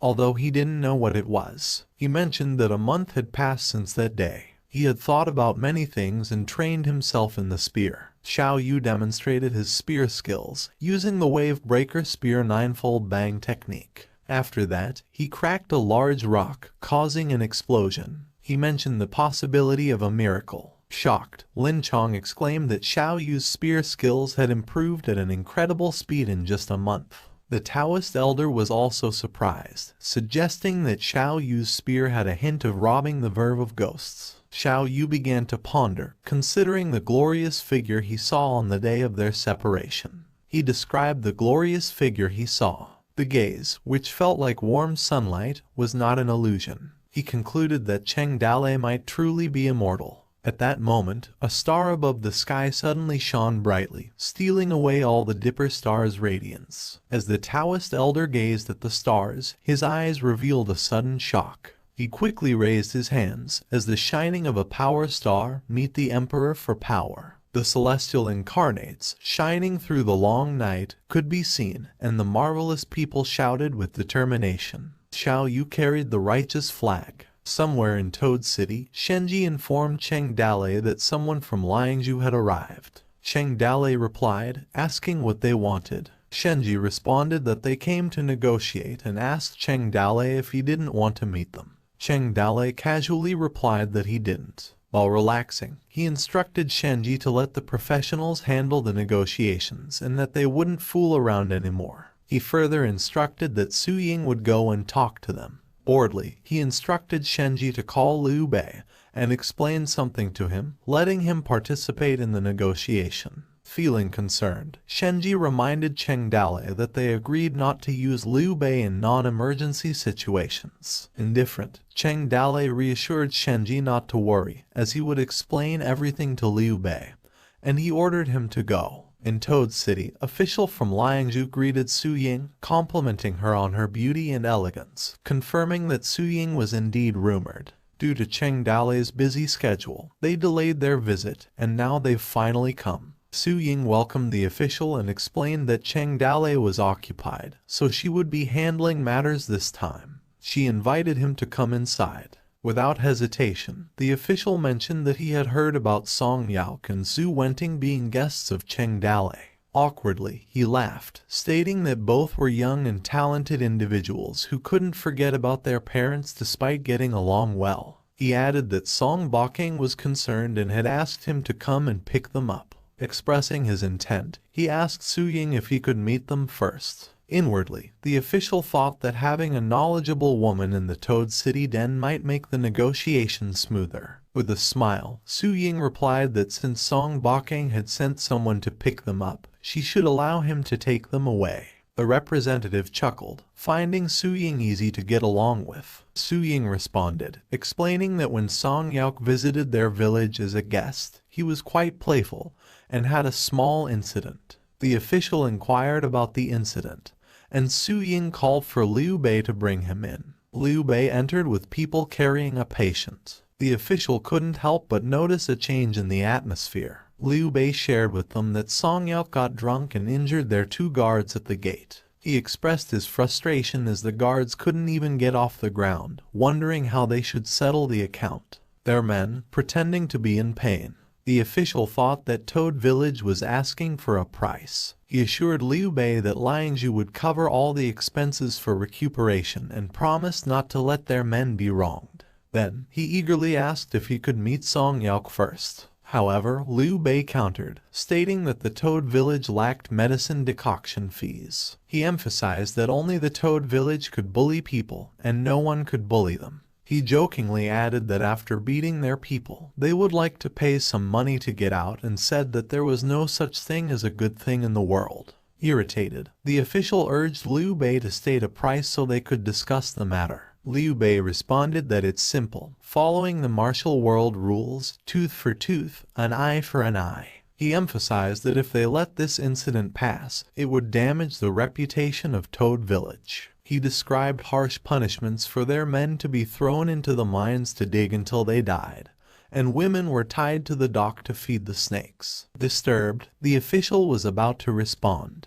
but Su Ying intervened, pretending innocence and suggesting that specific compensation regulations needed to be discussed slowly, taking into consideration the attitudes of the other men in Toad Village, and reassured him of the need for careful consideration. The representative was left anxious. The more anxious the Liangzhu emissary was to get its people back, the less anxious Su Ying was. Both sides started playing mind games. Su Ying displayed her hospitality by offering the official some tea, mentioning that even in their remote village in the northwest, they had excellent tea comparable to Chang'an. She continued her delaying tactics to limit and unconsciously had already darkened the sky. Su Ying kept a smiling face, giving the people of Liangzhu hope of successfully saving the hostages so that they wouldn't shed tears. Later on, Su Ying informed them that it was already late, and she invited them to stay in the guest house in Toad Village, assuring them that they could continue the negotiations the next day.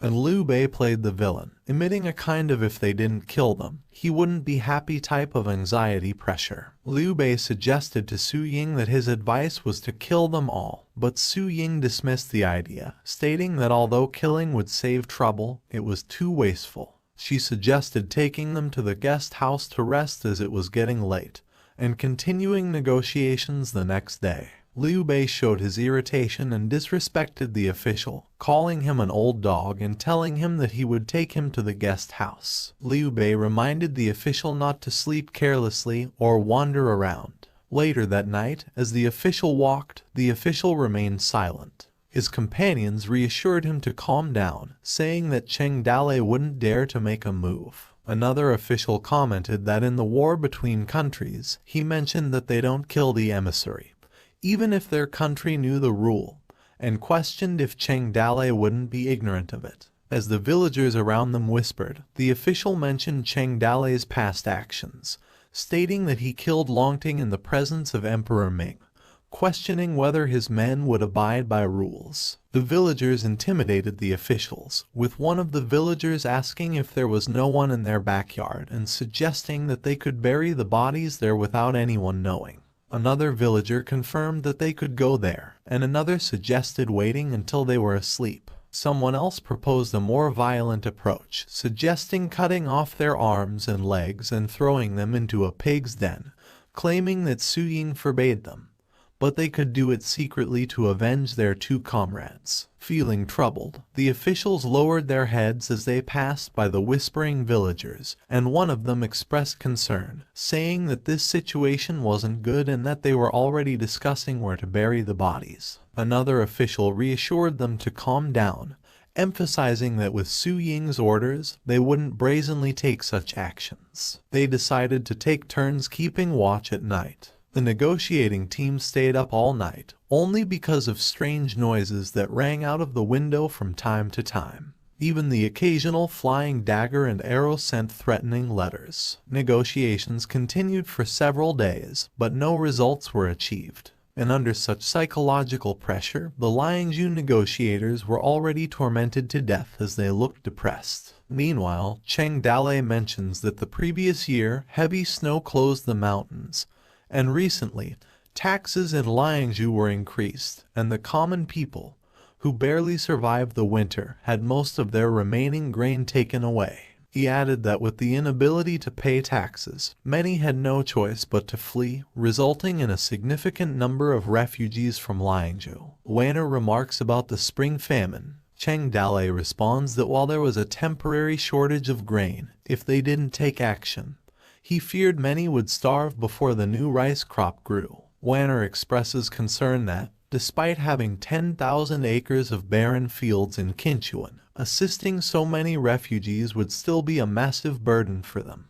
She suggests purchasing surplus food from foreign traders for disaster relief before the famine becomes severe. She also cautions that if news of the famine spreads, some might deliberately stockpile grain and raise prices. Cheng Dalei agrees, acknowledging that they could only help the refugees settle in Kinchuan. With a sense of gravity, Wanner expresses concern about the refugees outside Kinchuan. Cheng Dalei replies that they could not control it, and even if they could, it wouldn't save Kinchuan. The people would starve to death. Reflecting on the Great Famine in Yuzhou, Cheng Dalei recalls the grim reality of that time. Children were exchanged for food, and corpses littered the land. In the end, he could save 5,000 mountain bandits in King New Mountain. He feared the death toll in other places was even higher. Wanner questions how so many people could die, and Cheng Dalei explains the realities to Wanner. He explains that even in prosperous Chang'an, dozens froze to death and mentioned the streets of beggars, elderly, and children who perished in corners of the streets. He shares that they were all cleared out by his men and at most, they filled 2 wagons with dead bodies. He points out to Wanner that she used to be in the palace with a charcoal stove, mink velvet, and hot soup, putting on a show of peace and prosperity. He questions her how she would know it. Cheng Dalei emphasizes that without food, people had no choice but to starve and questions her rhetorically who wanted to be dead. He continues explaining that the people of the empire didn't want to die of starvation and emphasizes to her that they could only rebel and rob against the rich, powerful ruling class, and that the Ring tribe also didn't want to die of starvation, leading them to invade the empire and start a war. In the end, it was the common people who suffered the most and died. Wearing a snobby expression, Wanner listens in silence. Cheng Dale highlights the need to develop productivity vigorously. Even in the face of defending against foreign enemies, Cheng Dale asserts that having enough to eat was crucial. He shares some of his ideas, citing the introduction of champa rice from the South Yangtze River and its distribution as rice seeds to farmers. Wearing a content smirk, Cheng Dale explains the rotational planting system, the importance of making nitrate fertilizer,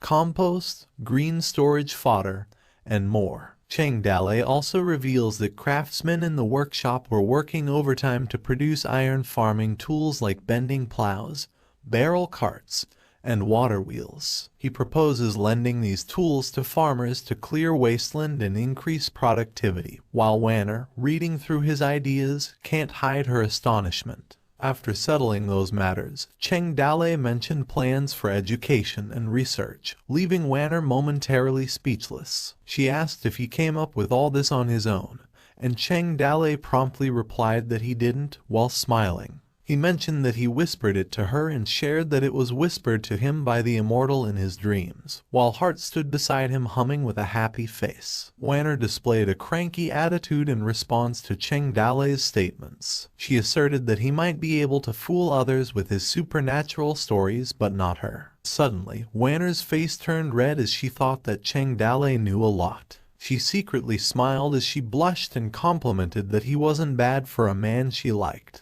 Later that moment, as they were still discussing, Liu Bei suddenly arrived and informed Cheng Dale that the Liangzhu negotiation team had left. In response, Cheng Dale expressed his concern and questioned if they were done and what the results were, wondering if they were released. Liu Bei explained that the outcome was the agreement to place Song Yaok, Zhu Wenting, Zhang Wukai, and others under house arrest in Qinchuan as hostages. Liangzhu would be allowed to send people to visit them once a month, and they would provide a living allowance. It was also demanded that the hostages' personal safety should be ensured without any harm, and mentioned that they happily agreed. Cheng Dale expressed surprise at the seemingly harsh conditions, while Wanner questioned how Liangzhu could agree to such terms and still be happy about it. Showing a triumphant smile, Liu Bei explained that it was the result of their efforts. He mentioned that they initially started with the intention of securing the safe return of their people, which is not such a good thing in the world.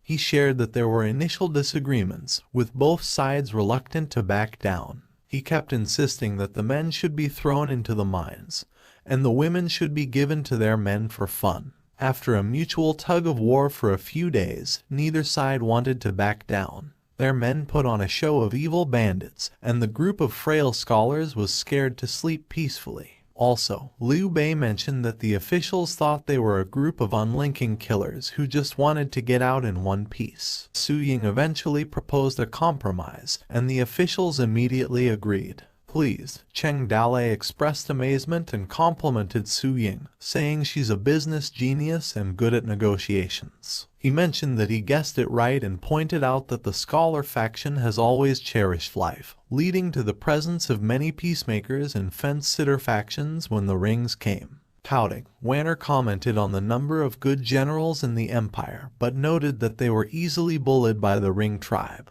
leading to the signing of such a humiliating compensation treaty. She remarked that they are a group of guys without integrity. Cheng Dale expressed his belief that Song Bokeng would not be satisfied with the negotiation outcome, anticipating that another team would come in a few days. He asked Liu Bei to trouble him by then and mentioned that they couldn't give the people back to them anyway, using his ancestor Liu Bei's strategy of borrowing from Jingzhou. Liu Bei asked what he could borrow from Jingzhou.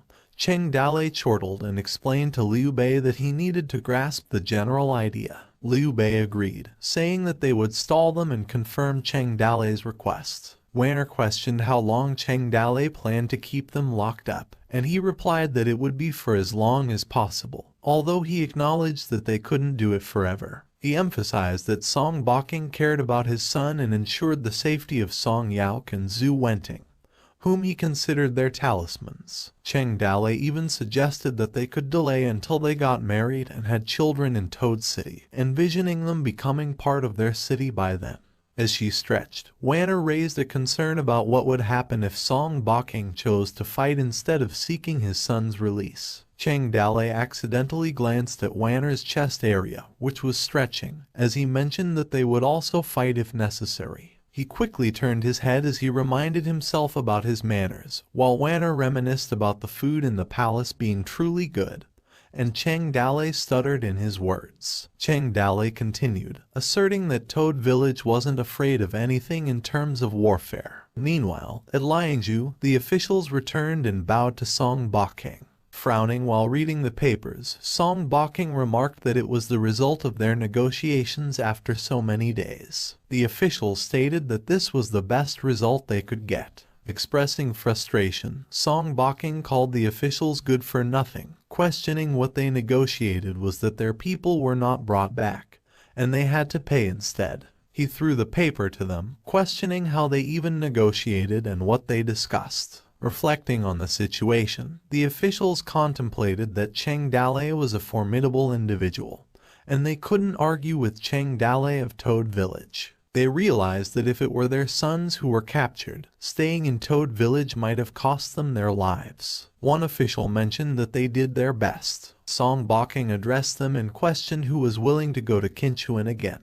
He couldn't accept such conditions, and the matter needed to be renegotiated. Song Bokeng called the names of Lord Dai and Sir Liang, but Lord Dai claimed that he could not get away from his business affairs, while Liang claimed that he caught a cold last night and still had a headache, so he wasn't up for taking on a big job. It was evident from their faces that they were reluctant to get involved. He called out to other officials, Sir Zhang, Sir Lu, and Lai. Zhang nervously explained that he had just received a divination from an expert advising him against traveling far shortly, predicting a bloody disaster, while Lai reasoned that his wife was giving birth, and another person tried to make an excuse about Lai's wife being over 50 years old. Lu claimed to suddenly feel a stomachache, fearing he ate something bad. Anxiety was evident on their faces. Gritting his teeth, Song Bokeng remarked that Cheng Dale was just a mountain bandit. He questioned if Cheng Dale was that scary and if no one in Liangzhu was afraid of him.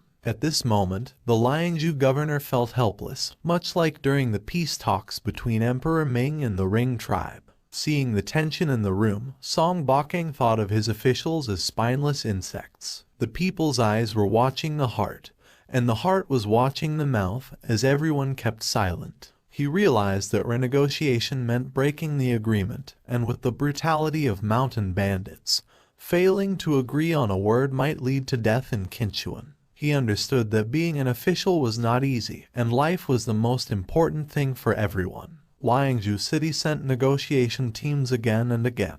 Every time they negotiated, they thought they could bring their people back, but the result was the same disappointment. Time dragged on day by day just like that. In April, the spring famine broke out in Liangzhu, and people's grievances burst out, with a large number of refugees leaving their native places. People began to die one after another in Liangzhu, and the situation would continue until the first grain harvest. Liangzhu's governor was forced by its people's grievances to open the warehouse for disaster relief, and they no longer had the energy to tangle with the Toad Village. The negotiations began to stall. The news that Zhu Wenting was trapped in the Toad Village finally reached Jinju. At the same time, the people in Chang'an also sent the news back to Cheng Dale. After that, Cheng Dale asked Zhu Wenting to write a secret letter. The letter was accompanied by a token from Zhu Wenting and Wanner and was stamped with Cheng Dale's official seal.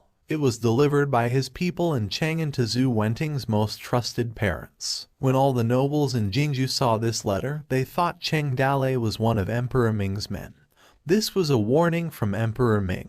Emperor Ming commented as he read the letter, stating that Wanner and Cheng Dale were using him as their tool. The Zhu family withdrew from this point. Hui Zhang is not willing to expose more of his cards to Cheng Dalei for his future plans. Back in Toad City, Cheng Dalei instructed Zhu Wenting, Song Yaok, and Zhang Wukai that Liangzhu hadn't sent anyone to negotiate for a long time. He congratulated them, stating that they were now their bodyguards, and playfully suggested that they could even join Toad Village. Zhu Wenting and Song Yaok gave blank expressions, while Zhang Wukai cried. The war can't be continued as the Liangzhu 100,000 iron cavalry can only be temporarily disbanded and go back to farming.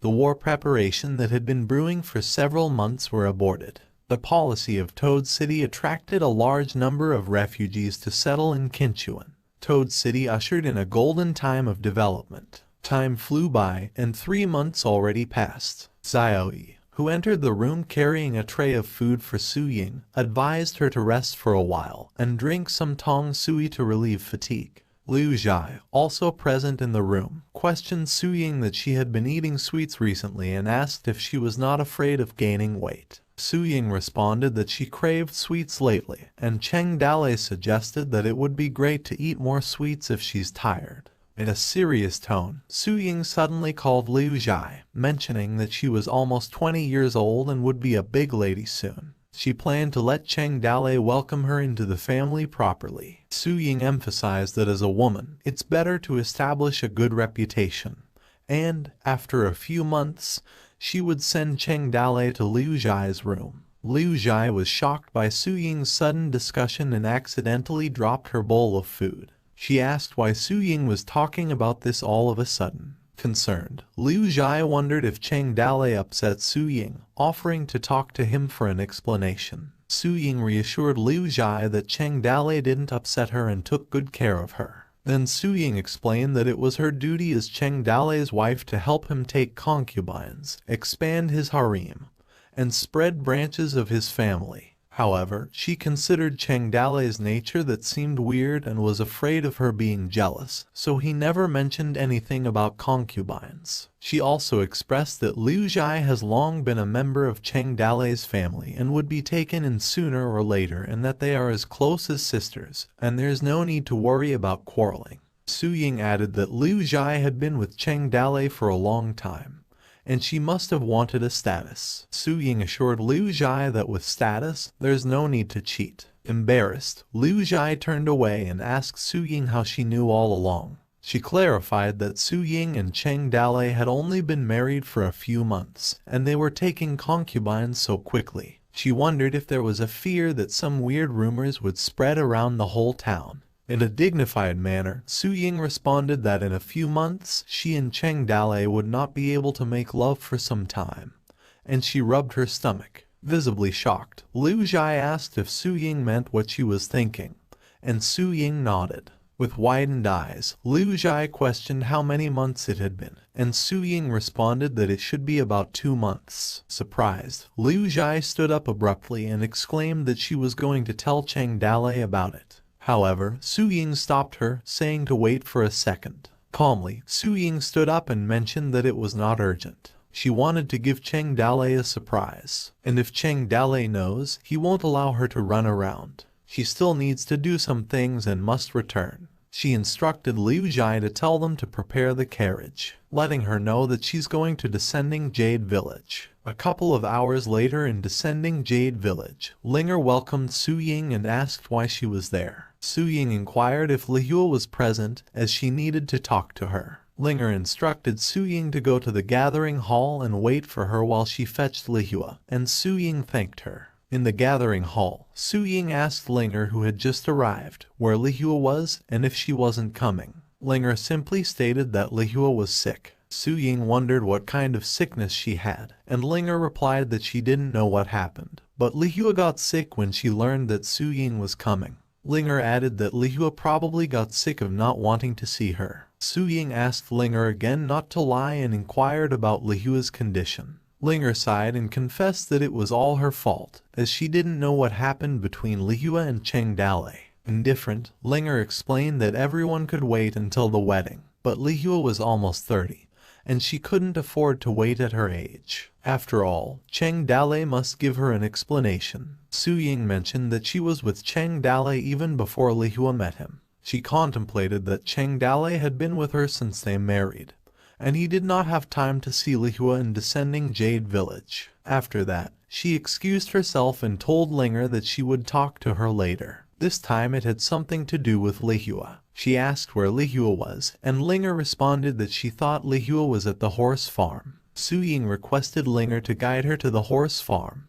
After a couple of minutes, they arrived at the descending Jade Village horse farm. Lihua, riding, was speeding towards them. The horse's hooves clattered loudly as it approached. Concerned, Linger warned Su Ying to watch out, but Su Ying remained unfazed. Lihua halted the horse in front of Su Ying, resulting in the horse neighing loudly. She dismounted and asked Su Ying if she wasn't afraid. Smiling, Su Ying told Lihua to stop messing around and come down, stating that she had something to discuss with her, while Linger arranged her skirt. As the evening set in, Su Ying told Lihua that she didn't want to come and disturb her, but some things needed to be resolved. Then she gave an example of the matter between her and Cheng Dale, stating that it did not do any good for both sides if they kept delaying it. In a drunken state, Lihua expressed her disappointment, mentioning that it had been so long, yet Cheng Dale never came to descending Jade Village to see her. She couldn't see any part of him that cared about her. Lihua added that it wasn't easy for her to fall for someone, and he had broken her heart. She decided never to get married in her life and requested Su Ying and Cheng Dale not to disturb her again.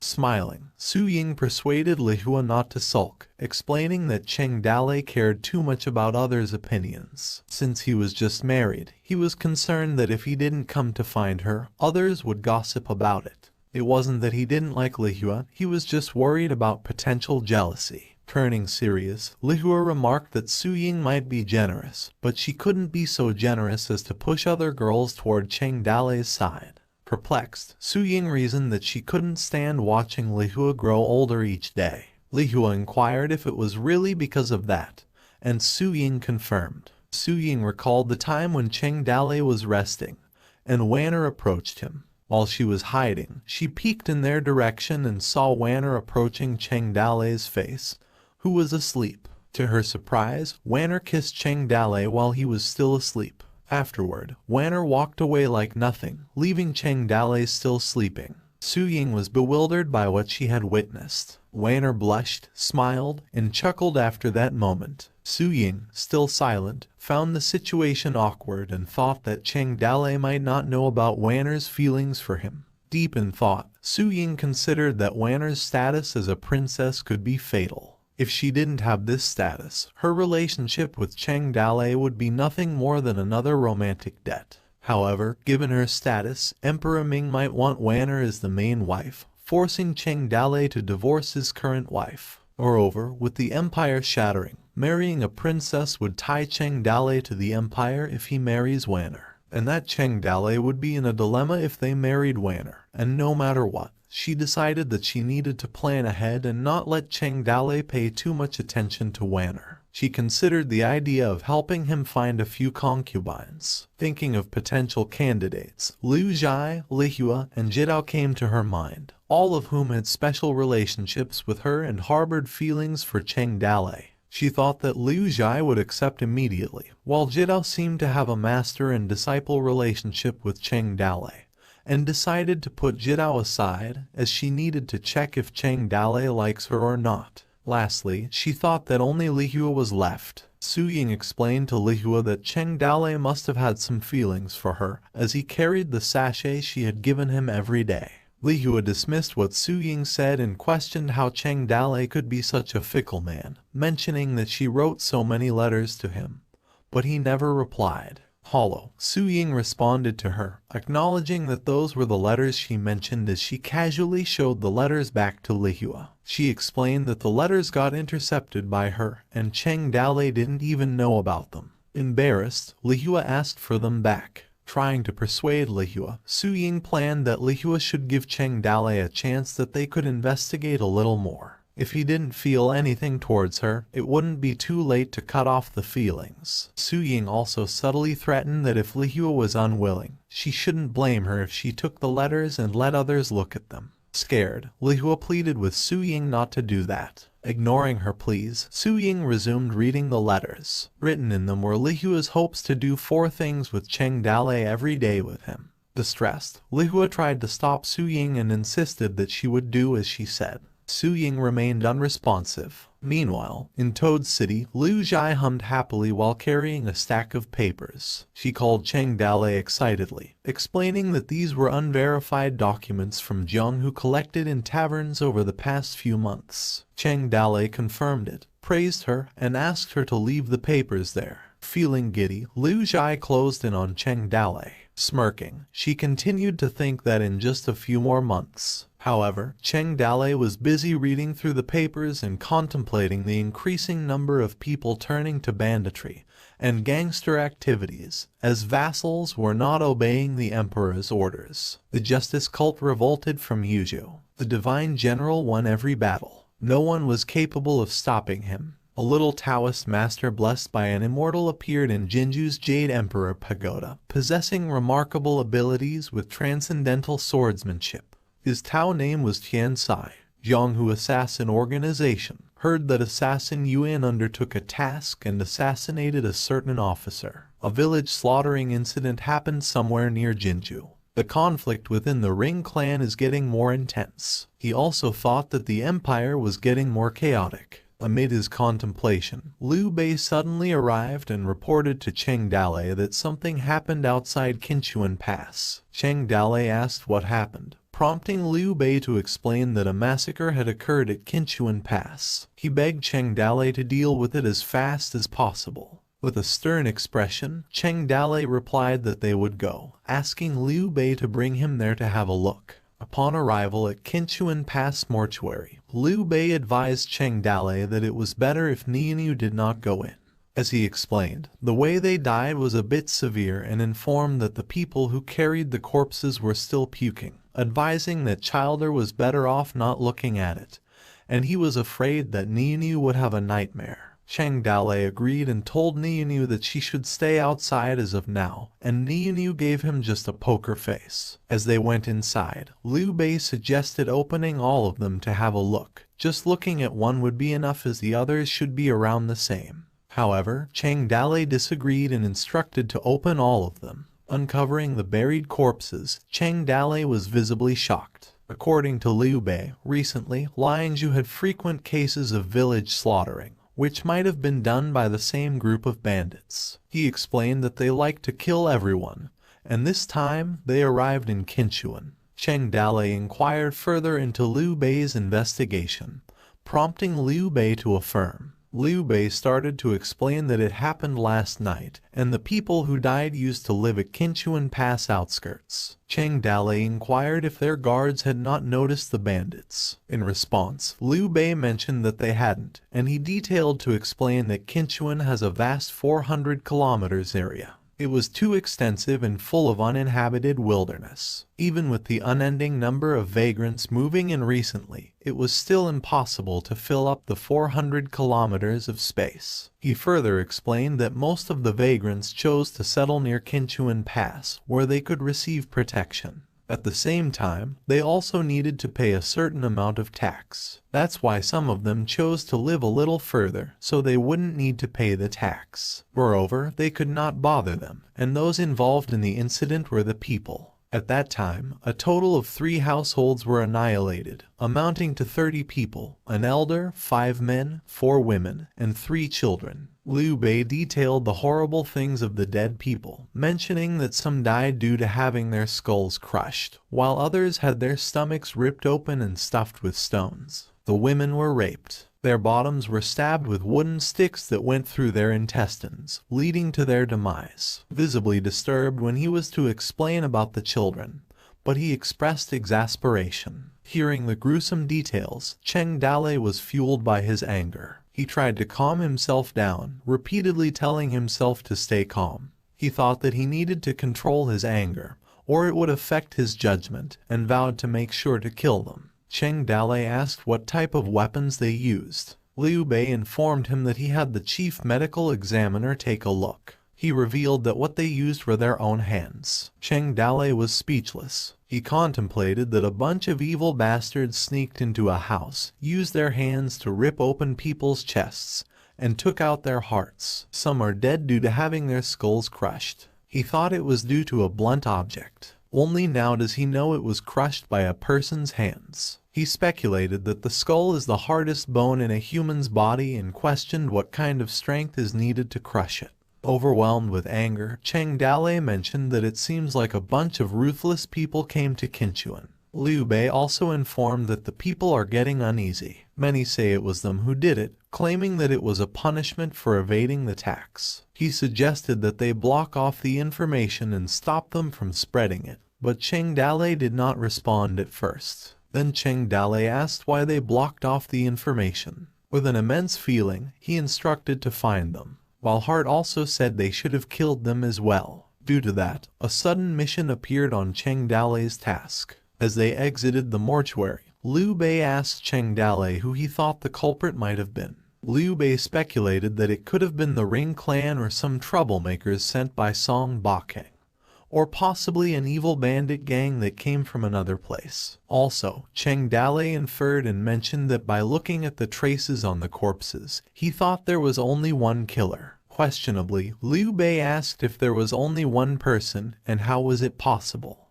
As he heard that in the whole of Liangzhu, there were already hundreds of people getting killed, he questioned how one person could have done all of it. Cheng Dalei responded by remarking that the killer used only his hands to rip off the body, crush the skull, and brutally mutilate the corpse. He emphasized that the method was too consistent. If it was done by a gang, it was hard to maintain consistency. Liu Bei asked if Cheng Dalei had a plan. Cheng Dalei mentioned that since they dared to kill people and commit evil deeds on his territory, they would not leave the place unscathed. He instructed Liu Bei to relay his orders. He ordered the relocation of all the vagrants at Qinchuan's outskirts to somewhere near the Qinchuan Pass. Each village should group together to form a defense team. If they noticed something suspicious, they should immediately hit the gong or drum to notify others. Lastly, he ordered the immediate summoning of Zilong, Zhang Fei, and the 18 military officers to come and meet him.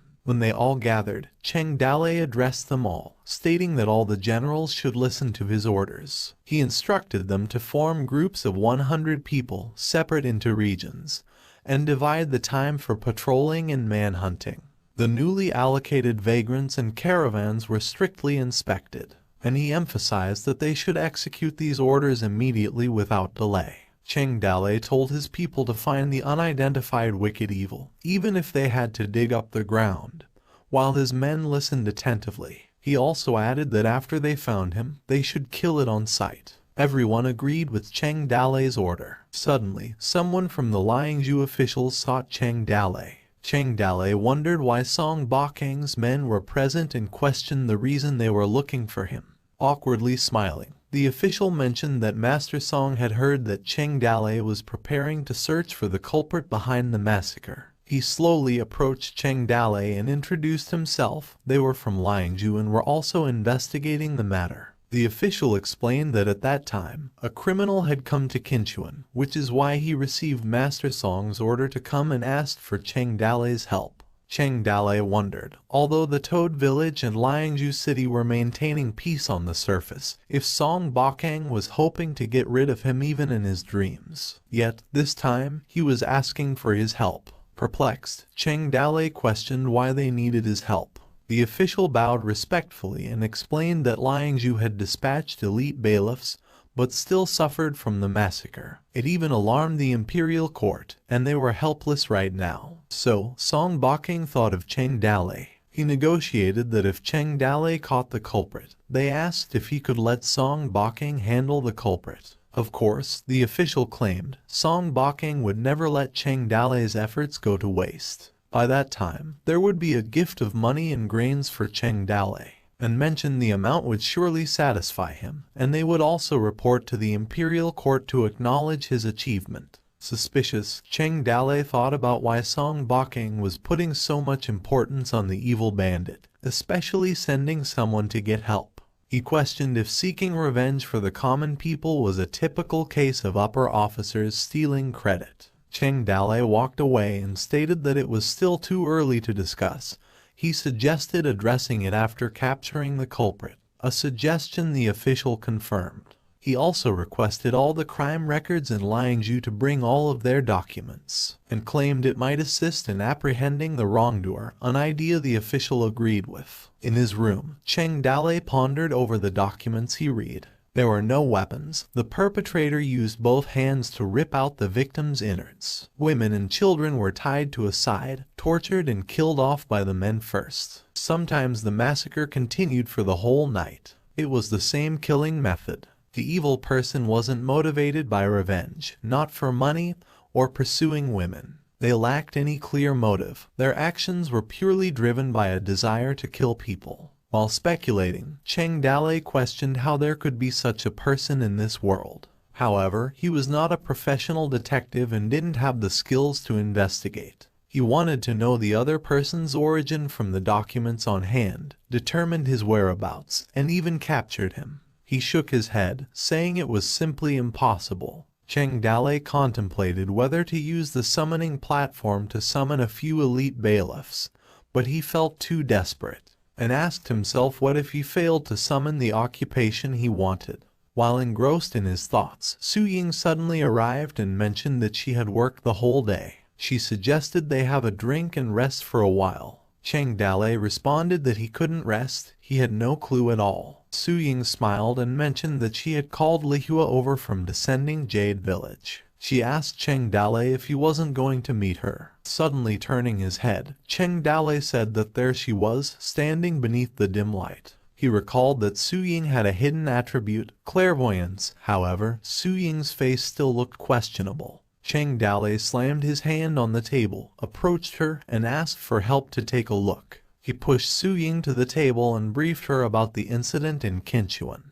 He explained that the document was sent from Liangju, and he had looked through it for half a day but hadn't gained anything. Su Ying responded that she had never done any investigation before and might not be of any help. Dismissing her concern, Cheng Dale said that there were no problems, and she looked at things more comprehensively. Her observation would surely be better than his. He stated that most of the documents were information on the autopsy done by the medical examiner, and they also included some on-site inspection records. He asked for her help to take a look and if she could find any clues at all. Su Ying started reading. On April 20th, outside of Jingju 20 district, and around 20 people were killed. Next was on May 3rd, in Liangju 20 village, 35 people were killed. Another was on May the 13th of June, and so on. Through the document, Su Ying seemed to be able to feel the fear and despair of the people right before their death. It was as if she could smell the bursting blood. With all this, she slowly uncovered and profiled the murderer's character. After a while, a weird, crazy person slowly appeared in Su Ying's mind. As her eyes widened, an unspeakable fear flooded into her mind. Her eyes widened. Cheng Dale called her and asked if she was okay, brushing her hair aside. He inquired if she was tired and suggested they take a rest. As they continued investigating, Su Ying shared her speculation that she feared there was only one person involved. According to the time and location mentioned in the case file, the evil person's route when committing the crime was heading directly towards Qinchuan. She added that she felt a bigger problem would appear if they didn't take action immediately. These documents had a lot of contradictory parts, and she couldn't get anything more from them. She suggested they go to the crime scene to have a look. Hesitating, Cheng Dale mentioned that it got late at the moment. Insisting, Su Ying remarked that they should just go take a look. She asked if he was worried about it. The sooner they resolved this problem, the better he could rest. There were still more urgent matters waiting for him to deal with. He took his sword and agreed that they went. Cheng Dale suggested bringing Nianu, commenting that the girl's capability was no worse than his. Su Ying said that the child was sleeping soundly, and she was afraid they wouldn't be able to wake her up. Cheng Dale agreed. Upon leaving the house, Cheng Dale mentioned that they both went by themselves. As they swiftly left, Lihua, who was in her room, noticed them sneaking out. She looked and pondered that it got so late, asking where both of them went. As they traveled fast, Cheng Dale asked Su Ying what she meant before they departed, mentioning something more urgent to deal with. Su Ying commented that it was just a family matter and a love affair. Although they became a family, he resolved to do great things that would change the world. She told Cheng Dale that she knew his temper. He didn't know how to deal with love debts other than in his mind. Regarding those love affairs, she did something for him on his behalf, such as that Lady Lihua from Descending Jade Village, who fell in love with him. She remarked that Lihua was a talented girl with strong martial arts.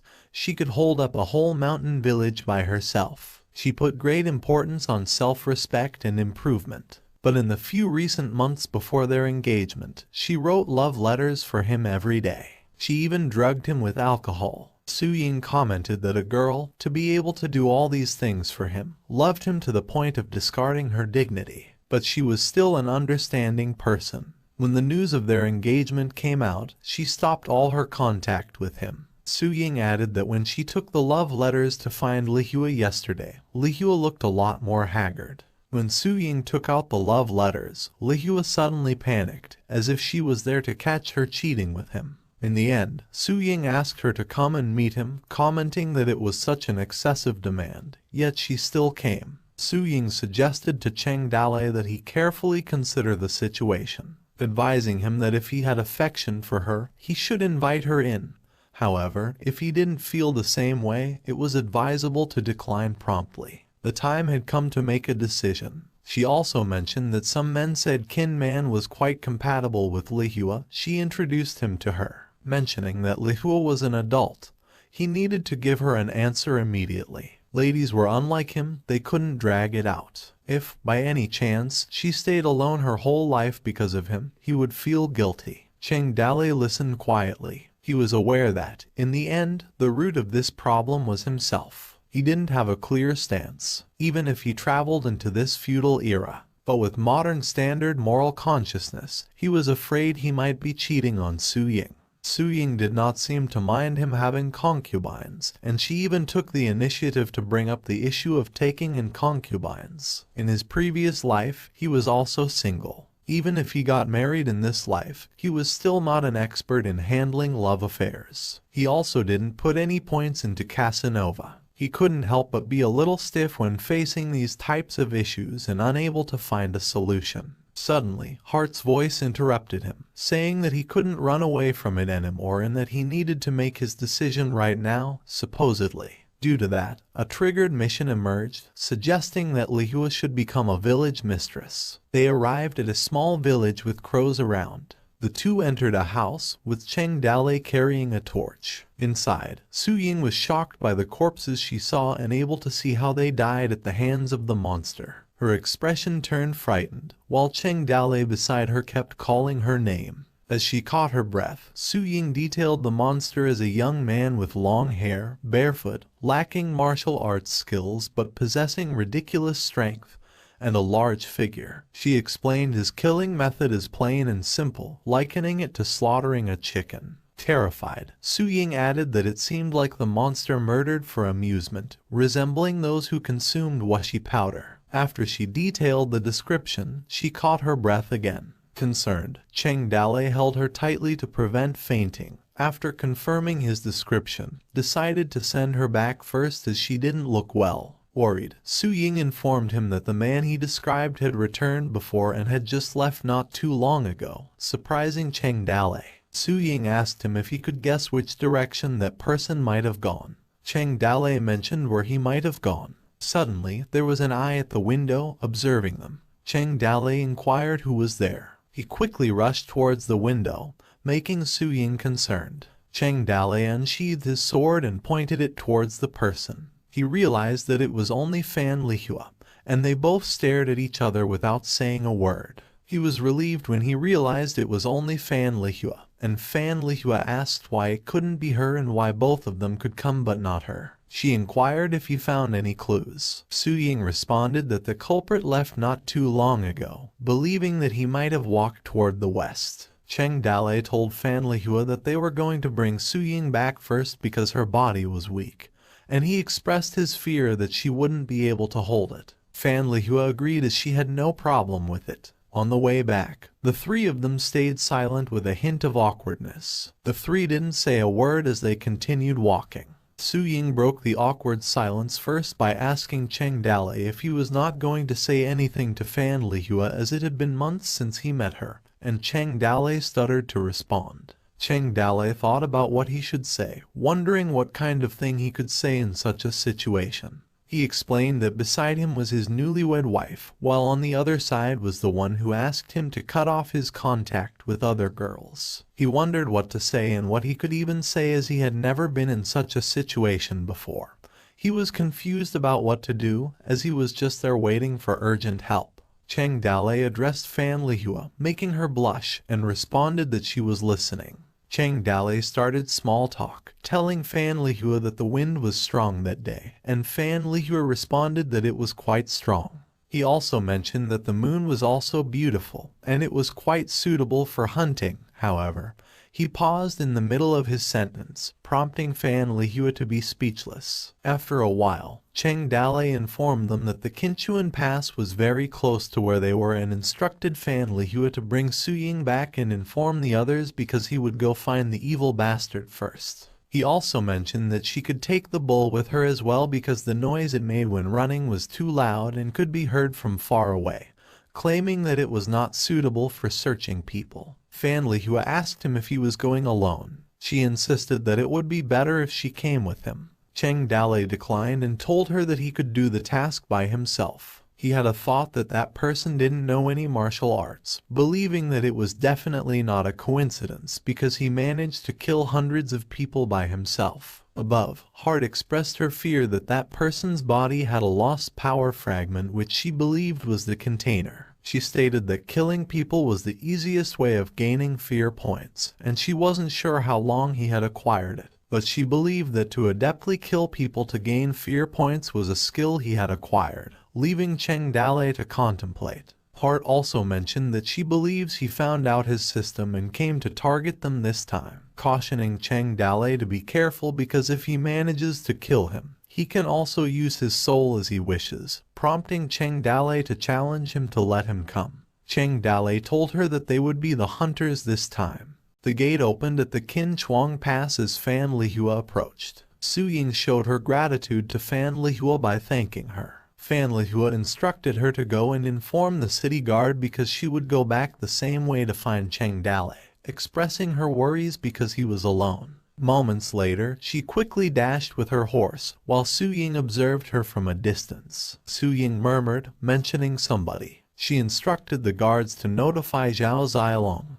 Qin Man, and other people to gather people to search the city overnight, and the Qinchuan riverside because she believed that the killer was nearby, and the guard agreed. Su Ying contemplated for a moment. She thought that on their way back, she always felt like someone was spying on her, and wondered if she was imagining things. Meanwhile, Fan Lihua had a thought that in the vast wilderness, the wind could bury a person's traces, and finding a person wouldn't be easy. She decided that she just needed to follow Cheng Dalei's path, and once they met, they'd find the devil together, prompting her to think that she should ask him something while they were alone. However, a silhouette of a man was standing in front of her. She yelled at him. She believed that it was Cheng Dalei as she informed him that she had sent Su Ying back, telling him not to worry as she was safe there. Fan Lihua approached the man inquiring what he was waiting for and if he found any clues. The man exuded a dark aura, and his red eyes twinkled in the darkness, his breath visible. Fan Lihua's face darkened as she realized it was not Cheng Dalei. The man had an evil smirk and told Fan Lihua that he was waiting for her. Fan Lihua was in shock and repeated what the man said. She told him that she was also looking for him coincidentally too. The man's claw eased up, and Fan Lihua swung her sword. The The man grabbed her sword, making his hand bloody, while Fan Lihua was in shock that he grabbed her sword barehanded, and that she couldn't move it. Fan Lihua gritted her teeth in struggle. The man grabbed her sword tightly and told her that her face was so beautiful. He pulled her towards him and told her that good girls should not play with blades. Fan Lihua was sent flying, while the man took her sword. She rolled to the ground as she landed. Fan Lihua coughed up blood and expressed pain. The man began approaching her. He threw away her sword, which led to Fan Lihua realizing that the man only used one move, and her right leg was already broken, which was not good. She crawled and declared that she needed just to move her body. The man's bloodied hands began to heal. Fan Lihua croaked as she noticed that the wound on the man's hand was healing. She concluded that the man was a monster in human skin. The man told her that she had a beautiful face, and he expressed that she shouldn't dirty it up. Disappointed, the man claimed that dirty bait barely works. Meanwhile, on some mountain ranges, a man walked through a valley full of human bones. He dragged Fan Lihua to the ground where he moved forward. The man threw Fan Lihua to the side. Fan Lihua expressed physical pain. She noticed that the ground was full of corpses, wondering if it was the man's lair. She wondered if the monster was going to eat her. Fan Lihua called out the man, asking him why he was killing people. The man replied that killing was fun, prompting Fan Lihua to ask him what he meant by fun and tell him that if he has such strong power, he should kill the rings instead of slaughtering civilians, and the man replied that his tribe was not afraid to kill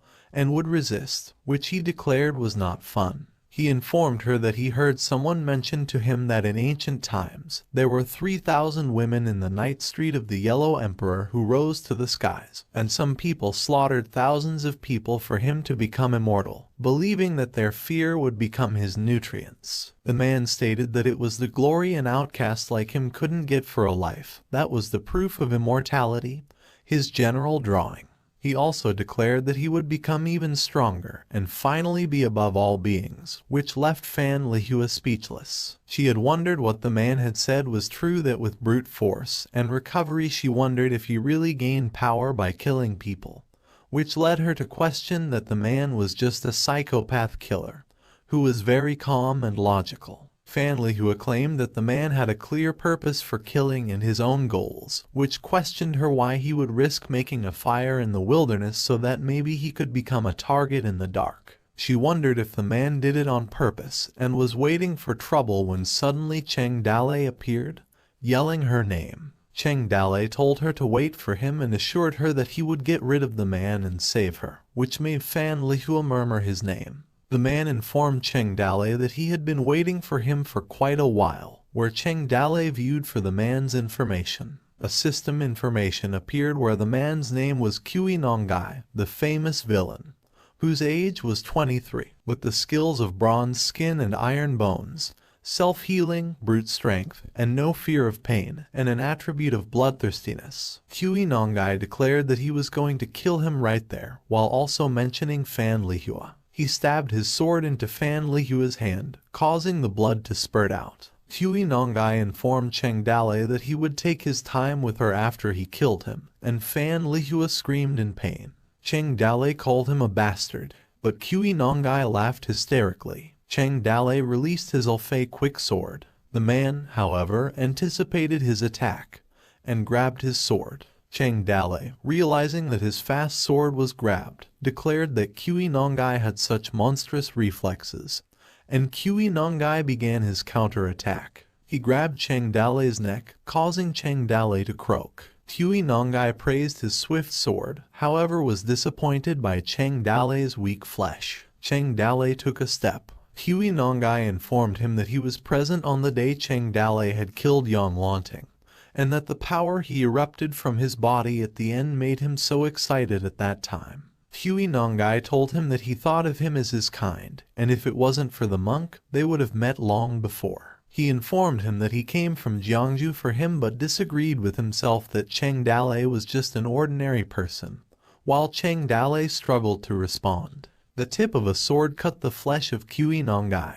Cheng Dale unleashed his exploding fireworks skill and told Kui Nongai that no one wanted to become like him. Huey Nongai kicked Cheng Dale, sending him a far distance. He informed him that he became a stepping stone for his immortality. Cheng Dale argued, telling him that he was just a guy with brute force and strong recovery, and he didn't know any martial arts. He also wondered if he really thought he could cultivate immortality. He reminded Huey Nongai that he was just like the rest, a mere human who also bled red. Cheng Dale thought that his recovery was much weaker than that of the white snake, believing that it was because he was more injured, while threatening him that he was just going to cut off his head. Huey Nongai realized that his recovery had slowed down, and the power had worn down a bit, wondering if it was because of Cheng Dale's sword. He assumed that the power was lodged in his sword, and that Cheng Dale didn't know that that power existed. He reasoned that he first needed to remove Cheng Dale's sword and kill him to obtain the power's sword, claiming that his trip was not in vain,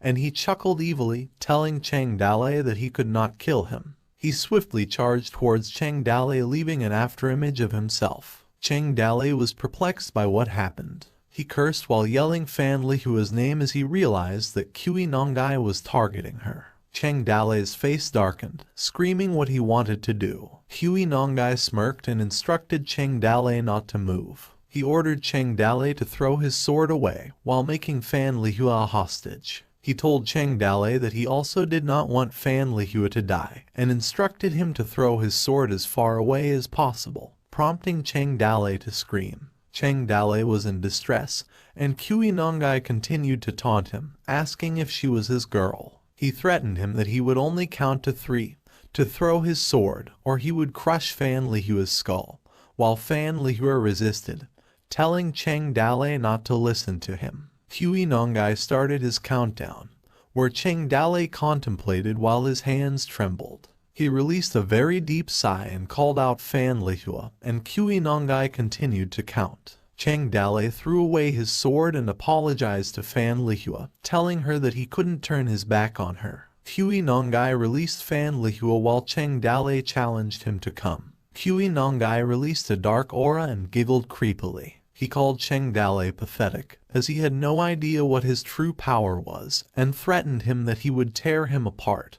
And Fan Lihua mentioned Cheng Dale's name with worry. Cheng Dale called out for Heart as he thought of real power, and to lend it to him, and a system notification deducted him with 1,000,000 fear points. Huey Nongai punched him in the face, leaving Cheng Dale to think that he's fast. Another system notification popped up stating that Possess had not been used for a long time and was in self-maintenance, causing Cheng Dale to curse because he couldn't believe that it was on maintenance. He claimed that the sword was a noble weapon, striving for dignity and honor, but when he abandoned the sword and fought with fists, there was no dignity nor honor, making Cheng Dale think that the possession was a little slow. Huey Nongai laughed hysterically and told Cheng Dale that without a sword, he was not a threat at all. Cheng Dale caught Huey Nongai's punch, and a system information appeared again, stating that the maintenance had been completed, and Cheng Dale's level was detected as peerless, able to withstand the increased power of possession, and informed that the possession ratio upgrade was in progress. Cheng Dale told Huey Nongai that he would get banned from cheating, as the system continued its progress. He informed him that he also had to use his cheat, asking him not to blame him for hiring the administrator to deal with him.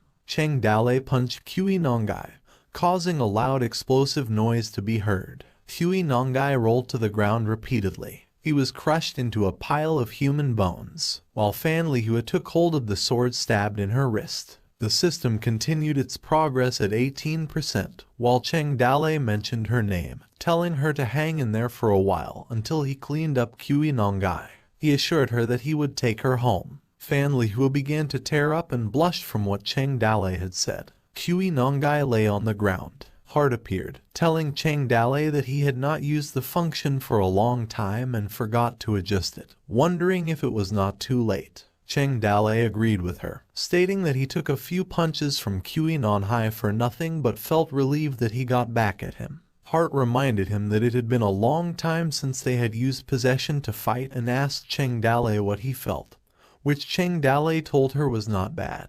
Heart declared that they were going to get Huey Nongai, and she got his back, and Cheng Dale agreed. 20% progress was made on the upgrade, and Cheng Dale grew a wing. Cheng Dale gasped and told Kui Nongai that he dared to come alone, which he was 100% naturally sure of, leaving Kui Nongai interested. Kui Nongai inquired if that was his real power and how many people he had killed. Cheng Dale informed him that he had killed 100,000 and told him to forget it as it was not important. He mentioned that most important for him right then was he's going to beat the hell out of him, while a system notification appeared stating that the Peerless Peak possession had been completed. Kui Nongai stated that he could feel a power inside him. He mentioned that both of them were the same person, and that Cheng Dale's was pure like unpolluted ice, and he wondered what it would taste like when he eats it. He took off his garb and laughed weirdly. Cheng Dale cracked his hands, telling Kui Nongai that he would easily get slapped by someone with a big iron ruler if he laughed that hard.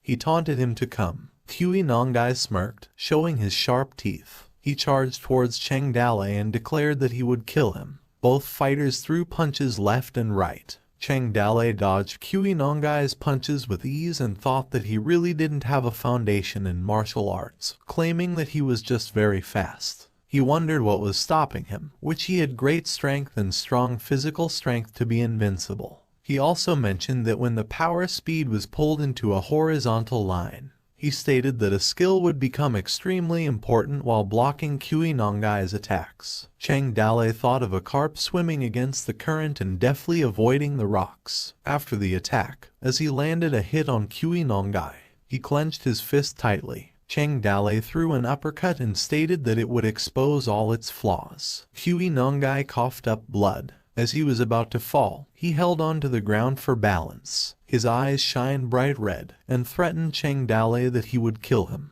Kui Nongai's muscles tensed and his eyes furrowed, while his throat emitted odd sounds, like the devil crawling out of hell. Cheng Dale expressed that he felt the same feeling he had before by being devoured by the tiger in his mind. And Hart informed him that the vessel power in his body was pushed to the limit by Kui Nongai and claimed that now the power had gone out of control. She instructed Cheng Dale to restrain Kui Nongai and break his arms and legs, knocking him out so that she could draw out his vessel and kill him, and Cheng Dale agreed. Kui Nongai and Cheng Dale's attacks collided. Fan Lihua took off the sword from his wrist and groaned. He stabbed the sword into the ground to balance her weight. She noticed the battle between Cheng Dale and Kui Nongai and realized that it was not something she could get involved with. The two were evenly matched in strength and speed. Cheng Dale expressed his agitation as he expected this kind of fight. He used a body clash and punched Kui Nongai in his stomach. Kui Nongai grabbed his wrist in response and attacked using his claw. He held Cheng Dale tightly and opened his mouth as he was about to eat him. He bit Cheng Dale's shoulders, which caused blood to spurt out. Cheng Dale was distressed and groaned in pain. He kicked Kui Nongai and thought that humans biting each other was rare, but a mad dog biting humans was common. Kui Nongai crawled and roared. Cheng Dale realized that he was almost bitten through his aorta, which he used to do the same thing when fighting with a certain guy.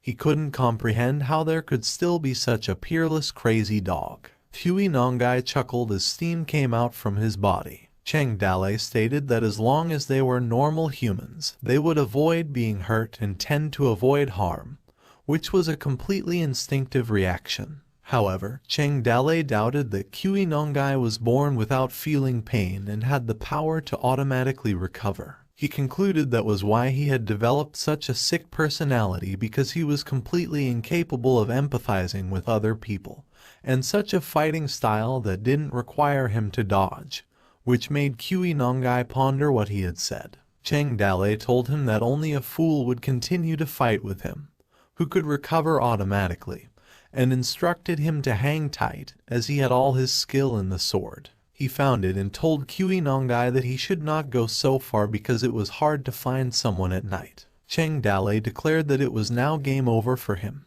He charged at Kui Nongai with his sword in hand. He slashed at him, while Kui Nongai was ready to counter him. Cheng Dale blocked his attack. Kui Nongai pondered that he couldn't move his left hand. Heart informed Cheng Dale that the ordinary sword couldn't cut Kui Nongai's bones, but it could cut his tendons, and realized something that he started to feel fear. That's when a system information stating that 10 fear points were added. Cheng Dale told Kui Nongai that he realized something in their first clash. He didn't heal as fast as he thought. He confirmed his suspicions when Kui Nongai made him throw his sword, which led to Kui Nongai's bewilderment. Cheng Dale claimed that he was afraid of his sword. With the sword in his hand, Cheng Dale had completely suppressed his opponent as he released sword shadow dance, blood splashing between, and delicately cutting the tendons and hamstrings. The winner was decided. After a while, Cheng Dale told Kui Nongai that he was just a mad dog without his infinite recovery of his immortal body. Kui Nongai groaned, while Cheng Dale went on to say that to kill him, he only needed to swing his sword a few times. He mocked him that speaking human language didn't make a dog like him a human. He inquired if he still wanted to become immortal. He threw his sword towards him, stabbing Kui Nongai, and taunted him by saying in his dreams. Kui Nongai struggled to say something, however, called Cheng Dale a bandit.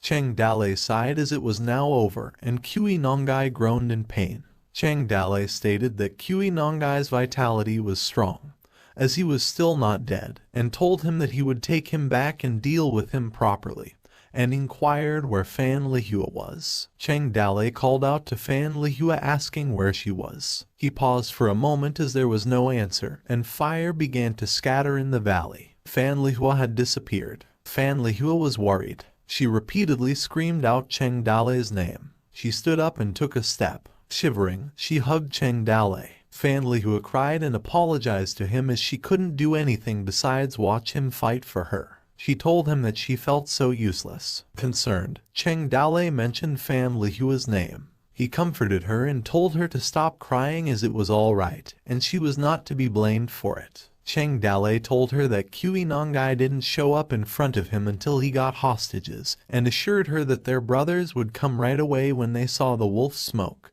and told her that they were going home. Fan Lihua agreed. However, Cheng Dale told her that the previous sachet had no fragrance and wondered if she could sew him another one sometime. The night was over, and the small search party came late. Someone yelled to hurry up as they noticed a wolf smoke signal and, realizing where Cheng Dale was, yelled that they were on their way. A voice informed them that Cheng Dale had caught Kui Nongai, while someone requested Cheng Dale to let him kill Kui Nongai. However, a voice declined to kill him and instructed them to tie him up and take him back to the village, while someone instructed to pass down his order, stating not to pull the sword off of Kui Nongai, as it was a death order, and they agreed. A horseback rider came rushing, yelling that he has a report. He informed everyone from the village that Cheng Dale had captured Kui Nongai, and would be soon escorted back, and told them to go check it out. A squadron of cavalry rushed towards the village gate. The people gossiped as they realized Kui Nongai was the guy who killed hundreds of people, while someone hissed, realizing that a sword had pierced through his chest, but still alive. They judged him that he deserved to be punished. Huang Senyuan pleaded for everyone's attention and informed them that Kui Nongai was the murderer devil who made people anxious, and there were rumors that the people were actually killed by the Toad village to punish people who did not pay taxes, and mentioned that Cheng Dale showed his power and captured Kui Nongai so they could clear their Toad village's name.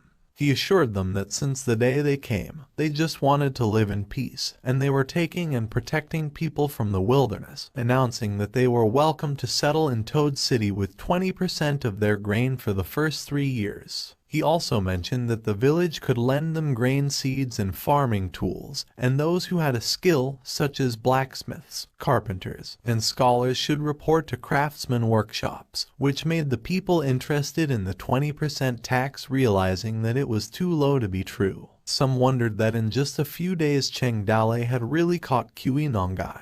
He decided to report it to his lord immediately. A voice inquired how Cheng Dale got like that again. Liu Zhihan asked him if he really had to do it alone, as they obviously had so many brothers in the village, and Cheng Dale assured that he was all right, and that he was fine. Liu Jihan scolded him and told him not to do something like that in the future, as she expressed her worries towards him. She told him that he had to be careful, for Su Ying's sake and also hers. Cheng Dale had thought that ordinary people simply couldn't deal with a person having a container's power, and perhaps he should also start preparing some extreme measures or a way for mortals to fight, and a vague idea was taking shape. He inquired Liu Jihan on where Fan Lihua was and how she was. Liu Jihan assured him that Fan Lihua was okay. She informed him that her leg was broken, and the other injuries she had were superficial, that Liu Bei stitched up her wounds, but still he had a fracture, and Liu Jihan expressed her fear that it would take some time for Fan Lihua to get better. She went on to say that it was hard for Fan Lihua to fall asleep, but her mouth still muttered something, as a scenario of Fan Lihua mentioning Cheng Dale's name popped into Liu Jihan's head. Cheng Dale inquired about Kui Nongai, and asked Liu Jihan if nothing had happened, and Liu Jihan informed him that he was now locked up in the dungeon and chained up, while Yin Mu and Zhao Zilong and the others were watching him. She assured him that they obeyed his order and did not let anyone touch Kui Nongai, and waited for him to take care of it, while a sudden person's appearance mentioning Cheng Dale's name appeared. Su Ying informed him that some people from Liangzhu City had arrived, and Cheng Dale asked her what they were doing here. Su Ying told him that they had heard that he captured Kui Nongai and specifically asked if their people were still alive, and Cheng Dale was surprised at how fast they were, stating that they weren't even that fast when their sons and daughters were kidnapped. Su Ying stated that she just talked with them as she handed Cheng Dale a report. Su Ying also mentioned that to replace Kui Nongai, Liangzhu was very generous. The money and grain they offered were enough for Qinchuan to use for several months, while Cheng Dale mentioned was written on the letter that 50,000 copper, rice, and more, so he was bewildered by their generosity. Su Ying inquired if Cheng Dale wanted to execute Kui Nongai like that or hand him over to Liangzhu, prompting Cheng Dale to doubt that something was wrong as they made such a big offer. He claimed that the identity of the villain was strange because when he checked his information, his name was Kui Nongai.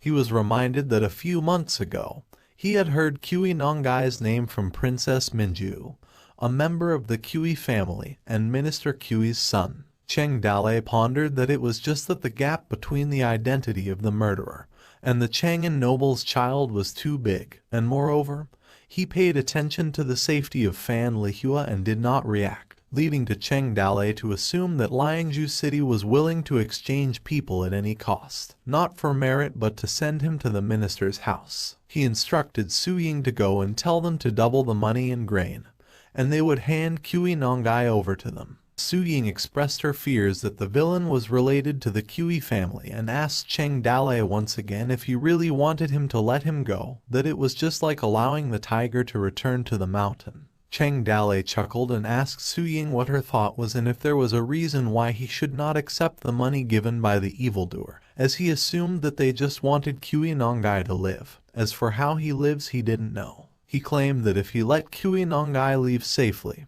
his surname wouldn't be Cheng anymore, and after a simple first aid, Cheng Dale went straight to prison. A man greeted Cheng Dale, and Cheng Dale instructed him to step back and stay outside, and not to let anyone in, and the guard agreed. Cheng Dale opened Kui Nongai's cell. He inquired why he came to his village. He wondered if he wanted to save Zhu Wenting, and Kui Nongai chuckled, asking about her, and informed him that he told Minister Kui that he was going out to catch Zhu Wenting.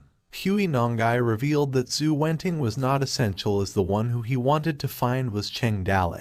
Kui Nongai stated that he and Cheng Dale were chosen by the immortals over the years, and he only saw two of them who were of the same kind, which led to Cheng Dale cursing at him, as he disagreed with being compared to him, telling him not to include him with such as himself. Cheng Dale told him that he was lucky that someone was going to pick him up, assuring him that he would not die in this place while he pulled out the sword in Kui Nongai's chest. Kui Nongai groaned, asking Cheng Dale if he was not going to kill him because he couldn't kill him with that sword alone. Cheng Dale noticed that as soon as he pulled out the ordinary sword, Kui Nongai's wounds began to heal. He expressed his fears that it would take a quarter of an hour before Kui Nongai recovered his full strength. Kui Nongai informed him that he had already integrated the immortal power deep into his bones, and it now coexists within his soul. He told him that he wouldn't even die even if he cut his flesh off or smashed his brains into a paste, leading to Cheng Dalei agreeing, stating that it was really troublesome to deal with him that cheats. Kui Nongai pondered what,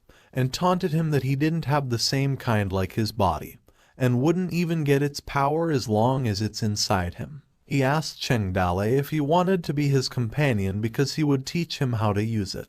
He went on to say that with the passage of time, they would definitely be in the class of immortals. A system information popped, stating that the system sprite had requested to retrieve power. Cheng Dalei disagreed and told him that he had already seen a real immortal, and she was not as puny human like him. Kui Nongai was puzzled by what Cheng Dalei had said. A system information popped again, stating that permission had been granted and allowed the present body to enter the real world, leading to Kui Nongai's confusion on what it was. A foot came out of the portal. Cheng Dalei apologized to Heart for bothering her, questioning her that it would be better if they had taken care of Kui Nongai last night, and Heart responded that she had to appear in the real world to retrieve the power. And at that time, brothers from the Toad village had come, claiming that it was inconvenient to freeze time when there were too many people because if many people would see her, she believed it would be a big problem. Kui Nongai realized it was an immortal but hadn't finished what he said. Heart interrupted, stating that it was now time for judgment. She told Kui Nongai to count his sins. Cheng Dalei thought that after Heart came out, its field was created directly. He claimed that it was used to prevent outsiders from entering, and the prison was too dirty and stinky, prompting her to make a clean environment. Kui Nongai stated that he could feel his power came from Heart and described the surging power as a powerful and beautiful body, and asked Heart if she was a real immortal, and Cheng Dalei claimed that Heart was a misophobe. Kui Nongai assumed that the dangerous aura on Su Ying was left by her, asking Heart if she was sheltering her, and why would she protect Su Ying. He reminded Heart that she was a noble and was perplexed as to why she cared about them, as well as what Su Ying was capable of. Heart questioned him and told him that she was only protecting Cheng Dalei's wife, and asked why he cared, as it was him that she didn't see any glimmer of humanity in his heart. While killing at the age of 9, and leaving Jingju at the age of 15, slaughtering civilians, being besieged and captured by the martial world people, and later rescued by Minister Kui. She reminded him that the martial world sect subsequently caught him was destroyed overnight, and Minister Kui bought a large number of civilians every year for him to slaughter for fun up until then.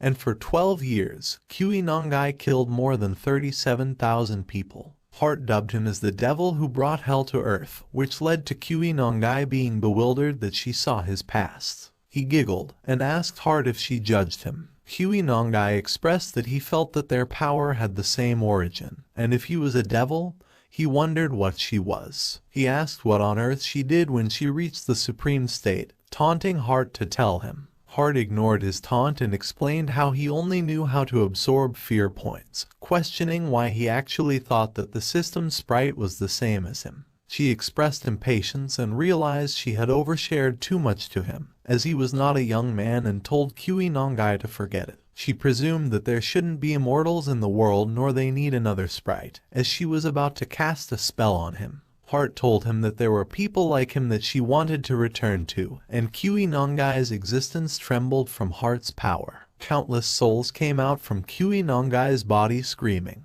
Heart absorbed the souls that came out. Kui Nongai cursed as he couldn't resist it. Heart claimed that the vessel was completely contaminated, as she held the King Zhu of Shang's jade ring. Kui Nongai cursed at her, wondering what Heart had taken away and if it was his immortal power. He asked if she cut off his immortal path and his power and immortality. Heart informed him that it was just an artifact tainted with some power. She went on to say that it made people anxious, and they would start devouring other mortals' lives, like a devil trying to become immortal and wreaking havoc in the world. She wondered how many more of those were there in the world. Heart sighed as she informed Cheng Dalei that they were going to have their hands full from now on, and that retrieving the vessel was her duty, and killing him would dirt the sprite's hand. The ring started to crack. Soul came out from the ring. Hundreds of souls came out, as Heart stated that Kuinongai had killed a lot of people, and as for his punishment, she would let the souls decide, and Cheng Dale observed what was happening.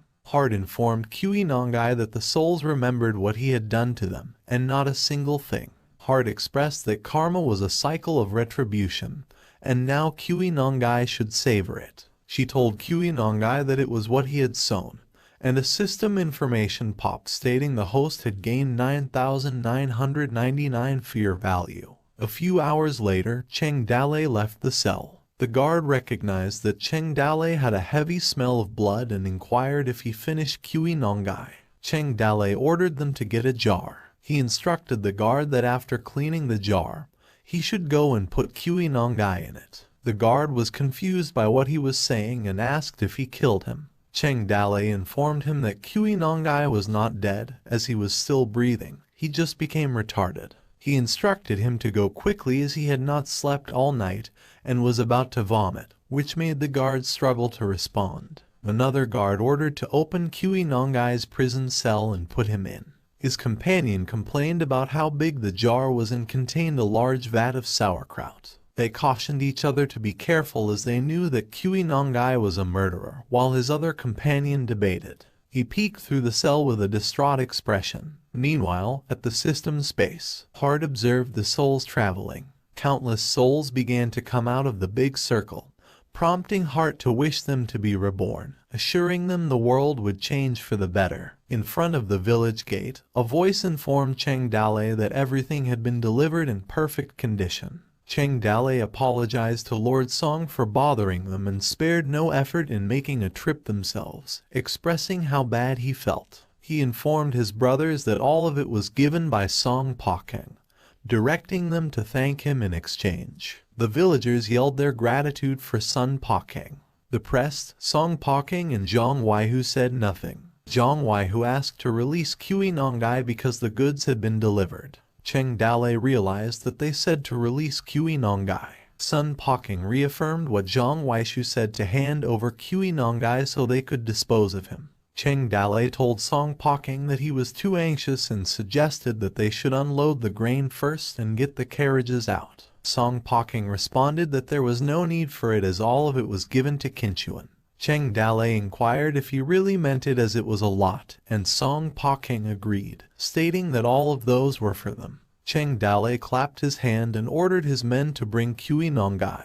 He informed Song Pakeng that Kuinongai was inside the carriage and that they could take the carriage with him for free. This led Song Pakeng to express how stingy Cheng Dale was in exchange for 100 horses for one thin horse. Song Pakeng and Zhang Waihu stood behind the carriage. Song Pakeng wondered if Kuinongai was still alive, and Cheng Dale assured him that he was more alive than raw seafood. Song Pakeng pulled open the curtains. He was taken aback by Kuinongai, who was inside a jar. Song Pakeng's eyes widened as he pondered. On the other hand, Kuinongai's tired eyes peeked through. Sun Pakeng jumped out from fear. He fell to the ground. Agitated, Zhang Waihu called out to Cheng Dale.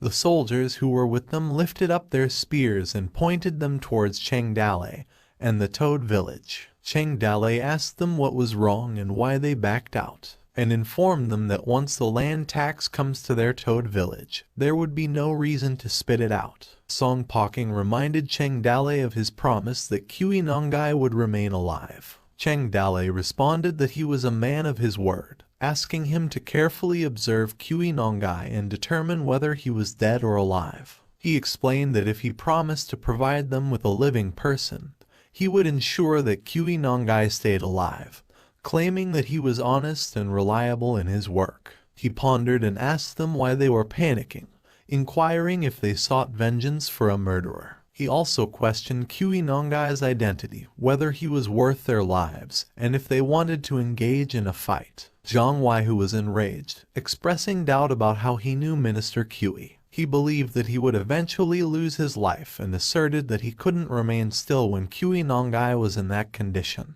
Song Poking interrupted. Annoyed, he took Cheng Dalei's words as honest and reliable, noting the matter for future reference. Cheng Dalei smiled and responded that it was enough for him to know he didn't need praise. Song Poking retreated. As they observed them leaving, Su Ying inquired Cheng Dalei on what they should do next. She expressed fear that Minister Kui wouldn't let it slide, which led to Cheng Dalei questioning what else they could do, as they couldn't say it was a blessing in disguise, and if an army arrived to fight them, they would show them what they were made of. They realized that it was raining, and Cheng Dalei instructed everyone to hurry up and transport the grain into the warehouse, as well as telling Su Ying they were going back, which made Su Ying squeak and reprimand Cheng Dalei. Cheng Dalei told Su Ying that she seemed to have gained some weight recently, leading to Su Ying not responding.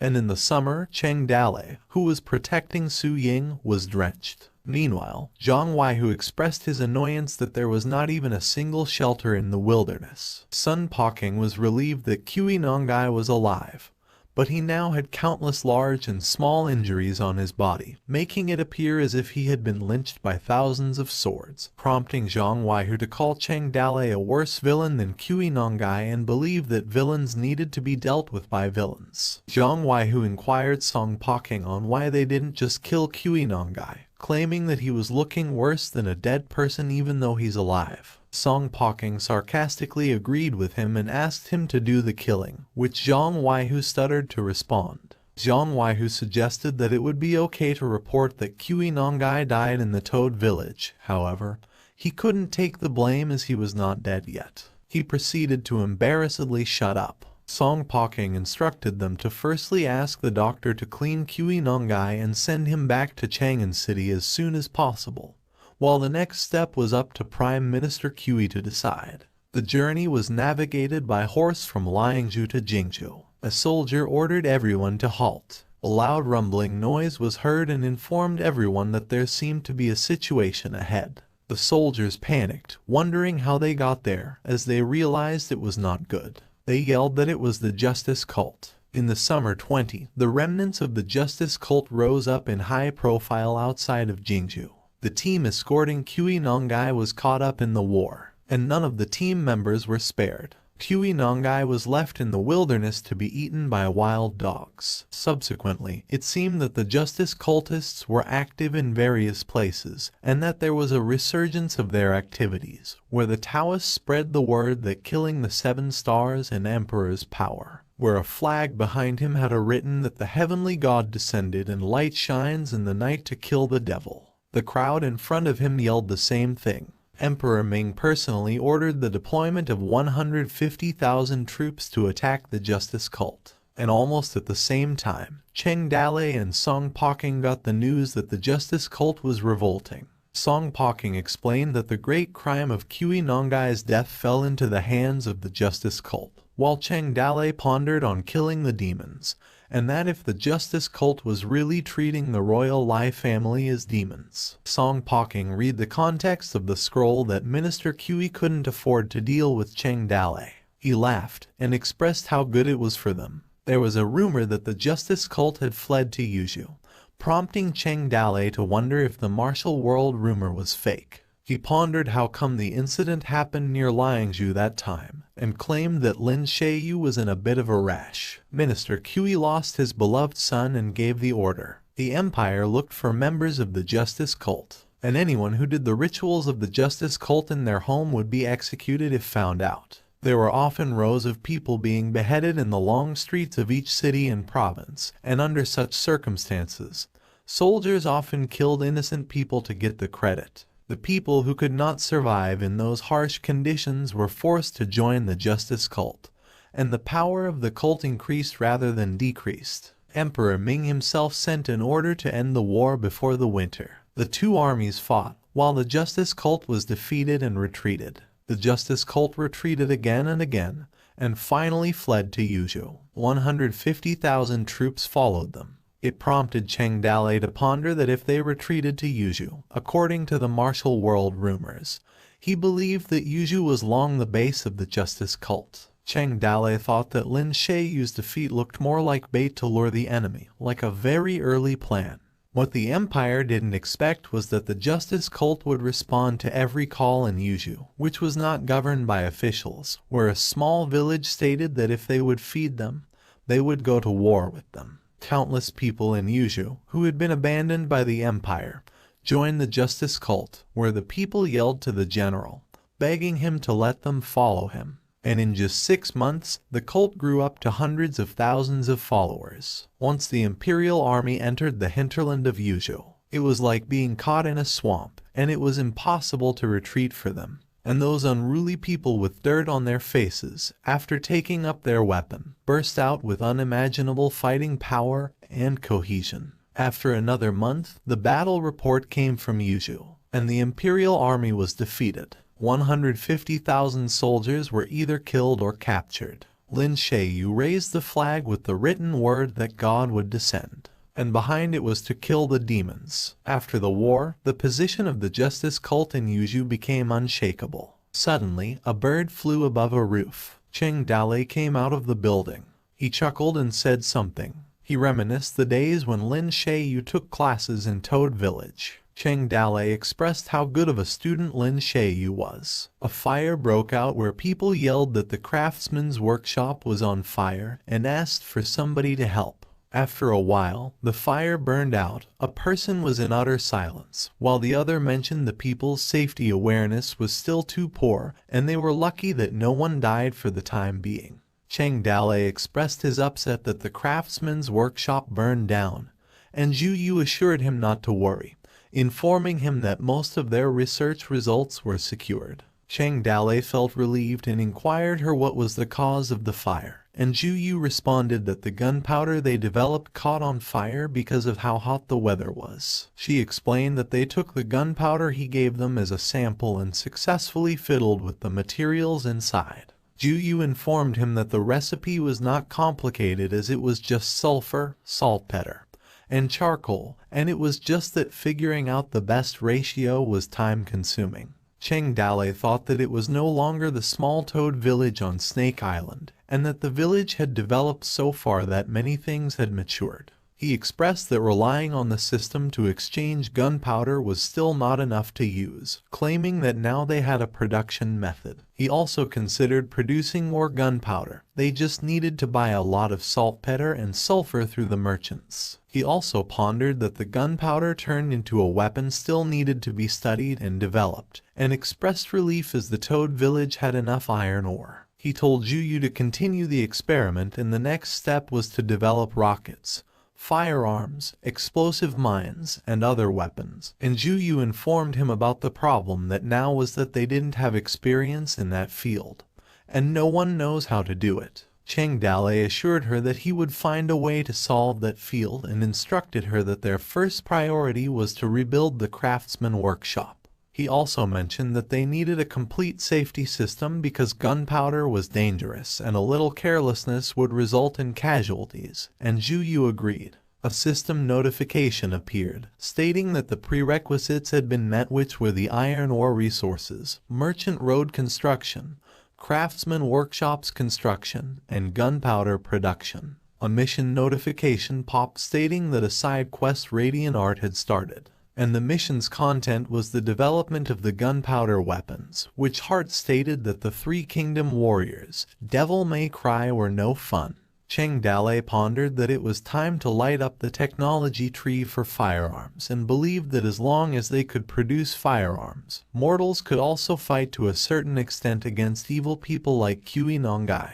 Cheng Dalei paused and stared momentarily. He entered the system space. That's when a system notification popped. Dust gathered where Cheng Dalei stood, and he looked for Hart. Suddenly, Hart greeted him. Cheng Dalei mentioned that it was pretty rare not to see her busy, and Hart responded that she was just taking a break from work and guessed that he was planning to make some big moves. Cheng Dalei didn't argue and asked Hart if it was possible to build a network that could defend or warn in the territory of the Toad village. He went on to say that it was especially for villains with vessels like Kui Nongai, and expressed his fear that the villain was so high profile the first time, and realized that the solution was relatively simple, and he debated that if a low-profiled assassin came, their brothers wouldn't know how they died. Hart explained that she, too, has the same solution about the topic, and they realized that they couldn't wait for those vessel holders to come to their door. She told Chang Dale that they should think about it,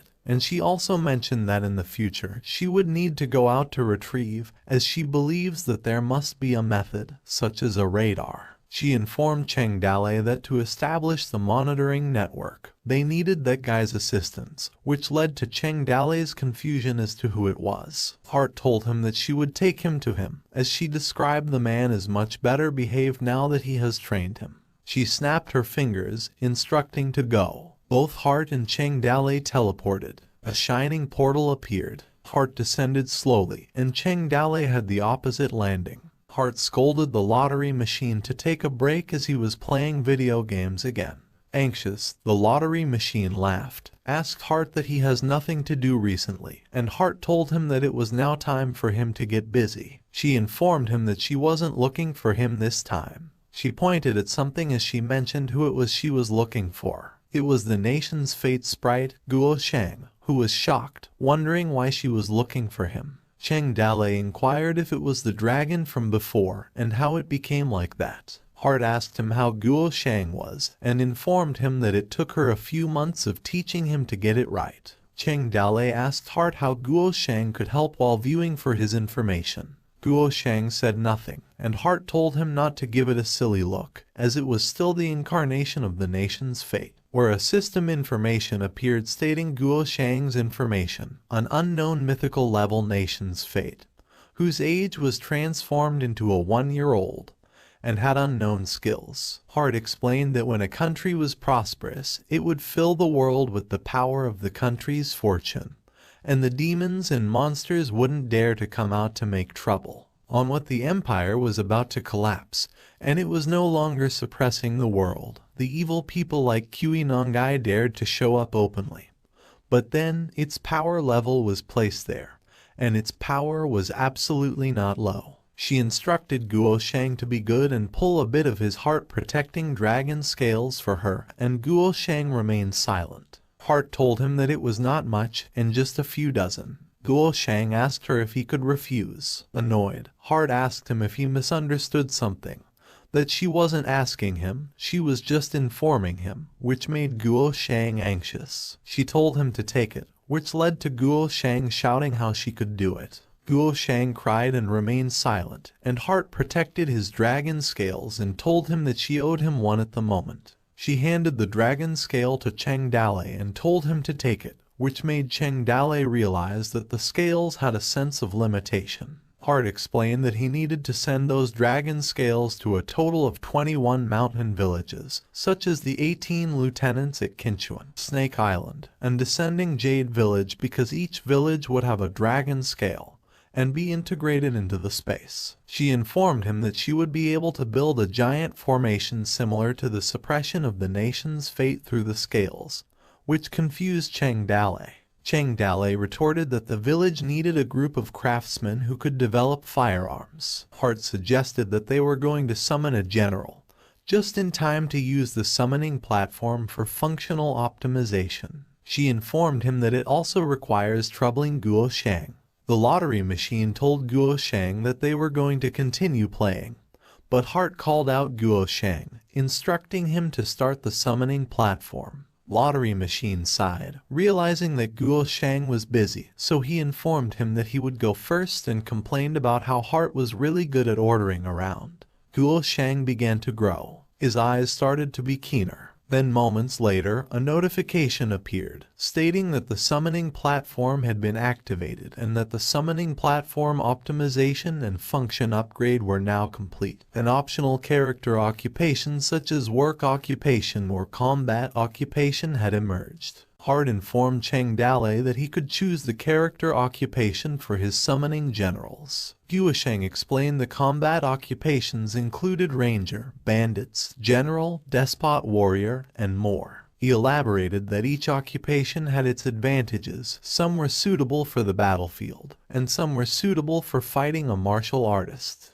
Chang Dale inquired about worker occupations. Guo Shang listed life occupations, including craftsman, scholar, doctor, civil official, and strategist. As Cheng Dalei pondered his options, he mentioned that firearms craftsmen should fall under worker occupations. Considering this, he suggested choosing a character from the worker occupations. He stated that his fear points were currently insufficient and needed to be used wisely. Then, he opted for the work occupation and said that he would draw 1,000,000 first. Upon selecting the work occupation, the system beeped, indicating a deduction of 1,000,000 fear points. Guisheng used his power to summon. After Guisheng used his power, the system beeped as Cheng Dalei obtained an excellent chef, an ordinary doctor, a terrible blacksmith, and an excellent merchant. Dissatisfied with the results, Cheng Dalei commented that there was no suitable person and considered the first draw a bit unlucky. He decided to continue and draw another 1,000,000. In the next draw, the system beeped again, and Cheng Dalei acquired a bad widow, an ordinary scholar, a terrible blacksmith, and then, to his delight, a top character. Smiling, he expressed his joy at finally getting a top character. The system notifies, congratulating him as he achieved the top cleric, Adelina, along with a missionary group of more than 50 people. In disbelief, Cheng Dalei questioned that he got a cleric and expressed surprise at drawing a foreigner. He criticized the summoning platform, calling it crooked. Annoyed, Cheng Dalei claimed that something was wrong with the summoning platform, complaining about drawing foreigners. Guisheng, witnessing his frustration, explained that the recruitment range of the summoning platform might have been set too wide, and he said that he adjusted it back. After the adjustment, the system beeped again, indicating another 1,000,000 fear points deduction. Cheng Dalei looked disappointed but continued to keep drawing. In the subsequent draw, the system beeped, and he obtained 2 top craftsmen, using 5,000,000 fear points. He got a jade arm craftsman named Jin Dajian and a rumbling thunder craftsman named Ling Zhen. Amazed, Cheng Dalei's eyes sparkled, and he commented that he had finally hit the jackpot. Feeling relieved, Guisheng let out a sigh that his work was done. Quickly, he and the lottery machine decided to go and play video games together. However, Cheng Dalei, looking upset as he spent 5,000,000 fear points, intending to harvest characters ranging from bad to excellent, including a total of 500 plus characters, 1 top cleric, and 2 top craftsmen. Contemplating the 3 top characters worth 5,000,000 fear points, Cheng Dalei realized that, aside from the unidentified cleric, the goods from the summoning platform shipment were much higher. He also considered that firearms talents were relatively scarce in ancient times, making it difficult for just one person to support the entire gunpowder weapons system. Thinking about improving his skills, Cheng Dalei wondered about buying books for craftsmanship studies to train his talent. After considering this, he called Hart and asked about available books on firearms. Hart responded affirmatively and explained that more advanced and expensive books included blueprint designs, while early-era books were considered useless. She immediately released books from her hands and stated that for eligible books, she would have to check them out. The books flew out of the portal. She controlled the books as they soared through the air. And after a moment, she announced that she had found it and said that the book should meet his needs. All Cheng Dalei's eyes sparkled, and he mentioned that he couldn't believe such books existed. The books he obtained were titled General Principles of Martial Arts. Hart explained that it was a masterpiece of military literature comparable to Sun Tzu's Art of War. It covered military thinking, equipment, and formations, and mentioned that the book was all-inclusive and covered everything. She also mentioned that the knowledge about the production of gunpowder and firearms was just 1 volume of the content. Hart also humorously added that, if she remembered correctly, the book even included information on setting up camps and repairing toilets. Astonished, Cheng Dalei asked how many fear points the books would cost. In response, Hart explained that the books were divided into 2 volumes, with one set consisting of 20 volumes for a total of 40 volumes. The price for each volume was 1,000,000 fear points, and they were not sold separately. The total cost for the set was 40,000,000 fear points. Cheng Dalei's jaw dropped, and he exclaimed that the books were so expensive. He asked if he could get a discount, but Hart responded that there was no bargaining. Quietly contemplating, Cheng Dale realized that his fear points were used up, and it seemed he could only buy later since his remaining fear points were less than 1,000,000. Determined, he stated that he must obtain the books to train a large number of excellent